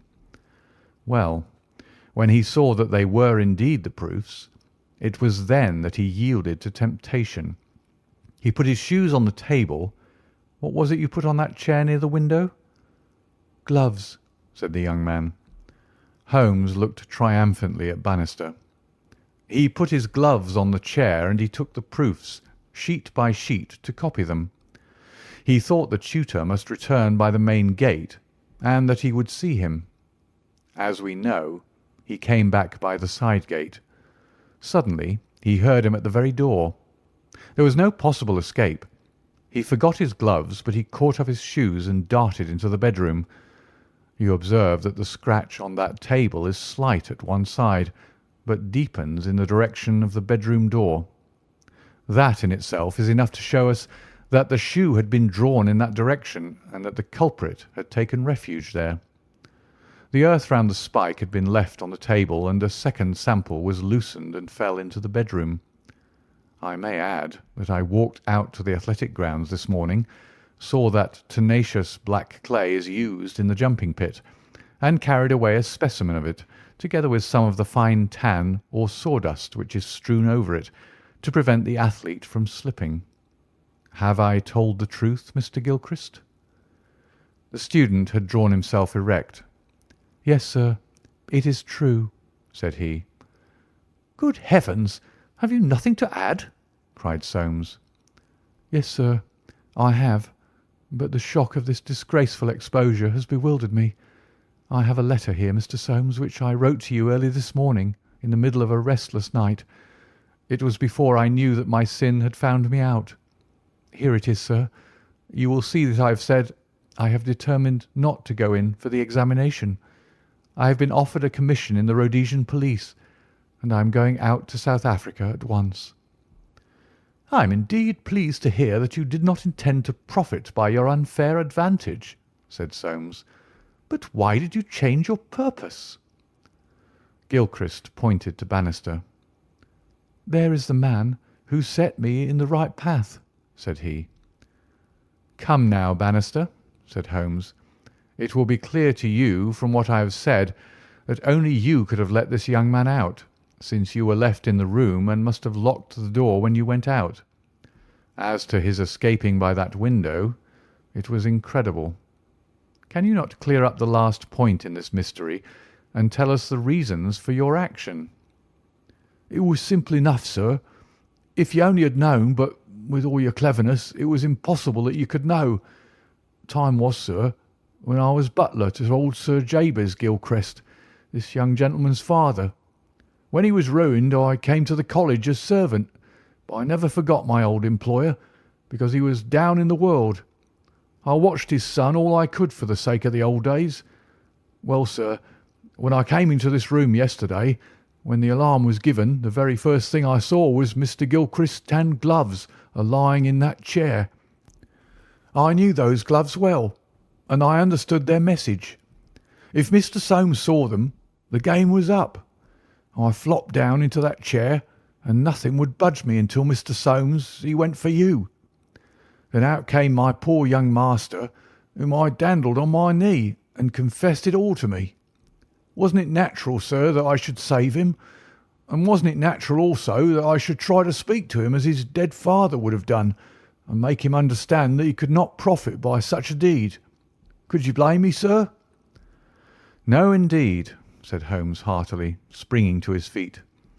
"Well, Soames, I think we've cleared your little problem up, and our breakfast awaits us at home. Come, Watson. As to you, sir, I trust that a bright future awaits you in Rhodesia. For once you have fallen low. Let us see in the future how high you can rise." End of The Adventure of the Three Students. Adventure 10. The Adventure of the Golden Pince-Nez. When I look at the three massive manuscript volumes which contain our work for the year 1894, I confess that it is very difficult for me, out of such a wealth of material, to select the cases which are most interesting in themselves, and at the same time most conducive to a display of those peculiar powers for which my friend was famous. As I turn over the pages, I see my notes upon the repulsive story of the Red Leech and the terrible death of Crosby the banker. Here also I find an account of the Addleton tragedy, and the singular contents of the ancient British barrow. The famous Smith-Mortimer succession case comes also within this period, and so does the tracking and arrest of Huret, the boulevard assassin, an exploit which won for Holmes an autographed letter of thanks from the French President and the Order of the Legion of Honour. Each of these would furnish a narrative, but on the whole I am of opinion that none of them unites so many singular points of interest as the episode of Yoxley Old Place, which includes not only the lamentable death of young Willoughby Smith, but also those subsequent developments which threw so curious a light upon the causes of the crime. It was a wild, tempestuous night towards the close of November. Holmes and I sat together in silence all the evening. He engaged with a powerful lens, deciphering the remains of the original inscription upon a palimpsest. I deep in a recent treatise upon surgery. Outside the wind howled down Baker Street, while the rain beat fiercely against the windows. It was strange there, in the very depths of the town, with 10 miles of man's handiwork on every side of us, to feel the iron grip of nature, and to be conscious that to the huge elemental forces all London was no more than the molehills that dot the fields. I walked to the window and looked out on the deserted street. The occasional lamps gleamed on the expanse of muddy road and shining pavement. A single cab was splashing its way from the Oxford Street end. "Well, Watson, it's as well we have not to turn out tonight," said Holmes, laying aside his lens and rolling up the palimpsest. "I've done enough for one sitting. It is trying work for the eyes. So far as I can make out, it is nothing more exciting than an Abbey's accounts dating from the second half of the 15th century. Hello! Hello! Hello! What's this?" Amid the droning of the wind there had come the stamping of a horse's hoofs and the long grind of a wheel as it rasped against the curb. The cab which I had seen had pulled up at our door. "What can he want?" I ejaculated, as a man stepped out of it. "Want? He wants us, and we, my poor Watson, want overcoats and cravats and galoshes and every aid that man ever invented to fight the weather. Wait a bit, though. There's the cab off again. There's hope yet. He'd have kept it if he had wanted us to come. Run down, my dear fellow, and open the door, for all virtuous folk have been long in bed." When the light of the hall lamp fell upon our midnight visitor, I had no difficulty in recognizing him.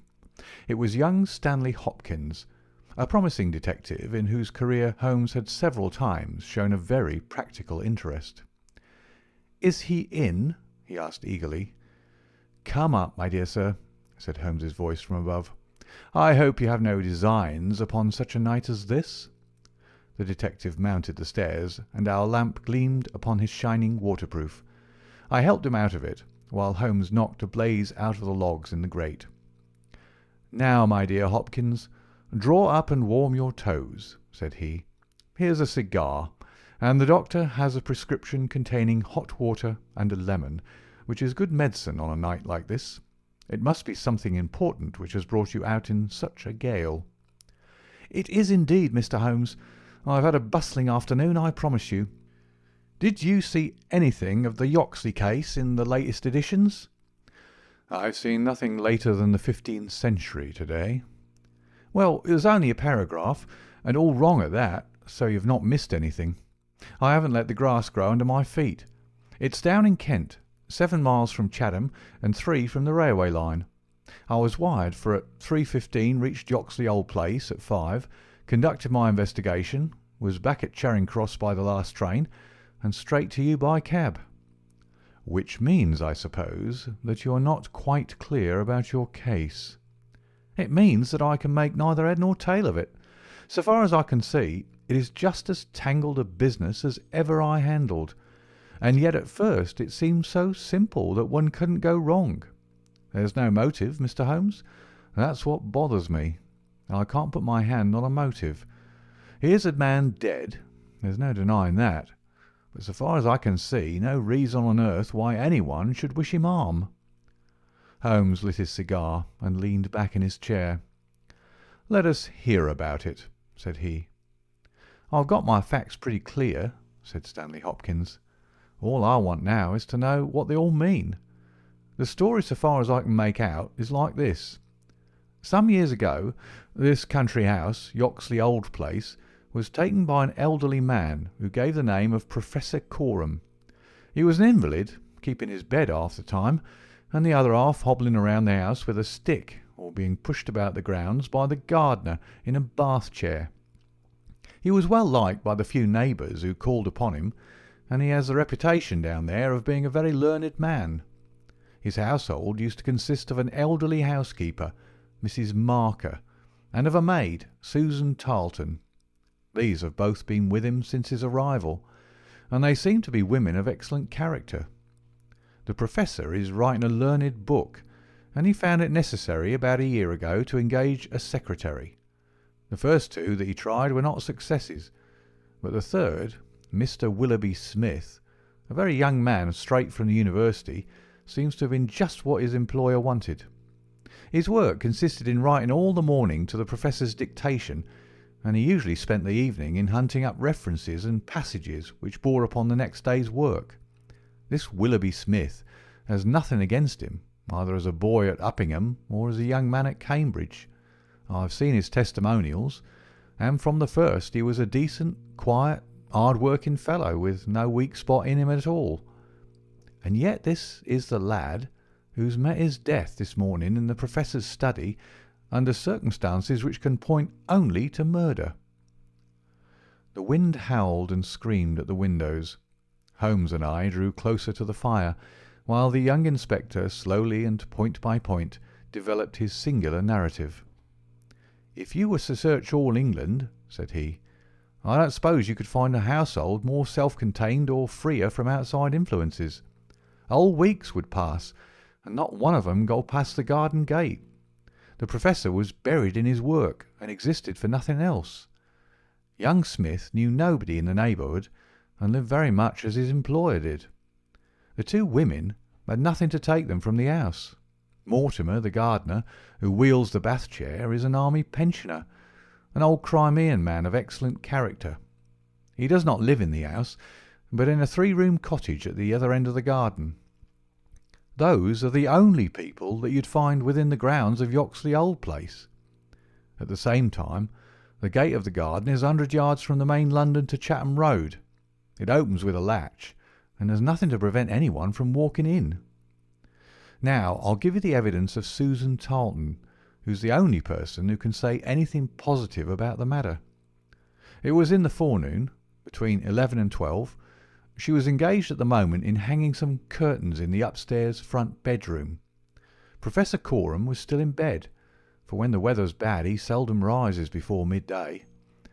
The housekeeper was busy with some work in the back of the house. Willoughby Smith had been in his bedroom, which he uses as a sitting-room, but the maid heard him at that moment pass along the passage and descend to the study immediately below her. She did not see him, but she says that she could not be mistaken in his quick, firm tread. She did not hear the study door close, but a minute or so later there was a dreadful cry in the room below. It was a wild, hoarse scream, so strange and unnatural that it might have come from either a man or a woman. At the same instant there was a heavy thud which shook the old house, and then all was silence. The maid stood petrified for a moment, and then, recovering her courage, she ran downstairs. The study door was shut, and she opened it. Inside, young Mr. Willoughby Smith was stretched upon the floor. At first she couldn't see no injury, but as she tried to raise him, she saw that blood was pouring from the underside of his neck. It was pierced by a very small but very deep wound, which had divided the carotid artery. The instrument with which the injury had been inflicted lay upon the carpet beside him. It was one of those small sealing-wax knives to be found on old-fashioned writing tables, with an ivory handle and a stiff blade. It was part of the fittings of the Professor's own desk. At first, the maid thought that young Smith was already dead, but on pouring some water from the carafe over his forehead, he opened his eyes for an instant. "The Professor," he murmured. "It was she." The maid is prepared to swear that those were the exact words. He tried desperately to say something else, and he held his right hand up in the air. Then he fell back dead. In the meantime, the housekeeper had also arrived upon the scene, but she was just too late to catch the young man's dying words. Leaving Susan with the body, she hurried to the Professor's room. He was sitting up in bed, horribly agitated, for he'd heard enough to convince him that something terrible had occurred. Mrs. Marker is prepared to swear that the Professor was still in his night clothes, and indeed it was impossible for him to dress without the help of Mortimer, whose orders were to come at 12 o'clock. The Professor declares that he heard the distant cry, but that he knows nothing more. He can give no explanation of the young man's last words. The Professor, it was she, but imagines that they were the outcome of delirium. He believes that Willoughby Smith has not an enemy in the world, and can give no reason for the crime. His first action was to send Mortimer, the gardener, for the local police. A little later, the chief constable sent for me. Nothing was moved before I got there, and strict orders were given that no one should walk upon the paths leading to the house. It was a splendid chance of putting your theories into practice, Mr. Sherlock Holmes. There was really nothing wanting. "Except Mr. Sherlock Holmes," said my companion with a somewhat bitter smile. "Well, let us hear about it. What sort of a job did you make of it?" "I must ask you first, Mr. Holmes, to glance at this rough plan, which will give you a general idea of the position of the Professor's study and the various points of the case. It'll help you in following my investigation." He unfolded the rough chart, which I here reproduce, and he laid it across Holmes's knee. I rose, and standing behind Holmes, studied it over his shoulder. It is very rough, of course, and it only deals with the points which seem to me to be essential. All the rest you'll see later for yourself. Now, first of all, presuming that the assassin entered the house, how did he or she come in? Undoubtedly by the garden path, and the back door from which there's direct access to the study. Any other way would have been exceedingly complicated. The escape must have also been made along that line, for of the two other exits from the room, one was blocked by Susan as she ran downstairs, and the other leads straight to the Professor's bedroom. I therefore directed my attention at once to the garden path, which was saturated with recent rain, and would certainly show any footmarks. My examination showed me that I was dealing with a cautious and expert criminal. No footmarks were to be found on the path.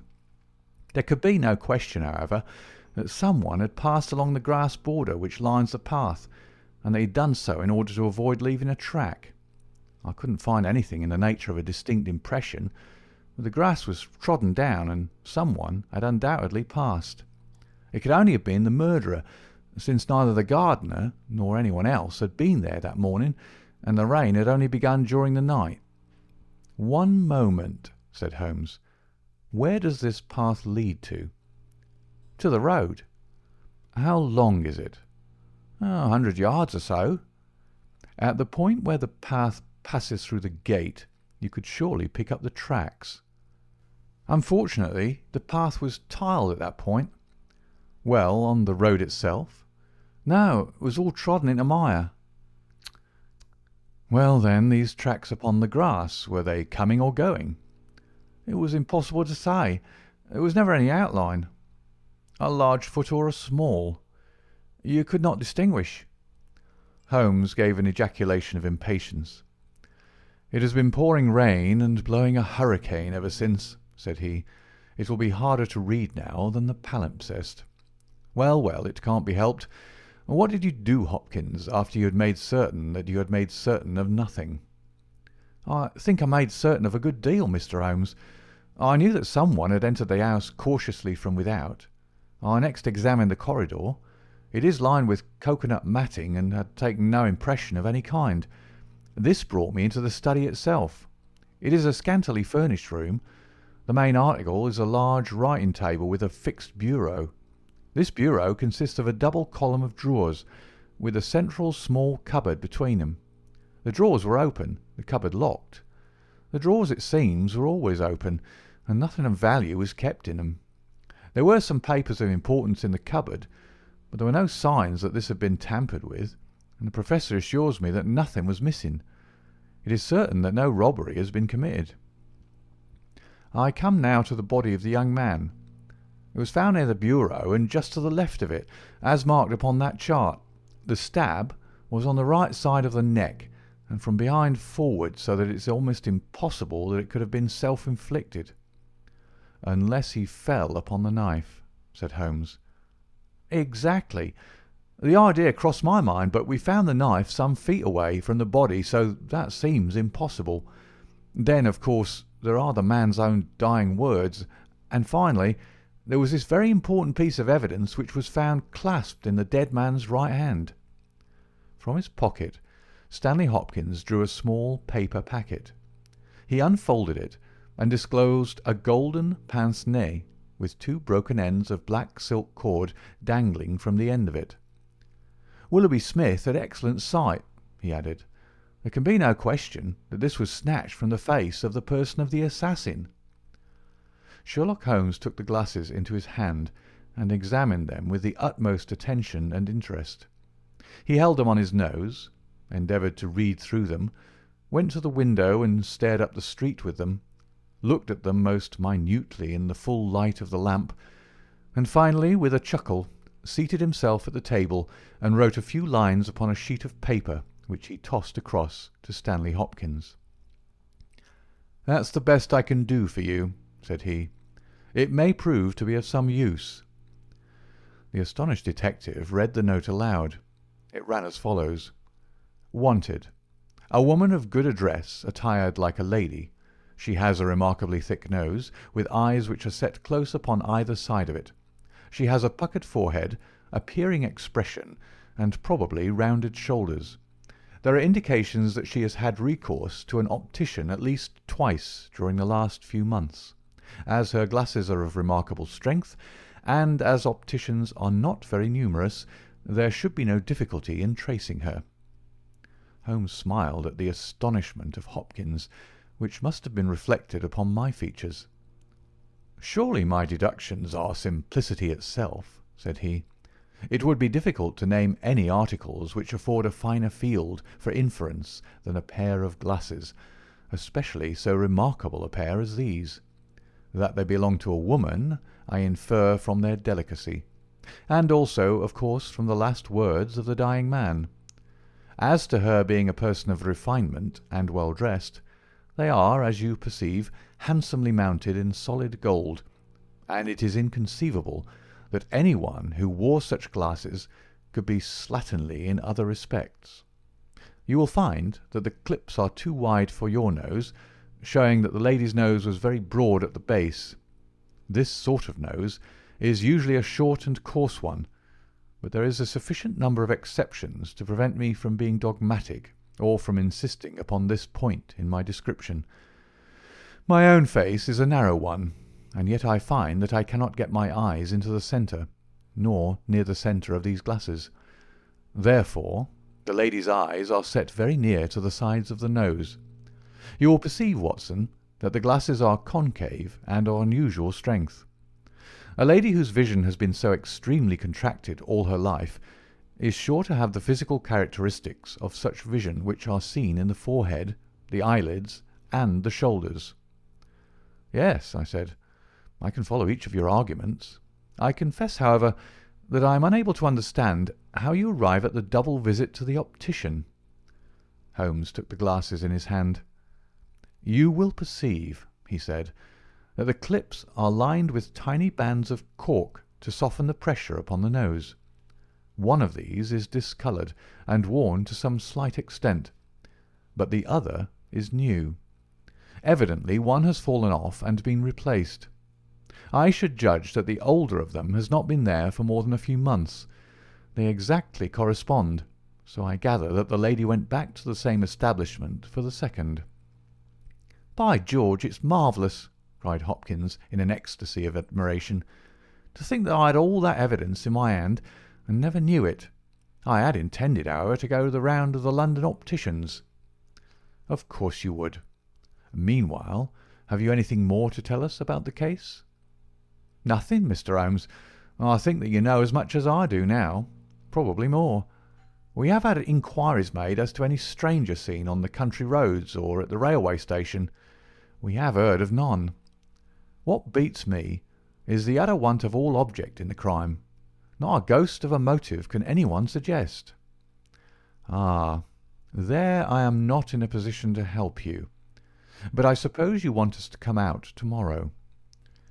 If it's not asking too much, Mr. Holmes, there's a train from Charing Cross to Chatham at 6 in the morning, and we should be at Yoxley Old Place between 8 and 9. Then we shall take it. Your case has certainly some features of great interest, and I shall be delighted to look into it. Well, it's nearly 1, and we had best get a few hours' sleep. I dare say you can manage all right on the sofa in front of the fire. I'll light my spirit lamp and give you a cup of coffee before we start. The gale had blown itself out next day, but it was a bitter morning when we started upon our journey. We saw the cold winter sun rise over the dreary marshes of the Thames and the long sullen reaches of the river, which I shall ever associate with our pursuit of the Andaman Islander in the earlier days of our career. After a long and weary journey, we alighted at a small station some miles from Chatham. While a horse was being put into a trap at the local inn, we snatched a hurried breakfast, and so we were all ready for the business when we at last arrived at Yoxley Old Place. A constable met us at the garden gate. "Well, Wilson, any news?" "No, sir, nothing." "No reports of any stranger seen?" "No, sir. Down at the station they're certain that no stranger either came or went yesterday." "Have you had any inquiries made at inns and lodgings?" "Yes, sir. There is no one that we cannot account for." "Well, it's only a reasonable walk to Chatham. Anyone might stay there or take a train without being observed. This is the garden path of which I spoke, Mr. Holmes. I'll pledge my word that there was no mark on it yesterday." "On which side were the marks on the grass?" "This side, sir. This narrow margin of grass between the path and the flower bed. I can't see the traces now, but they were clear to me then." "Yes, yes. Someone has passed along," said Holmes, stooping over the grass border. "Our lady must have picked her steps carefully, must she not, since on the one side she would leave a track on the path, and on the other an even clearer one on the soft bed." "Yes, sir. She must have been a cool hand." I saw an intent look pass over Holmes's face. "You say that she must have come back this way?" "Yes, sir. There is no other." "On this strip of grass?" "Certainly, Mr. Holmes." It was a very remarkable performance. Very remarkable. Well, I think we've exhausted the path. Let us go farther.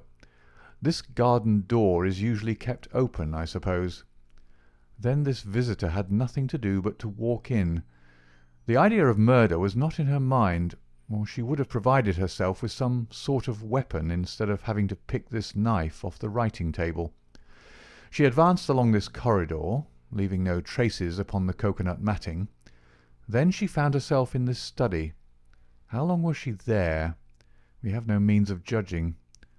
Not more than a few minutes, sir.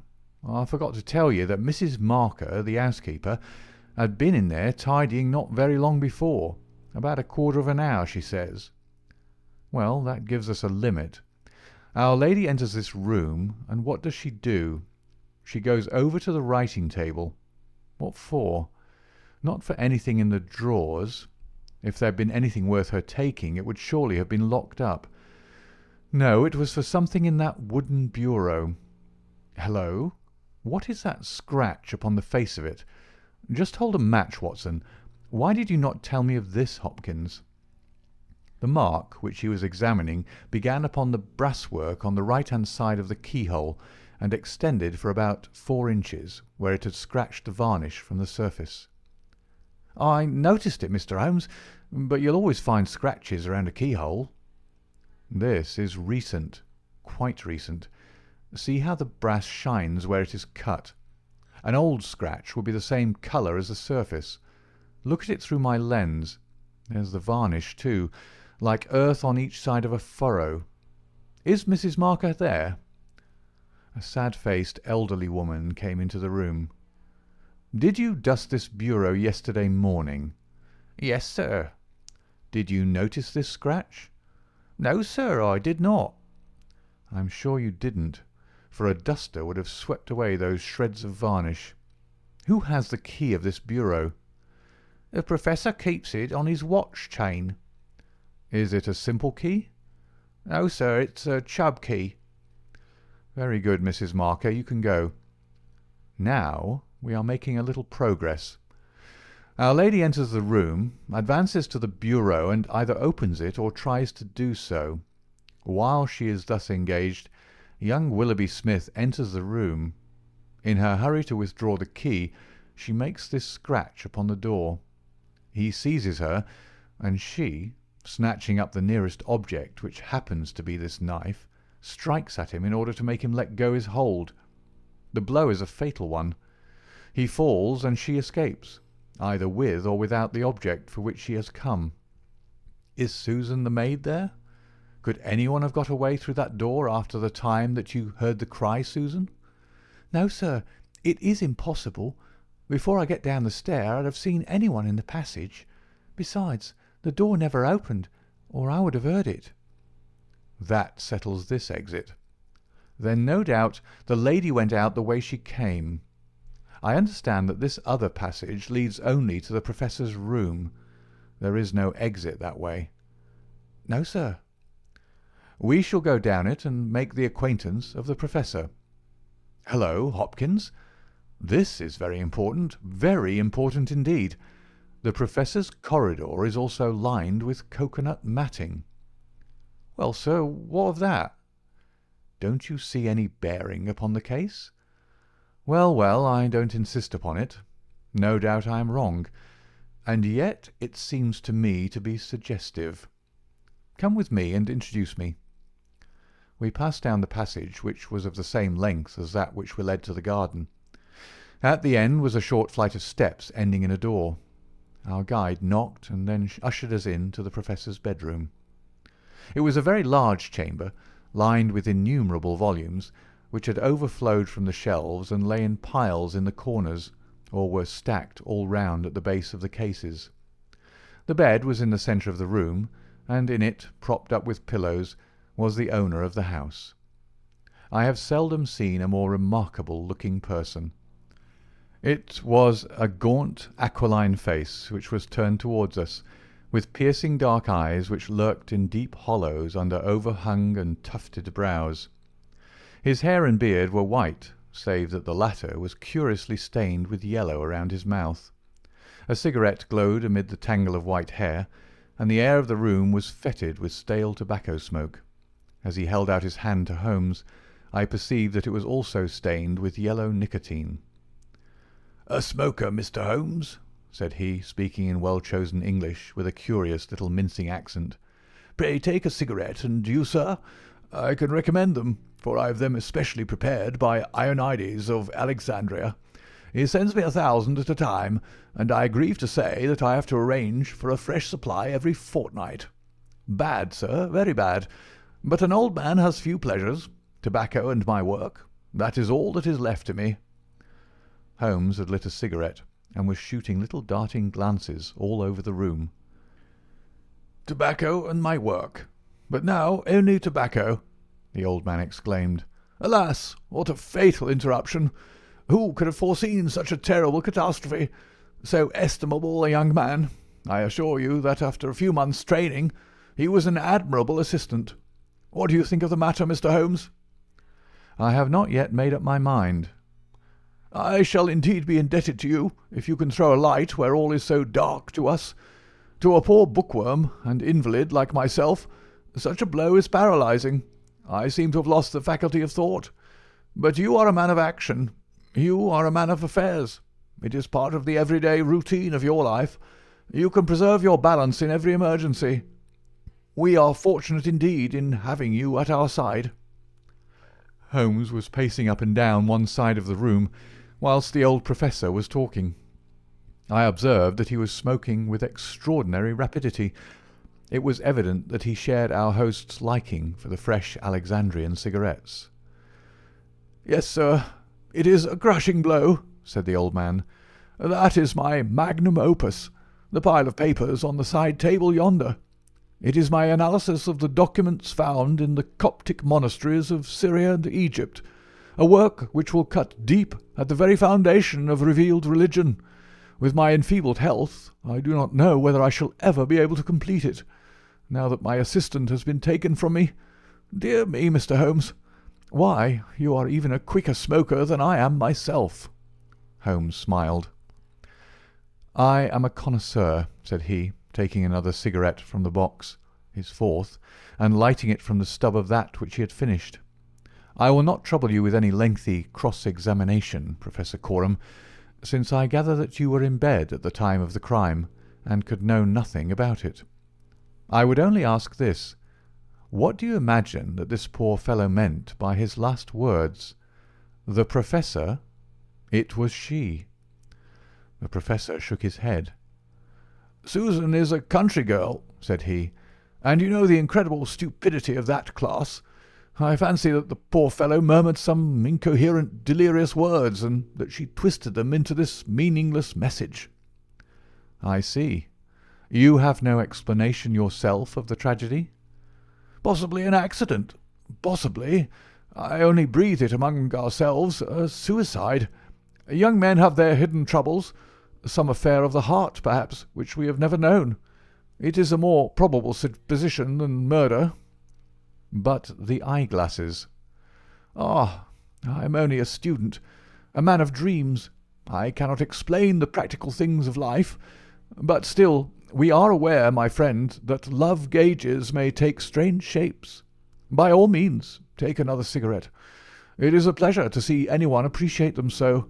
A fan, a glove, glasses. Who knows what article may be carried as a token or treasured when a man puts an end to his life? This gentleman speaks of footsteps in the grass, but after all, it is easy to be mistaken on such a point. As to the knife, it might well be thrown far from the unfortunate man as he fell. It is possible that I speak as a child, but to me it seems that Willoughby Smith has met his fate by his own hand." Holmes seemed struck by the theory thus put forward, and he continued to walk up and down for some time, lost in thought and consuming cigarette after cigarette. "Tell me, Professor Coram," he said at last, "what is in that cupboard in the bureau?" "Nothing that would help a thief. Family papers, letters from my poor wife, diplomas of universities which have done me honour. Here is the key. You can look for yourself." Holmes picked up the key and looked at it for an instant. Then he handed it back. "No, I hardly think that it would help me," said he. "I should prefer to go quietly down to your garden and turn the whole matter over in my head. There is something to be said for the theory of suicide which you have put forward. We must apologize for having intruded upon you, Professor Coram, and I promise that we won't disturb you until after lunch. At 2 o'clock we will come again, and report to you anything which may have happened in the interval."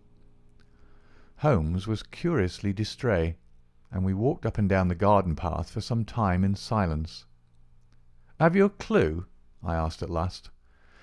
"It depends upon those cigarettes that I smoked," said he. "It is possible that I am utterly mistaken. The cigarettes will show me." "My dear Holmes," I exclaimed, "how on earth—" "Well, well, you may see for yourself. If not, there's no harm done. Of course, we always have the optician clue to fall back upon, but I take a short cut when I can get it. Ah, here is the good Mrs. Marker. Let us enjoy 5 minutes of instructive conversation with her." I may have remarked before that Holmes had, when he liked, a peculiarly ingratiating way with women, and that he very readily established terms of confidence with them. In half the time which he had named, he had captured the housekeeper's goodwill, and was chatting with her as if he had known her for years. "Yes, Mr. Holmes, it is as you say, sir. He does smoke something terrible. All day and sometimes all night, sir. I've seen that room of a morning. Well, sir, you'd have thought it was a London fog. Poor young Mr. Smith. He was a smoker also, but not as bad as the Professor. His health, well, I don't know that it's better nor worse for the smoking." "Ah," said Holmes, "but it kills the appetite." "Well, I don't know about that, sir." "I suppose the Professor eats hardly anything." "Well, he is variable. I'll say that for him." "I'll wager he took no breakfast this morning, and won't face his lunch after all the cigarettes I saw him consume."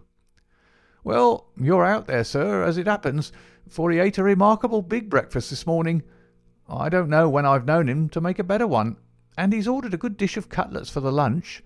I'm surprised myself, for since I came into that room yesterday and saw young Mr. Smith lying there on the floor, I couldn't bear to look at food. Well, it takes all sorts to make a world, and the Professor hasn't let it take his appetite away." We loitered the morning away in the garden. Stanley Hopkins had gone down to the village to look into some rumours of a strange woman who had been seen by some children on the Chatham Road the previous morning. As to my friend, all his usual energy seemed to have deserted him. I had never known him handle a case in such a half-hearted fashion. Even the news brought back by Hopkins that he had found the children, and that they had undoubtedly seen a woman exactly corresponding with Holmes's description, and wearing either spectacles or eyeglasses, failed to rouse any sign of keen interest. He was more attentive when Susan, who waited upon us at lunch, volunteered the information that she believed Mr. Smith had been out for a walk yesterday morning, and that he had only returned half an hour before the tragedy occurred. I could not myself see the bearing of this incident, but I clearly perceived that Holmes was weaving it into the general scheme which he had formed in his brain. Suddenly he sprang from his chair and glanced at his watch. 2 o'clock, gentlemen," said he. "We must go up and have it out with our friend the Professor." The old man had just finished his lunch, and certainly his empty dish bore evidence to the good appetite with which his housekeeper had credited him. He was, indeed, a weird figure as he turned his white mane and his glowing eyes towards us. The eternal cigarette smouldered in his mouth. He had been dressed and was seated in an armchair by the fire. "Well, Mr. Holmes, have you solved this mystery yet?" He shoved a large tin of cigarettes which stood on a table beside him towards my companion. Holmes stretched out his hand at the same moment, and between them they tipped the box over the edge. For a minute or two we were all on our knees retrieving stray cigarettes from impossible places. When we rose again, I observed Holmes's eyes were shining and his cheeks tinged with colour. Only at a crisis have I seen those battle signals flying. "Yes," said he, "I have solved it." Stanley Hopkins and I stared in amazement. Something like a sneer quivered over the gaunt features of the old Professor. "Indeed? In the garden?" "No, here." "Here? When?" "This instant." "You are surely joking, Mr. Sherlock Holmes. You compel me to tell you that this is too serious a matter to be treated in such a fashion." "I have forged and tested every link of my chain, Professor Coram, and I am sure that it is sound. What your motives are, or what exact part you play in this strange business, I am not yet able to say. In a few minutes I shall probably hear it from your own lips. Meanwhile I will reconstruct what is past for your benefit, so that you may know the information which I still require. A lady yesterday entered your study. She came with the intention of possessing herself of certain documents which were in your bureau. She had a key of her own. I have had an opportunity of examining yours, and I do not find that slight discoloration which the scratch made upon the varnish would have produced. You were not an accessory, therefore, and she came, so far as I can read the evidence, without your knowledge, to rob you." The Professor blew a cloud from his lips. "This is most interesting and instructive," said he. "Have you no more to add? Surely, having traced this lady so far, you can also say what has become of her." "I will endeavour to do so. In the first place, she was seized by your secretary and stabbed him in order to escape. This catastrophe I am inclined to regard as an unhappy accident, for I am convinced that the lady had no intention of inflicting so grievous an injury. An assassin does not come unarmed. Horrified by what she had done, she rushed wildly away from the scene of the tragedy. Unfortunately for her, she had lost her glasses in the scuffle, and as she was extremely short-sighted, she was really helpless without them. She ran down a corridor which she imagined to be that by which she had come. Both were lined with cocoanut matting, and it was only when it was too late that she understood that she had taken the wrong passage, and that her retreat was cut off behind her. What was she to do? She could not go back. She could not remain where she was. She must go on. She went on. She mounted a stair, pushed open a door, and found herself in your room. The old man sat with his mouth open, staring wildly at Holmes. Amazement and fear were stamped upon his expressive features. Now, with an effort, he shrugged his shoulders and burst into insincere laughter. "All very fine, Mr. Holmes," said he, "but there is one little flaw in your splendid theory. I was myself in my room, and I never left it during the day." "I am aware of that, Professor Coram." "And you mean to say that I could be upon that bed, and not be aware that a woman had entered my room?" "I never said so. You were aware of it. You spoke with her. You recognized her. You aided her to escape." Again the Professor burst into high-keyed laughter.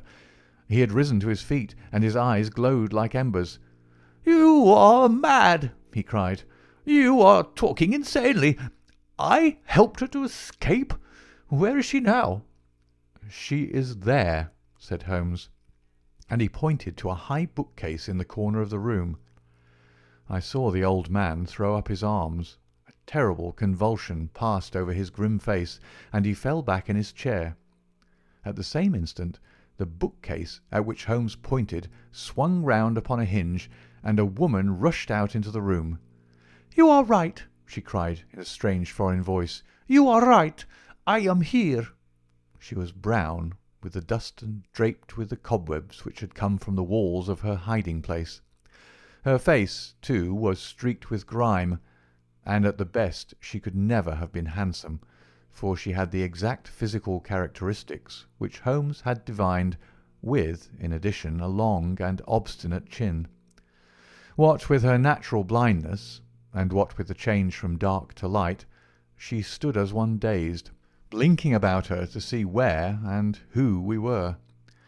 And yet, in spite of all these disadvantages, there was a certain nobility in the woman's bearing, a gallantry in the defiant chin and in the upraised head, which compelled something of respect and admiration.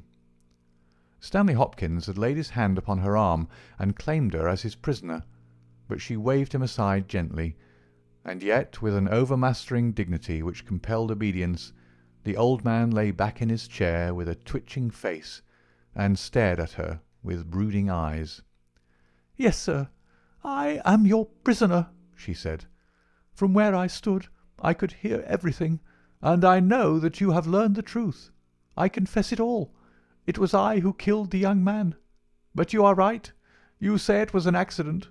I did not even know that it was a knife which I held in my hand, for in my despair I snatched anything from the table and struck at him to make him let me go.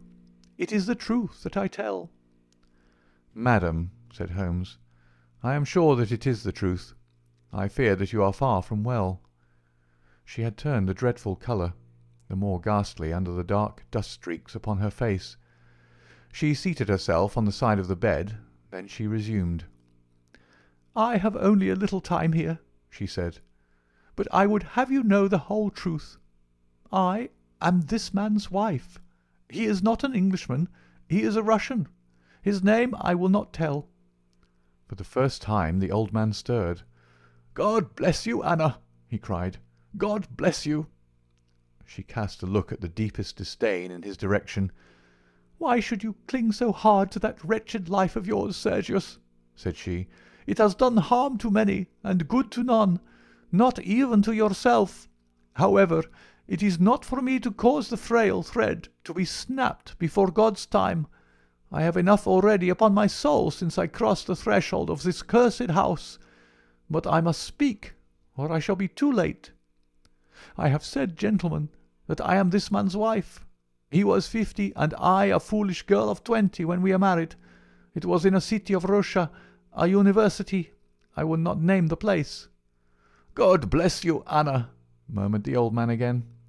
"We were reformers, revolutionists, nihilists. You understand. He and I and many more. Then there came a time of trouble.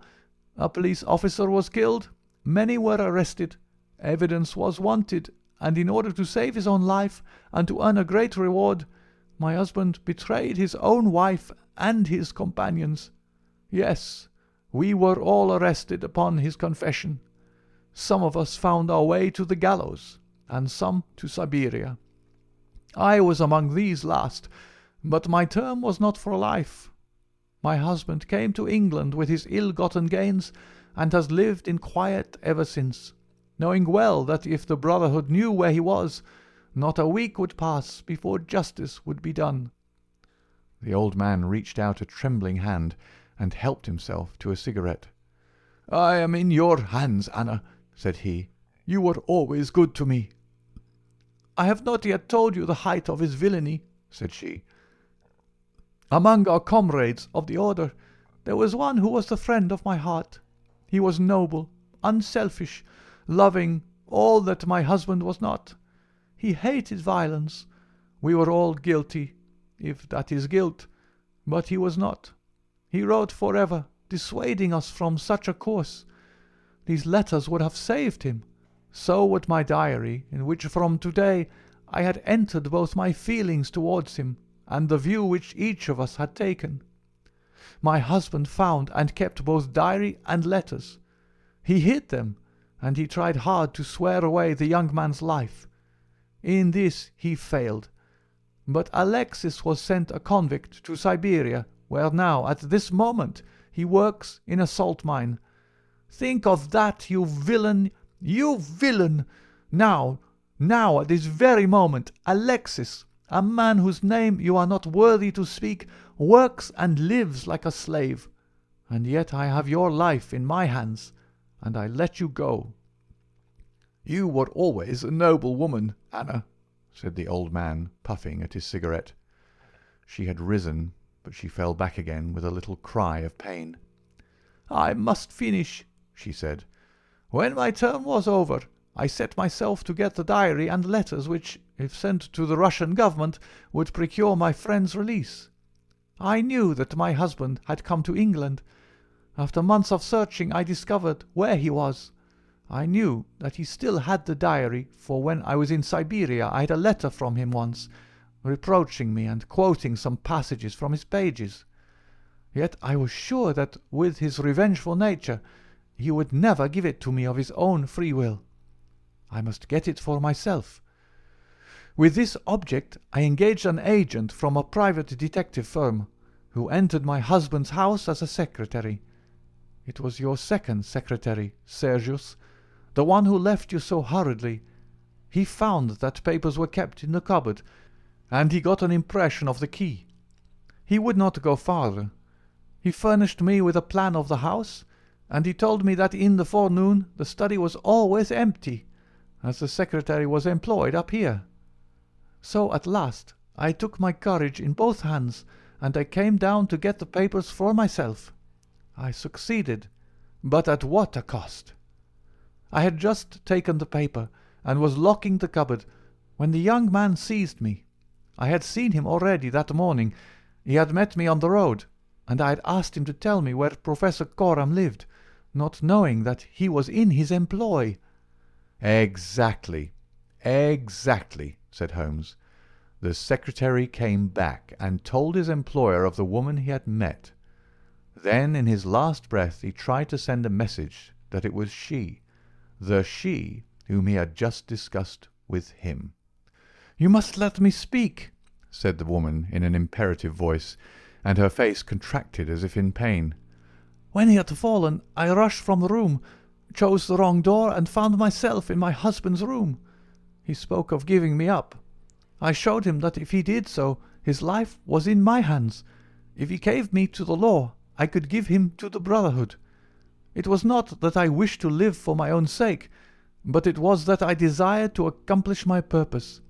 He knew that I would do what I said, that his own fate was involved in mine. For that reason, and for no other, he shielded me. He thrust me into that dark hiding place, a relic of old days, known only to himself. He took his meals in his own room, and so was able to give me part of his food. It was agreed that when the police left the house, I should slip away by night and come back no more. But in some way you have read our plans." She tore from the bosom of her dress a small packet.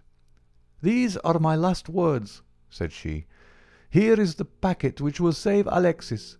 I confide it to your honour and to your love of justice. Take it. You will deliver it at the Russian embassy. Now I have done my duty and—" "Stop her!" cried Holmes. He had bounded across the room and had wrenched a small phial from her hand. "Too late," she said, sinking back on the bed. "Too late. I took the poison before I left my hiding place. My head swims. I am going. I charge you, sir, to remember the packet."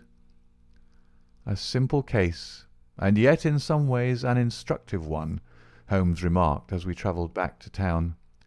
It hinged from the outset upon the pince-nez. But for the unfortunate chance of the dying man having seized these, I am not sure that we could have ever reached our solution. It was clear to me, from the strength of the glasses, that the wearer must have been very blind and helpless when deprived of them. When you asked me to believe that she walked along a narrow strip of grass without once making a false step, I remarked, as you may remember, that it was a noteworthy performance. In my mind I set it down as an impossible performance, save in the unlikely case that she had a second pair of glasses. I was forced, therefore, to consider seriously the hypothesis that she had remained within the house. On perceiving the similarity of the two corridors, it became clear that she might very easily have made such a mistake, and, in that case, it was evident that she must have entered the Professor's room. I was keenly on the alert, therefore, for whatever would bear out this supposition, and I examined the room narrowly for anything in the shape of a hiding-place. The carpet seemed continuous and firmly nailed, so I dismissed the idea of a trapdoor. There might well be a recess behind the books. As you are aware, such devices are common in old libraries. I observed that books were piled on the floor at all other points, but that one bookcase was left clear. This, then, might be the door. I could see no marks to guide me, but the carpet was of a dun colour which lends itself very well to examination. I therefore smoked a great number of those excellent cigarettes, and I dropped the ash all over the space in front of the suspected bookcase. It was a simple trick, but exceedingly effective. I then went downstairs, and I ascertained in your presence, Watson, without your perceiving the drift of my remarks, that Professor Coram's consumption of food had increased. as one would expect when he is supplying a second person.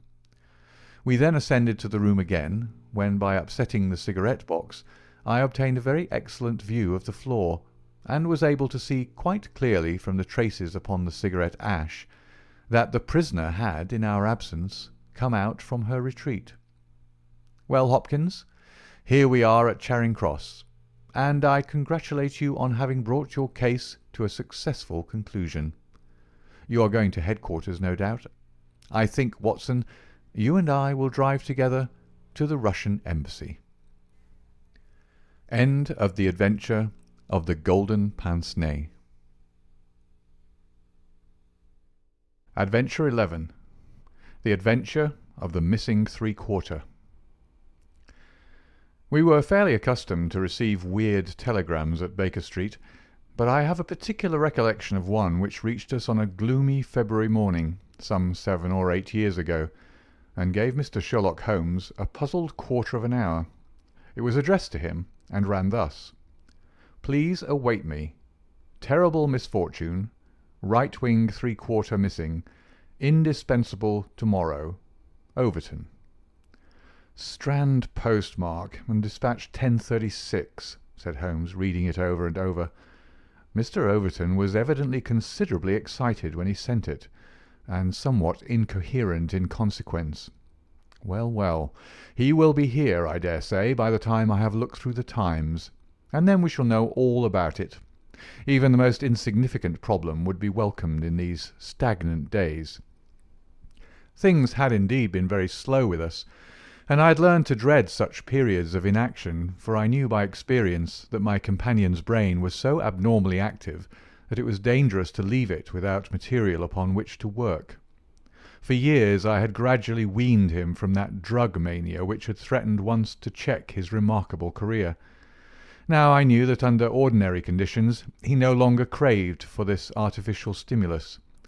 But I was well aware that the fiend was not dead but sleeping, and I have known that the sleep was a light one, and the waking near when in periods of idleness I have seen the drawn look upon Holmes's ascetic face, and the brooding of his deep-set and inscrutable eyes. Therefore I blessed this Mr. Overton, whoever he might be, since he had come with his enigmatic message to break that dangerous calm which brought more peril to my friend than all the storms of his tempestuous life. As we had expected, the telegram was soon followed by its sender, and the card of Mr. Cyril Overton, Trinity College, Cambridge, announced the arrival of an enormous young man, 16 stone of solid bone and muscle, who spanned the doorway with his broad shoulders, and looked from one of us to the other with a comely face which was haggard with anxiety. "Mr. Sherlock Holmes?" My companion bowed. "I have been down to Scotland Yard, Mr. Holmes. I saw Inspector Stanley Hopkins. He advised me to come to you. He said the case, so far as he could see, was more in your line than in that of the regular police." "Pray sit down and tell me what is the matter." "It's awful, Mr. Holmes. Simply awful. I wonder my hair isn't grey. Godfrey Staunton, you've heard of him, of course. He's simply the hinge the whole team turns on. I'd rather spare 2 from the pack and have Godfrey for my three-quarter line. Whether it's passing or tackling or dribbling, there's no one to touch him, and when he's got the head and can hold us all together, what am I to do? That's what I ask you, Mr. Holmes. There's Morehouse, first reserve, but he's trained as a half, and he always edges right in on the scrum, instead of keeping out on the touch-line. He's a fine place-kick, it's true, but then he has no judgment, and he can't sprint for nuts. Why, Morton or Johnson, the Oxford Flyers, could romp around him. Stevenson is fast enough, but he couldn't drop from the 25 line, and a three-quarter who can't either punt or drop isn't worth a place for pace alone. No, Mr. Holmes, we're done unless you can help me to find Godfrey Staunton." My friend had listened with amused surprise to this long speech, which was poured forth with extraordinary vigour and earnestness, every point being driven home by the slapping of a brawny hand upon the speaker's knee. When our visitor was silent, Holmes stretched out his hand and took down letter S of his commonplace book.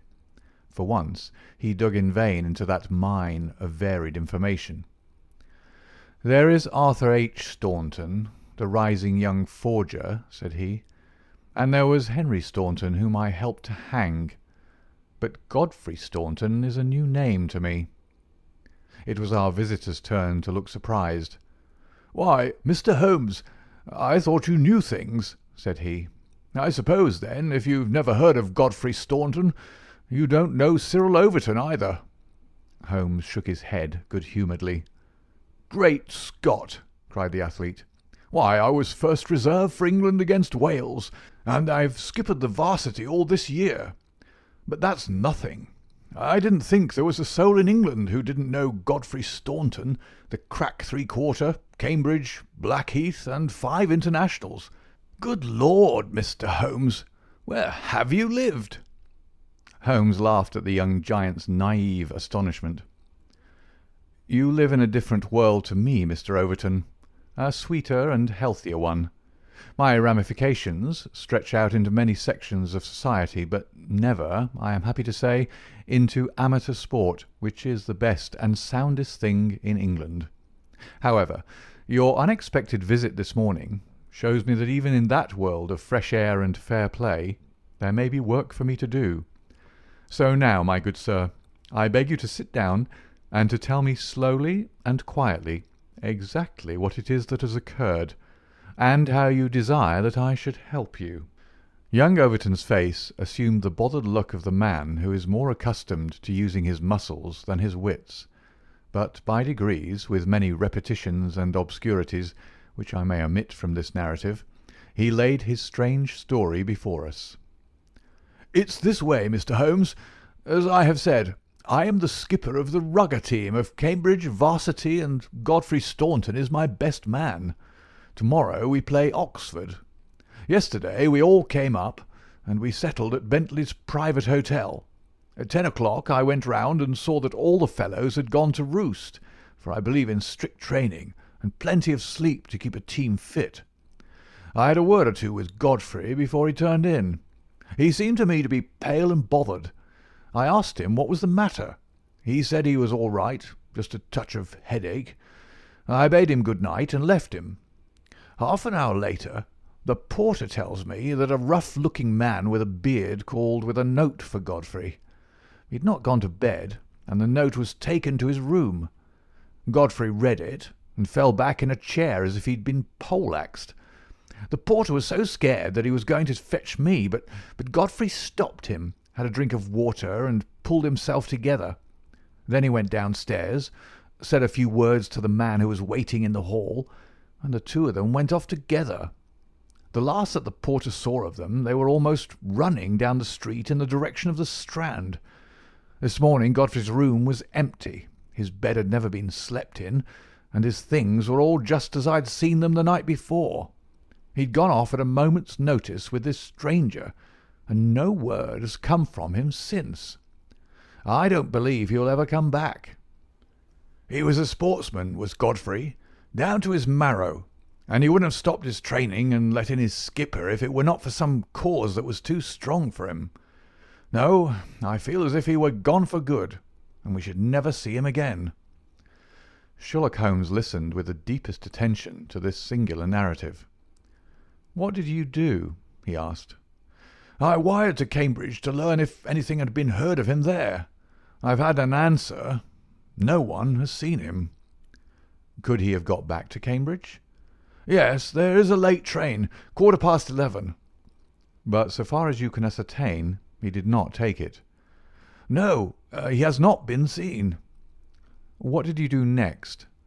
"I wired to Lord Mount James." "Why to Lord Mount James?" "Godfrey is an orphan, and Lord Mount James is his nearest relative, his uncle, I believe." "Indeed. This throws new light upon the matter. Lord Mount James is one of the richest men in England." "So I've heard Godfrey say." "And your friend was closely related?" "Yes, he was his heir, and the old boy is nearly 80. Cramful of gout, too. They say he could chalk his billiard cue with his knuckles. He never allowed Godfrey a shilling in his life, for he's an absolute miser. but it will all come to him right enough." "Have you heard from Lord Mount James?" "No." "What motive could your friend have in going to Lord Mount James?" "Well, something was worrying him the night before, and if it was to do with money, it is possible that he would make for his nearest relative, who had so much of it, though from all I have heard he would not have much chance of getting it. Godfrey was not fond of the old man. He would not go if he could help it." "Well, we can soon determine that. If your friend was going to his relative, Lord Mount James, you have then to explain the visit of this rough-looking fellow at so late an hour, and the agitation that was caused by his coming." Cyril Overton pressed his hands to his head. "I can make nothing of it," said he. Well, well, I have a clear day, and I shall be happy to look into the matter," said Holmes. "I should strongly recommend you to make your preparations for your match without reference to this young gentleman. It must, as you say, have been an overpowering necessity which tore him away in such a fashion, and the same necessity is likely to hold him away. Let us step round together to the hotel, and see if the porter can throw any fresh light upon the matter." Sherlock Holmes was a past master in the art of putting a humble witness at his ease, and very soon, in the privacy of Godfrey Staunton's abandoned room, he had extracted all that the porter had to tell. The visitor of the night before was not a gentleman, neither was he a working man. He was simply what the porter described as a medium-looking chap, a man of 50, beard grizzled, pale face, quietly dressed. He seemed himself to be agitated. The porter had observed his hand trembling when he had held out the note. Godfrey Staunton had crammed the note into his pocket. Staunton had not shaken hands with the man in the hall. They had exchanged a few sentences, of which the porter had only distinguished the one word "time." Then they had hurried off in the manner described. It was just 10:30 by the hall clock. "Let me see," said Holmes, seating himself on Staunton's bed. "You are the day porter, are you not?" "Yes, sir. I go off duty at 11. "The night porter saw nothing, I suppose?" "No, sir. One theatre party came in late. No one else." Were you on duty all day yesterday?" "Yes, sir." "Did you take any messages to Mr. Staunton?" "Yes, sir. One telegram." "Ah, that's interesting. What o'clock was this?" "About 6. "Where was Mr. Staunton when he received it?" "Here, in this room." "Were you present when he opened it?" "Yes, sir. I waited to see if there was an answer." "Well, was there?" "Yes, sir. He wrote an answer." "Did you take it?" "No, he took it himself." "But he wrote it in your presence?" "Yes, sir. I was standing by the door, and he with his back turned at the table. When he'd written it, he said, 'All right, porter, I'll take this myself.'" "What did he write it with?" "A pen, sir." "Was the telegraphic form one of these on the table?" "Yes, sir. It was the top one." Holmes rose. Taking the forms, he carried them over to the window and carefully examined that which was uppermost. "It is a pity he did not write in pencil," said he, throwing them down again with a shrug of disappointment. "As you have no doubt frequently observed, Watson, the impression usually goes through, a fact which has dissolved many a happy marriage. However, I can find no trace here. I rejoice, however, to perceive that he wrote with a broad-pointed quill pen, and I can hardly doubt that we will find some impression upon this blotting pad. Ah, yes, surely this is the very thing." He tore off a strip of the blotting paper and turned towards us the following hieroglyphic. Cyril Overton was much excited. "Hold it to the glass," he cried. "That is unnecessary," said Holmes. "The paper is thin, and the reverse will give the message. Here it is." He turned it over and read, "Stand by us, for God's sake." So that is the tail end of the telegram which Godfrey Staunton dispatched within a few hours of his disappearance. There are at least 6 words of the message which have escaped us, but what remains, "Stand by us for God's sake," proves that this young man saw a formidable danger which approached him, and from which someone else could protect him. Us, mark you. Another person was involved. Who should it be but the pale-faced, bearded man who seemed himself in so nervous a state? What then is the connection between Godfrey Staunton and the bearded man? And what is the third source from which each of them sought for help against pressing danger? Our inquiry has already narrowed down to that. We have only to find to whom the telegram is addressed, I suggested. Exactly, my dear Watson. Your reflection, though profound, had already crossed my mind, but I dare say it may have come to your notice that, counterfoil of another man's message, there may be some disinclination on the part of the officials to oblige you. There is so much red tape in these matters. However, I have no doubt that with a little delicacy and finesse the end may be attained. Meanwhile, I should like, in your presence, Mr. Overton, to go through these papers which have been left upon the table. There were a number of letters, bills, and notebooks, which Holmes turned over and examined with quick, nervous fingers and darting, penetrating eyes. "Nothing here," he said at last. "By the way, I suppose your friend was a healthy young fellow. Nothing amiss with him?" "Sound as a bell."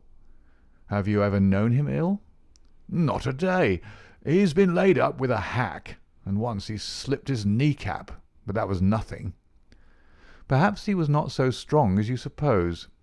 I should think he may have had some secret trouble. With your assent, I will put one or two of these papers in my pocket, in case they should bear upon our future inquiry."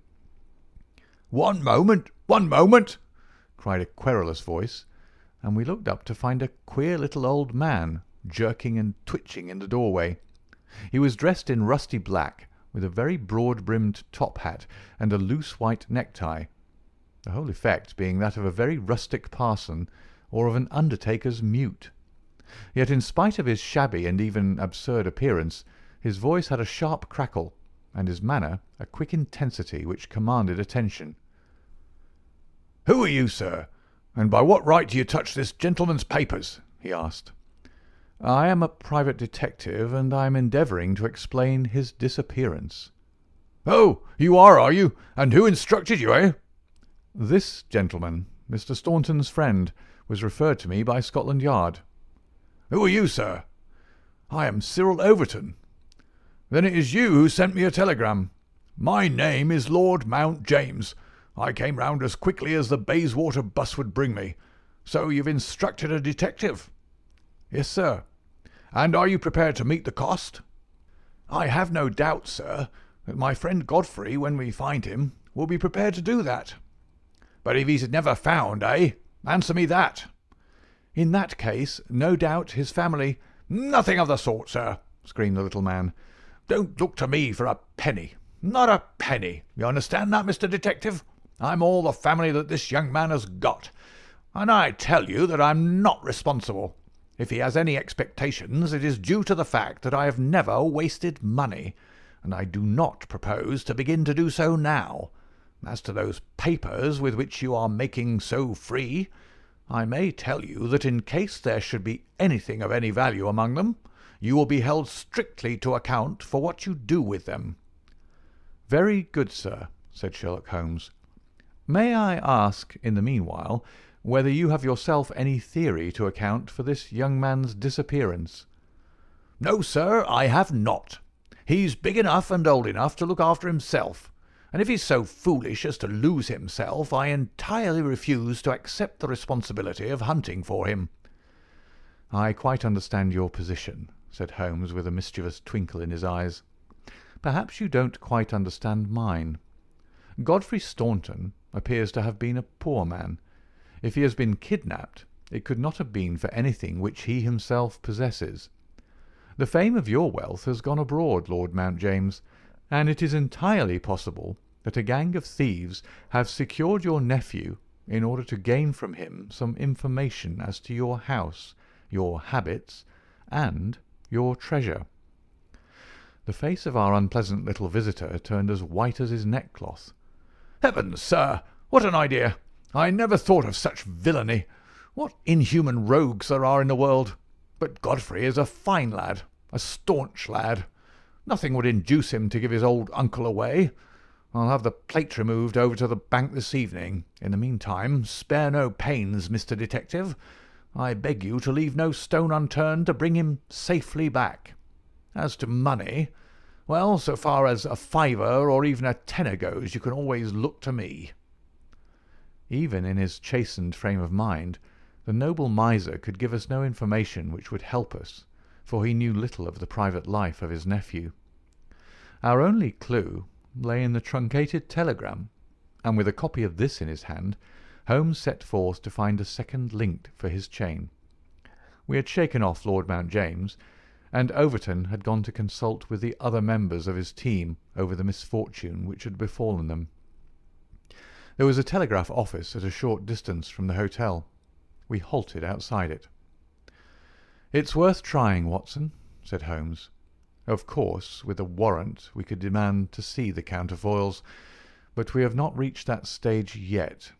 I don't suppose they remember faces in so busy a place. Let us venture it." "I am so sorry to trouble you," said he in his blandest manner to the young woman behind the grating.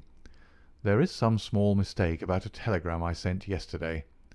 I have had no answer, and I very much fear that I must have omitted to put my name at the end. Could you tell me if this was so?"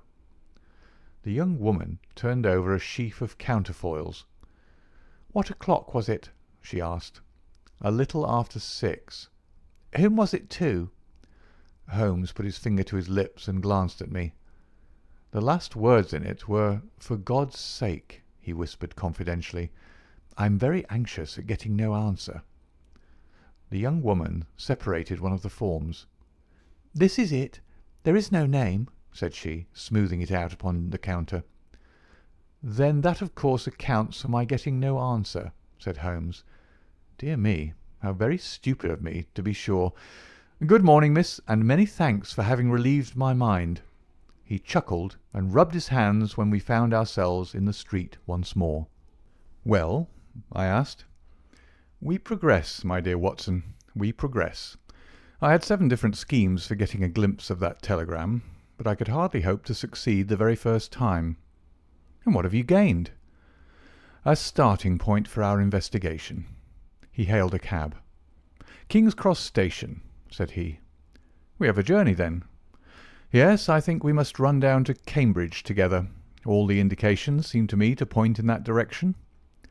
"Tell me," I asked as we rattled up Gray's Inn Road, "have you any suspicion yet as to be the cause of the disappearance?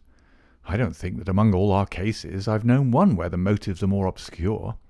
Surely you don't really imagine that he may be kidnapped in order to give information against his wealthy uncle?" "I confess, my dear Watson, that does not appeal to me as a very probable explanation. It struck me, however, as being the one which was most likely to interest that exceedingly unpleasant old person." "It certainly did that. But what are your alternatives?" "I could mention several. You must admit that it is curious and suggestive that this incident should occur on the eve of this important match, and should involve the only man whose presence seems essential to the success of the side. It may, of course, be a coincidence, but it is interesting. Amateur sport is free from betting, but a good deal of outside betting goes on among the public, and it is possible that it might be worth someone's while to get at a player as the ruffians of the turf get at a racehorse. There is one explanation. A second very obvious one is that this young man really is the heir of a great property, however modest his means may at present be, and it is not impossible that a plot to hold him for ransom might be concocted." "These theories take no account of the telegram." "Quite true, Watson. The telegram still remains the only solid thing with which we have to deal, and we must not permit our attention to wander away from it. It is to gain light upon the purpose of this telegram that we are now upon our way to Cambridge. The path of our investigation is at present obscure, but I shall be very much surprised if before evening we have not cleared it up, or made a considerable advance along it." It was already dark when we reached the old university city. Holmes took a cab at the station, and ordered the man to drive to the house of Dr. Leslie Armstrong. A few minutes later we had stopped at a large mansion in the busiest thoroughfare, We were shown in, and after a long wait were at last admitted into the consulting room, where we found the doctor seated behind his table. It argues the degree in which I had lost touch with my profession that the name of Leslie Armstrong was unknown to me. Now I am aware that he is not only one of the heads of the medical school of the university, but a thinker of European reputation in more than one branch of science. Yet, even without knowing his brilliant record, one could not fail to be impressed by a mere glance at the man. The square, massive face, the brooding eyes under the thatched brows, and the granite moulding of the inflexible jaw. A man of deep character, a man with an alert mind, grim, ascetic, self-contained, formidable. So I read Dr. Leslie Armstrong. He held my friend's card in his hand, and he looked up with no very pleased expression upon his dour features. "I have heard your name, Mr. Sherlock Holmes, and I am aware of your profession, one of which I by no means approve." "In that, Doctor, you will find yourself in agreement with every criminal in the country," said my friend quietly. "So far as your efforts are directed towards the suppression of crime, sir, they must have the support of every reasonable member of the community, though I cannot doubt that the official machinery is amply sufficient for the purpose. Where your calling is more open to criticism is when you pry into the secrets of private individuals, when you rake up family matters which are better hidden, and when you incidentally waste the time of men who are more busy than yourself. At the present moment, for example, I should be writing a treatise instead of conversing with you." "No doubt, Doctor, and yet the conversation may prove more important than the treatise. Incidentally, I may tell you that we are doing the reverse of what you very justly blame, and that we are endeavouring to prevent anything like public exposure of private matters which must necessarily follow when once the case is fairly in the hands of the official police. You may look upon me simply as an irregular pioneer who goes in front of the regular forces of the country. I have come to ask you about Mr. Godfrey Staunton." "What about him?" "You know him, do you not?" "He is an intimate friend of mine." "You are aware that he has disappeared?" "Ah, indeed." There was no change of expression in the rugged features of the doctor. "He left his hotel last night. He has not been heard of." "No doubt he will return." "Tomorrow is the varsity football match." "I have no sympathy with these childish games. The young man's fate interests me deeply, since I know him and like him. The football match does not come within my horizon at all." "I claim your sympathy, then, in my investigation of Mr. Staunton's fate. Do you know where he is?" "Certainly not." "You have not seen him since yesterday?" "No, I have not." "Was Mr. Staunton a healthy man?" "Absolutely." "Did you ever know him ill?" "Never." Holmes popped a sheet of paper before the doctor's eyes. "Then perhaps you will explain this receipted bill for 13 guineas, paid by Mr. Godfrey Staunton last month to Dr. Leslie Armstrong of Cambridge. I picked it out from among the papers upon his desk." The doctor flushed with anger. "I do not feel that there is any reason why I should render an explanation to you, Mr. Holmes." Holmes replaced the bill in his note-book. "If you prefer a public explanation, it must come sooner or later," said he. "I have already told you that I can hush up that which others will be bound to publish, and you would really be wiser to take me into your complete confidence." "I know nothing about it." "Did you hear from Mr. Staunton in London?" "Certainly not." "Dear me, dear me. The post office again." Holmes sighed wearily. "A most urgent telegram was dispatched to you from London by Godfrey Staunton at 6:15 yesterday evening. A telegram which is undoubtedly associated with his disappearance, and yet you have not had it. It is most culpable. I shall certainly go down to the office here and register a complaint." Dr. Leslie Armstrong sprang up from behind his desk, and his dark face was crimson with fury. "I'll trouble you to walk out of my house, sir," said he. "You can tell your employer Lord Mount James, that I do not wish to have anything to do either with him or with his agents. No, sir, no, another word." He rang the bell furiously. "John, show these gentlemen out." A pompous butler ushered us severely to the door, and we found ourselves in the street. Holmes burst out laughing. "Dr. Leslie Armstrong is certainly a man of energy and character," said he. "I have not seen a man who, if he turns his talents that way, was more calculated to fill the gap left by the illustrious Moriarty. And now, my dear Watson, here we are, stranded and friendless in this inhospitable town, which we cannot leave without abandoning our case. This little inn, just opposite Armstrong's house, is singularly adapted to our needs. If you would engage a front room and purchase the necessaries for the night, I may have time to make a few inquiries."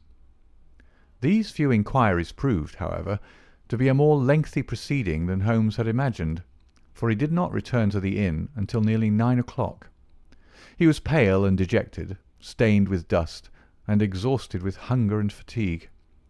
A cold supper was ready upon the table, and when his needs were satisfied and his pipe alight, he was ready to take that half-comic and wholly philosophic view which was natural to him when his affairs were going awry. The sound of carriage wheels caused him to rise and glance out of the window. A brougham and a pair of greys, under the glare of a gas-lamp, stood before the doctor's door. "It's been out 3 hours," said Holmes. "Started at 6:30, and here it is back again. That gives a radius of 10 or 12 miles, and he does it once or sometimes twice a day. No unusual thing for a doctor in practice. But Armstrong is not really a doctor in practice. He is a lecturer and a consultant, but he does not care for general practice, which distracts him from his literary work. Why, then, does he make these long journeys which must be exceedingly irksome to him? And who is it that he visits? His coachman, my dear Watson, can you doubt that it was to him that I first applied? I do not know whether it came from his own innate depravity or from the promptings of his master, but he was rude enough to set a dog at me. Neither dog nor man liked the look of my stick, however, and the matter fell through. Relations were strained after that, and further inquiries out of the question.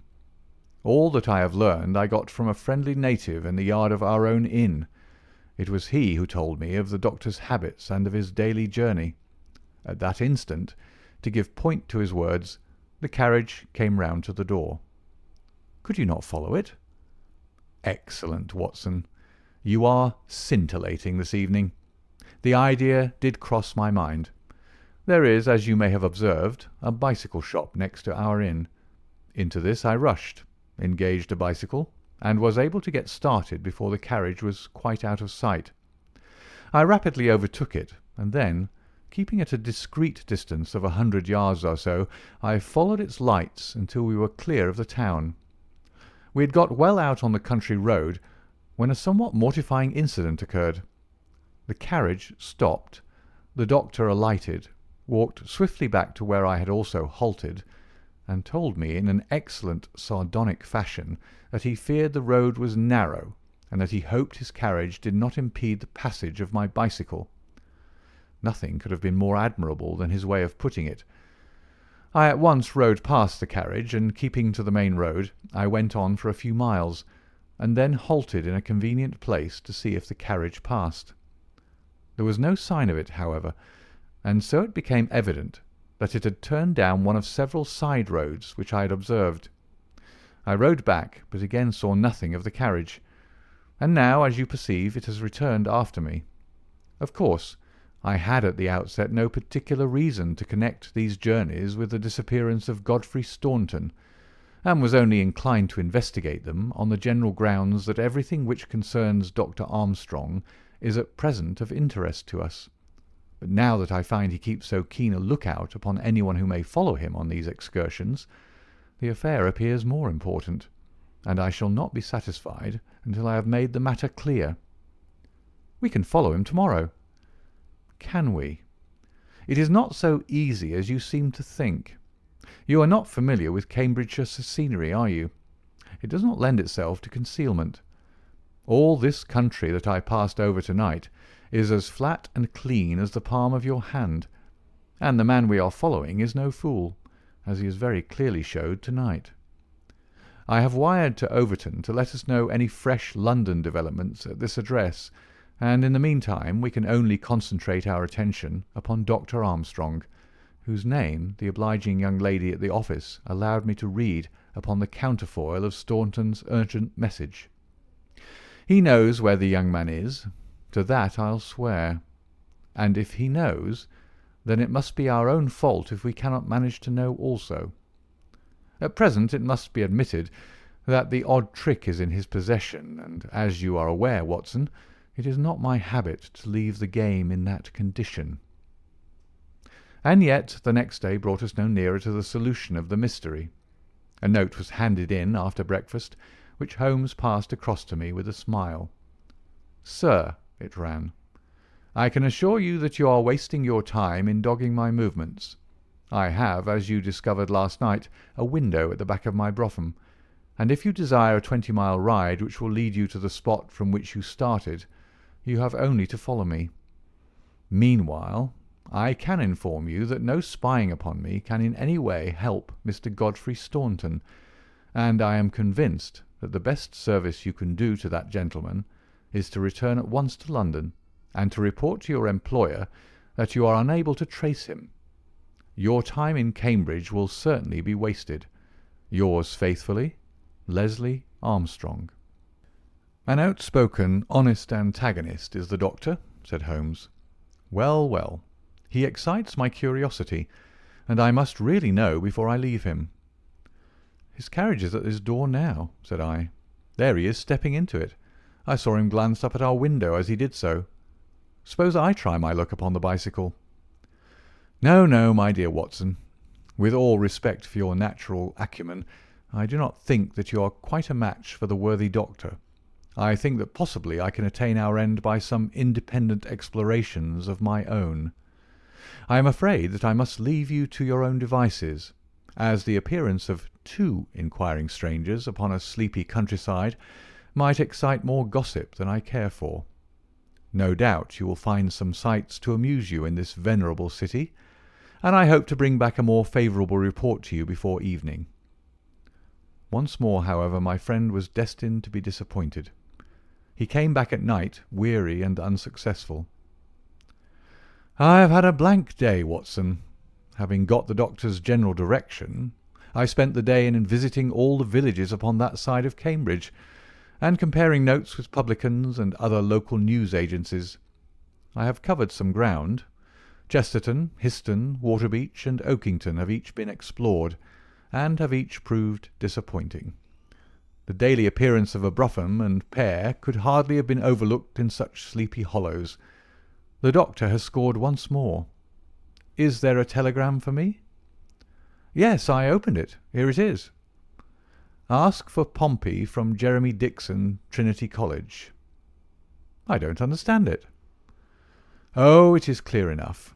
It is from our friend Overton, and is in answer to a question from me. I'll just send round a note to Mr. Jeremy Dixon, and then I have no doubt that our luck will return. By the way, is there any news of the match?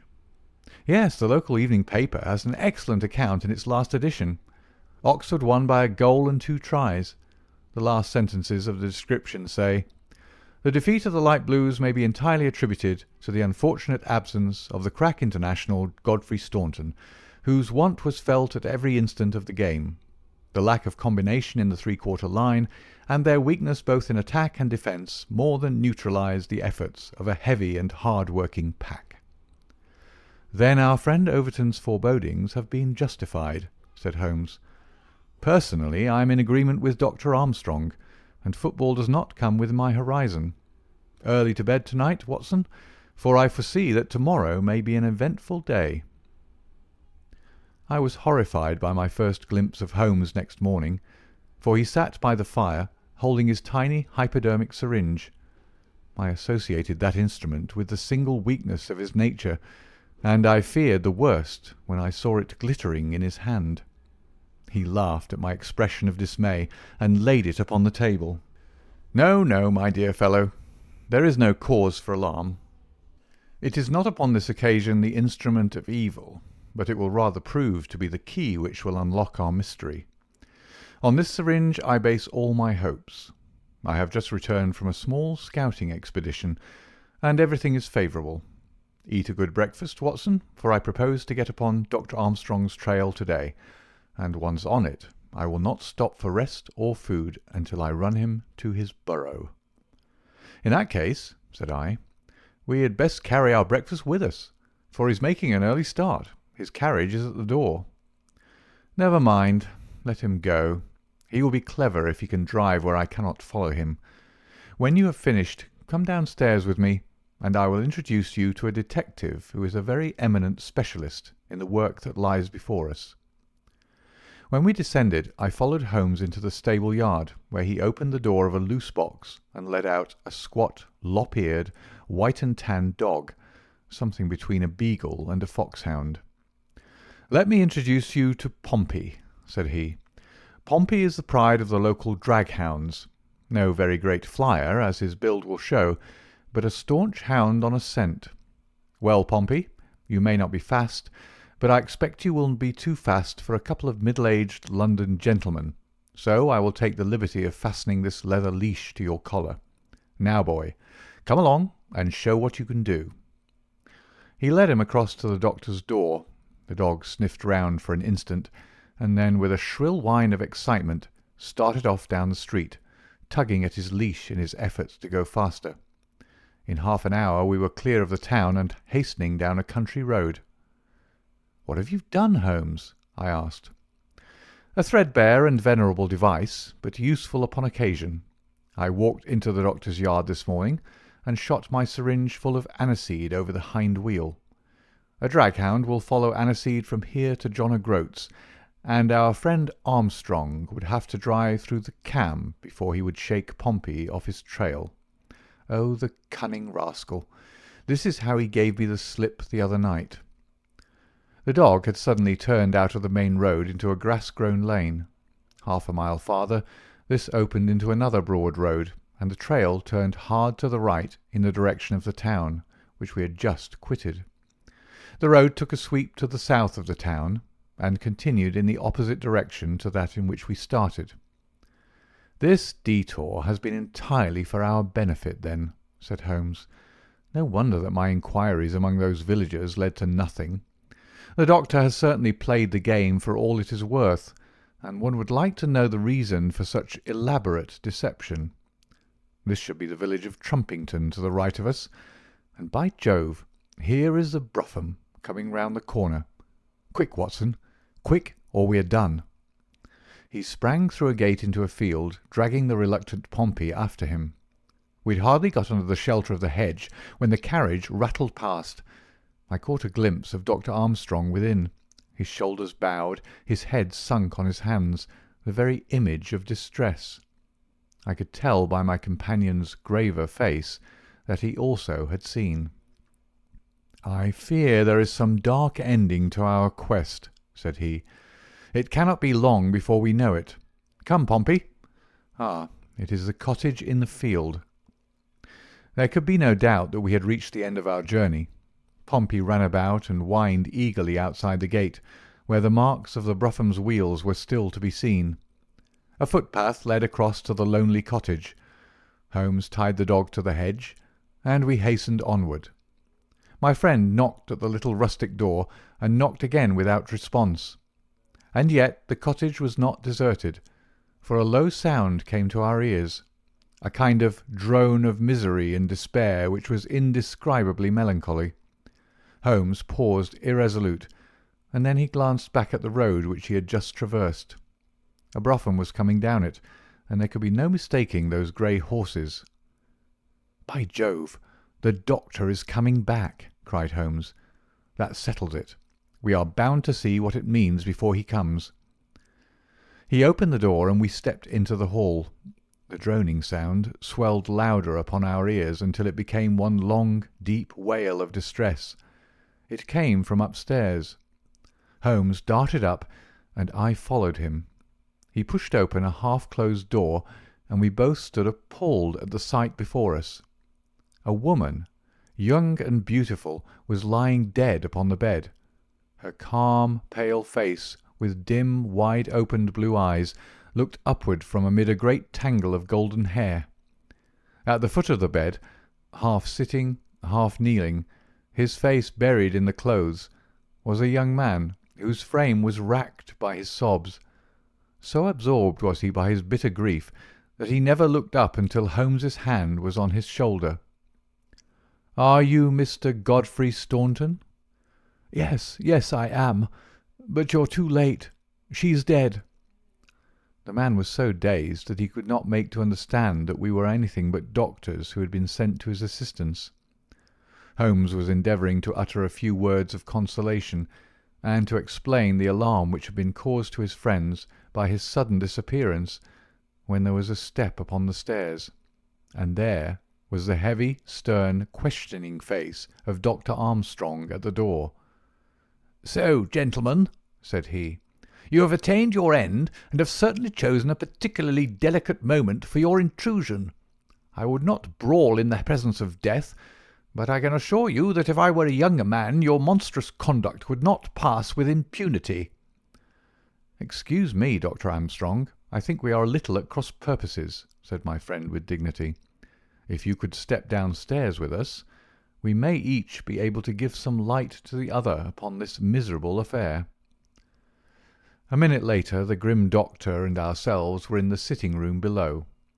"Well, sir," said he, "I wish you to understand in the first place that I am not employed by Lord Mount James, and that my sympathies in this matter are entirely against that nobleman. When a man is lost, it is my duty to ascertain his fate, but having done so, the matter ends so far as I am concerned, and so long as there is nothing criminal, I am much more anxious to hush up private scandals than to give them publicity. If, as I imagine, there is no breach of the law in this matter, you can absolutely depend upon my discretion and my cooperation in keeping the facts out of the papers." Dr. Armstrong took a quick step forward and wrung Holmes by the hand. "You are a good fellow," said he. "I had misjudged you. I thank heaven that my compunction at leaving poor Staunton all alone in this plight caused me to turn my carriage back, and so to make your acquaintance. Knowing as much as you do, the situation is very easily explained. A year ago, Godfrey Staunton lodged in London for a time and became passionately attached to his landlady's daughter, whom he married. She was as good as she was beautiful, and as intelligent as she was good. No man need be ashamed of such a wife, but Godfrey was the heir to this crabbed old nobleman, and it was quite certain that the news of his marriage would have been the end of his inheritance. I knew the lad well, and I loved him for his many excellent qualities. I did all I could to help him to keep things straight. We did our very best to keep the thing from everyone, for when once such a whisper gets about, it is not long before everyone has heard it. Thanks to this lonely cottage and his own discretion, Godfrey has up to now succeeded. Their secret was known to no one save to me, and to one excellent servant who has at present gone for assistance to Trumpington. But at last there came a terrible blow in the shape of dangerous illness to his wife. It was consumption of the most virulent kind. The poor boy was half crazed with grief, and yet he had to go to London to play this match, for he could not get out of it without explanations which would expose his secret. I tried to cheer him up by wire, and he sent me one in reply, imploring me to do all I could. This was the telegram which you appear in some inexplicable way to have seen.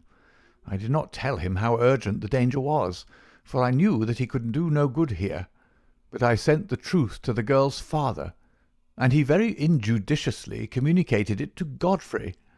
The result was that he came straight away in a state bordering on frenzy, and has remained in the same state, kneeling at the end of her bed, until this morning death put an end to her sufferings. That is all, Mr. Holmes, and I am sure that I can rely upon your discretion and that of your friend." Holmes grasped the doctor's hand.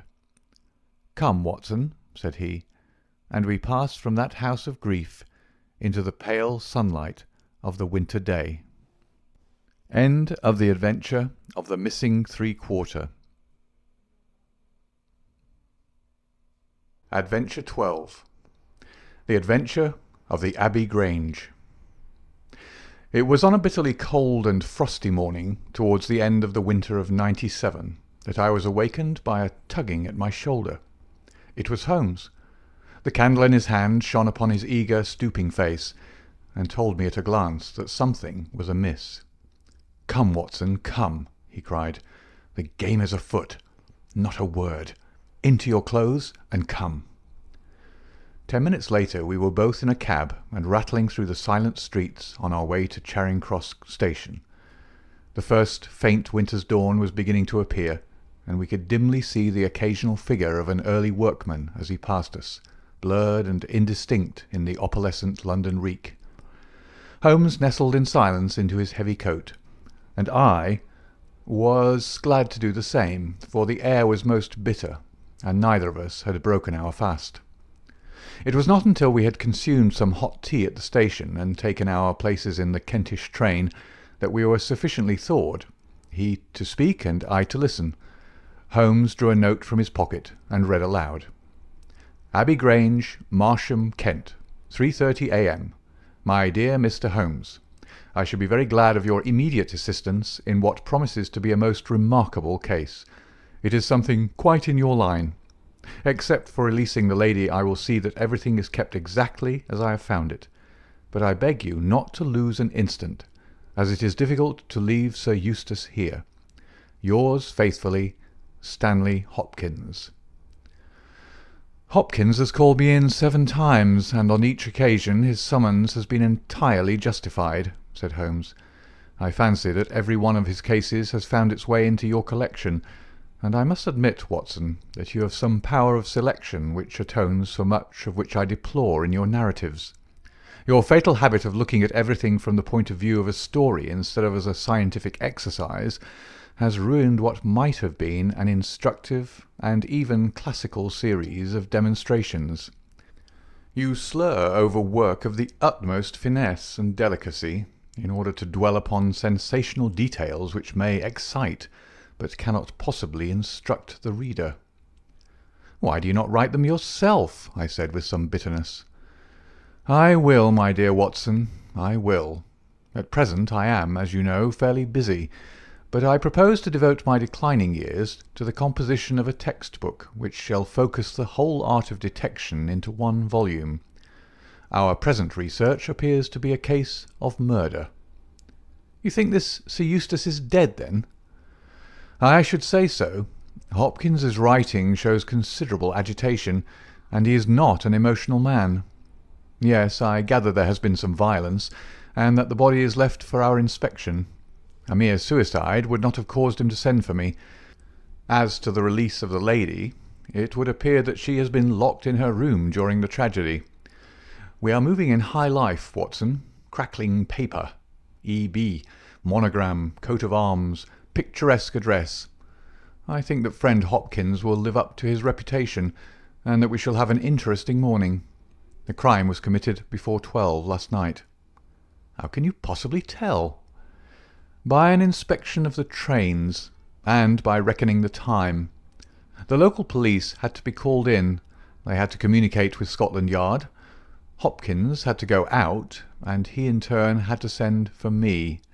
All that makes a fair night's work. Well, here we are at Chislehurst Station, and we shall soon set our doubts at rest." A drive of a couple of miles through narrow country lanes brought us to a park gate, which was opened for us by an old lodge-keeper, whose haggard face bore the reflection of some great disaster. The avenue ran through a noble park, between lines of ancient elms, and ended in a low, widespread house, pillared in front after the fashion of Palladio. The central part was evidently of a great age, and shrouded in ivy, but the large windows showed that modern changes had been carried out, and one wing of the house appeared to be entirely new. The youthful figure and alert, eager face of Inspector Stanley Hopkins confronted us in the open doorway. I'm very glad you've come, Mr. Holmes, and you too, Dr. Watson. But indeed, if I'd my time over again, I should not have troubled you. For since the lady's come to herself, she has given so clear an account of the affair that there's not much left for us to do. You remember that Lewisham gang of burglars? What, the 3 Randalls? Exactly, the father and 2 sons. It's their work, I've no doubt of it. They did a job at Sydenham a fortnight ago, and were seen and described. Rather cool to do another so soon and so near. But it is they, beyond all doubt. It's a hanging matter this time. Sir Eustace is dead, then? Yes, his head was knocked in with his own poker. Sir Eustace Brackenstall, the driver tells me. Exactly. One of the richest men in Kent. Lady Brackenstall is in the morning room. Poor lady. She's had a most dreadful experience. She seemed half dead when I first saw her. I think you'd best see her and hear her account of the facts. Then we'll examine the dining room together. Lady Brackenstall was no ordinary person. Seldom have I seen so graceful a figure, so womanly a presence, and so beautiful a face. She was a blonde, golden-haired, blue-eyed, and would no doubt have had the perfect complexion which goes with such colouring, had not her recent experience left her drawn and haggard. Her sufferings were physical as well as mental, for over one eye rose a hideous plum-coloured swelling, which her maid, a tall, austere woman, was bathing assiduously with vinegar and water. The lady lay back exhausted upon her couch, but her quick, observant gaze as we entered the room, and the alert expression of her beautiful features, showed that neither her wits nor her courage had been shaken by her terrible experience. She was enveloped in a loose dressing-gown of blue and silver, but a black sequin-covered dinner-dress lay upon the couch beside her. "I have told you all that happened, Mr. Hopkins," she said wearily. "Could you not repeat it for me? Well, if you think it necessary, I will tell these gentlemen what occurred. Have they been in the dining-room yet?" "I thought they had better hear your ladyship's story first." "I shall be glad when you can arrange matters. It is horrible to me to think of him still lying there." She shuddered, and buried her face in her hands. As she did so, the loose gown fell back from her forearms. Holmes uttered an exclamation. "You have other injuries, madam. What is this?" 2 vivid red spots stood out on one of the white round limbs. She hastily covered it. "It is nothing. It has no connection with this hideous business tonight. If you and your friend will sit down, I will tell you all I can. I am the wife of Sir Eustace Brackenstall. I have been married about a year. I suppose that it is no use my attempting to conceal that our marriage has not been a happy one. I fear that all our neighbours would tell you that, even if I were to attempt to deny it. Perhaps the fault may be partly mine. I was brought up in the freer, less conventional atmosphere of South Australia, and this English life, with its proprieties and its primness, is not congenial to me. But the main reason lies in the one fact which is notorious to everyone, and that is that Sir Eustace was a confirmed drunkard. To be with such a man for an hour is unpleasant. Can you imagine what it means for a sensitive and high-spirited woman to be tied to him for day and night? It is a sacrilege, a crime, a villainy to hold that such a marriage is binding. I say that these monstrous laws of yours will bring a curse upon the land. God will not let such wickedness endure." For an instant she sat up, her cheeks flushed and her eyes blazing from under the terrible mark upon her brow. Then she strong, soothing hand of the austere maid drew her head down onto the cushion, and the wild anger died away into passionate sobbing. At last she continued, "I will tell you about last night. You are aware, perhaps, that in this house all the servants sleep in the modern wing. This central block is made up of the dwelling-rooms, with the kitchen behind and our bedroom above. My maid, Teresa, sleeps above my room. There is no one else, and no sound could alarm those who are in the farther wing. This must have been well known to the robbers, or they would not have acted as they did. Sir Eustace retired about 10:30. The servants had already gone to their quarters. Only my maid was up, and she had remained in her room at the top of the house until I needed her services. I sat until after 11 in this room, absorbed in a book.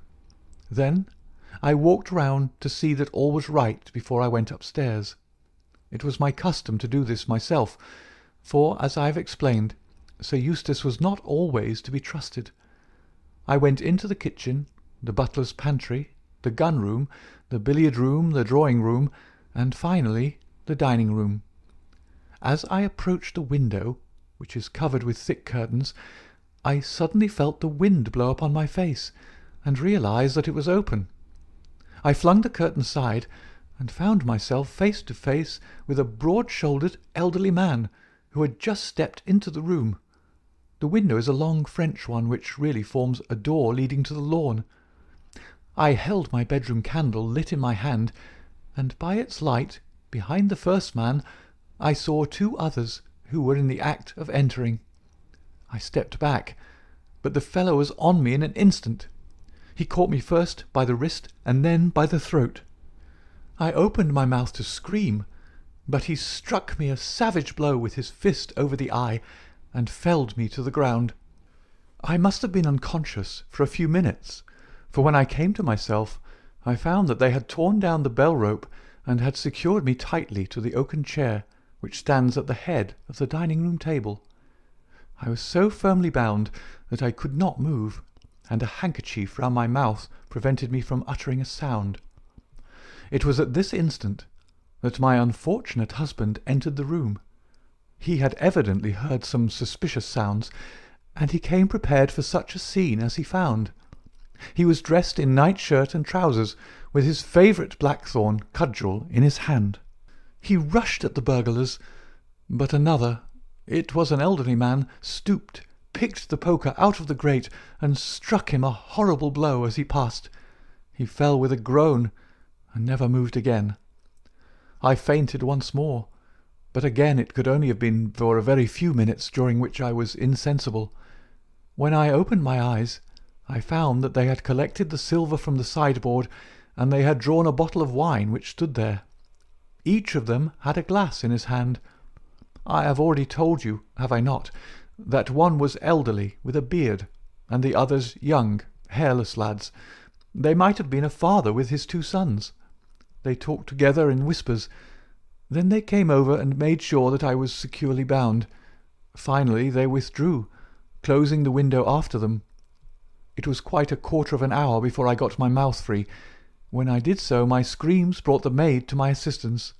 The other servants were soon alarmed, and we sent for the local police, who instantly communicated with London. That is really all that I can tell you, gentlemen, and I trust that it will not be necessary for me to go over so painful a story again. "Any questions, Mr. Holmes?" asked Hopkins.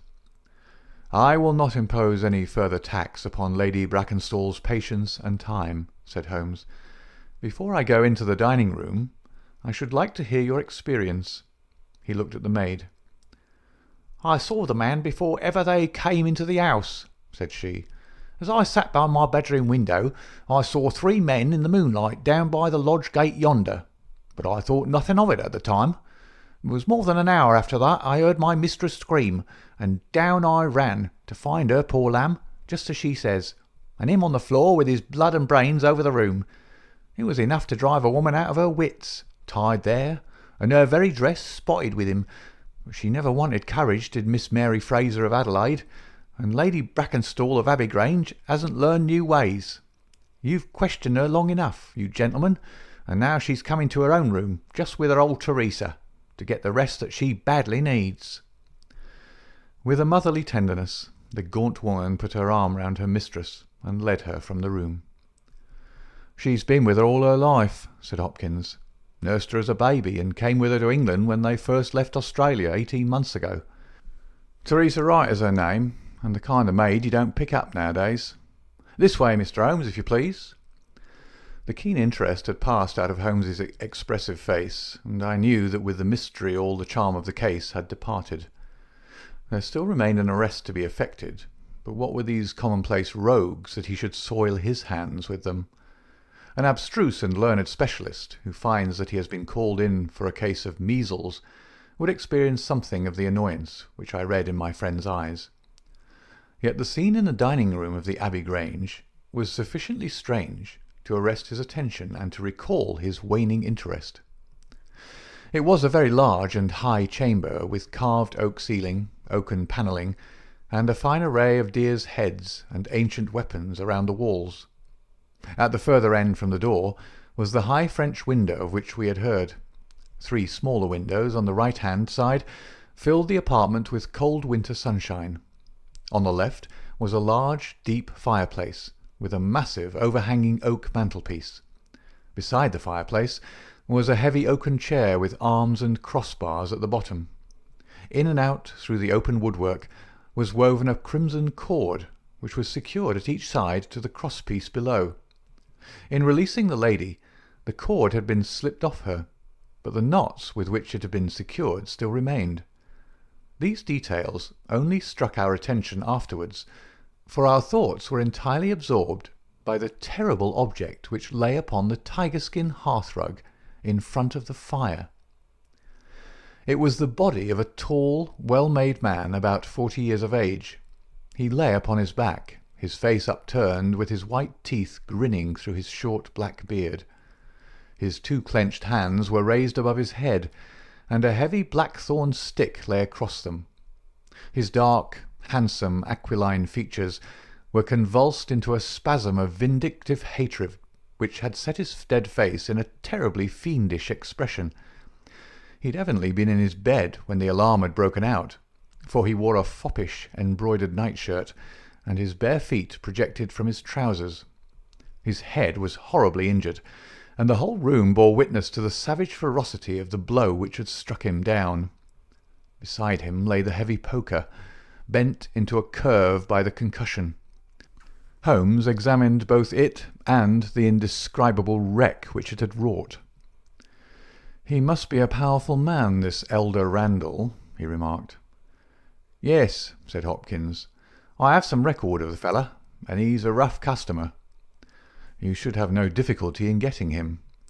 "Not the slightest. We've been on the lookout for him, and there was some idea that he got away to America. Now that we know that the gang are here, I don't see how they can escape. We have the news at every seaport already, and a reward will be offered before evening. What beats me is how they could have done so mad a thing, knowing that the lady could describe them, and that we could not fail to recognise the description." "Exactly. One would have expected that they would silence Lady Brackenstall as well." "They may not have realised," I suggested, "that she'd recovered from her faint." "That is likely enough. If she seemed to be senseless, they would not take her life. What about this poor fellow, Hopkins? I seem to have heard some queer stories about him." "He was a good-hearted man when he was sober, but a perfect fiend when he was drunk, or rather when he was half-drunk, for he seldom really went the whole way.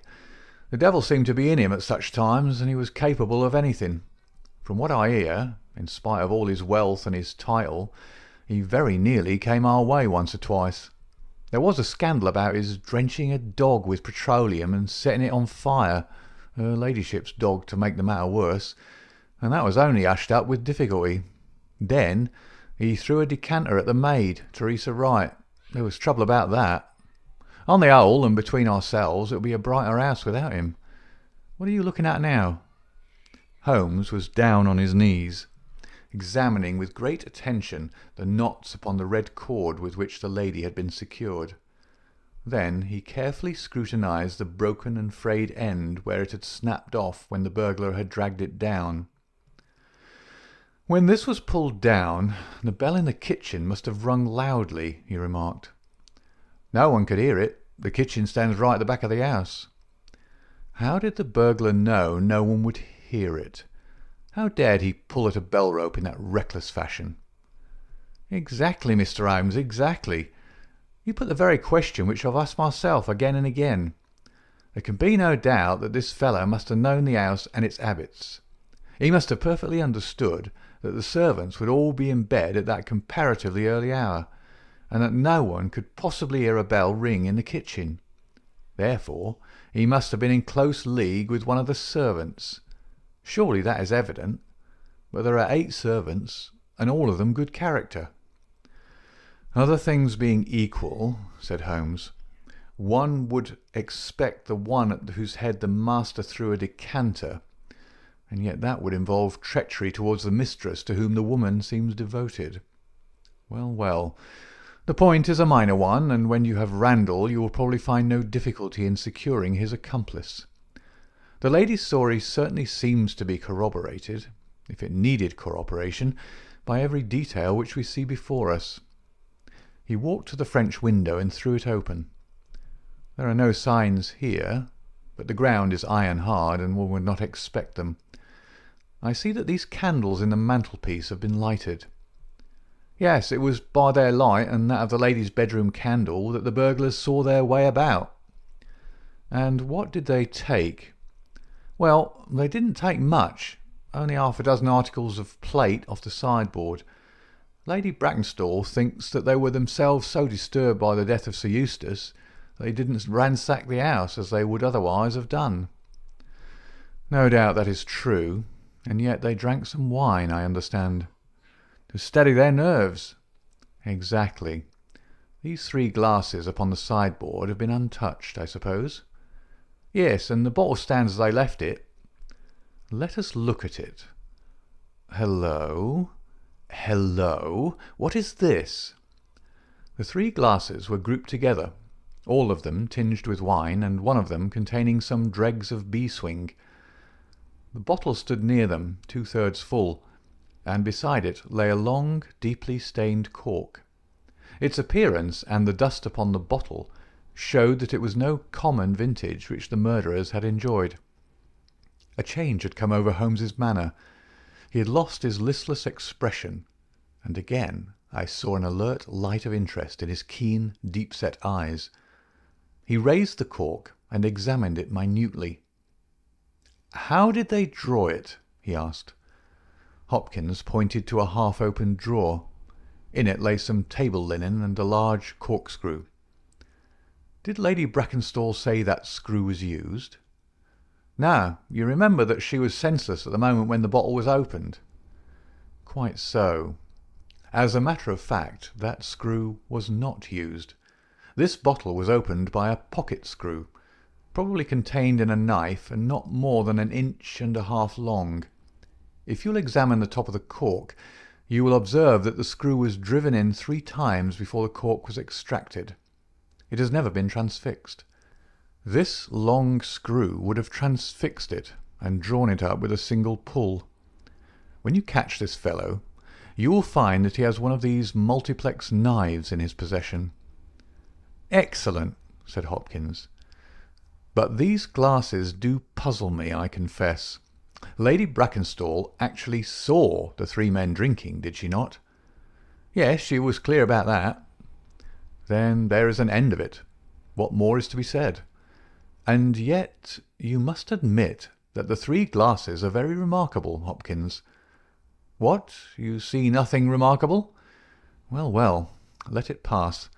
Perhaps, when a man has special knowledge and special powers like my own, it rather encourages him to seek a complex explanation when a simpler one is at hand. Of course, it must be a mere chance about the glasses. Well, good morning, Hopkins. I don't see that I can be of any use to you, and you appear to have your case very clear.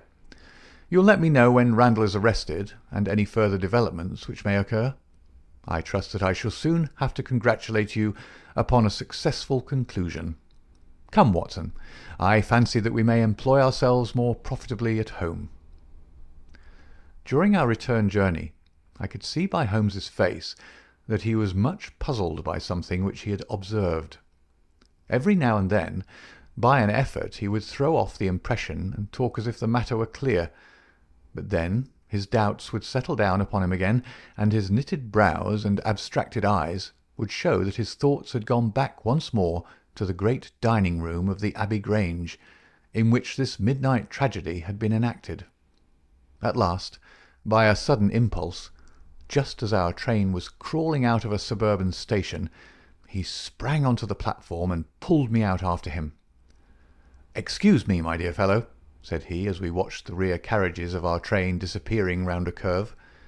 "I am sorry to make you the victim of what may seem a mere whim, but on my life, Watson, I simply can't leave that case in this condition. Every instinct that I possess cries out against it. It's wrong. It's all wrong. I'll swear that it's wrong. And yet the lady's story was complete. The maid's corroboration was sufficient. The detail was fairly exact. What have I to put up against that? 3 wine-glasses. That is all. But if I had not taken things for granted, if I had examined everything with the case with which I should have shown had we approached the case de novo, and had no cut-and-dried story to warp my mind, should I not then have found something more definite to go upon? Of course I should. Sit down on this bench, Watson, until a train for Chislehurst arrives, and allow me to lay the evidence before you, imploring you in the first instance to dismiss from your mind the idea that anything which the maid or her mistress may have said must necessarily be true. The lady's charming personality must not be permitted to warp our judgment. Surely there are details in her story which, if we looked at in cold blood, would excite our suspicion. These burglars made a considerable haul at Sydenham a fortnight ago.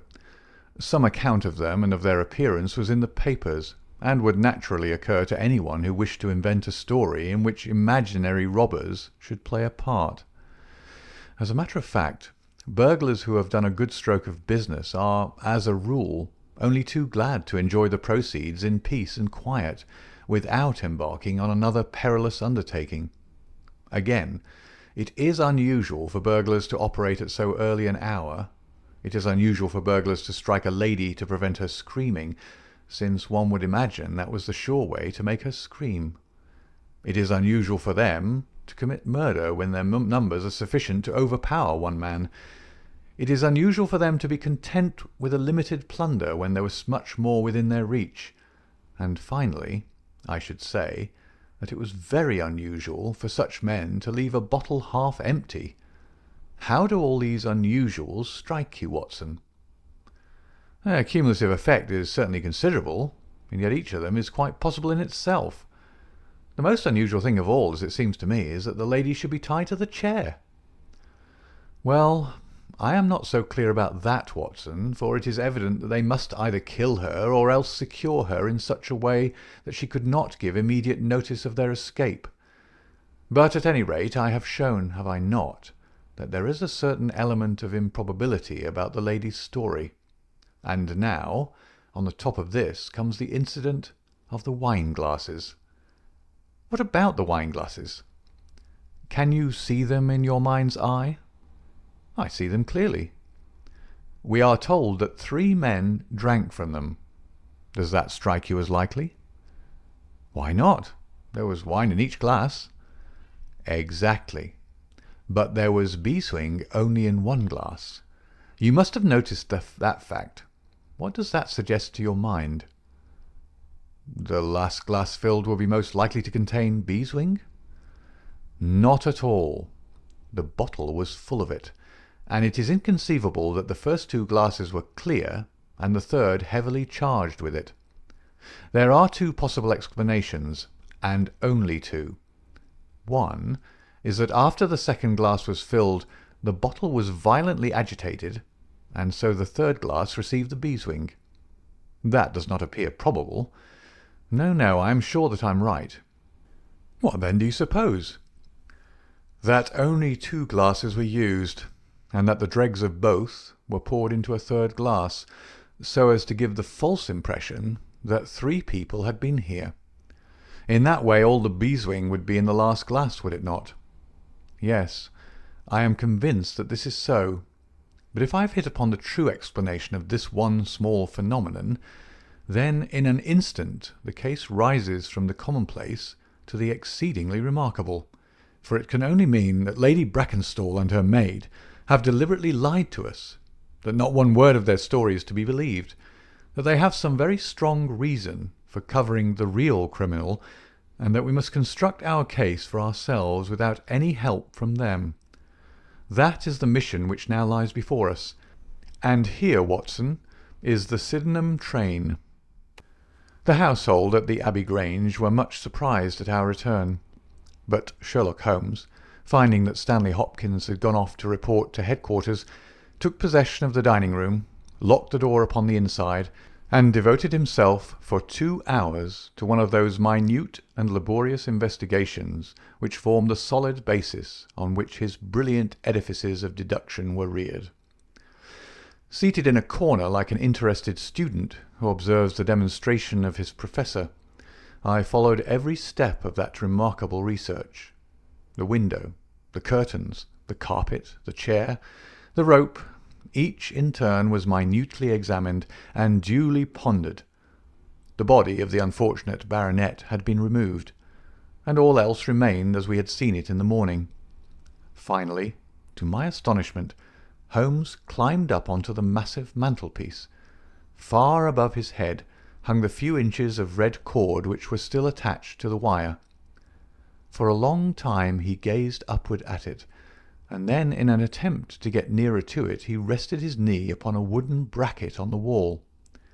This brought his hand within a few inches of the broken end of the rope, but it was not this so much as the bracket itself which seemed to engage his attention. Finally he sprang down with an ejaculation of satisfaction. "It's all right, Watson," said he. "We have got our case, one of the most remarkable in our collection. But, dear me, how slow-witted I have been, and how nearly I have committed the blunder of my lifetime. Now I think that, with a few missing links, my chain is almost complete. You've got your men?" "Man, Watson, man. Only one, but a very formidable person, strong as a lion. Witness the blow that bent that poker. 6'3" in height, active as a squirrel, dexterous with his fingers, finally remarkably quick-witted, for this whole ingenious story is of his concoction. Yes, Watson, we have come upon the handiwork of a very remarkable individual, and yet in that bell-rope he has given us a clue which should not have left us a doubt." "Where was the clue?" "Well, if you were to pull down a bell-rope, Watson, where would you expect it to break? Surely at the spot where it is attached to the wire. Why should it break 3 inches from the top, as this one has done?" "Because it's frayed there?" "Exactly. This end, which we can examine, is frayed. He was cunning enough to do that with his knife. But the other end is not frayed. You could not observe that from here, but if you were on the mantelpiece you would see that it is cut clean off without any mark of fraying whatever. You can reconstruct what occurred. The man needed the rope. He would not tear it down for fear of giving the alarm by ringing the bell. What did he do? He sprang up on the mantelpiece, could not quite reach it, put his knee on the bracket, you will see the impression in the dust, and so got his knife to bear upon the cord. I could not reach the place by at least 3 inches, from which I infer that he is at least 3 inches a bigger man than I. Look at that mark upon the seat of the oaken chair. What is it?" "Blood." "Undoubtedly it is blood. This alone puts the lady's story out of court. If she was seated on the chair when the crime was done, how come the mark? No, no. She was placed in the chair after the death of her husband. I'll wager that the black dress shows a corresponding mark to this. We have not yet met our Waterloo, Watson, but this is our Marengo, for it begins in defeat and ends in victory. I should like now to have a few words with the nurse Teresa. We must be wary for a while, if we are to get the information which we want." She was an interesting person, this stern Australian nurse, taciturn, suspicious, ungracious. It took some time before Holmes's pleasant manner and frank acceptance of all that she said thawed her into a corresponding amiability. She did not attempt to conceal her hatred for her late employer. "Yes, sir, it is true that he threw the decanter at me. I heard him call my mistress a name, and I told him that he should not dare speak to her as if her brother had been there. Then it was that he threw it at me. He might have thrown a dozen if he'd but left my bonny bird alone. He was forever ill-treating her, and she too proud to complain. She will not even tell me all that he's done to her. She never told me of those marks on her arm that you saw this morning, but I know very well what they came from a stab with a hat-pin. The sly devil! God forgive me that I should speak of him so, now that he's dead. But a devil he was, if ever one walked the earth. He was all honey when we first met him, only 18 months ago.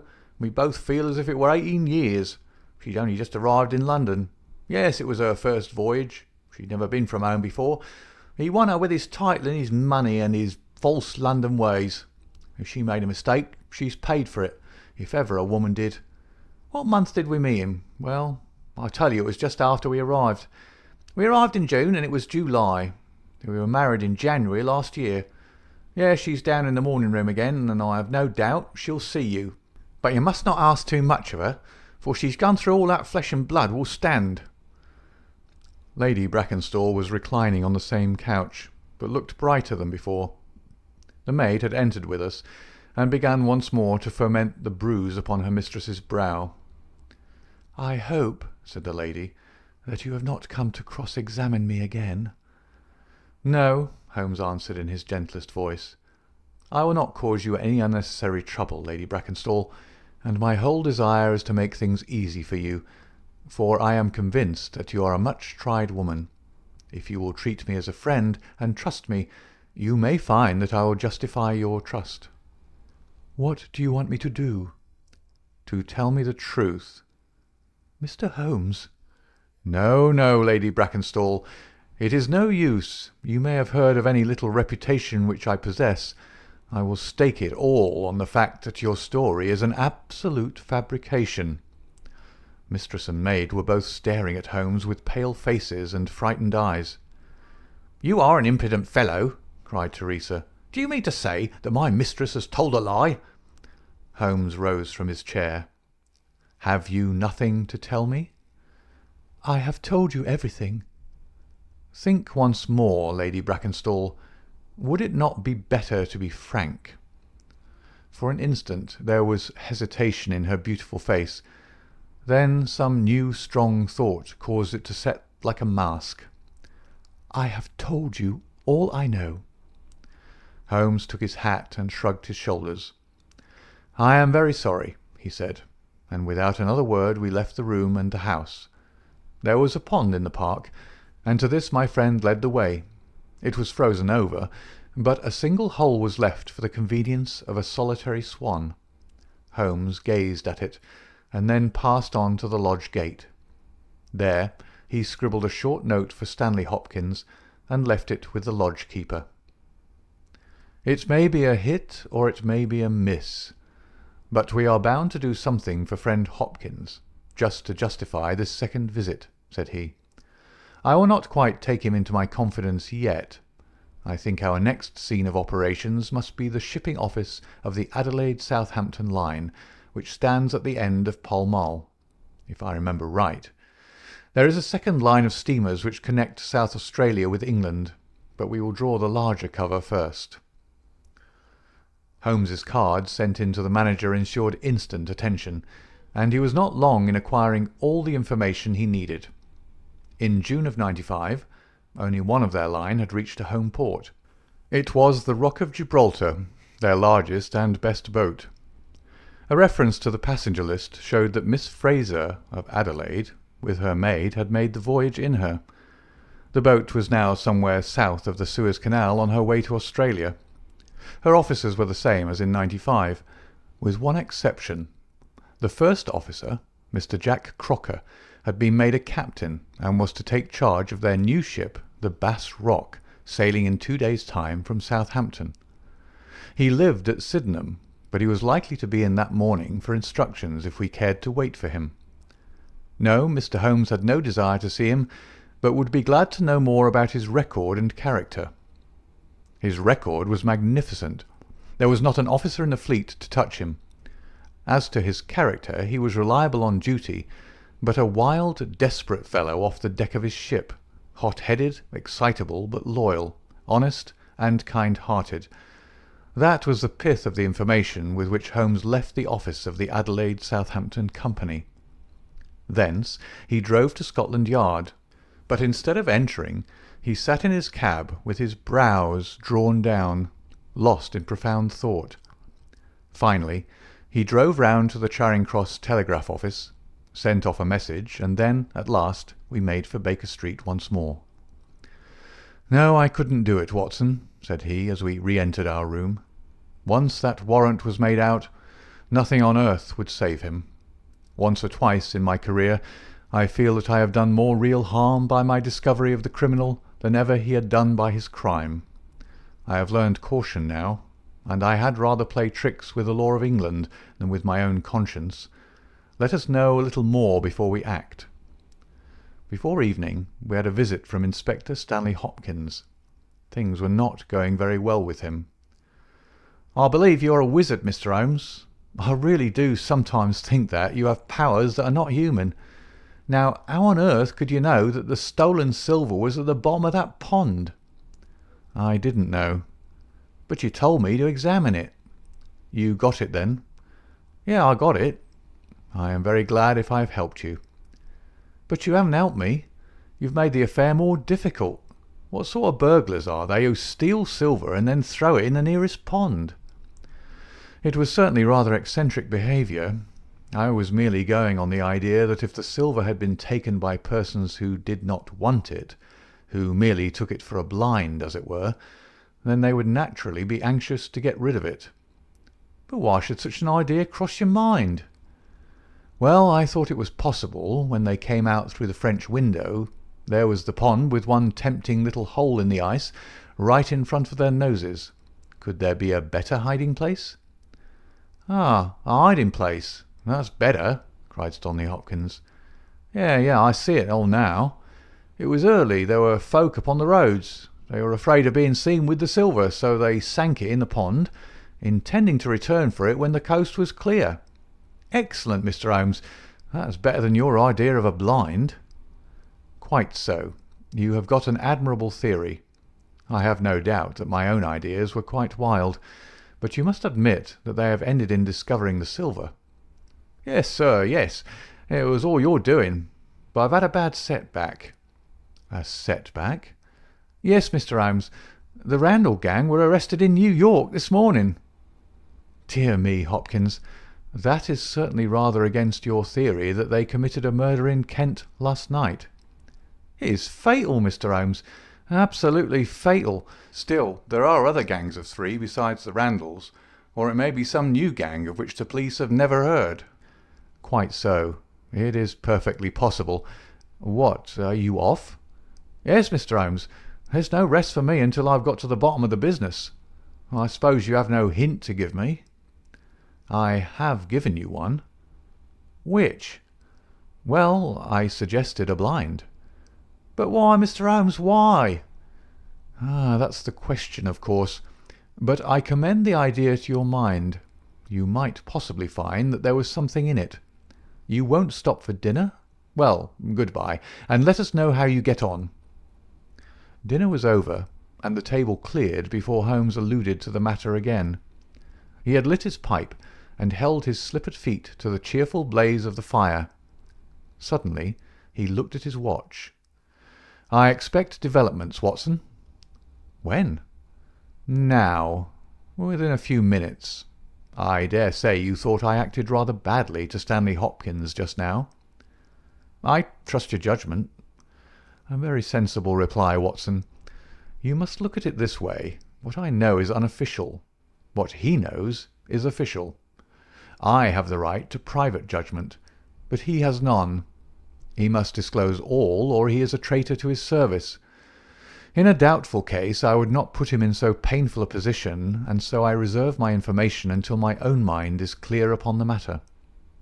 "But when will that be?" "The time has come. You will now be present at the last scene of a remarkable little drama." There was a sound upon the stairs, and our door was opened to admit as fine a specimen of manhood as ever passed through it. He was a very tall young man, golden moustached, blue-eyed, with a skin which had been burned by tropical suns, and a springy step which showed that the huge frame was as active as it was strong. He closed the door behind him, and then he stood with clenched hands and heaving breast, choking down some overmastering emotion. "Sit down, Captain Crocker. You got my telegram?" "I got your telegram, and I came at the hour you said. I heard you had been down to the office. There's no getting away from you. Let's hear the worst. What are you going to do with me? Arrest me? Speak out, man. You can't sit there and play with me like a cat with a mouse." "Give him a cigar," said Holmes. "Bite on that, Captain Crocker, and don't let your nerves run away with you. I should not sit here smoking with you if I thought that you were a common criminal. You may be sure of that. Be frank with me, and we may do some good. Play tricks with me, and I'll crush you. What do you wish me to do?"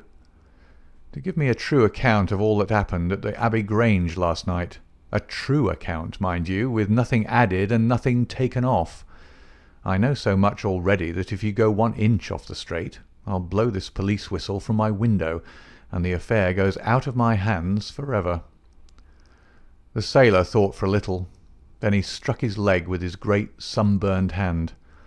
"I'll chance it," he cried. "I'll believe you, are a man of your word and a white man, and I'll tell you the whole story. But one thing I will say first. As far as I'm concerned, I regret nothing, and I fear nothing, and I'd do it all again and be proud of the job. Damn the beast, if he had as many lives as a cat, he'd owe them all to me. But it's the lady Mary Fraser, for never will I call her by that accursed name, when I think of getting her into trouble. I would give my life just to bring one smile to her dear face. It's that turns my soul into water, and yet, what less could I do? I'll tell you my story, gentlemen, and then I'll ask you, as man to man, what less could I do? I must go back a bit. You seem to know everything, so I expect that you know that I met her when she was a passenger and I was first officer of the Rock of Gibraltar. From the first day I met her, she was the only woman to me. Every day of that voyage I loved her more, and many a time since have I keeled down in the darkness of the night watch and kissed the deck of that ship because I knew her dear feet had trod on it. She was never engaged to me. She treated me as fairly as ever a woman treated a man. I've no complaint to make. It was all love on my side, and all good comradeship and the friendship on hers. When we parted, she was a free woman, but I could never again be a free man. Next time I came back from sea, I heard of her marriage. Well, why shouldn't she marry whom she liked? Title and money, who could carry them better than she? She was born for all that is beautiful and dainty. I didn't grieve over her marriage. I was not such a selfish hound as that. I just rejoiced that good luck had come her way, and that she had not thrown herself away on a penniless sailor. That's how I loved Mary Fraser. Well, I never thought to see her again, but last voyage I was promoted, and the new boat was yet launched, so I had to wait for a couple of months with my people at Sydenham. One day out in a country lane I met Teresa Wright, her old maid. She told me all about her, all about him, about everything. I tell you, gentlemen, it nearly drove me mad. This drunken hound, that he should dare to raise his hand to her, whose boots he was not worthy to lick. I met Teresa again. Then I met Mary herself, and met her again. Then she would meet me no more, but the other day I had a notice that I was to start on my voyage within a week, and I determined that I would see her once before I left. Teresa was always my friend, for she loved Mary and hated this villain almost as much as I did. From her I learned the ways of the house. Mary used to sit up reading in her own little room downstairs. I crept round there last night and scratched at the window. At first she would not open to me, but in her heart I know that now she loves me, and she could not leave me in the frosty night. She whispered to me to come round to the big front window, and I found it open before me, so as to let me into the dining room. Again I heard from her own lips things that made my blood boil, and again I cursed this brute who mishandled the woman I loved. Well, gentlemen, I was standing with her just inside the window, in all innocence, as God is my judge, when he rushed like a madman into the room, called her the vilest name that a man could use to a woman, and welted her across the face with the stick he had in his hand. I had sprung for the poker, and it was a fair fight between us. See here on my arm, where his first blow fell. Then it was my turn, and I went through him as if he'd been a rotten pumpkin. Do you think I was sorry? Not I. It was his life or mine. But far more than that, it was his life or hers. For how could I leave her in the power of this madman? That was how I killed him. Was I wrong? Well then, what would either of you gentlemen have done if you had been in my position? She had screamed when he struck her, and that brought old Teresa down from the room above. There was a bottle of wine on the sideboard, and I opened it and poured a little between Mary's lips, for she was half dead with shock. Then I took a drop myself. Teresa was as cool as ice, and it was her plot as much as mine. We must make it appear that burglars had done the thing. Teresa kept on repeating our story to her mistress, while I swarmed up and cut the rope of the bell. Then I lashed her in a chair and frayed out the end of the rope to make it look natural, else they would wonder how in the world a burglar could have got there to cut it. Then I gathered up a few plates and pots of silver to carry out the idea of the robbery, and there I left them, with orders to give the alarm when I had a quarter of an hour's start. I dropped the silver into the pond and made off for Sydenham, feeling that for once in my life I had done a real good night's work. And that's the truth, and the old truth, Mr. Holmes, if it cost me my neck. Holmes smoked for some time in silence, and he crossed the room and shook our visitor by the hand. "That's what I think," said he. "I know that every word is true, for you have hardly said a word which I did not know. No one but an acrobat or a sailor could have got up to that bell-rope from the bracket, and no one but a sailor could have made the knots with which the cord was fastened to the chair. Only once had this lady been brought into contact with sailors, and that was on her voyage. And it was someone of her own class of life, since she was trying hard to shield him, and so showing that she loved him. You see how easy it was for me to lay my hands upon you when once I had started upon the right trail. I thought the police never could have seen through our dodge. And the police haven't, nor will they, to the best of my belief. Now look here, Captain Crocker. This is a very serious matter, though I am willing to admit that you acted under the most extreme provocation to which any man could be subjected. I am not sure that in defence of your own life your action will not be pronounced legitimate. However, that is for a British jury to decide. Meanwhile, I have so much sympathy for you that, if you choose to disappear in the next 24 hours, I will promise you that no one will hinder you. And then it will all come out? Certainly it will come out. The sailor flushed with anger. What sort of proposal is that to make a man? I know enough of law to understand that Mary would be held as accomplice. Do you think I would leave her alone to face the music while I slunk away? No, sir. Let them do their worst upon me, but for heaven's sake, Mr. Holmes, find some way to keep my poor Mary out of the courts. Holmes for a second time held out his hand to the sailor.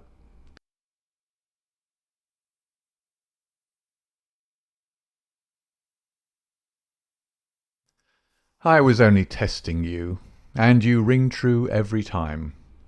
Well, it is a great responsibility that I take upon myself, but I have given Hopkins an excellent hint, and if he can't avail himself of it, I can do no more. See here, Captain Crocker, we'll do this in due form of law. You are the prisoner. Watson, you are a British jury, and I never met a man who was more eminently fitted to represent one. I am the judge. Now, gentlemen of the jury, you have heard the evidence. Do you find the prisoner guilty or not guilty? Not guilty, my lord, said I. Vox populi, vox Dei. You are acquitted, Captain Crocker. So long as the law does not find some other victim, you are safe from me. Come back to this lady in a year, and may her future and yours justify us in the judgment which we have pronounced this night. End of the adventure of the Abbey Grange. Adventure 13. The Adventure of the Second Stain. I had intended The Adventure of the Abbey Grange to be the last of those exploits of my friend, Mr. Sherlock Holmes, which I should ever communicate to the public. This resolution of mine was not due to any lack of material, since I have notes of many hundreds of cases to which I have never alluded, nor was it caused by any waning interest on the part of my readers in the singular personality and unique methods of this remarkable man. The real reason lay in the reluctance which Mr. Holmes has shown to the continued publication of his experiences. So long as he was in actual professional practice, the records of his successes were of some practical value to him. But since he has definitely retired from London and betaken himself to study and bee-farming on the Sussex Downs, notoriety has become hateful to him, and he has peremptorily requested that his wishes in this matter should be strictly observed. It was only upon my representing to him that I had given a promise that The Adventure of the Second Stain should be published when the times were ripe, and pointing out to him that it is only appropriate that this long series of episodes should culminate in the most important international case which he has ever been called upon to handle, that I at last succeeded in obtaining his consent that a carefully guarded account of the incident should at last be laid before the public. If in telling the story I seem to be somewhat vague in certain details, the public will readily understand that there is an excellent reason for my reticence. It was then, in a year and even in a decade that shall be nameless, that upon one Tuesday morning in autumn we found two visitors of European fame within the walls of our humble home in Baker Street. The one, austere, high-nosed, eagle-eyed, and dominant, was none other than the illustrious Lord Bellinger, twice Premier of Britain. The other, dark, clear-cut, and elegant, hardly yet of middle age, and endowed with every beauty of body and of mind, was the Right Honourable Trelawney Hope, Secretary for European Affairs, and the most rising statesman in the country. They sat side by side upon our paper-littered settee, and it was easy to see from their worn and anxious faces that it was business of the most pressing importance which had brought them. The Premier's thin, blue-veined hands were clasped tightly over the ivory head of his umbrella, and his gaunt, ascetic face looked gloomily from Holmes to me. The European Secretary pulled nervously at his moustache, and fidgeted with the seals of his watch-chain.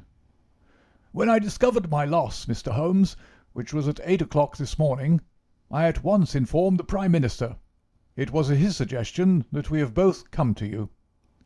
"Have you informed the police?" "No, sir," said the Prime Minister, with the quick, decisive manner for which he was famous. "We have not done so, nor is it possible that we should do so. To inform the police must, in the long run, mean to inform the public. This is what we particularly desire to avoid." "And why, sir?"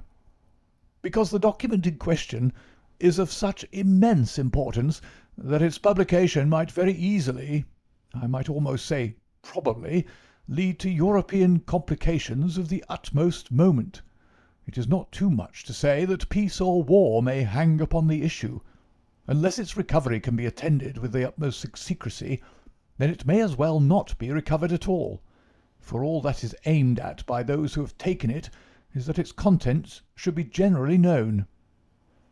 "I understand now, Mr. Trelawney Hope.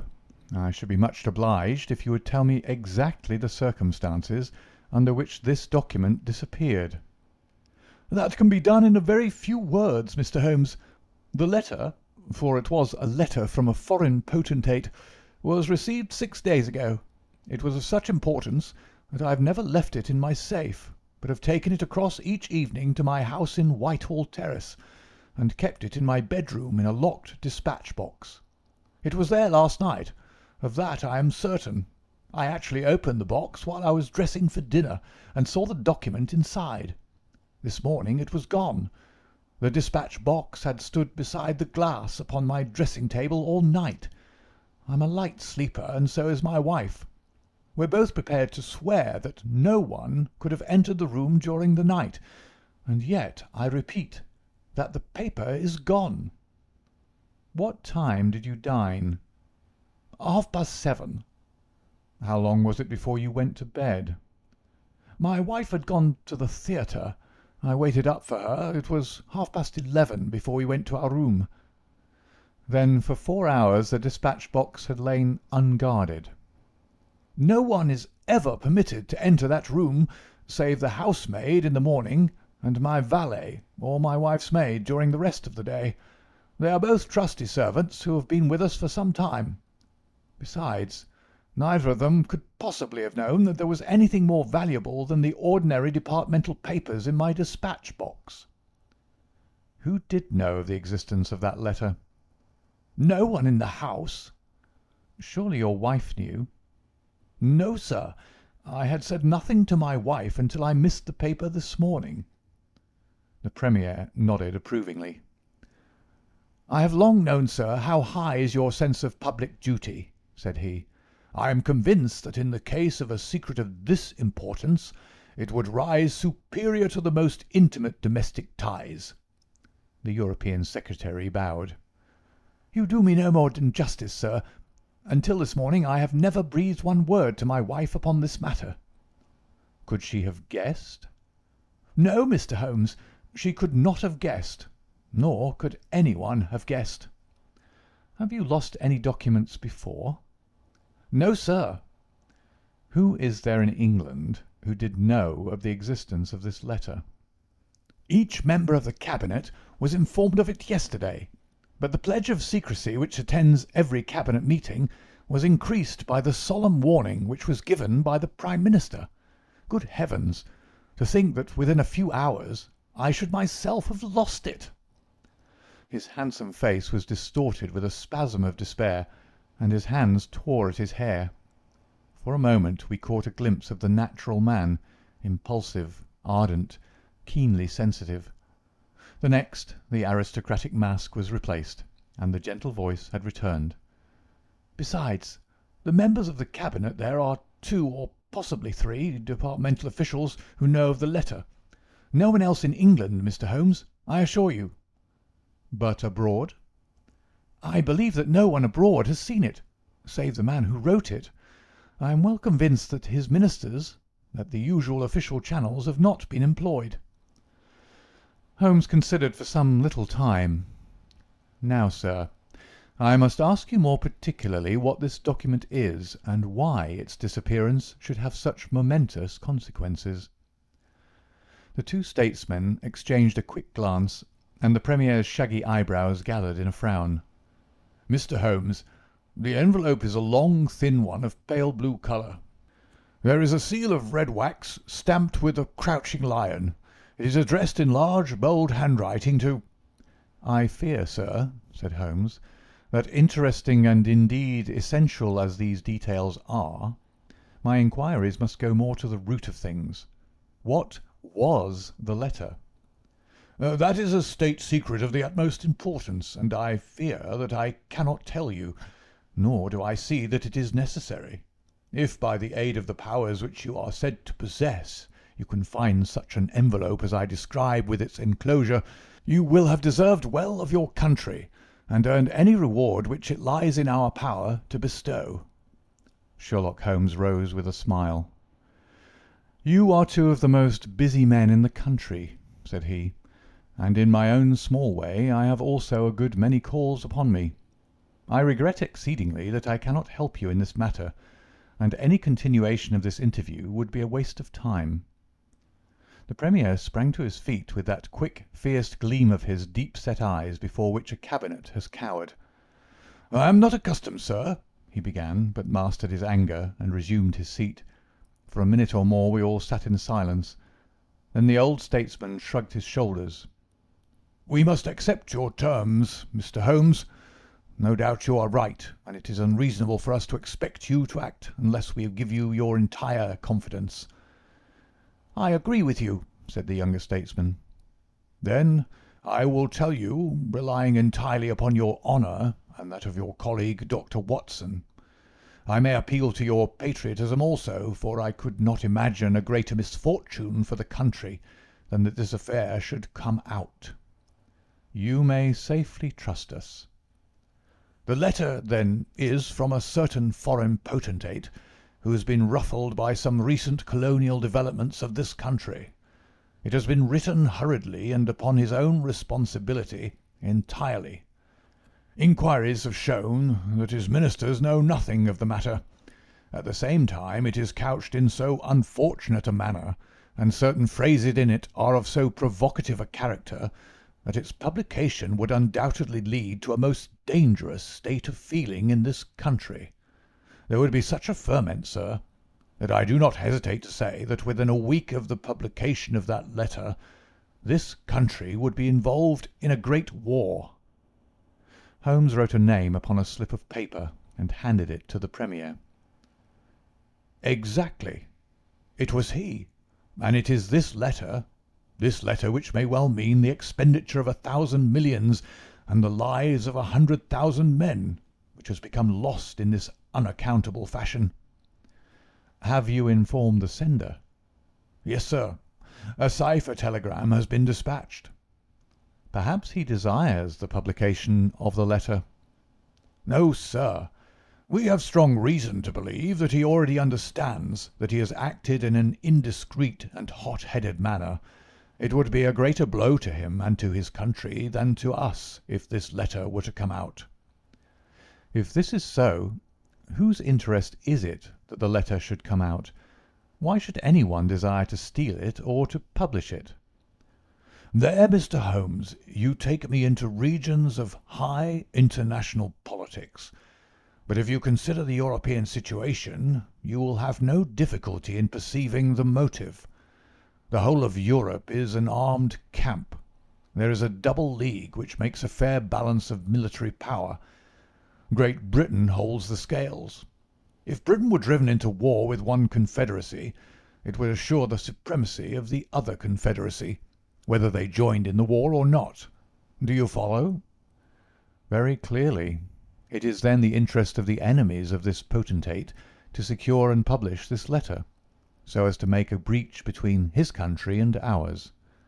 "Yes, sir." "And to whom would this document be sent if it fell into the hands of an enemy?" "To any of the great chancelleries of Europe. It is probably speeding on its way thither at the present instant as fast as steam can take it." Mr. Trelawney Hope dropped his head on his chest and groaned aloud. The Premier placed his hand kindly upon his shoulder. "It is your misfortune, my dear fellow. No one can blame you. There is no precaution which you have neglected. Now, Mr. Holmes, you are in full possession of the facts. What course do you recommend?" Holmes shook his head mournfully. "You think, sir, that unless this document is recovered, there will be war?" "I think it is very probable." "Then, sir, prepare for war." "That is a hard saying, Mr. Holmes." "Consider the fact, sir. It is inconceivable that it was taken after 11:30 at night, since I understand that Mr. Hope and his wife were both in the room from that hour until the loss was found out. It was taken, then, yesterday evening between 7:30 and 11:30, probably near the earlier hour, since whoever took it evidently knew that it was there, and would naturally secure it as early as possible. Now, sir, if a document of this importance were taken at that hour, where can it be now? No one has any reason to retain it. It has been passed rapidly on to those who need it. What chance have we now to overtake or even to trace it? It is beyond our reach." The Prime Minister rose from the settee. "What you say is perfectly logical, Mr. Holmes. I feel that the matter is indeed out of our hands." "Let us presume, for argument's sake, that the document was taken by the maid or by the valet." "They are both old and tried servants." "I understand you to say that your room is on the second floor, that there is no entrance from without, and that from within no one could go up unobserved. It must, then, be somebody in the house who has taken it. To whom would the thief take it? To one of several international spies and secret agents, whose names are tolerably familiar to me. There are 3 who may be said to be the heads of their profession. I will begin my research by going round and finding if each of them is at his post. If one is missing, especially if he has disappeared since last night, we will have some indication as to where the document has gone." "Why should he be missing?" asked the European Secretary. "He would take the letter to an embassy in London, as likely as not." "I fancy not. These agents work independently, and their relations with the embassies are often strained." The Prime Minister nodded his acquiescence. "I believe you're right, Mr. Holmes. He would take so valuable a prize to headquarters with his own hands. I think that your course of action is an excellent one. Meanwhile, hope we cannot neglect all our other duties on account of this one misfortune. Should there be any fresh developments during the day, we shall communicate with you, and you will no doubt let us know the results of your own inquiries." The two statesmen bowed and walked gravely from the room. When our illustrious visitors had departed, Holmes lit his pipe in silence, and sat for some time lost in the deepest thought. I had opened the morning paper, and was immersed in a sensational crime which had occurred in London the night before, when my friend gave an exclamation, sprang to his feet, and laid his pipe down upon the mantelpiece. "Yes," said he, "there is no better way of approaching it. The situation is desperate, but not hopeless. Even now, if we should be sure which of them has taken it, it is just possible that it has not yet passed out of his hands. After all, it is a question of money with these fellows, and I have the British Treasury behind me. If it's on the market, I'll buy it. If it means another penny on the income tax, it is inconceivable that the fellow might hold it back to see what bids come from this side before he tries his luck on the other. There are only those three capable of playing so bold a game. There are Oberstein, La Rothière, and Eduardo Lucas. I will see each of them." I glanced at my morning paper. "Is that Eduardo Lucas of Godolphin Street?" "Yes." "You will not see him." "Why not?" "He was murdered in his house last night." My friend has so often astonished me in the course of our adventures that it was with a sense of exultation that I realized how completely I had astonished him. He stared in amazement, and then snatched the paper from my hands. This was the paragraph which I had been engaged in reading when he rose from his chair. "Murder in Westminster. A crime of mysterious character was committed last night at 16 Godolphin Street, one of the old-fashioned and secluded rows of 18th century houses which lie between the river and the Abbey, almost in the shadow of the great tower of the Houses of Parliament. This small but select mansion has been inhabited for some years by Mr. Eduardo Lucas, well known in society circles, both on account of his charming personality and because he has the well-deserved reputation of being one of the best amateur tenors in the country. Mr. Lucas is an unmarried man, 34 years of age, and his establishment consists of Mrs. Pringle, an elderly housekeeper, and of Mitten, his valet. The former retires early and sleeps at the top of the house. The valet was out for the evening, visiting a friend at Hammersmith. From 10 o'clock onward, Mr. Lucas had the house to himself. What occurred during that time has not yet transpired, but at 11:45, Police Constable Barrett, passing along Godolphin Street, observed that the door of number 16 was ajar. He knocked, but received no answer. Perceiving a light in the front room, he advanced into the passage and again knocked, but without reply. He then pushed open the door and entered. The room was in a state of wild disorder, the furniture being all swept to one side, and one chair lying on its back in the centre. Beside this chair, and still grasping one of its legs, lay the unfortunate tenant of the house. He had been stabbed to the heart, and must have died instantly. The knife with which the crime had been committed was a curved Indian dagger, plucked down from a trophy of Oriental arms which adorned one of the walls. Robbery does not appear to have been the motive of the crime, for there had been no attempt to remove the valuable contents of the room. Mr. Eduardo Lucas was so well known and popular that his violent and mysterious fate will arouse painful interest and intense sympathy in a widespread circle of friends. "Well, Watson, what do you make of this?" asked Holmes after a long pause. "It is an amazing coincidence." "A coincidence. Here is one of the three men whom we had named as possible actors in this drama, and he meets a violent death during the very hours when we know that the drama was being enacted. The odds are enormous against it being coincidence. No figures could express them. No, my dear Watson, the two events are connected. Must be connected. It is for us to find the connection." "But now the official police must know all." "Not at all. They know all they see at Godolphin Street. They know, and shall know, nothing of Whitehall Terrace. Only we know of both events and can trace the relation between them. There is one obvious point which would in any case have turned my suspicions against Lucas. Godolphin Street, Westminster, is only a few minutes' walk from Whitehall Terrace. The other secret agents whom I have named live in the extreme West End. It was easier, therefore, for Lucas than for the others to establish a connection or receive a message from the European Secretary's household. A small thing, and yet, where events are compressed into a few hours, it may prove essential. Hello! What have we here?" Mrs. Hudson had appeared with a lady's card upon her salver. Holmes glanced at it, raised his eyebrows, and handed it over to me.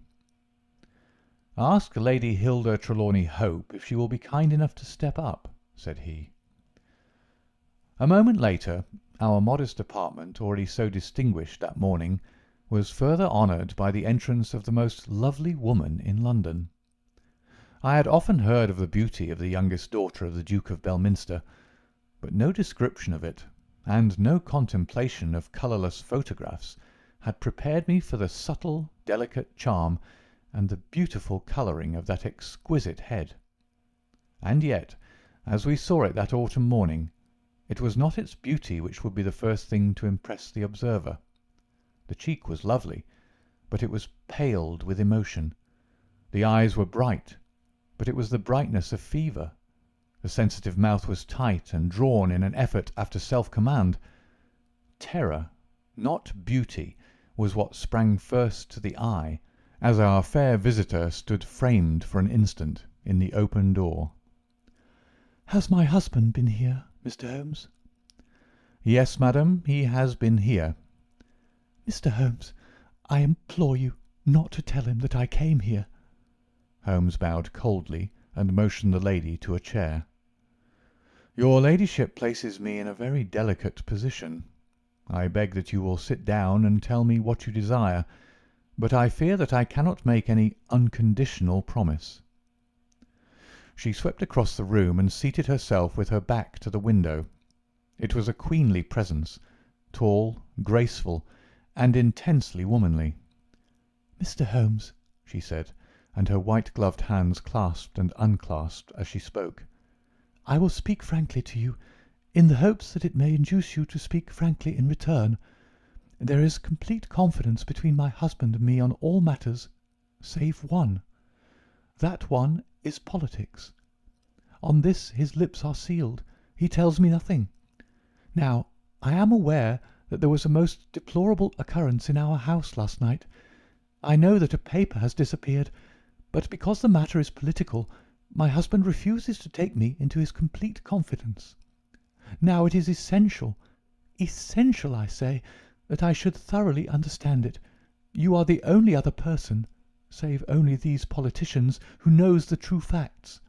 I beg you then, Mr. Holmes, to tell me exactly what has happened and what it will lead to. Tell me all, Mr. Holmes. Let no regard for your client's interests keep you silent, for I assure you that his interests, if he would only see it, would be best served by taking me into his complete confidence. What was this paper which was stolen?" "Madam, what you ask me is really impossible." She groaned and sank her face in her hands. "You must see that it is so, madam. If your husband thinks fit to keep you in the dark over this matter, Is it for me, who has only learned the true facts under the pledge of professional secrecy, to tell what he has withheld? It is not fair to ask it. It is him you must ask." "I have asked him. I came to you as a last resource. But without your telling me anything definite, Mr. Holmes, you may do a great service if you would enlighten me on one point." "What is it, madam?" "Is my husband's political career likely to suffer through this incident?" "Well, madam, unless it is set right, it may certainly have a very unfortunate effect." "Oh!" She drew in her breath sharply, as one whose doubts are resolved. "One more question, Mr. Holmes. From an expression which my husband dropped in the first shock of this disaster, I understood that terrible public consequences might arise from the loss of this document." "If he said so, I certainly cannot deny it." "Of what nature are they?" "Nay, madam, there again you ask me more than I can possibly answer." "Then I will take up no more of your time. I cannot blame you, Mr. Holmes, for having refused to speak more freely, and you on your side will not, I am sure, think the worse of me because I desire, even against his will, to share my husband's anxieties. Once more I beg that you will say nothing of my visit." She looked back at us from the door, and I had a last impression of that beautiful haunted face, the startled eyes, and the drawn mouth. Then she was gone. "Now, Watson, the fair sex is your department," said Holmes with a smile, when the dwindling frou-frou of skirts had ended in the slam of the front door. "What was the fair lady's game? What did she really want? Surely her own statement is clear and her anxiety very natural." Think of her appearance, Watson, her manner, her suppressed excitement, her restlessness, her tenacity in asking questions. Remember that she comes of a caste who do not lightly show emotion. She was certainly much moved. Remember also the curious earnestness with which she assured us that it was the best for her husband that she should know all. What did she mean by that? And you must have observed, Watson, how she manoeuvred to have the light at her back. She did not wish us to read her expression. Yes, she chose the one chair in the room. And yet the motives of women are so inscrutable. You remember the woman at Margate whom I suspected for the same reason? No powder on her nose. That proved to be the correct solution. How can you build on such a quicksand? Their most trivial action may mean volumes, or their most extraordinary conduct may depend upon a hairpin or a curling tongs. Good morning, Watson. You are off? Yes, I will while away the morning at Godolphin Street with our friends of the regular establishment. With Eduardo Lucas lies the solution of our problem, though I must admit that I have not an inkling as to what form it may take. It is a capital mistake to theorize in advance of the facts. Do you stay on guard, my good Watson, and receive any fresh visitors. I'll join you at lunch if I am able. All that day and the next, Holmes was in a mood which his friends would call taciturn, and others morose. He ran out and ran in, smoked incessantly, played snatches on his violin, sank into reveries, devoured sandwiches at irregular hours, and hardly answered the casual questions which I put to him. It was evident to me that things were not going well with him or his quest. He would say nothing of the case, and it was from the papers that I learned the particulars of the inquest, and the arrest with the subsequent release of John Mitten, the valet of the deceased. The coroner's jury brought in the obvious wilful murder, but the parties remained as unknown as ever. No motive was suggested. The room was full of articles of value, but none had been taken. The dead man's papers had not been tampered with. They were carefully examined, and showed that he was a keen student of international politics, an indefatigable gossip, a remarkable linguist, and an untiring letter-writer. He had been on intimate terms with the leading politicians of several countries, but nothing sensational was discovered among the documents which filled his drawers. As to his relations with women, they appeared to have been promiscuous but superficial. He had many acquaintances among them, but few friends and no one whom he loved. His habits were regular. his conduct inoffensive, his death was an absolute mystery and likely to remain so. As to the arrest of John Mitten, the valet, it was a counsel of despair as an alternative to absolute inaction. But no case could be sustained against him. He had visited friends in Hammersmith that night. The alibi was complete. It is true that he started home at an hour which would have brought him to Westminster before the time when the crime was discovered, but his own explanation that he had walked part of the way seemed probable enough in view of the fineness of the night. He had actually arrived at 12 o'clock, and appeared to be overwhelmed by the unexpected tragedy. He had always been on good terms with his master. Several of the dead man's possessions, notably a small case of razors, had been found in the valet's boxes, but he explained that they had been presents from the deceased, and the housekeeper was able to corroborate the story. Mitten had been in Lucas's employment for 3 years. It was noticeable that Lucas did not take Mitten on the Continent with him. Sometimes he visited Paris for 3 months on end, but Mitten was left in charge of the Godolphin Street house. As to the housekeeper, she had heard nothing on the night of the crime. If her master had a visitor, he had himself admitted him. So for 3 mornings the mystery remained, so far as I could follow it in the papers. If Holmes knew more, he kept his own counsel. But as he told me that Inspector Lestrade had taken him into his confidence in the case, I knew that he was in close touch with every development. Upon the 4th day there appeared a long telegram from Paris, which seemed to solve the whole question. "A discovery has just been made by the Parisian police," said the Daily Telegraph, "which raises the veil which hung around the tragic fate of Mr. Eduardo Lucas, who met his death by violence last Monday night at Godolphin Street, Westminster.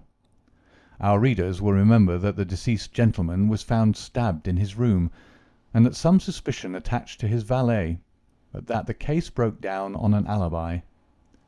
Yesterday a lady who has been known as Madame Henri Forney, occupying a small villa in the Rue Austerlitz, was reported to the authorities by her servants as being insane. An examination showed she had indeed developed mania of a dangerous and permanent form. On inquiry, the police have discovered that Madame Henri Forney only returned from a journey to London on Tuesday last, and there is evidence to connect her with the crime at Westminster. A comparison of photographs has proved conclusively that Monsieur Henri Forney and Eduardo Lucas were really one and the same person, and that the deceased had for some reason lived a double life in London and Paris. Madame Forney, who is of Creole origin, is of an extremely excitable nature, and has suffered in the past from attacks of jealousy which have amounted to frenzy. It is conjectured that it was in one of these that she committed the terrible crimes which has caused such a sensation in London. Her movements upon the Monday night have not yet been traced, but it is undoubted that a woman answering to her description attracted much attention at Charing Cross Station on Tuesday morning by the wildness of her appearance and the violence of her gestures. It is probable, therefore, that the crime was either committed when insane, or that its immediate effect was to drive the unhappy woman out of her mind. At present she is unable to give any coherent account of the past, and the doctors hold out no hopes of the re-establishment of her reason.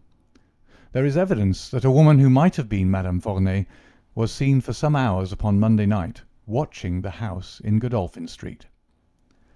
What do you think of that, Holmes? I had read the account aloud to him while he finished his breakfast.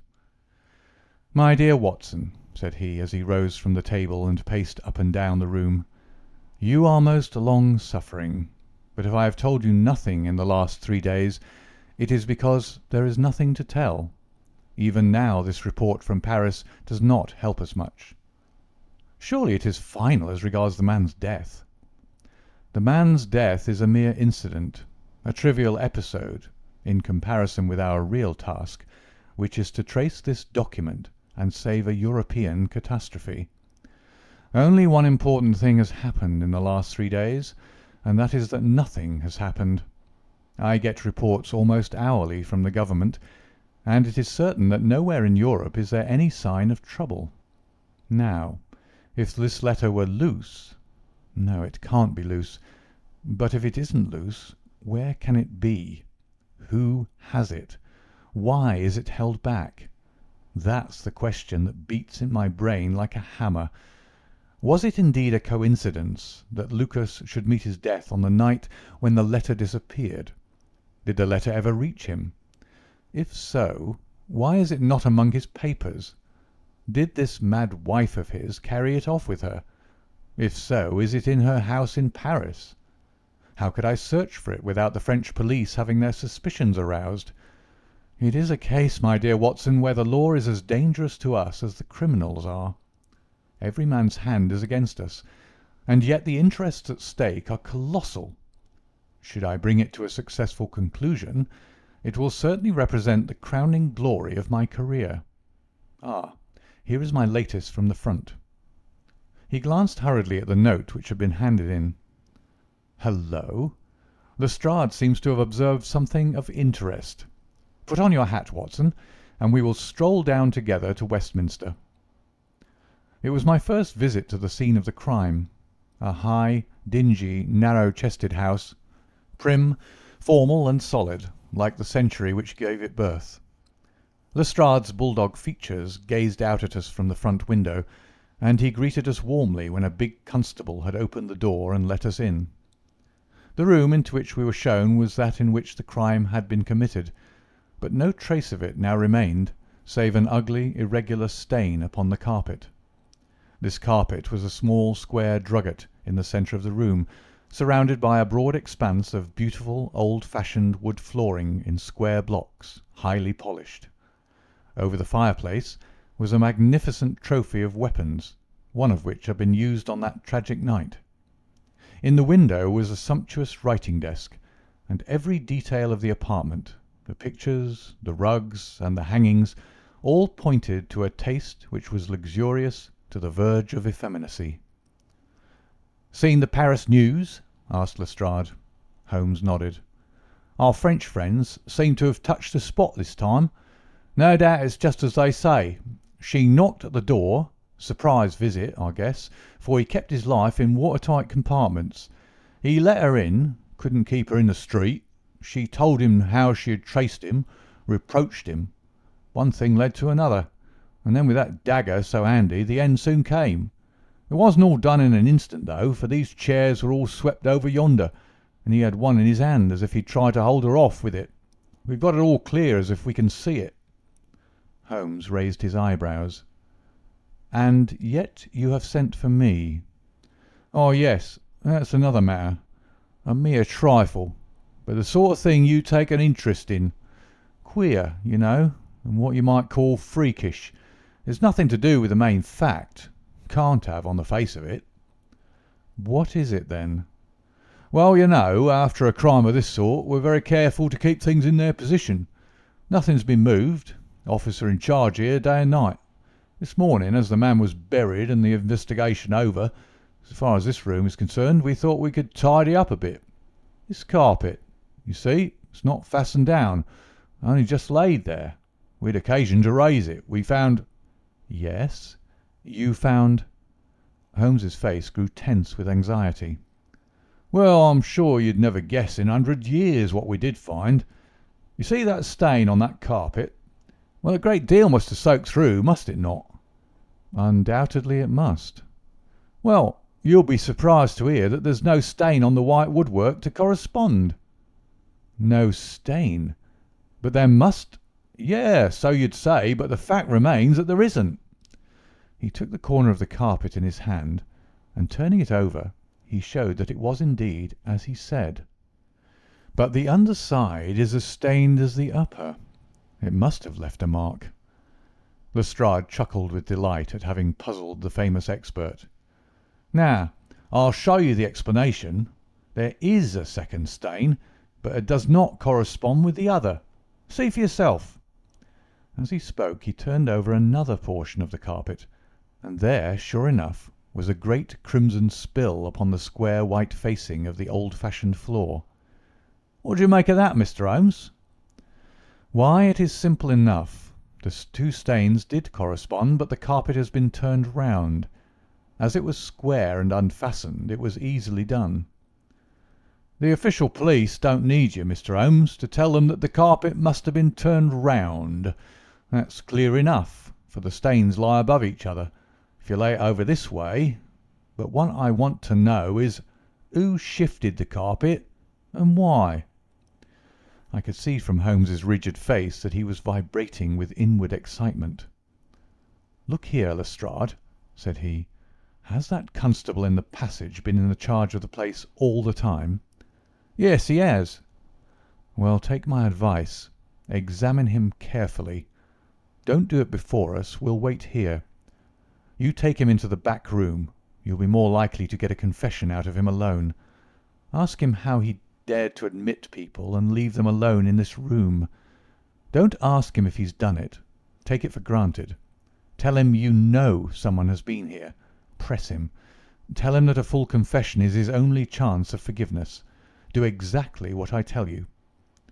"By George, if he knows, I'll have it out of him," cried Lestrade. He darted into the hall, and a few moments later his bullying voice sounded from the back room. "Now, Watson, now!" cried Holmes with frenzied eagerness. All the demoniacal force of the man masked behind that listless manner burst out in a paroxysm of energy. He tore the drugget from the floor, and in an instant was down on his hands and knees, clawing at each of the squares of wood beneath it. One turned sideways as he dug his nails into the edge of it. It hinged back like the lid of a box. A small black cavity opened beneath it. Holmes plunged his eager hand into it and drew it out with a bitter snarl of anger and disappointment. It was empty. "Quick, Watson, quick! Get it back again!" The wooden lid was replaced, and the drugget had only just been drawn straight when Lestrade's voice was heard in the passage. He found Holmes leaning languidly against the mantelpiece, resigned and patient, endeavouring to conceal his irrepressible yawns. "Sorry to keep you waiting, Mr. Holmes. I can see that you're bored to death with the whole affair. Well, he has confessed, all right. Come in here, Macpherson. Let these gentlemen hear of your most inexcusable conduct." The big constable, very hot and penitent, sidled into the room. "I meant no harm, sir, I'm sure. The young woman came to the door last evening, mistook the house, she did, and then we got talking. It's lonesome when you're on duty here all day." "Well, what happened then?" "She wanted to see where the crime was done. I'd read about it in the papers, she said. She's a very respectable, well-spoken young woman, sir, and I saw no harm in letting her have a peep. When she saw that mark on the carpet, down she dropped on the floor and lay as if she were dead. I ran to the back and got some water, but I couldn't bring it to her. Then I went round the corner to the ivy plant for some brandy. By the time I brought it back, the young woman had recovered and was off, ashamed of herself, I dare say, and dared not face me." "How about moving that drugget?" "Well, sir, it was a bit rumpled, certainly, when I came back. You see, she fell on it, and it lies on a polished floor with nothing to keep it in place. I straightened it out afterwards." "It's a lesson to you that you can't deceive me, Constable Macpherson," said Lestrade with dignity. "No doubt you thought that your breach of duty could never be discovered, and yet a mere glance at that drugget was enough to convince me that someone has been admitted to the room. It's lucky for you, my man, that nothing is missing, or you'd find yourself in Queer Street. I'm sorry to have called you down over such a petty business, Mr. Holmes, but I thought the point of the second stain not corresponding with the first would interest you." "Certainly it was most interesting. Has this woman only been here once, Constable?" "Yes, sir, only once." "Who was she?" "Don't know the name, sir. Was answering an advertisement about typewriting and came to the wrong number. Very pleasant, genteel young woman, sir." "Tall? Handsome?" Yes, sir. She was a well-grown young woman. I suppose you might say she was handsome. Perhaps some would say she was very handsome. "Oh, officer, do let me have a peep," says she. She had pretty coaxing ways, as you might say, and I thought there was no harm in letting her just put her head through the door. "How was she dressed?" "Quiet, sir. A long mantle down to her feet." "What time was it?" "It was just growing dusk at the time. They were lighting the lamps as I came back with the brandy." "Very good," said Holmes. "Come, Watson, I think that we have more important work elsewhere." As we left the house, Lestrade remained in the front room while the repentant constable opened the door to let us out. Holmes turned on the step and held up something in his hand. The constable stared intently. "Good Lord, sir!" he cried with amazement on his face. Holmes put his fingers on his lips, replaced his hand in his breast pocket, and burst out laughing as we turned down the street. "Excellent," said he. "Come, friend Watson, the curtain rings up for the last act. You will be relieved to hear that there will be no war, that the Right Honourable Trelawney Hope will suffer no setback in his brilliant career, that the indiscreet sovereign will receive no punishment for his indiscretion, that the Prime Minister will have no European complication to deal with, and that with a little tact and management upon our part, nobody will be a penny the worse for what might have been a very ugly incident." My mind filled with admiration for this extraordinary man. "You've solved it!" I cried. "Hardly that, Watson.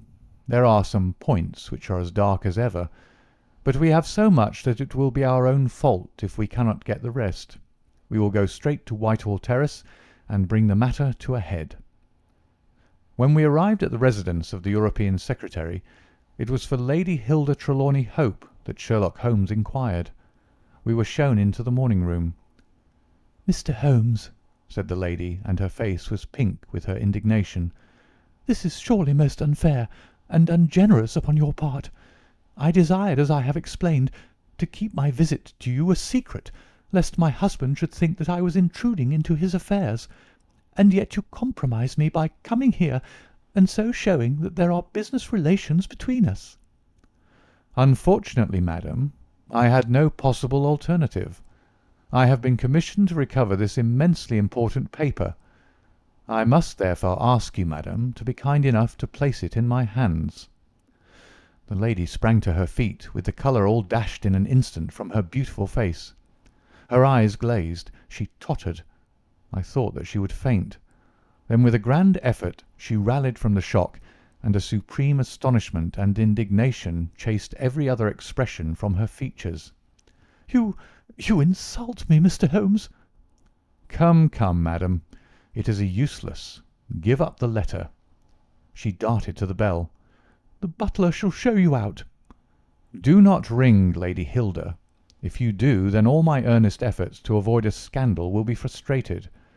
Give up the letter, and all will be set right. If you will work with me, I can arrange everything. If you work against me, I must expose you." She stood grandly defiant, a queenly figure, her eyes fixed upon his as if she would read his very soul. Her hand was on the bell, but she had forborne to ring it. "You are trying to frighten me. It is not a very manly thing, Mr. Holmes, to come here and browbeat a woman. You say that you know something. What is it that you know?" "Pray sit down, madam. You will hurt yourself there if you fall. I will not speak until you sit down. Thank you." "I give you 5 minutes, Mr. Holmes." "One is enough, Lady Hilda. I know of your visit to Eduardo Lucas, of your giving him this document, of your ingenious return to the room last night, and of the manner in which you took the letter from the hiding-place under the carpet."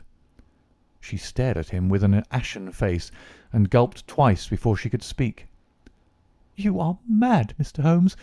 You are mad," she cried at last. He drew a small piece of cardboard from his pocket. It was the face of a woman cut out of a portrait. "I have carried this because I thought it might be useful," said he. "The policeman has recognized it." She gave a gasp, and her head dropped back in the chair. "Come, Lady Hilda, you have the letter. The matter may still be adjusted. I have no desire to bring trouble to you. My duty ends when I have returned the lost letter to your husband. Take my advice and be frank with me. It is your only chance." Her courage was admirable. Even now she would not own defeat. "I tell you again, Mr. Holmes, that you are under some absurd illusion." Holmes rose from his chair. "I am sorry for you, Lady Hilda. I have done my best for you. I can see that it is all in vain." He rang the bell. The butler entered. "Is Mr. Trelawney Hope at home?" "He will be home, sir, at 1:15. Holmes glanced at his watch. "Still a quarter of an hour," said he. "Very good. I shall wait." The butler had hardly closed the door behind him when Lady Hilda was down on her knees at Holmes's feet, her hands outstretched, her beautiful face upturned and wet with her tears. "Oh, spare me, Mr. Holmes, spare me!" she pleaded in a frenzy of supplication. "For heaven's sake, don't tell him. I love him so. I would not bring one shadow on his life, and this I know would break his noble heart." Holmes raised the lady. "I am thankful, madam, that you have come to your senses even at this last moment. There is not an instant to lose. Where is the letter?" She darted across to a writing-desk, unlocked it, and drew out a long blue envelope. "Here it is, Mr. Holmes. Would to heaven I had never seen it." "How can we return it?" Holmes muttered. "Quick, quick, we must think of some way. Where is the dispatch box?" "Still in his bedroom." "What a stroke of luck! Quick, madam, bring it here." A moment later she had appeared with a red flat box in her hand. "How did you open it before? You have a duplicate key?" "Yes, of course you have. Open it." From out of her bosom Lady Hilda had drawn a small key. The box flew open. It was stuffed with papers. Holmes thrust the blue envelope deep down into the heart of them, between the leaves of some other document. The box was shut, locked, and returned to the bedroom. "Now we are ready for him," said Holmes. "We have still 10 minutes. I am going far to screen you, Lady Hilda. In return you will spend the time in telling me frankly the real meaning of this extraordinary affair." "Mr. Holmes, I will tell you everything," cried the lady. "Oh, Mr. Holmes, I would cut off my right hand before I gave him a moment of sorrow. There is no woman in all London who loves her husband as I do, and yet if he knew how I have acted, how I have been compelled to act, he would never forgive me. For his own honour stands so high that he could not forget or pardon a lapse in another. Help me, Mr. Holmes. My happiness, his happiness, our very lives are at stake." "Quick, madam, the time grows short." "It was a letter of mine, Mr. Holmes, an indiscreet letter written before my marriage, a foolish letter, a letter of an impulsive, loving girl. I meant no harm, and yet he would have thought it criminal. Had he read that letter, his confidence would have been forever destroyed. It is years since I wrote it. I had thought that the whole matter was forgotten. Then at last I heard from this man Lucas that it had passed into his hands, and that he would lay it before my husband. I implored his mercy. He said that he would return my letter if I would bring him a certain document which he described in my husband's dispatch box. He had some spy in the office who had told him of its existence. He assured me that no harm would come to my husband. Put yourself in my position, Mr. Holmes. What was I to do?" "Take your husband into your confidence." "I could not, Mr. Holmes. I could not. On the one side seemed certain ruin. On the other, terrible as it seemed to take my husband's paper, still in a matter of politics I could not understand the consequences, while in a matter of love and trust they were only too clear to me. I did it, Mr. Holmes. I took an impression of his key. This man Lucas furnished a duplicate. I opened his dispatch box, took the paper, and conveyed it to Godolphin Street." "What happened there, madam?" "I tapped at the door as agreed. Lucas opened it. I followed him into his room, leaving the hall door ajar behind me, for I feared to be alone with the man. I remember that there was a woman outside as I entered. Our business was soon done. He had my letter on his desk. I handed him the document. He gave me the letter. At this instant there was a sound at the door. There were steps in the passage. Lucas quickly turned back the drugget, thrust the document into some hiding place there, and covered it over." What happened after that is like some fearful dream. I have a vision of a dark, frantic face, of a woman's voice, which screamed in French, "My waiting is not in vain. At last, I have found you with her." There was a savage struggle. I saw him with a chair in his hand. A knife gleamed in hers. I rushed from the horrible scene, ran from the house, and only next morning in the paper did I learn the dreadful result. That night I was happy, for I had my letter, and I had not seen yet what the future would bring. It was the next morning that I realized that I had only exchanged one trouble for another. My husband's anguish at the loss of his paper went to my heart. I could hardly prevent myself from there and then kneeling down at his feet and telling him what I had done. But that again would mean a confession of the past. I came to you that morning in order to understand the full enormity of my offence. From the instant that I grasped it, my whole mind was turned to the one thought of getting back my husband's paper. It must still be where Lucas had placed it, for it was concealed before this dreadful woman entered the room. If it had not been for her coming, I should not have known where his hiding-place was.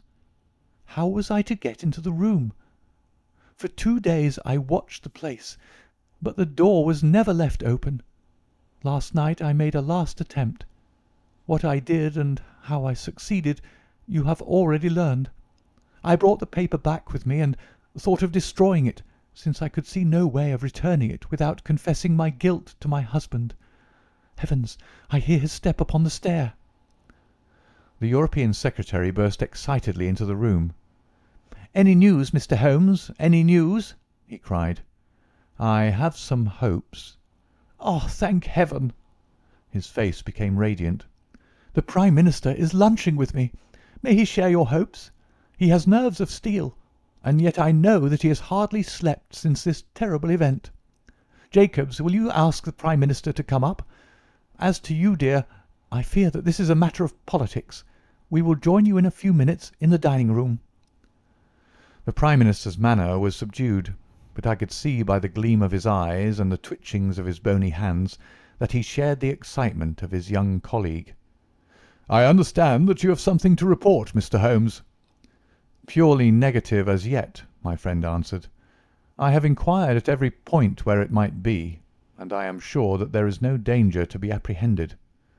"But that is not enough, Mr. Holmes. We cannot live forever on such a volcano. We must have something definite." "I am in hopes of getting it. That is why I am here. The more I think of the matter, the more convinced I am that the letter has never left this house." "Mr. Holmes!" "If it had, it would have certainly been public by now." "But why should anyone take it in order to keep it in this house?" "I am not convinced that anyone did take it." "Then how could it leave the dispatch box?" "I am not convinced that it ever did leave the dispatch box." "Mr. Holmes, this joking is very ill-timed. You have my assurance that it left the box." "Have you examined the box since Tuesday morning?" "No, it was not necessary." "You may conceivably have overlooked it." "Impossible, I say." "But I am not convinced of it. I have known such things to happen. I presume there are other papers there. Well, it may have got mixed up with them." "It was on the top." "Someone may have shaken the box and displaced it." No, I had everything out." "Surely it is easily decided, Hope," said the Premier. "Let us have the dispatch box brought in." The secretary rang the bell. "Jacobs, bring down my dispatch box. This is a farcical waste of time, but still, if nothing else will satisfy you, it shall be done. Thank you, Jacobs. Put it here. I have always had the key on my watch-chain. Here are the papers, you see. A letter from Lord Merrow, report from Sir Charles Hardy, memorandum from Belgrade, note on the Russo-German grain taxes, letter from Madrid, note from Lord Flowers. Good heavens! What is this? Lord Bellinger! Lord Bellinger!" The Premier snatched the blue envelope from his hand. "Yes, it is it. And the letter is intact, Hope. I congratulate you." Thank you. What a weight on my heart. But this is inconceivable. Impossible. Mr. Holmes, You're a wizard, a sorcerer. How did you know it was there?" "Because I knew it was nowhere else." "I cannot believe my eyes." He ran wildly to the door. "Where is my wife? I must tell her all is well. Hilda! Hilda!" We heard his voice on the stairs. The Premier looked at Holmes with twinkling eyes. "Come, sir," said he. "There is more than this than meets the eye. How came the letter back in the box?" Holmes turned away smiling from the keen scrutiny of those wonderful eyes. "We also have our diplomatic secrets," said he, and picking up his hat, he turned to the door. End of the adventure of the second stain.